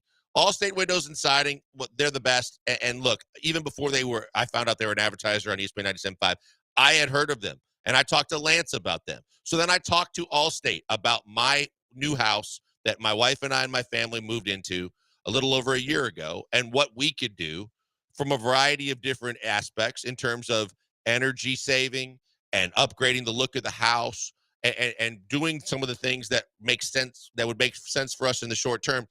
And Mary and her family responded and said, hey, look, you can do it for the long term. It's going to be for the long term and the short term and every term in between, but you could do a whole lot in a short period of time while not spending a whole lot of money if you let us show you what we can do with your windows. We let them show us. We did a free, no obligation estimate, which you can do too. It's as simple as calling them on the phone, 832-204-1936. That's 832-204-1936. Mary's brother came out to our house and showed us everything, the products that would be the best suited to fit our house based on when it was built and the structure and the style. And we went with his recommendations. And boy, are we glad that we did, because that house, the curb appeal went way up, but the energy bills went way down. And the fantastic decision that we made has led us to tell you that you should try it too. AllStateSidingAndWindows.com is where you can see all their products and their services and check out what you might be considering doing. The siding, fantastic. The windows, unbelievable. Even the front doors are great. But the fact is you need them because they can tell you exactly what the right fits would be, and you can make your decisions accordingly. Get that free estimate today, 832-204-1936, and also contact them on their website, allstatesidingandwindows.com. 30% off of windows right now, $2,500 off a complete siding job. Mention my name, and there's an extra discount involved with our association with them through ESPN 97.5. Check them out today. Tell them I sent you by allstatesidingandwindows.com.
Coming to you live from the Veritex Community Bank Studios, it's the Killer Bees. On ESPN 97.5 and 92.5. Here's Joel Blank and Jeremy Branham. Killer Bees, ESPN 97.5, ESPN 92.5.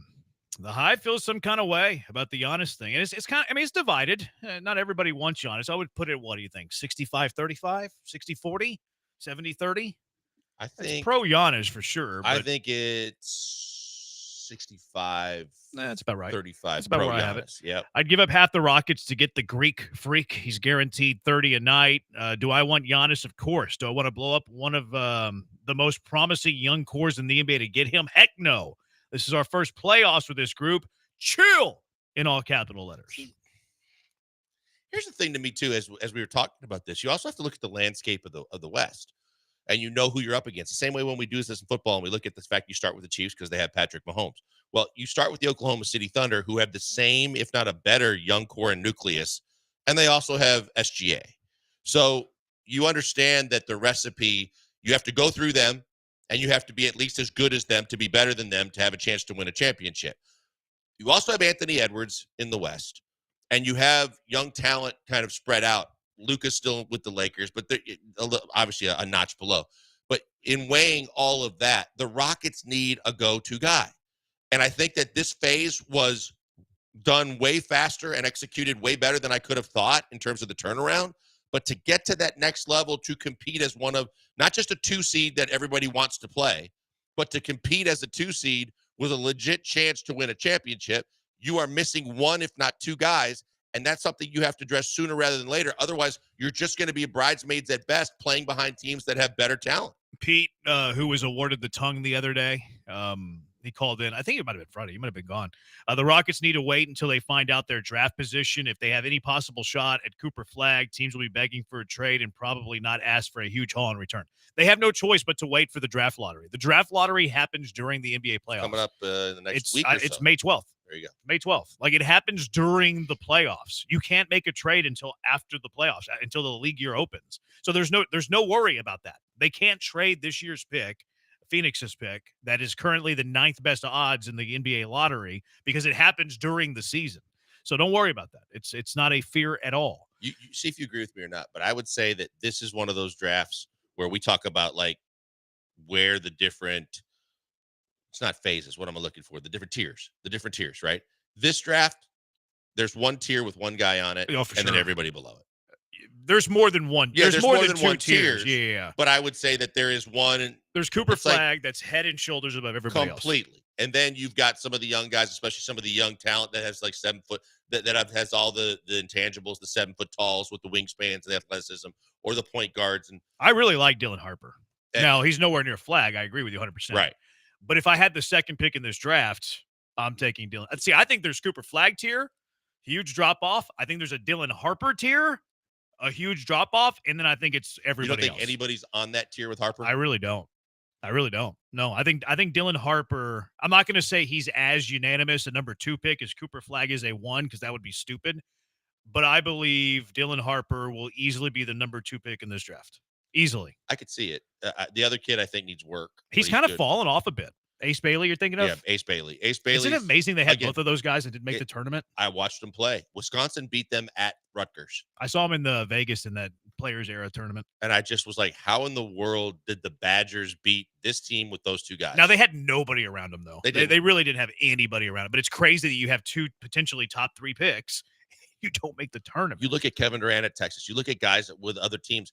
Those standouts, you have to stand out on the college level to realize, no matter what if it's based on potential or not, normally they dominate on the college level. And Dylan Harper dominated. Harper. Ace Bailey had moments, but he wasn't all that consistent. His game is still raw. He's very raw. His game is still very raw. Like Edgecombe right now, I pulled up a mock draft. Edgecombe from Baylor, he's the number 3 pick right now. And he's a good player, but I don't think he's Dylan Harper. I looked at him too, and I was like, yeah, no, you can see why people are enamored with him. I think he's a good player. But I player. also have to see a lot more before I believe he can be a dominant player on the next level. Oh, for sure. Like, he's not anywhere near a finished product. Now, I do like how he gets to the rim. I think he's really strong finisher. He's a good enough shooter. I do like Edgecombe's game. He's athletic too. Yeah, I like his game, but like, do I think he's going to be franchise changing? No. I really don't think that there's more than one franchise-changing player in this draft. I think Cooper Flagg's franchise-changing. I think Dylan Harper's like all-star. Yeah, I wasn't impressed with the kid from Texas either. Oh, you're talking about Trey Johnson? Yeah. Yeah, it's another place, though, where, like, he didn't get coached up all that much. Like, he might have the most upside outside of Cooper Flagg because, like, he didn't get great tutelage in year 1. Yeah, maybe. And he's got, 6'6", super athletic, like NBA measurables, all of that.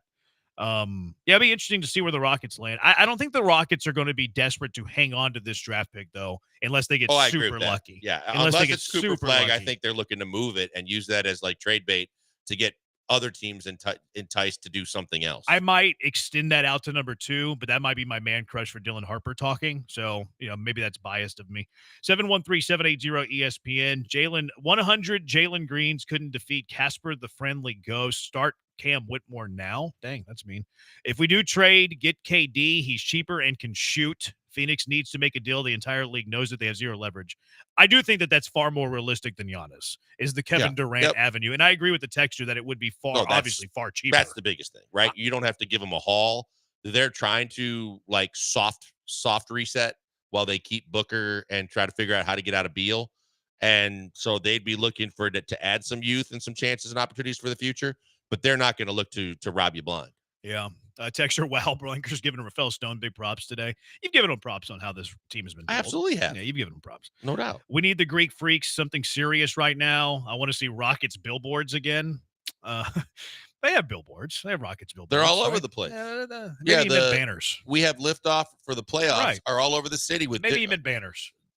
Yeah, I mean, there's billboards all over the city with Alpy and Jalen and all kinds of players. I'm going to give the texture a reprieve and say that they meant banners. Has the had the talks on Devin Booker cooled down? I'd love him in Houston if it was possible.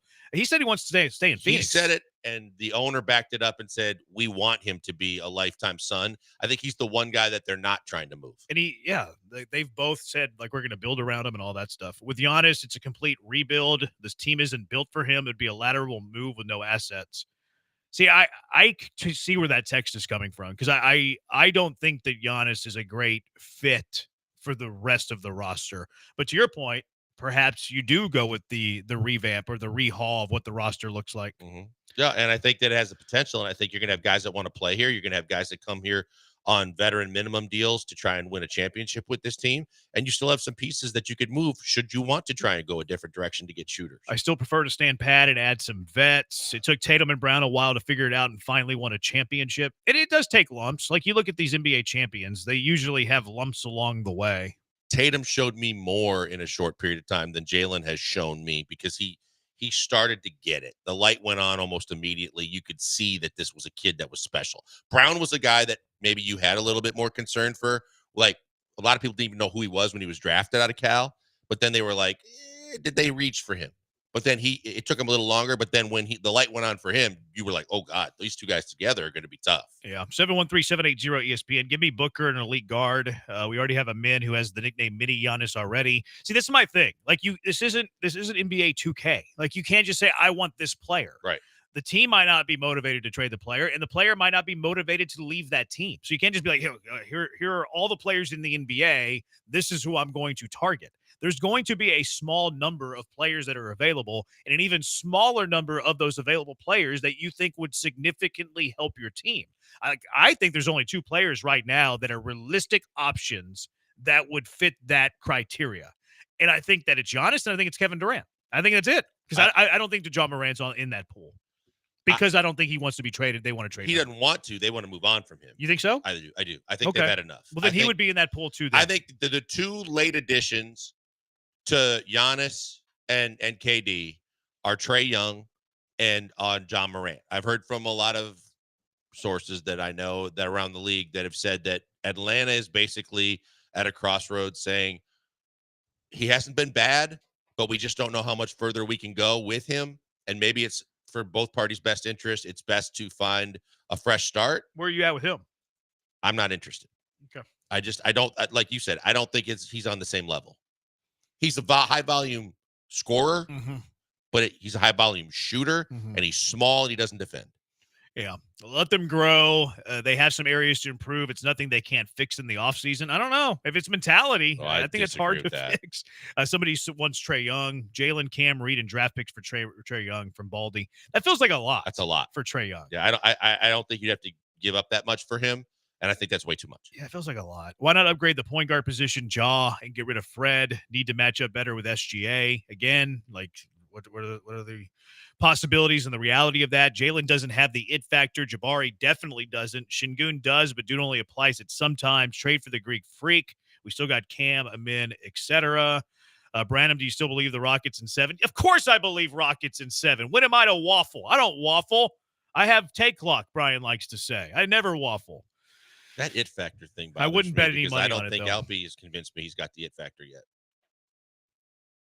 I would agree. I would say it's much closer. It's than closer, Jalen. but he doesn't have. He can't convince me right now that he has it. They always talk about the clutch gene. Again, I don't think Alpy has the clutch. I was gonna say I'm not convinced he has it. You know what annoyed me? And I defended Alpy after game 4. Like, I know he took a lot of shots, whatever. I thought he played pretty well. I thought for a good period of the game, he was the Rockets' best option to facilitate the offense, whether it's him scoring in mismatches or him going to, good passes, open shooters, stuff like that. Actually, 2 things. One, I didn't love he shied away from Draymond Green contact because that's a mismatch. Sorry, Alpy, that's a mismatch. Like, you have the advantage there. Go watch game 1. Yep. And then the other one, late in the game, I don't know if Draymond was still off the floor. I don't think he was. I think he was on the floor, but they got switched up. And Alpy had, I think it was Gary Payton the third on him. He did. He have a small on him. And I think it was to tie or take the lead with 2 minutes left to play. And he had a shot from 5 feet. And it's a one thing to miss. I understand you're not going to make every single shot you take, but he missed the shot as bad as you could break it. It was like a knuckleball. It was a push. It was terrible. And it I went know off, exactly what it you're went on talking the about. outside of the rim and had this weird ricochet because he missed so badly. It was dude, that's a 5-foot shot with a small on you. How could you possibly miss that bad? Yeah, I know. I totally with you. Yeah. From that standpoint, I don't believe the it factor or the clutch gene are still up in the air for me. There's a possibility. I'm not there yet. 713-780-ESPN HRP listener line. Astros played baseball today.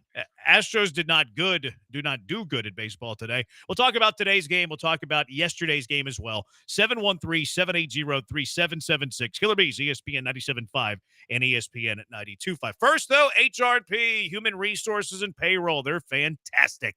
Cougar owned by my colleague, go Coug, Chris Fisher, all fine people over there at HRP. They have a great group of people. Business owners, let HRP help you. That's what you really care about. HR compliance, benefits administration, payroll, onboarding. HRP can help in all of those areas. There's no boxes with HRP. Doesn't matter how small the job, how big the job. HRP completely customizes it all for you. Whatever you and your business needs, they're going to work with you to customize a plan to help you. A little issue, little problem, big issues, HRP is going to find a way to help. They do it in a way that's unique, too. Technology and service, upper echelon, best in the game. They have the best tech. You'll love that. But their service is going to be something you fall in love with. Guaranteed fulfillment. You'll never talk to a stranger. You'll be talking to someone who knows you and they know your business needs like the back of their hand. Give them a call at 281-880-6525. Let HRP customize a plan for you. 281-880-6525 or check them out online at hrp.net. That's hrp.net.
Coming to you live from the Veritex Community Bank Studios, it's the Killer Bees. On ESPN 97.5 and 92.5. Here's Joel Blank and Jeremy Branham.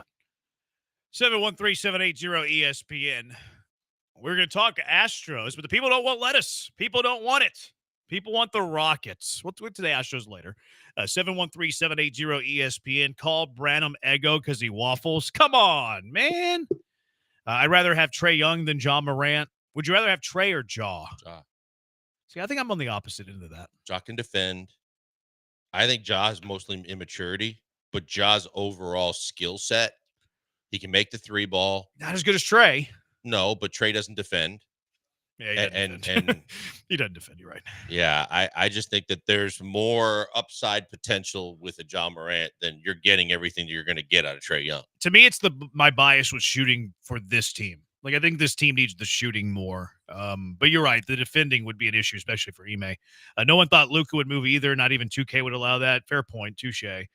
Another text. Ime would not be able to talk Giannis like he does the current Rockets. He's a good coach, though. He wouldn't do that with Giannis. He knows what it would take. I mean, look, I think Ime did and has done exactly what you had to do with what he had to deal with, what Silas did and what he was left with. He now has a totally different team because of the way he was able to coach them. But at the same time, he doesn't coach Fred that way. Mm-mm. He doesn't coach Dylan that way. He doesn't coach Steven Adams that way. He knows how to handle his locker room. Period. Yeah, he would adapt. He'd be able to adapt, to be honest. I wouldn't be concerned about that. Ja in Houston would be Harden 2.0 off the court. What's it take to get Draymond Green? LOL. Here's the thing with the comment about Ja would be Harden off the court.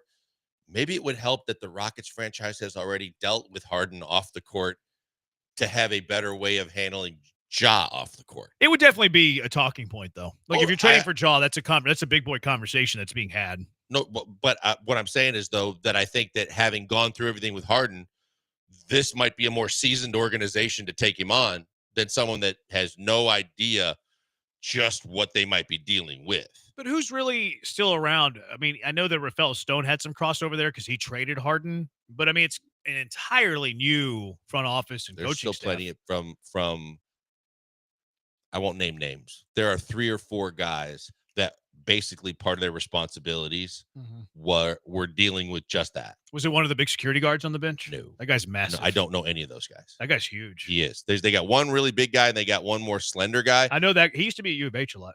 Is that right? Yeah, I think he was Tillman's guy.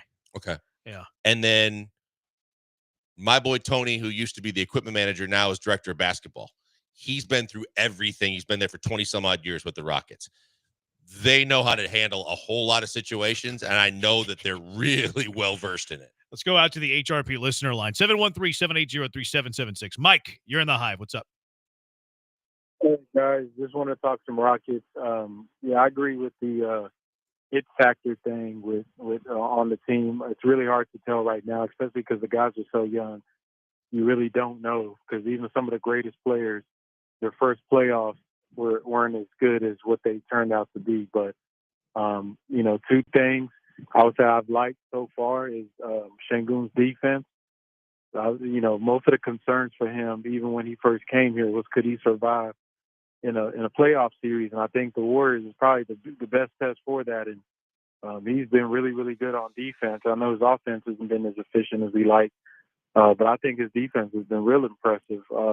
And that gives me more reason to say let's see what else he can do over the years. Because if he couldn't play defense, then you wasted your money putting money on him. The other thing is with Amen Thompson, I'm a little concerned about some of the shooting issues, because it wasn't that bad in the regular season, but seemed like as we see, I've been watching basketball for over 30 years, and if you can't shoot, the playoffs don't let you know. There's a lot of great players that don't perform because they can't shoot. So I'm wondering what y'all think about the outlook on him as he develops over the years. Thanks, Mike. Appreciate the call. I think from the standpoint of Amen, I think that there are cases where guys came into the league without a jump shot and were able to be better than serviceable. Some turned out to be really good in terms of finding the jump shot eventually. And I, for everything that I've heard and everything that I've seen, is that Amen is a gym rat, and he's going to work and work and work. So there's hope on that. But he's still so good, and his skill set is so good that as long as you have shooters around him, he's going to positively affect your team's games every night. I'm not worried about that. I think in terms of his touch and things like that, look, the playoffs, as we talked about, are a different animal than the regular season. But even in game 4, I saw a lot of signs that made me encouraged. He hit the bank shot kind of off balance. He moved out to a little bit more to 10 to 12 feet instead of just around the rim in the lane and 5. I think he'll be fine.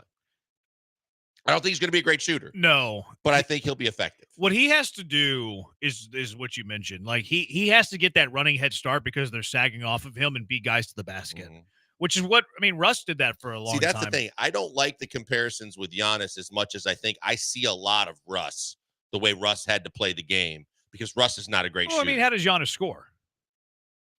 Giannis scores with a post presence as well. Yeah, but I mean, it's choosing his size and getting his link to the advantage. Like, I see what you're saying. Like Russ did it with more with explosiveness. Giannis does it more with like brute force. Right. And Amin probably is a little bit more explosiveness than brute force. But I think Amin can use brute force too. Like there's been times whenever he takes a big guy on one-on-one and kind of like, gets either around him or just gets like to his right hand and uses his width to keep the rim protector away. He's not anorexic, but he needs to. He's still going to fill out. Yeah, right? I mean, he's so he can get stronger, because Russ came into the league looking like a running back.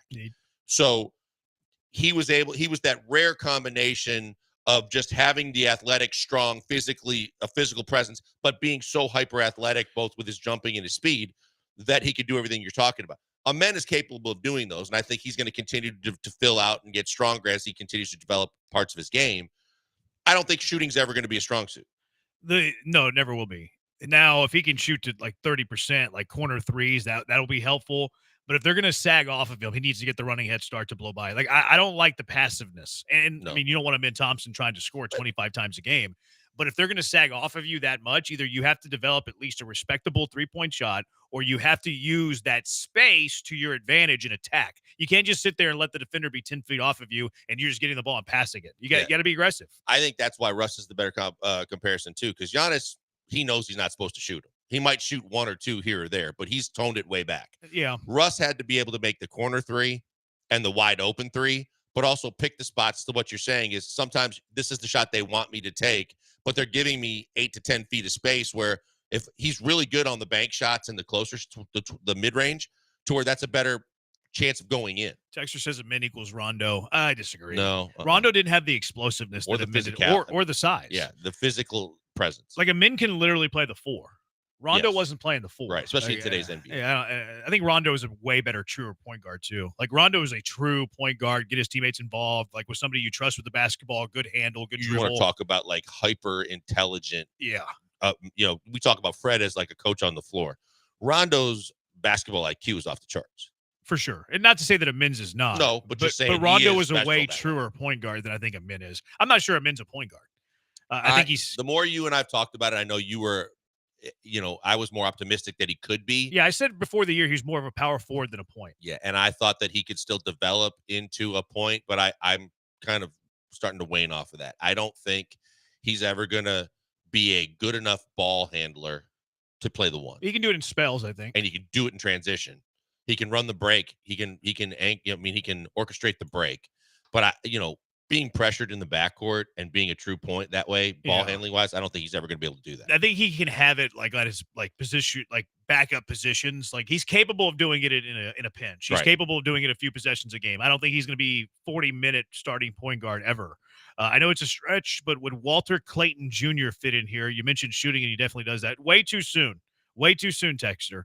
I like his game. Now, he's probably going to be a late first-round draft pick, and I'm not sure he actually would crack this rotation. And I think you kind of have a Walter Clayton a little bit, Reed Shepherd. Yeah, because they're small. He's small. He's kind of a combo guard. Walter Clayton is, I think, at the NBA level. Reed's kind of a combo guard at the NBA level. I feel like you already have Walter Clayton a bit with Reed. Yeah, I think that their college careers and their game in college kind of says that. But the comparisons to the next Steph Curry or being a Steph Curry-like guy, there's no other Steph Curry. right? I just think, No. and I think what he was able to get away with in terms of getting free, getting shots, doing what he did in college was great. I think it's going to be greatly minimized in the NBA because of the athleticism and the more physical play. I think he'll be a really good shooter, though. I think he'll be a really good shooter. He's a guy that like you can't leave him open. No, right? I think he could be a backup point guard, backup. That's shooting exactly guard, what I'm thinking. That's and why shoot threes. Yeah, late first is more where I was. Oh, leaning. he'll be a late first. A lot of people were talking lottery and higher. I'm like, I just don't see it. I mean, I guess that'd be the upside is that he could like get one of the last few lottery picks, Maybe, because of his NCAA tournament draft buzz. But a late first, I think he'll be a top 20-ish. So then he's Bryce pick. Drew. He rides the tournament to a higher pick than he should have been. Well, I see what you're saying. Trajectory Yes. comp, not a player comp. Yes, right. But I think Walter Clayton will be good in the NBA. I just don't really see how he cracks the Rockets rotation. I don't either. Like he'd be your Aaron Holiday replacement, and obviously something he's like going to, especially if where he's drafted matters. But he's playing behind Reed Shepherd because Reed Shepherd was number 3 overall pick. Yeah. Yeah. All right. 713-780 ESPN. Let's see if the listeners will let us. Astros Tigers game 3 earlier today, game 2 last night as well. 713-780-3776. Killer Bees, ESPN 97.5, ESPN 92.5.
You're locked in with the Killer Bees on ESPN 97.5 and 92.5. Live from the Veritex Community Bank Studios, here's Joel Blank and Jeremy Branham. You're doing a great job, Tyler.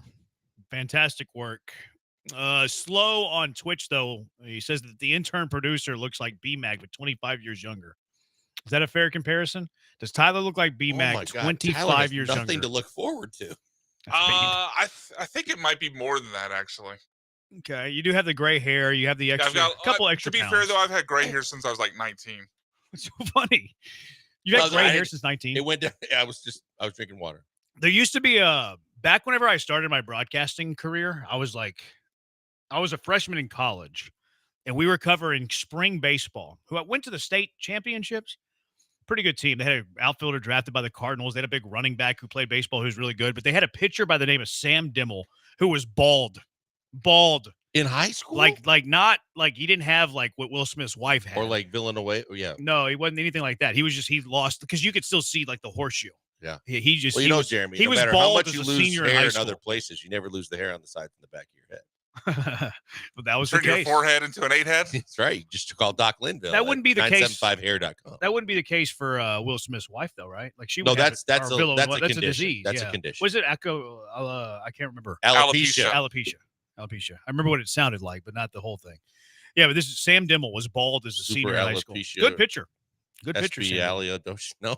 I think he 1-2. I don't know if he played in the bigs though. I think he played minor league ball, but that was it. All right. Speaking of baseball, Astros lost today. We were watching this from the corner of our eye. We had one texter or one caller call in and give us a little bit of an update as well. AJ Blueball making his big league debut, got hit up pretty good. Now Jeremy Pena didn't do him any favors. Could have potentially been in a double play in the inning where he got lit up a bit. But what did you make of the Astros game 3 today? Disappointing, but also not a whole lot more than I expected. AJ Blueball making his major league debut against a team that no matter what you were able to do in the first 2 games, it still has the best record in the American League. They're a really good baseball team. They've got a lot of really good young hitters on that team. And you can't afford to make, you mentioned one of them, but you can't afford to make mistakes like they made today. You actually kind of found a way to kind of crawl back into the ball game and had a 7-3 game with runners on first and third and nobody out, and ended up loading the bases in the process and did not push across another run. That's just, you can't do that against a good baseball team, but against most baseball teams in the major leagues, if you can't do that down 4 runs in the 5th inning, you're going to lose the baseball game. And so the combination was a recipe for disaster. And at the end of the day, they just couldn't get enough done. Today felt like a lose the battle, win the war type of game. Like Yordan Alvarez gets the day off with an off day tomorrow. Did the Dusty Baker 2-for-1 special where you give him 1 game off, but it's a 2 days off, which I don't mind that. Like, that's fine. AJ Blueball makes a spot start for the Astros. Like you're resting Wisniewski because his velo was a little bit down. Today felt like a lose the battle, win the war type of game. And you won the series, so like you can afford that type of day. I'm pleased with this series. You take 2 of 3 against the best record in the American League. The way that you did it the previous 2 nights too, come from behind efforts. I'm pleased with what you got out of the series. 7-2 over your last 9 home games, and that included a series against the Tigers and a series against one of the 2 or 3 best teams in the National League in the Padres, in which you took 2 of 3 from both those teams. And because of the fact that we have been so hyper-focused on the guys that haven't been hitting, and you start looking at all the signs of Yiner and Yordan and Walker kind of just starting to snap out of it, and the fact that you're still within striking distance of first place in the division, I thought that the homestand was great, and taking 2 out of 3 from the Tigers is just fine. I will say this about Blueball, because we had a texter. Is it coincidence that the last man is Blueball and they gave him number 69? I do question the maturity that AJ Blueball doesn't have to be a starter in the big leagues. This is kind of what you would do as a reliever. I could see a reliever doing this, even a closer doing this. I don't think if you have the last name Blueball and then you choose that number, that you have the maturity and the sophistication that is needed to be a starter in the major leagues. I just keep thinking immature. It can't be a starter in the bigs. I just keep thinking about Grady Dick and the photo opportunities in the NBA and saying, yeah, the maturity level of thinking and making decisions that go along with some of the decisions you make as a professional can be scrutinized. This is I did kind of doesn't have the maturity. double take this when I went, wait, he's wearing what number? And there weren't others available, or why? Doesn't have the maturity. He doesn't have the maturity that it takes to be a big league starter. He can be a reliever. He can't be a starter. I've seen enough. Especially from a man of faith that is very, very deeply blue boys. Yeah, I didn't know that. Yeah, and he's got the Bible verses on the glove. That's bizarre that he would do that. Yeah, then it's a little bit more questionable. Yeah, I question his maturity. I really do. I don't think that you can have that immaturity and be a starter in the bigs. Spot start, sure. Bullpen, sure. That's the move of a Kenny Powers. That's a move of a Rick Wild Thing Vaughn. Move him to the bullpen before he even threw a pitch in the bigs by his number choice alone. It would be understandable if at a certain point the Astros are frustrated with blue ball. I'm just saying. I mean, you give me reason for concern. I did? Yes, because you brought it up and it's a valid addressed take, it, and now it's out there. It's a good take. It's a good take. Now, they are going to send him back down, it looks like. Logan Van Wy, they'll probably send him down too. Abreu's on the paternity list. He's having a baby. Had already. Did he already have it? Yeah, had it this morning, I think, a boy. Oh, he had it this morning. Oh, okay. So it'd been funny if he had it yesterday morning. And like, hey, pitch one more time, and then we'll put you on the paternity list. Yesterday, a couple of notes that I had. It was good to see Yiner get clutch there. Had a couple of clutch hits. That was awesome. Did you see that the graphic that they had where they had the highest career batting averages of the Dyke, and Yiner Diaz is second all time? No, I didn't see He's it. second all time in Astros history at batting averages inside the Dyke, 323. You want to guess who's number one? If you didn't see it, this will be fun. In Astros history? Yeah, an Astro. Astro at home, inside in-rod, Minute Maid, the Dyke. The ballpark at Union Station. The highest, I think it's 100 career. I think it's a minimum 100 plate appearances. And it's a prominent name. It's not some fluky, like, no-name dude that, barely got it. It's a prominent name. Berkman? No, played outfield, though. Like to pee on his hands. Oh, Alou. Really? Alou, 335 career hitter at this Astro ballpark iteration. Yiner, 323, second all-time. I will go as far to say that no one's breaking that Moises Alou record in history. That's pretty. I think pretty strong. Whenever I die, Moises. Hopefully, it's a long time from now. I believe Moises Alou will still have the highest Astro batting average at that park. I mean, I know he was a really good hitter. That's impressive. Really impressive. And how many total games did he play for the Astros? I think he played like 2.5 years. Remember, he had the treadmill deal.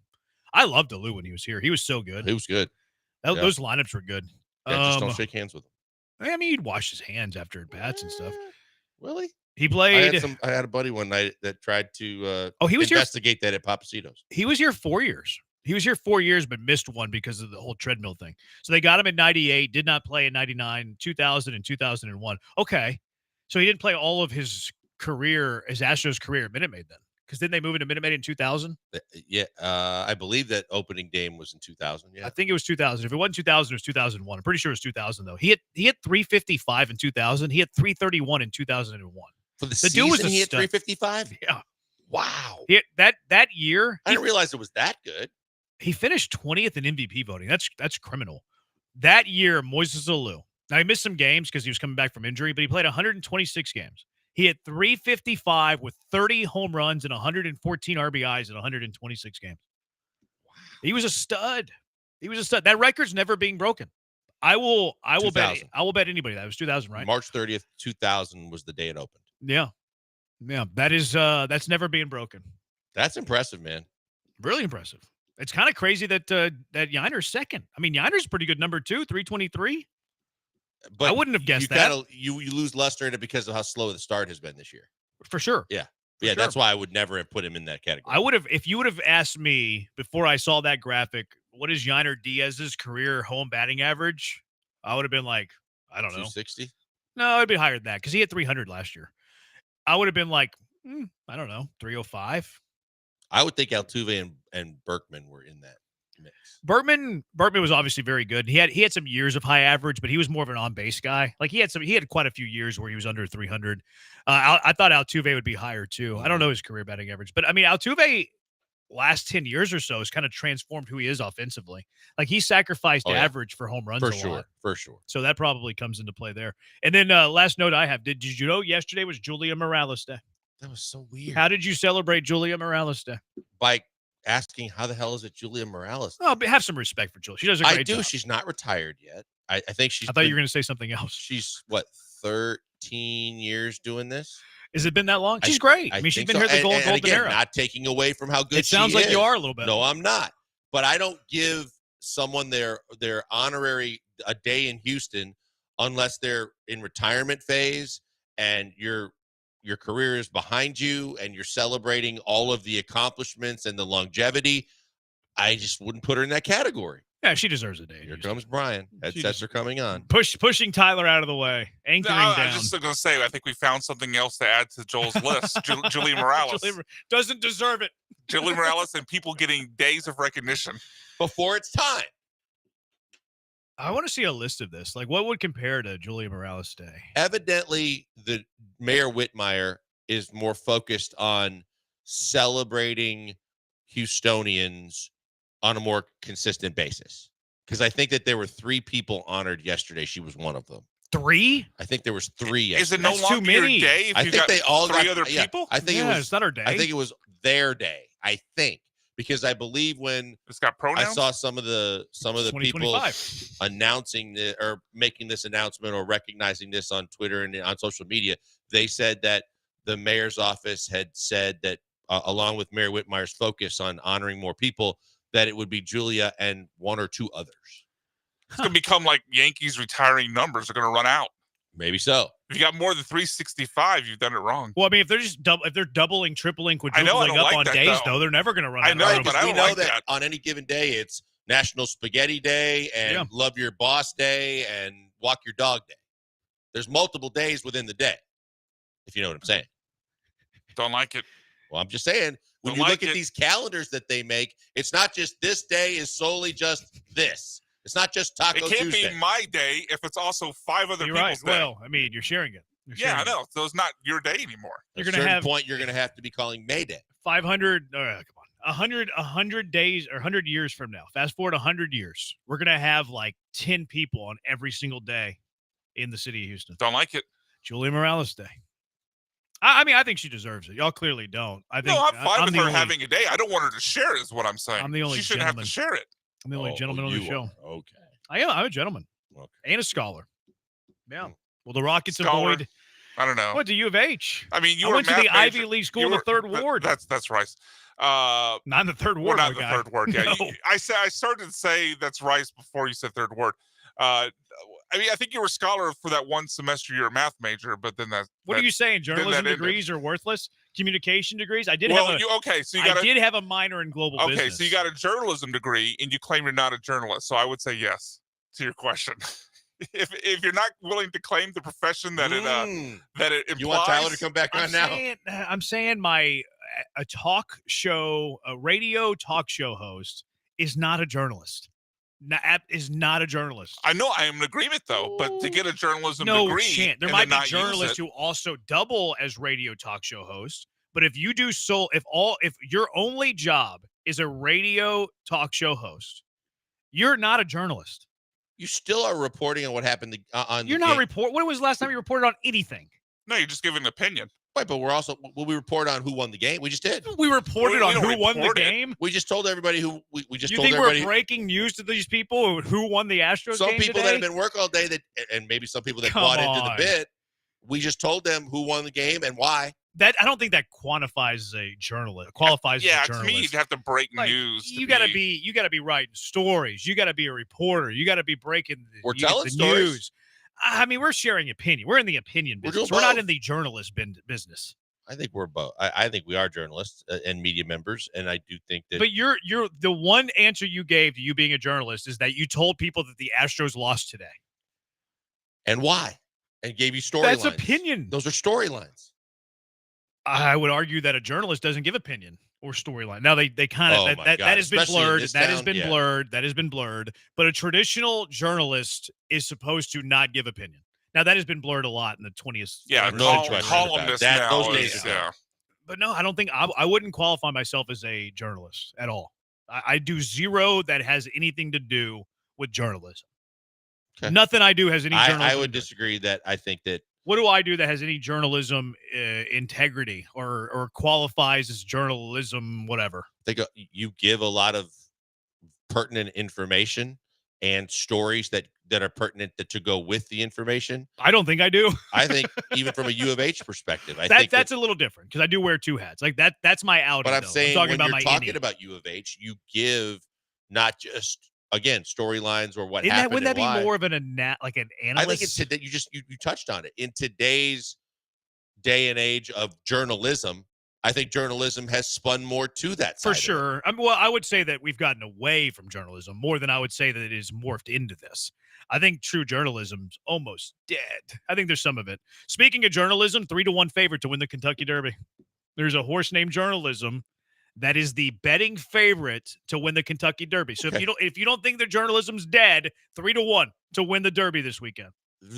If you look at the definition of journalism, it is the process of gathering, assessing, creating. What are we gathering? And presenting news and information. We're not presenting to the news. public. We're not presenting news. We present the news of the sports news of the day. That we aren't the ones presenting that to them. They already know. They already know. A lot of people don't. I agree to disagree. Okay, and then you're also they have smartphones and all this, and anybody who wants to know a score knows it way before we give it to them. We present the news like the injury reports, statistics. We are not doing that. We are reading somebody else presenting that to us. But when we mention it, you can't tell me that there aren't people that didn't know that might be hearing it for the first time. So you're presenting it. That I wouldn't call it presenting. I would call that sharing somebody else's information. You're assessing, you're gathering. 713-780-ESPN or the Killer Bees or any radio talk show host, what we would qualify as journalists. 713-780-3776. Killer Bees, ESPN 97.5 and ESPN 92.5.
Now back to the Killer Bees. On ESPN 97.5 and 92.5. Live from the Veritex Community Bank Studios, here's Joel Blank and Jeremy Branham. I can tell Blankers is getting irritated. Branham, you know how to get under his skin. I don't think that he's that irritated right I can now. tell you right now, of all the times I've gotten irritated with Jeremy, this isn't one of them. This is like a scale of 1 to 10. This is like a 1, maybe a 2. Yeah, I've been on the Maybe show 2. for. I'm not even irritated. No, he's not irritated. No, yeah, exactly. I've been on the show for about a year. This doesn't even rank. No, it doesn't rank. No. Shagman on Twitch, same number as AJ Blueball. Please, Blankers, we know he can't be proven wrong. Just quit while you're ahead. Justin called me the other day and proved me wrong. I conceded L to Justin. I said, Justin, you were so right. I am so wrong. I'll take the L. We should have put that on a drop. That way we could play for Shagman. I admit I'm wrong all the time. Well, all the time that I'm wrong. If you don't think it's very often, then I'm not wrong very often. But I was wrong with Justin the other day, and I admitted that. Are we journalists? Are sports talk radio host journalists? 713-780-ESPN. I'm going to tweet this out here in a little bit. Are people who break news on Twitter journalists?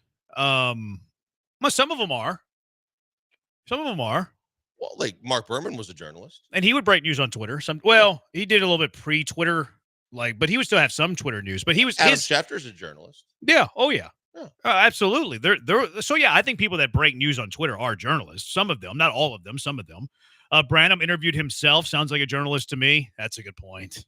That is, I did interview myself. That is journalistic integrity if I've ever heard of it. Branham interviewing Branham.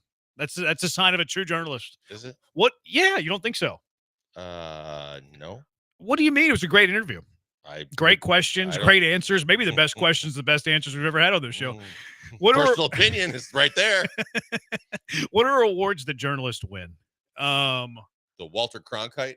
Journalists can win a variety of awards, including the Pulitzer Prize. Do you think we'll ever even be a blip on the radar of a Pulitzer Prize? Marconi's a radio award. I know. Yeah. So I don't think I'll ever be up for a Pulitzer.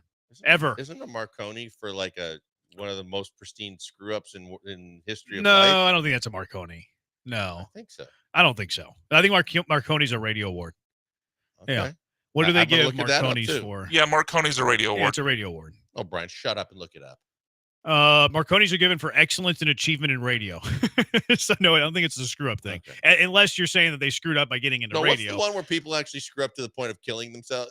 Whoa! Accidentally killed themselves. Killing themselves? No, they accidentally kill themselves like in a really stupid. Oh, Darwin Award. Darwin. You mean. There you go.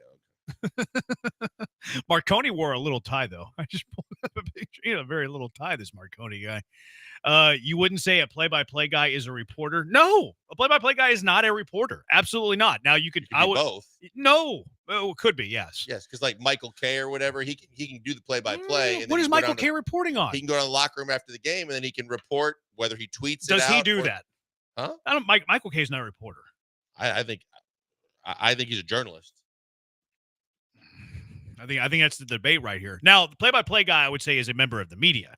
Like that to me is where like maybe the gray area is, but a play-by-play guy is not a reporter. Like whenever I do play-by-play for U of H, I'm not going into the press conference afterwards and writing a story about the game or getting quotes. Not necessarily Very write few. a story, but report a story. Very few. Because some have talk shows, some will be the first to tweet out they're reporting on what's being said at the press conferences, and they're tweeting before the press conference is even over to get that information out there. I don't know. I don't think there's very many of those people. There's also the combo platter guys. Like that's how a lot of There are combo platter guys for sure. Yeah, I mean, and even the Stephen A. Smith started out as a reporter. But that's why I said very specifically, they do nothing else. Sports talk radio shows that do nothing else. Like you currently don't. This is your primary only job.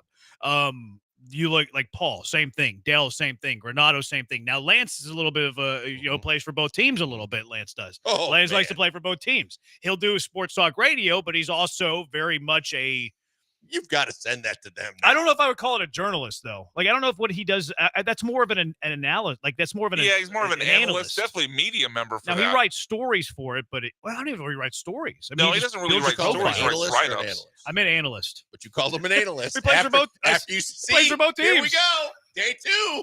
He's rolling. Look out. I can't wait till Lance hears this and goes on another rant. Wow. Got That's Branham. stupid as He crap, plays for Branham. both teams, and he's an analyst. He I'm does just play saying, for but both you teams. said both of those things. He does play for both teams. So you're saying both of those things can be true. Which two? I'm not repeating them again. I've said them enough. I'm not very clear. Now, is Draymond Green a journalist or is he a Evidently you're not. host? He tells stories. See, Draymond Green's not a journalist. Draymond Green is a podcaster. He's not a journalist. Yeah, I wouldn't even call that media. And we're way closer to being podcasters than we are journalists. Yeah, I would agree with that. That's probably true. We are closer to being podcasters than journalists. Mm-hmm. I get all my sports news from ESPN 97.5, so I would consider you guys journalists. I don't agree with you. I do not agree that the first time you hear if the Astros won a game at night is when John and Lance come on in the morning. When, like the Rockets play Game 5 tonight, which I don't like the 6:30 start because I'm not going to be home in time. But I agree with that. They're not going to wake up and be like, I wonder if the Rockets won. I'm going to listen to John and Lance. No, you're listening to them for their opinions on the game. Maybe their analysis of the game. But I personally wouldn't qualify that as a journalist. Let's go to Webster's here. What does Webster have to think I did about that this? already for you about what a journalist Yeah, is. but I wasn't listening. Oh, see, good journalists listen. Step 1 of being a journalist, the activity and profession of writing for newspapers, magazines, or news websites, or preparing news to be broadcast. We don't do that. I have a different You're not looking at Webster? No, I didn't go to Webster. What kind of bootleg dictionary are you looking at? I went to Did you get the Google AI definition? The Google AI definition. Oh no, you can't trust Google Yeah, AI. What would Google AI know about journalism? That it's the process of Google AI is gathering, more of a assessing, journalist than we creating, are. and presenting news and information to the public. Bro, you need to ask Grok. You literally just told us there's a horse named Journalist in the KD. Oh, in the Derby. That's news to me. Yeah, but I didn't present that news. I literally Googled it and went to CBSSports.com. You used your medium to present to people that did not know it. So therefore you presented, gathered, and gave information to the public. Where is the genesis of the news? Not me. But you didn't create the news, but you delivered it. I guess so. You assessed it and you presented it to the general public. I didn't do much assessing. You found out that you dug enough to find out that there is a horse. Okay, but you don't have to give up your sources, but you found out that there was a horse named Journalism, and you presented it on a public medium like radio, and you informed people. I get a lot of draft news and information from you guys. See? Okay. I follow Houston sports all the time on my own, but outside of that, I get it from the radio host. I don't know if that qualifies as being a journalist. I think it does. I forgot the Stros had a day game, so I found out that they lost when I got to the truck. Yeah, but if you listened to us earlier, you would have thought that they played at 6:05. Where's the journalism in that? So because willingly... The National Enquirer gave you information. Doesn't have to be true. I would say that's poor journalism. But it's still journalism. The National Enquirer journalism? Why isn't it? Because it's fake. It's clickbait. It's engagement. Not always. That's entertainment. They would give you stories. Not all of them were untrue, or they were. Okay, which story about that's fake news? Which story about the chemtrails and the aliens probing was true then? Look, Brian, I'm not going to go cover to cover on every issue of the Enquirer. That's like calling Alex Jones a journalist. Is Alex Jones a journalist? No. I knew the answer. Absolutely not. I'm setting you up. We should be looking at Alex Jones for our news? No. I mean, he did have that story about the water turned the frogs gay. That was pretty. Like who would you? Pretty reliable, I think. Who would you consider the biggest journalists, like in our city ever? Like McLean's probably on the Mount Rushmore of journalists in the city. Sure. Mark Berman's on the Mount Rushmore of journalists in the city. Current like Brian McTaggart does a great job. McTaggart doesn't really have tons of opinion in his story. Fagan was really good, an icon in his industry. Daniel Lerner, I think, does a fantastic job in his stead. I think Jonathan Alexander is very good with the Chronicle. Now, Jonathan Alexander will get very opinionated, but that's where journalism's going, to your point. Yep. You know, Brian T. Smith. Brian. There you go. Brian T. Smith was a very good journalist. How would those people feel about us telling people that the Astros played at 6:05? They would be, and then on top of that, we call ourselves journalists. They would be sick. But they the would next be disgusted. day, we're collecting and delivering the information and stories and storylines. We're making fun of Julia Morales about the Day. news. No, I'm not making fun of it. You said you didn't like that she had a day. I didn't. I think it was too soon. See? Were we journalists when Jeremy was making fun of blind people? Jeremy, right there to make sure you. I mean, I was delivering the news that Willie cannot see. I did do that to our listenership. Thank you. You've done a service to us. In that moment, that You might have told been a the lot- truest journalism I've done in the last few You months. told people a lot about Lance just a little while ago. Well, everything I've said has been accurate. I'm no fake news here. 713-780-ESPN. So you accidentally mispronounced it? The Hive has no. I screwed up. Yeah. I didn't mean to do that. The Hive has opinions. 713-780-ESPN. Our sports talk radio host journalist. 713-780-3776. Killer Bees, ESPN 97.5 and ESPN 92.5.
Eyewitness News.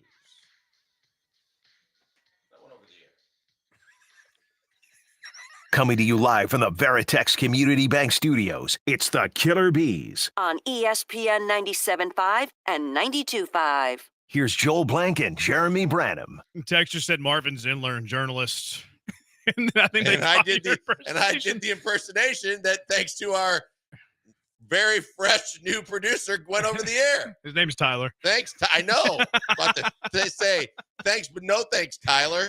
Martin Zindler, Eyewitness News. Slime in the ice machine. I grew up on Marvin Zindler, man. Marvin Zindler was the man. You remember those? The slime in the ice machine? Yep, sure do. Why was there so much And they slime in the ice used to machine? get- And where's it gone? Used to get certificates. If you passed, he would actually hand out, Because like at Nico's, the original one on Montrose, they have the framed certificates for how many times that they got the honor. Oh, really? Exemplary. Oh, cool. Icebox. That's pretty cool. Yeah. Yeah, I loved Marvin. Marvin was the man. He was a member at Rayburn. Was he really? Yeah, he wouldn't have struck me as a golfer. 100 degrees, and he'd be playing in a cardigan and a bright red cardigan and white pants. And there's some theories out there that you should be out in the heat as often as you can. That it's good for the body. That's what I've been reading. True journalist Vanessa Richardson reporting that the Rocket starters for tonight's Game 5 will remain the same. So there's a true reporter, Vanessa Richardson. Are the Killer Bees journalist, our sports talk radio host journalist, 713-780-ESPN. It's a great debate. Maybe the greatest debate we've ever had. Maybe the greatest debate in the history of ESPN 97.5. I kid. I forgot the Stros had a day game, so I found out they lost when I got in the truck. I guess that's a point for journalism. Slippery slope. It's ambiguous. Both of you are right. Both of you are wrong. I'm certainly leaning more towards reporting than journalism. What are we reporting on? We've never reported What on are we anything. reporting on? Yeah. Yeah, we read. True. We break news. We read a tweet of somebody else breaking it. We talk about the breaking news. We don't break it. I've reported on games I've been to. Define report. You can say when all you want, but I went to Astros playoff. No, I remember that. I knew you were going there. Yeah. I remember you doing that. I don't remember like the reports though. I think you just gave your take of the game, just like you would if you watched it on TV. I mean, like I would report. Paul does it a lot. Paul even does. No, it now. yeah, Paul will go to post-game press conference. Paul That's will fair. wear the reporter hat. Yeah, that's Paul fair. He'll wear the reporter hat. I heard him on the Rockets post game the other day. He asked a question to He actually asked a question to Tari. He said, "Tari, when did the towel become a violent act?" Right. That's right. Yep. Which I would question the journalistic integrity of that, but the entertainment integrity was through the roof. Which that was probably his sports host that bled over. Is into Paul his the reporting. most journalist of any ESPN 97.5 host? Currently? Yes. Yes. No doubt. Yes. Yeah, Or without a Lance. doubt. No, I don't think he's a journalist though. No, Lance is more an analyst. Yeah, he's more of an analyst. He doesn't go out to press. He's every now and then he will. Every now and then I've seen him at some Texans press conference stuff. Like usually, not often, usually training camp, Right. And maybe once or twice a year. But he's also not taking that information and like writing a story or having a news report. Like he'll just use that information for his knowledge. Which I mean, maybe you could argue that's a journalist. I don't know. Mm-hmm. No, y'all aren't journalists. Journalists do the research and gather the information from the source themselves. Radio talk show hosts repeat the information from someone who had already done the research. What if someone reported that information or gave you that information because you follow them on Twitter and they decided to give you information, or they just spoke or they tweeted out information about them. You read it and you reported it. I just feel like we're opining. Well, if they've already tweeted out, then you didn't report it. They Right. reported it themselves. Shut up, Brian. The Cambridge Dictionary says the work of collecting, writing, and publishing news stories and or articles in newspapers, magazines, or broadcasting them on radio and television. But I would argue that nothing that you are saying is news.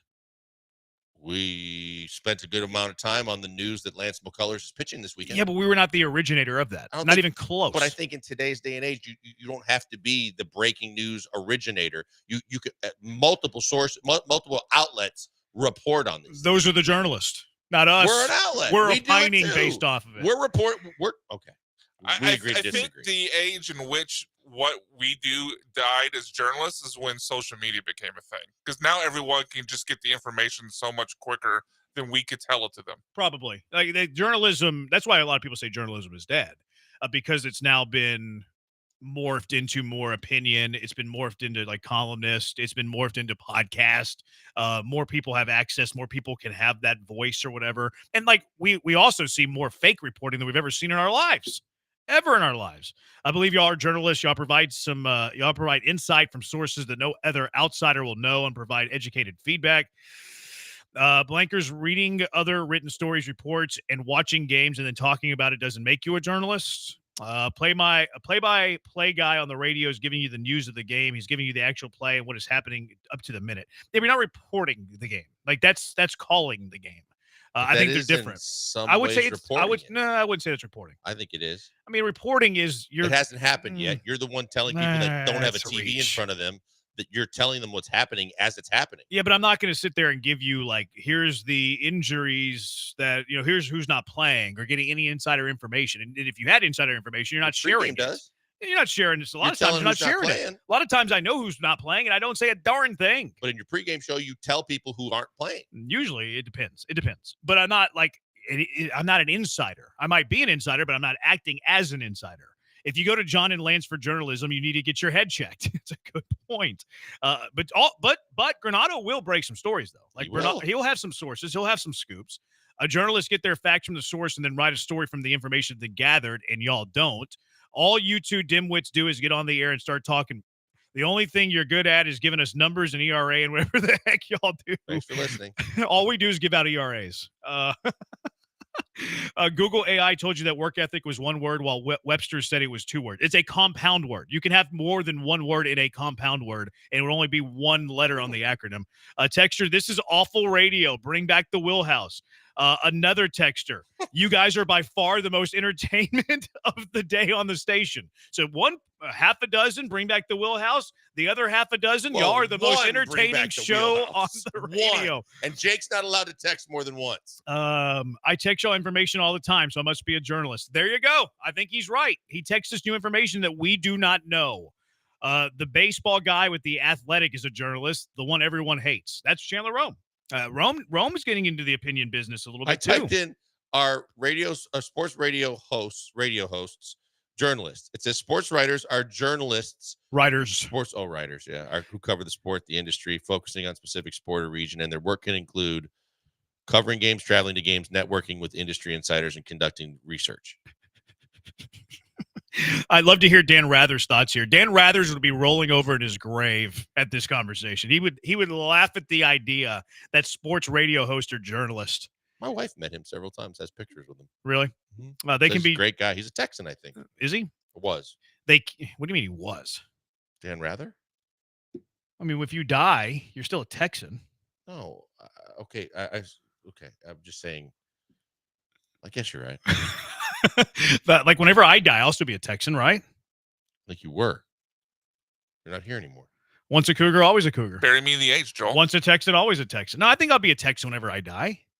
If you're buried on Texas soil, you remain a Texan, yeah, right? If you were a Texan your whole life and you're buried in Texas, you're a Texan. Then throw his ass overboard. From beginning to end. From beginning to end, you're a Texan. Had the little jingle talking about Marvin Zindler. They can be journalists, but most sports radio shows or hosts are not. Someone needs to put Branham in his place. What did I do? That means to be put in my place. This is like the what is a woman debate. No, I don't think different. I don't think it's anything like that. A little bit different. I don't think this debate's anything like that debate. Ron Asano's market report is certainly journalism.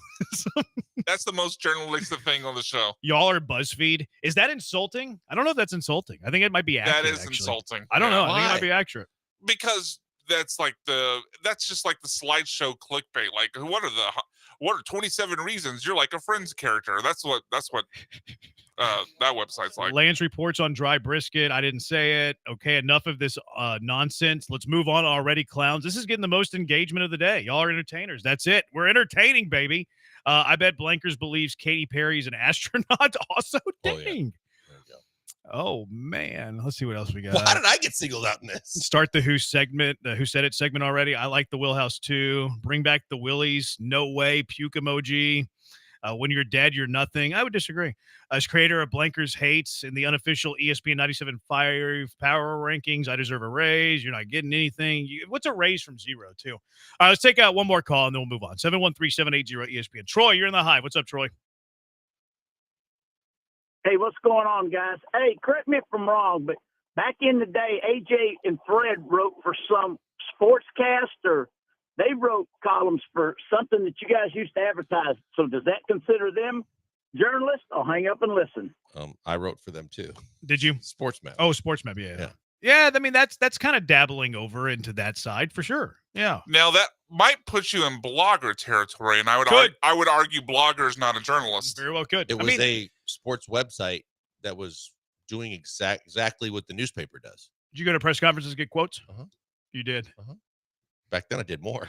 And I also had Nick Sharara. I watch sports and keep up, but there's no way I could be a radio host journalist. Keep it up, guys. I think it was a compliment. Dan Rathers is not dead. He grew up in Houston. My bad. See, look at me. I'm not a journalist. Why Wait, would I know that? Did you bury I Dan buried Rather? Dan Rather. Oh, Is he my not God. dead? I don't know, but I Didn't know. just remember what happened with who was the quarterback you buried? No, Barkley and TNT guys buried someone last week. Oh, Billy Ray Bates. Yeah, Billy Ray Bates is who Charles Barkley buried. I think I buried Stabler. Yeah, Kenny Stabler. That's true. right. Yes, Yeah, that is. Yep. After this conversation, I would like to send you three only against the gorilla. I meant the BuzzFeed comment as an insult, LOL. Tip my cap. The astronaut comment was too good. And then the red weasel sucked. So I think it's a good way to end it. 713-780-ESPN. Car wreck of the day. What is your car wreck of the day? 713-780-3776. Killer Bees, ESPN 97.5, ESPN 92.5. Being a homeowner comes with a lot of responsibility, a lot of cost too. And I know this is a true journalist. Allwell is here to help you with both those things. Let them take a little bit off your plate, but also save you money. A lot of homeowners are overpaying on property taxes. Should not be you. Head to ownwell.com, sign up in less than 3 minutes, and their experts will be fighting for you. Cutting-edge technology, which can start saving you money with no upfront cost. Ownwell handles it all from start to finish, delivers top results, and again, no upfront cost. You're only going to pay if you save. 86% of Ownwell's customers receive a reduction. The average customer saves over $1,100 of that 86%. So what are you waiting for? All you have to do is head to ownwell.com, sign up in less than 3 minutes, and you could potentially have savings with a comma in it.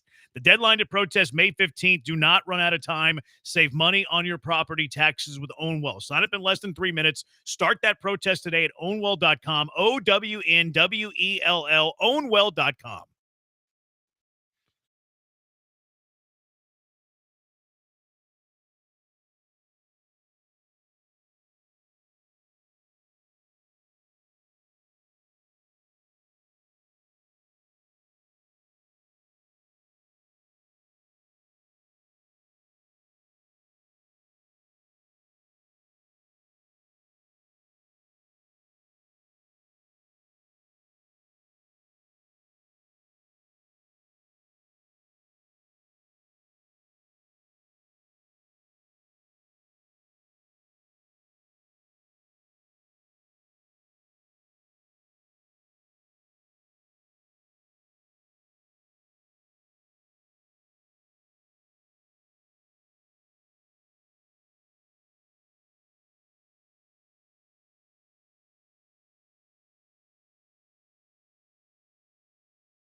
What is your car wreck of the day? 713-780-ESPN. Soccer Matters will be coming up at 6. Hall of Fame with renowned journalist Brad Gilmore, and then the jobber Booker T coming up Is at Booker 7 T o'clock. now a journalist since he does a radio show? No, he's not. I don't know. No. What's his nickname? By some Booker T. definitions. No, that's you're thinking Brad. Yeah, I'm Brad's saying the boat. Brad's the nickname is boat. the boat. Yeah, he's the boat. So, Twitter poll, our sports radio host journalist, 25% said yes, 75% said no. I don't know. I feel a little insulted now, actually. That Moore didn't say yes?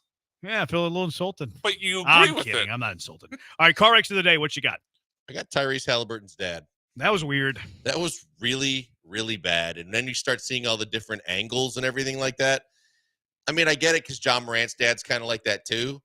But then you watch him, and the minute the buzzer goes off and they just lost a heartbreaker, and Giannis is just standing there minding his business, he comes from his baseline seat to the free throw line with a towel of it, which is a massive picture of his son, stands right in front of him and starts taunting him with it. And according to Giannis, was like cussing at him and talking crap to him. I don't know how Giannis had the restraint to handle it the way he did. There was way too many fans on the floor there. Like, he wasn't the only one either. No. That was weird. Yeah, but do you think Giannis knew that was his dad initially? I think he was kind of processing it, trying to figure it out. But I think initially the answer would be no. Yeah, I don't know if there was any way he would have known that. I don't think he knew it was his dad. From what I found out, he has quite the reputation. His dad? Players, agents, okay. Other teams have reported him to the league to basically say, so he might have known. This dude's a little much. Interesting. Yeah, him and Ja's dad are two that are on their list. Huh. What else you got? I've got the fact that the Bucks collapsed. That was tough. I actually was coaching softball. Not that I was recording the game, but I was going to go back and try and check on the game. And then I started getting texts to basically point out how the Bucks peed down their leg and gave away.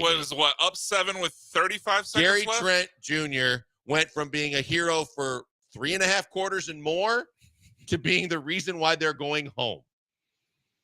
That was rough. He turned it over, and then he let twice within the final 30 seconds. Hate to see it. Awful. Hate to see it. I'm going to nominate me for burying Dan Rather. I really didn't know. You have a track record of this. I didn't really know, but I was playing the numbers here. He's 93. I mean, there's a really good chance he was no longer with us. Yeah, odds were in your favor. But I'll nominate myself for car wreck of the day for burying Dan Rather, the great Texan. Where he went to school, Sam Houston State. He's a Bearcat. He's a Bearcat from the Piney Woods. I don't know if that's quite Piney Woods. Brian, what are you nominating? Probably. Quickly, I'll nominate journalism as a car wreck of the day.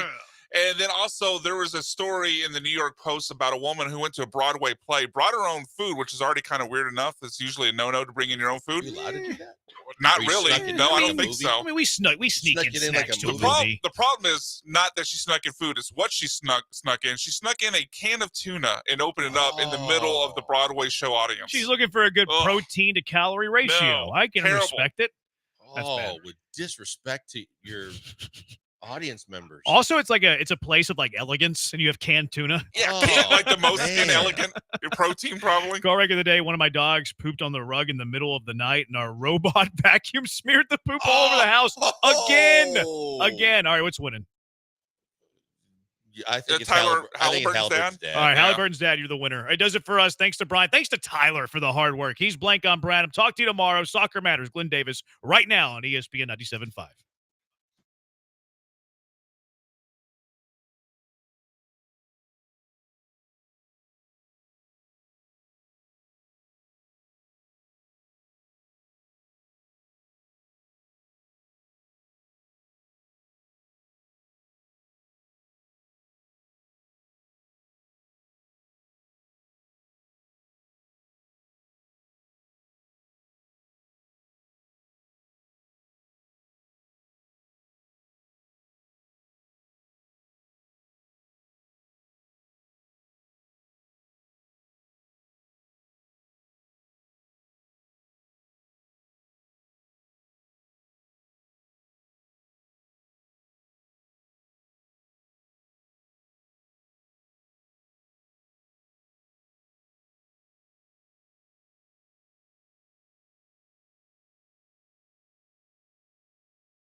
All right, hello and welcome everybody. After the Killer Bees, let's talk some soccer tonight. Let's talk some football. By the way, World Cup 2026 is coming to Houston, Texas. Let's not forget that. Let's scream it out loud. I'm waiting to see signage on the side of metro buses. I'm waiting to see a big sign at the airport that says World Cup 2026 Houston. I'm looking forward to seeing a giant building downtown with a big facade that says something about the World Cup. Come on, we have the World Cup. We're a World Cup city here. All right. A little jacked up here. Got a good espresso in it. Little Patagonia Empanadas and Cafe. Talked to my buddy Sebastian, who's a Boca Juniors fan. So he's hurting a little bit. Little Patagonia Empanadas in Houston and in Austin. They're in Q2 Stadium, by the way. Okay, so I want to start tonight by letting you know really quickly who we have on the show. Next segment, we got Eric Sviatchenko, the Dynamo defender. I got some really interesting things I want to talk to Eric about. It's always a wonderful interview. And I would say with Eric, I feel like it's a conversation. Sometimes there's a difference between an interview and a conversation. And you can get the sense when somebody wants to be in a conversation. Now, we can't do long form because I only got 14 minutes with him, but we can get a lot in. And you know what? He would be a great guy to do a long-form interview with. So Eric Sviatchenko will be joining shortly. So that will be after this segment. Final segment, we're going back to beach soccer with Scott Westcoat. We have that beach soccer tournament coming up on May 10th.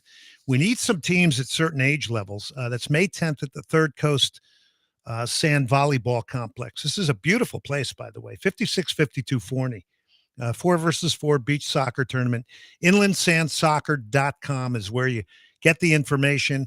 Adults, youth, there's cash prize money in the adult part of it. So I would tell you, put a team together. Go win the payola. There's some greenbacks at stake in this too. Soccer Matters, get 25 off your registration if you mention it. But get out there. For youth players, again, I think it's great to do something different from the normal regime. And you're on sand, so you can try things a little bit more acrobatically and different. You're forced to hit passes that are in the air, and you have to take things down out of the air. All right, so last night, Tim was a caller on the show last night, and he was asking me something about the Dynamo game where Linger was coming off the field. Well, lo and behold, I spoke with Tim Hanley, and he offered this to me, the explanation of what went on. So, ironically, the caller's name was Tim. Tim Hanley is the wonderful goalkeeper coach for the Houston Dynamo. He's just worked with goalkeepers par excellence throughout his career. You name it, he's worked with them. So here's what he said. He said, when the fourth official holds up the signboard, the departing player has 10 seconds to leave the field and will be directed to the closest exit point by the ref if needed. That's why you see guys sometimes walking around the field. The ref, using common sense, will not send a player to the opposition's fan section area, whatever. Andreas Linger didn't know this rule, according to Tim, as he's recently arrived. Staff error there in a way, he said, but then he said when he took too long to leave the field, the player coming on must wait. Last year, 2 minutes, which was deemed a bit harsh. So this year, with the ref's discretion, it's about a minute penalty. So if you don't get that right, you get penalized and you have to play with 10 men a little longer. He went on to say there's another rule innovation. If a player goes down on the field, the official will, after about 10 to 15 seconds, ask the injured player if he needs a trainer. If no, the ref will restart the match right away, whether the player is up or not.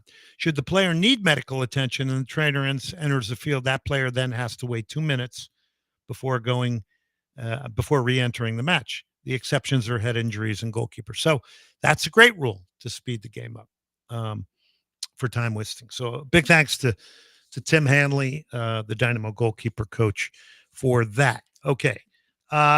River Plate 2, Boca Juniors 1. I meant to remind everybody that we didn't get to that yesterday. This was Marcelo Gallardo. If you remember, played at DC United in MLS.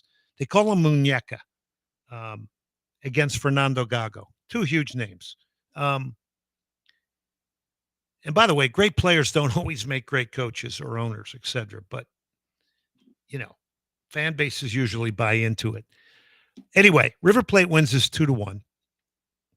They have 15 shots to 9 for Boca. I'm just giving you a little bit of data here. 9 on target, 3 on target for Boca. Boca had more of the possession with 55%, more passes, 1% more from passing accuracy.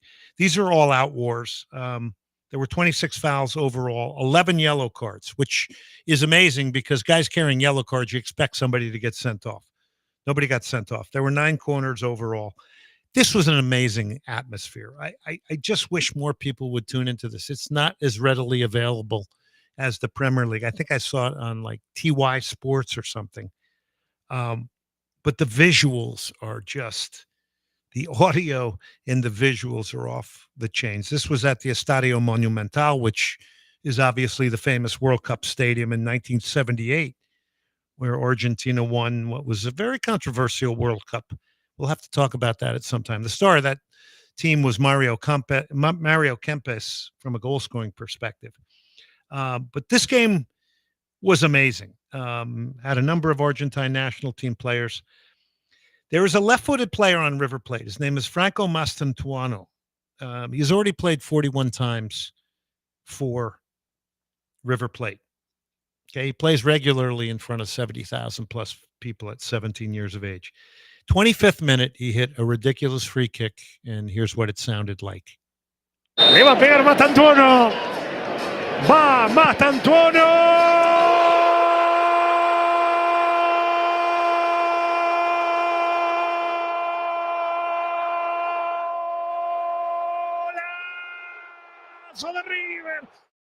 Franco Mastantuono. Okay, remember that name. He's 17 years of age. Amazing free kick. By the way, he's also left-footed, which I love. Left-footed players like Jack McGlynn on the Dynamo. I love that. He's got a 45 million euro release clause, which apparently is going to go higher, according to some. He's got PSG, Real Madrid, Manchester United after him. In fact, from what I read from down there, Manchester United is very serious about getting him. We'll see. TNT Sports Argentine commentator Maximiliano Grillo reports he is going to stay at River.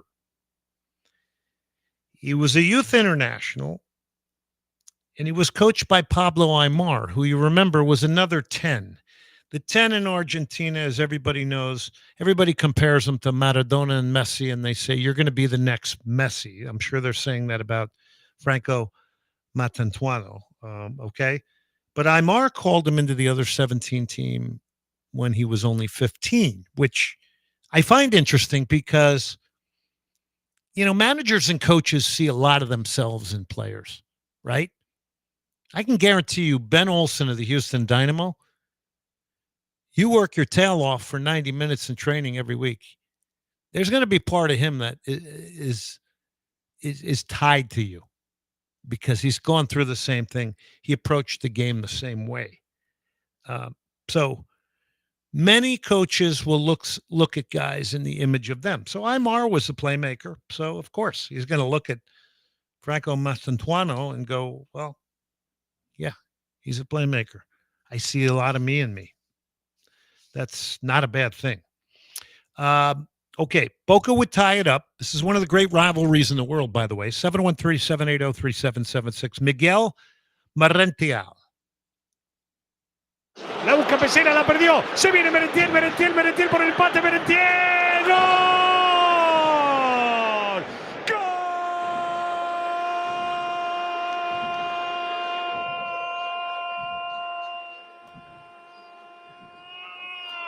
¡De Boca! ¡Gol de Miguel! 1-1.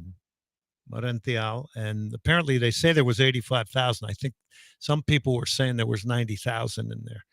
I mean, that's absolutely insane. And lo and behold, who gets the game-winning goal in this World Derby? And we are going to prop MLS up like there is no tomorrow here tonight, because he comes from MLS. Sebastian Driussi, the former Austin FC playmaker, gets the game winner. Here's what it sounded like. La busca por allí Acuña para pegarle. Centro de Acuña.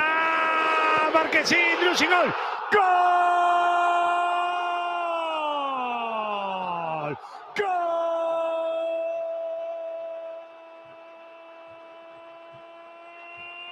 gol. De River, gol de Driussi. Unbelievable. He followed up his own shot, stuffed it in. Look, I get it. When you're growing a league, you attach yourself to everything that has something to do with you. MLS has done that from the beginning. And these are all great attachments. Brian, you seem to want to say something. I'm just hoping there's a point in time on one of your calls, Glenn, that you have a chance to roll your R's like we just heard. Oof, I don't know. For Drusy. Or for anybody with an R that you can roll it on. Yeah, by the way, if I knew I was going to move to Houston, play professional soccer, and end up spending a majority of my life here, I would have paid attention a little bit more in Senorita Menken's Spanish class when I was in grade school. And I was more concerned about whacking the piñata than actually learning Spanish. And here I am. You know, if I had learned Spanish as a gringo, I might have opened myself up for a lot of other TV work. There's still time. Yeah, I don't know. I was decent Like at things like Duolingo. There's things out there that'll help you out. We'll see, Brian. We'll see. Can't teach an old dog new tricks. Is that I what don't you're know. saying? I don't know. All right. You know, I mean, I can whip off a few sentences and get people to think I really know Spanish. But, I mean, if I look at an article, I can get the gist of it when it's soccer related for sure. But, yeah. Mi español es no bueno para nada. That might have been enough to trick somebody. For 2 seconds.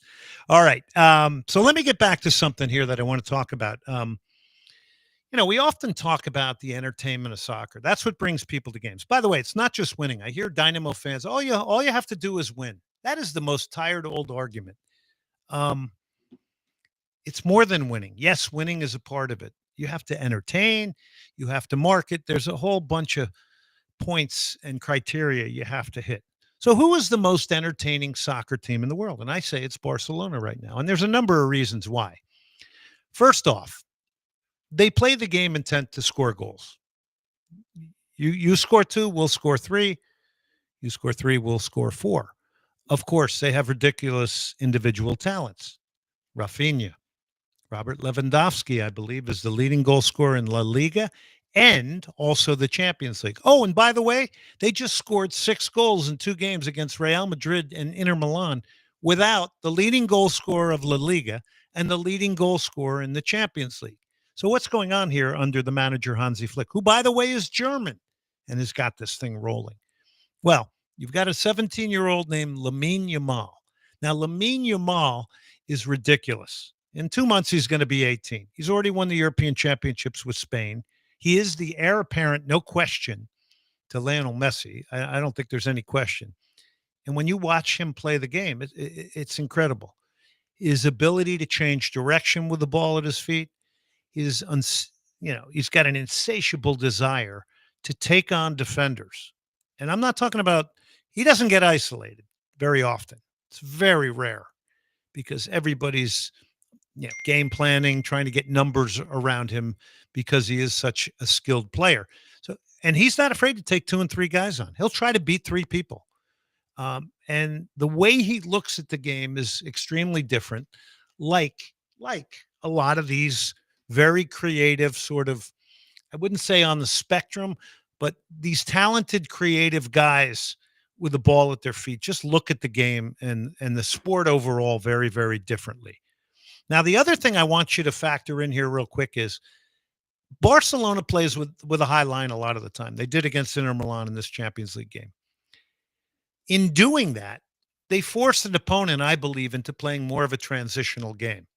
Because with a high line, they're trying to get in behind him. Then now they're trying to turn their defense. If they get behind him, now they're sprinting people forward, and they force opponents into playing a transitional game.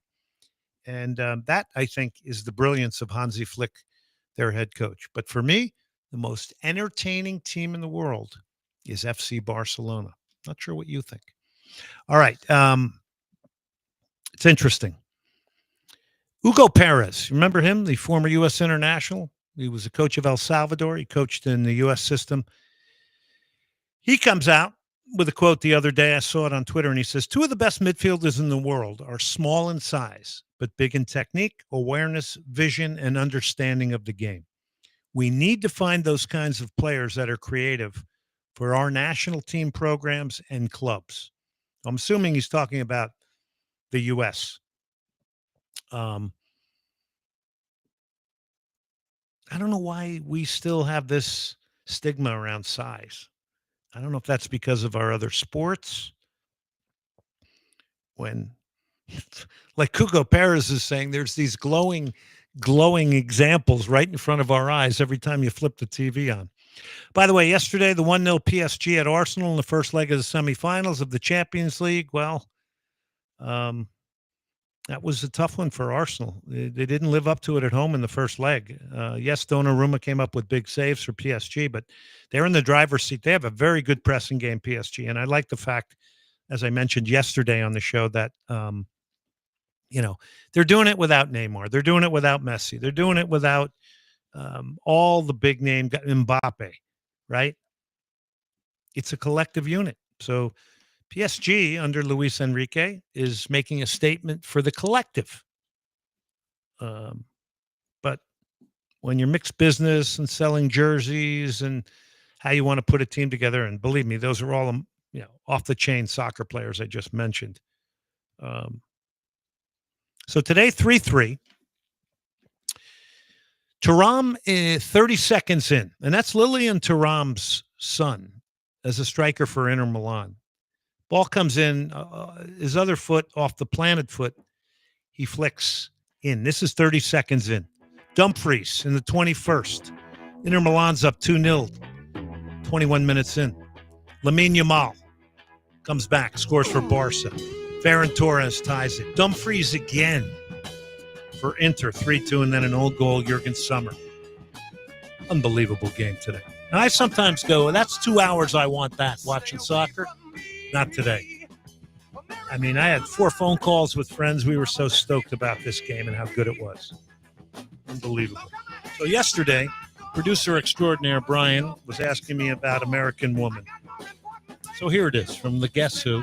Yeah, And not Steppenwolf, No. as was erroneously reported But yesterday. that by is me. okay. Yeah, That is I was okay. thinking of Magic Carpet Ride. We should probably play Born to Be Wild before it's over tonight, because the fact that Steppenwolf's not now, we'll play it next week.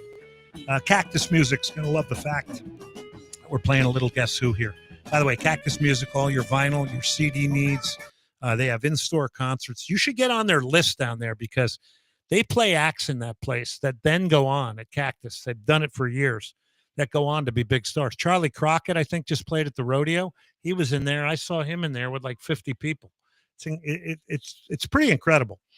All right, Nico Nico's Greek and American Cafe. They're doing some specials there because it's their anniversary. So Dimitri out there. 3 locations in Houston. Souvlaki, gyro, lamb shank, amazing soups, pastries. I ate there yesterday. 3 locations, I-10 in the Beltway near Katy, the new Woodlands location, amazing, and the original in Montrose is my favorite.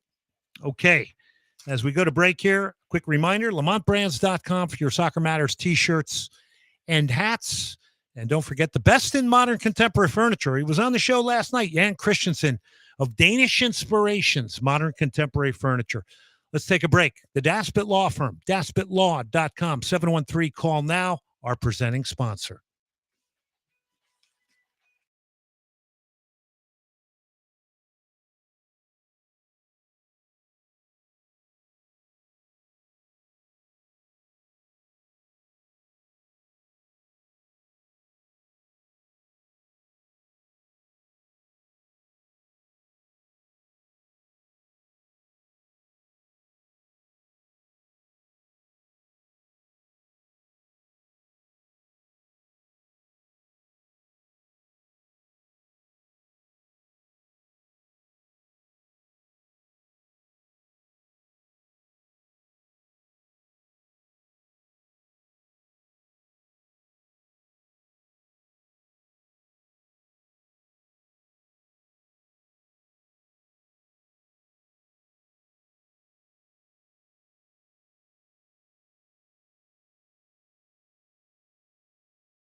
You're listening to Soccer Matters on ESPN 97.5. And on ESPN 92.5. Brought to you by the Daspit Law Firm. From the Veritex Community Bank Studios, here's Glenn Davis. All right, you see what I did there? The Dynamo were playing LAFC, so we're weaving in a little LA. This is originally a Doors song, but Billy Idol does a great version. By the way, he's at Cynthia Woods Mitchell Pavilion, Cactus Music, vinyl and CDs. I'm sure the people at Cactus, some of my friends down there are going out to that show. That's a big show. But the Dynamo have a bigger game, so they won't be going. They're taking on LAFC. One other thing to mention here real quick, Senate Avenue Brewing, which is out in Jersey Village. On the 13th of May, we're doing a live show out there. We'll have live guests starting all day long, though. It's not just Soccer Matters. It's Paul Gallant. It's Killer Bees. It's all day long at Senate Avenue Brewing. So it's going to be a blast out there. Small batch brewery and kitchen, handcrafted beer, amazing food, 7 screens. We'll have some soccer matches on for sure. So it's going to be a lot of fun. Senate Avenue Brewing out there. So, all right, let's bring on our guest. And he's always a great guest. He is Dynamo defender extraordinary. He is Eric Sviatchenko. He joins us now. Eric, thanks for coming on. Thank you so much for having me, Ben. It's always good to have you on, Eric. And I always appreciate the time you give me and the show, and more importantly, to the listeners and the fans of the team. So let's get right into it tonight. I want to pack a lot in here with you. Let's just talk about the last couple of games here and some glimmer in the attack, some good things happening, some results, some multi-goal games, a lot going on here right now. Yeah, I'm looking at kind of the last 4 games as a little bit of a pivotal time and a little bit of a kind of momentum going for us. We've had a rougher start than we have had the last 2 seasons, and obviously it's football, and this is also a very natural thing sometimes when you've had kind of a cycles of the same players, and then we kind of change a lot of players and personnel, and then the window is ongoing, and we have games, and new players are added, and some injuries. So if you look at it in the bigger picture, it's kind of been a bumpy start, but the last 4 games has been kind of more into the Dynamo team that we've seen the last kind of 2 seasons, and the confidence is starting to be built. So especially with the Austin game, Texas rivalry, winning 2-0, that sets us up for another good performance away in LA. Eric Sviatchenko joining us. You know, Eric, just the addition of Andre Linger, and I want to really simplify this. One exceptional player that gets put in a team can really have a lot of compounding effect, can it? For sure. Like Lingy, as we call him, has hit the ground running. You can say that with kind of 2 goals in 2 games. Came off the bench, scored I think it's a very underrated goal. It's kind of, you throw your body in there that no one really thinks is going to happen. Like Maxer, the defender, he's a good defender, but just kind of there's nothing to do because you have a player that just really wants it more than anyone else. And the whole celebration, you know, like I'm here and showing that this is me. It was very emotional. And I asked him, like, have you ever done that before? And he said, like, never. So it means something for Lingy. And then the next kind of game where he comes in and starts and does well and again opens the score sheet with another incredible goal in technical ability. So I'm very, very pleased with him and how he's kind of entered our team and also in the locker room. He's a great guy, and he has this kind of aggressiveness to his nature. He wants to go with the ball. In training, he wants more. He says, I want this, I want this, and I want this. And that's the spirit that we want. And, you know, from afar, it just seems, and it's easy from my position, right? But from afar, it just seems, I just feel like there's a feeling that comes over me that the Dynamo are more dangerous now with him there and around the box. No, I think for sure. And I don't think that he's even in his favorite position. But again, in our team, we have players that can play several positions. And right now he's playing over kind of the winger, with Amin still kind of tucked in as a number 10. And I think building that relationship on that side with him moving in, Amin moving out, that kind of can also spark some spaces. And he's a guy who runs in the box and will be in the box or around the box, and that's what you want from a DP player. You want to have the kind of producing numbers, and it's always a difficult one because sometimes you also can see that players perform really well, but maybe just doing the numbers are not so high. But he has done it from day one, and Amin is also kind of have had a good start, and Ponce had a good start. So it seems that we can spark some energy now with our front guys now. Eric Sviatchenko joining us. I want to ask you about the second goal, because you guys as defenders and as a team collectively, as a defending team, you don't have the luxury a lot in the last couple of years of really playing with a pad. That second goal, right? So I'm watching and calling that game against Austin, and I'm like, boy, wouldn't it be nice just to get a second here, hurt them, punish them, take a little pressure off, and lo and behold, we get a transition goal, which we don't get enough of those. I don't think, as a Dynamo fan and commentator. That's just my take, and that this may be an element of the game that may be now arriving. Yeah, I agree. Like if you can get those 1-0 wins, I'm very, very happy and pleased with them. But of course, it takes a little bit of a sleeping moment, and then they have a chance, and then they score, and then suddenly the game is tied. So of course, from a perspective of wanting to win games, that cushion of getting the second goal, especially in the period where you're either kind of in momentum or the other way around, like being able to get that second goal is crucial, especially in this league where you know that the quality of each team is very, very high, and it just takes one moment, and then there might be a goal. So especially against Austin, I think that was the perfect timing in that game to get the second goal, and that was critical for us getting that result as well, and just being able to still be locked in and do all the small details, but just knowing that, okay, we can go and we get ourselves the confidence of being 2-0 up,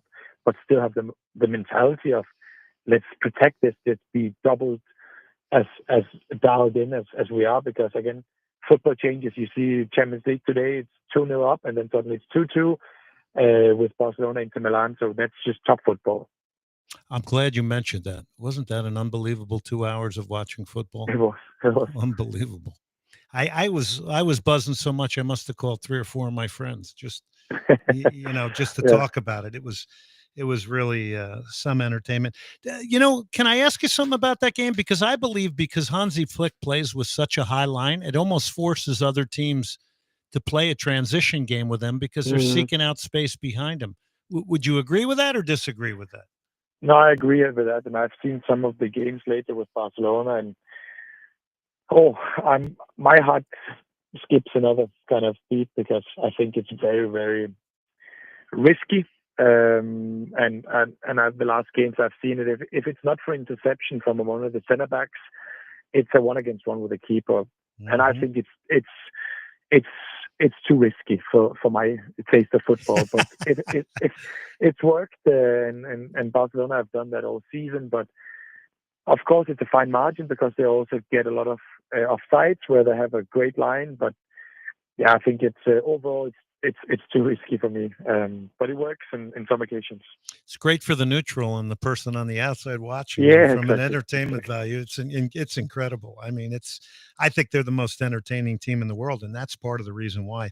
Exactly. I want to get to you, Eric. I want to go back to a game. Well, first of all, somebody asked me to ask you. One of our listeners, or on social media.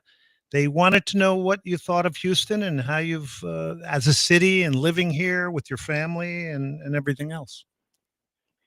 No, it's been a great moment in my career the last 2 years, and we have adapted really well to the city, to the climate. In general, it's just kind of for us coming from a small city in Denmark where we had maybe 3, if I'm honest, good restaurants, because it's also a matter of living your life whilst you're a professional football player. There's a lot of spare time, but not so much freedom. But especially with a family with 2 kids and a wife, we enjoy the offers that the city gives us and indulge in in the opportunity. So for us, it's been 2 magnificent years, and we have met some great Danish friends that are here, like expats.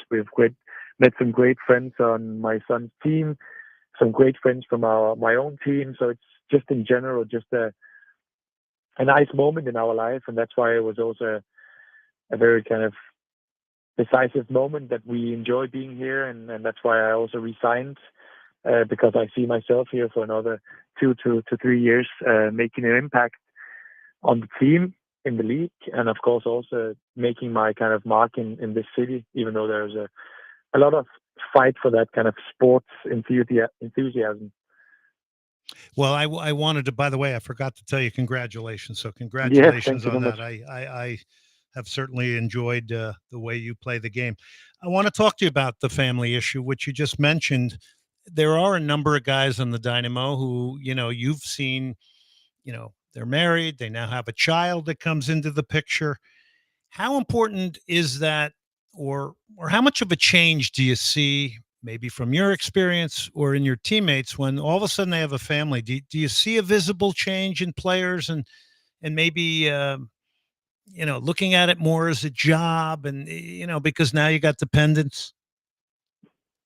No, I think I felt it when I got my first child in Celtic, that it just put some pressure away from you in some way. Like, life is everything, football is everything, but there's also something that is very important, that is kind of inside your house, and that's your kids and your wife. And I think that's a thing that you can use as a fuel to go on the field, and know that this is an amazing opportunity, that you're playing football. You have a lovely family. Hopefully everyone is healthy.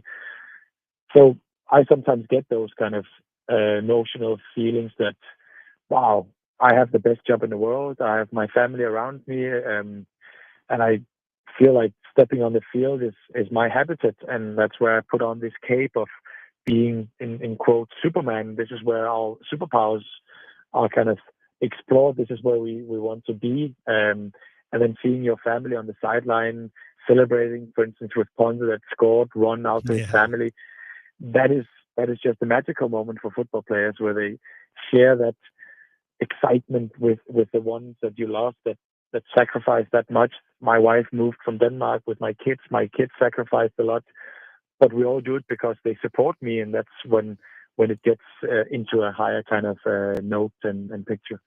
Fantastic answer. On that note, when I talk to you, I sense a very cerebral soccer player. The way you look at the game, the way you speak about it, the way you wordsmith it. I'm not pushing you. I'm not pushing you into retirement, because you just signed a new deal. But would coaching be in your future? Have you ever even thought of that? No, of course it has been in my mind, but I think I love the aspect of being player and coaching my teammates, but having an impact as a player. That's something that I love, especially now. The last 2 years, I've been working with Tactilize, which is a company based out of Holland, and my kind of player performance coach Joe has kind of started working with Griffin and Femi, and we kind of take our whole philosophy of how we play in the Dynamo, and we adapt to that. That is kind of what I love about the soccer, the small details of being better each game, taking the things into the next game. But I don't think I would be a coach. I think I would be at the front office more, and seeing how can we make Dynamo the best sports entertainment in the city? How can we make the fans' life even cooler at the stadium? All these things is something that I love doing, and that's things that I talk with a lot of kind of surrounding in Houston, Asher and Pat. What can we do to get it even better? How can I help? It's something that I love doing. So I could see myself in that role more than the coaching. A long answer. No, it's a great answer. And by the way, you've been more than willing to come on here. And every time you come on here, I think people get to know you even better. Same thing with Andre Linger the other day. We're talking to Eric Sviatchenko, the Dynamo defender. So this company that you're working with, is this something that is outside of the Dynamo? Is that something the coaching staff gives you their good graces that you can do this, or is this something that's aligned and offered within the coaching structure of the Houston Dynamo? Yeah, it's not something that is offered by the club, but for me, I was at a stage where I've experienced everything in my career, and I was playing a lot on my intuition and my experience, and that can take you a long way. But I just still wanted to improve as a football player, and especially this.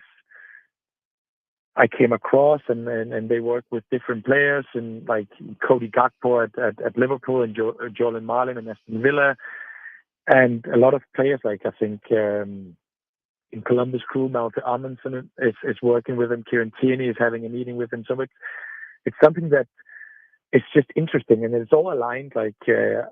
Aurelian Cullen, our assistant coach, had a meeting with him, and they talked about soccer. It's just kind of soccer interest, how can we develop, and we discuss football. I think we should do better here. I think we could do this, but it's all in the matter of us still being able to play soccer for Houston Dynamo. So there's nothing kind of contradictory in that sense, but I can just say that I've become such a better player by working this matter, analyzing the game, each game after we sit down for an hour. I sat this morning, 6:30 in the morning, where we had a meeting. I went through the game against Austin of different things. How do I protect the goal? When do I break in order to be able to defend better? Where do I position myself when I get the ball? Why do I take this touch compared to this touch? All these things that just makes it so much more fun playing these games. Eric, I wish we had more time. There's so much more I want to talk to you about. I want to talk to you about positionally, how it's changed as a center back, even during your career. We can have a podcast on that. So I'm going to put in a request for you again. I also want to talk about your debut with Denmark, because it was against the United States national team. It was. Scoring goals in the Old Firm Derby. I mean, there's a ton of things I want to get with you. So we will I will go through the club again to try and see if I can get you back on again. Of course, I'm ready. All right. You're the best. Thank you, Eric. I appreciate it. Thank you so much. Thank you, Glenn. By the way, when Eric debuted against the U.S., they won 3-2, and he was paired with Simon Kjær. You might remember him. I believe he was on AC Milan. There's a lot to talk about there. That's a fantastic interview, fantastic conversation. Hope you enjoyed that, everybody with the Houston Dynamo. We're going to take a bit of a break here. And before we go to break, though, I do want to remind you about a couple of things. Nico's Greek and American Cafe. We mentioned them already here tonight.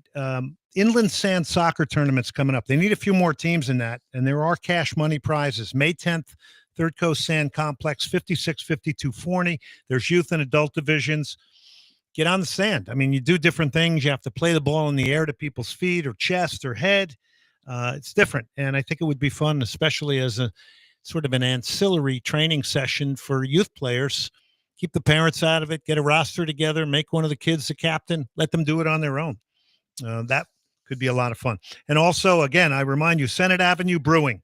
We have a big, big day coming up there on May 13th. Paul Gallant Show, Killer Bees, Brian McDonald, Soccer Matters, beer, food, T-shirts, tickets.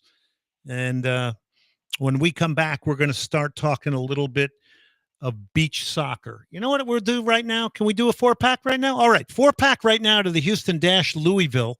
Friday night, a 4-pack of tickets at 713-780-3776. 713-780-3776.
You're listening to Soccer Matters on ESPN 97.5. And on ESPN 92.5. Brought to you by the Daspit Law Firm. From the Veritex Community Bank Studios, here's Glenn Davis. All right, let's get back here on Soccer Matters, ESPN 97.5 tonight. Really appreciate Eric Sviatchenko on, and congratulations to the winner of the 4-pack for the Houston Dash against Louisville Dynamo on the road this weekend against LAFC. All right, do you like beach soccer? Save the date, May 10th, Third Coast Sand Volleyball Complex. This place is awesome. One of my friends, Bill McDonald, the former professional soccer player here in Houston, straight Jesuit high school soccer coach, goes over there and watches his son play. He says it's a great facility. It's 5652 Forney. Big tournament on May 10th. 4 versus 4 beach soccer. Youth, adult divisions. Register your team. Get the information at inlandsandsoccer.com. Inlandsandsoccer.com. Promo Soccer Matters gets you 25 off the registration. We need some more teams, so let's get out there. But it's something different for youth players, adults. Inlandsandsoccer.com. And the men behind it, Scott Westcoat, joins me right now. And we bring you in, Scott, with some Peter Tosh reggae vibe, because that really goes well with beach soccer, doesn't it? Well, absolutely. If anyone was listening to your conversation with Nikki Hames, she says at the international level, if the music's not playing, she doesn't know what's going on. So, it's part of the experience, and that's really what we're bringing to Houston on the 10th. It's an experience. We're bringing the beach to you. And you will have the vibe of the music going, right? I mean, it's kind of like that whole... Oh, yeah. I found that interesting when she said that, because I never really thought about that. But she said, and she was on the show last week, and Nikki's a U.S. women's national team beach player. But she was on the show talking about all the really different and unique things about the game on the sand. You got to pass the ball in the air to feet or chest or head. You got to flick it up to yourself for shooting opportunities sometimes. But then she mentioned that time that you were talking about where, all of a sudden she was at a tournament and there was no music, and it was just kind of strange. Well, hey, listen, it's part of the vibe, right? It's part of the vibe. And it is such a cool thing that, traditionally people have had to travel to the beaches, and, not that Galveston is that far, but, if you don't have to drive and spend all that money and stay in a hotel, we're right around the corner. Yeah, although I have experienced Houston traffic, so it'll be all right. It's centrally located in a great spot. And you did say there were some youth divisions. See, I think this is fantastic. I've been pounding the youth side of this because I just think this is a great way for youth to just get away from their normal training sessions, get away from their coaches, which is always healthy, and go and run their own teams, have a roster of 8, and play. And you do need some teams at certain specific age levels. Take us into that, Scott. Yeah, so right now, perfect example is the 16s and 18s usually do just that, Glenn. It's, get people together from other teams. Maybe they played on different, club teams or academy teams now, and they go back to when they were 8, 10, 12 years old, and they were playing with the kids from the neighborhood. So we're actually looking for a few more girls, U12 and U14s, and then we're also looking for some boys, U16s. So that would round out the brackets. We can make it work with a few different ones there, but, it's just better. A 12-year-old boys team is probably, on the same skill level, maybe, as a U14, but the girls are so much taller at that age, right? So, they can play each other, but really you want to play some competition. And that's really why we started, advertising the open group, right? We're putting up $1,500 cash for men's teams to participate. Yeah, that I think that'll get a few people interested. $1,500 cash for the winners. Get out there and play some beach soccer. You're going to have a great time. Side volleys, scissor kicks, overhead bicycle kicks. You're landing on sand. It's a good thing. Inlandsandsoccer.com. Promo Soccer Matters. Get 25 off the registration. Get into it, whether you're youth or adult. It's going to be a great time out there. And I think the other thing I like about it is just, it's like almost a different culture. There'll be the music going, there'll be the drinks flowing, there'll be the great games going on. You can watch other people. It'll be like-minded people out. at Third Coast Sand Volleyball Complex. Yeah, which, really you had just mentioned, I heard you mention your friend and his son plays volleyball out there. That facility is one of the top facilities in the country, right? I mean, anybody who's out there playing volleyball, right? That secret's been out. I mean, they've really done a phenomenal job. It's kind of like a tiki hut area with some volleyball courts around. They've got a full service bar, full service food. They're grilling and chilling daily. Yeah, and by the way, this is with goalkeepers too. It's 3 against 3 field players. Goalkeeper's going to actually act like a field player as well, but this has got goalkeepers in it. 4 versus 4 beach soccer. Yeah, so the traditional beach soccer, it's on a larger size field, probably about the size of an international futsal field.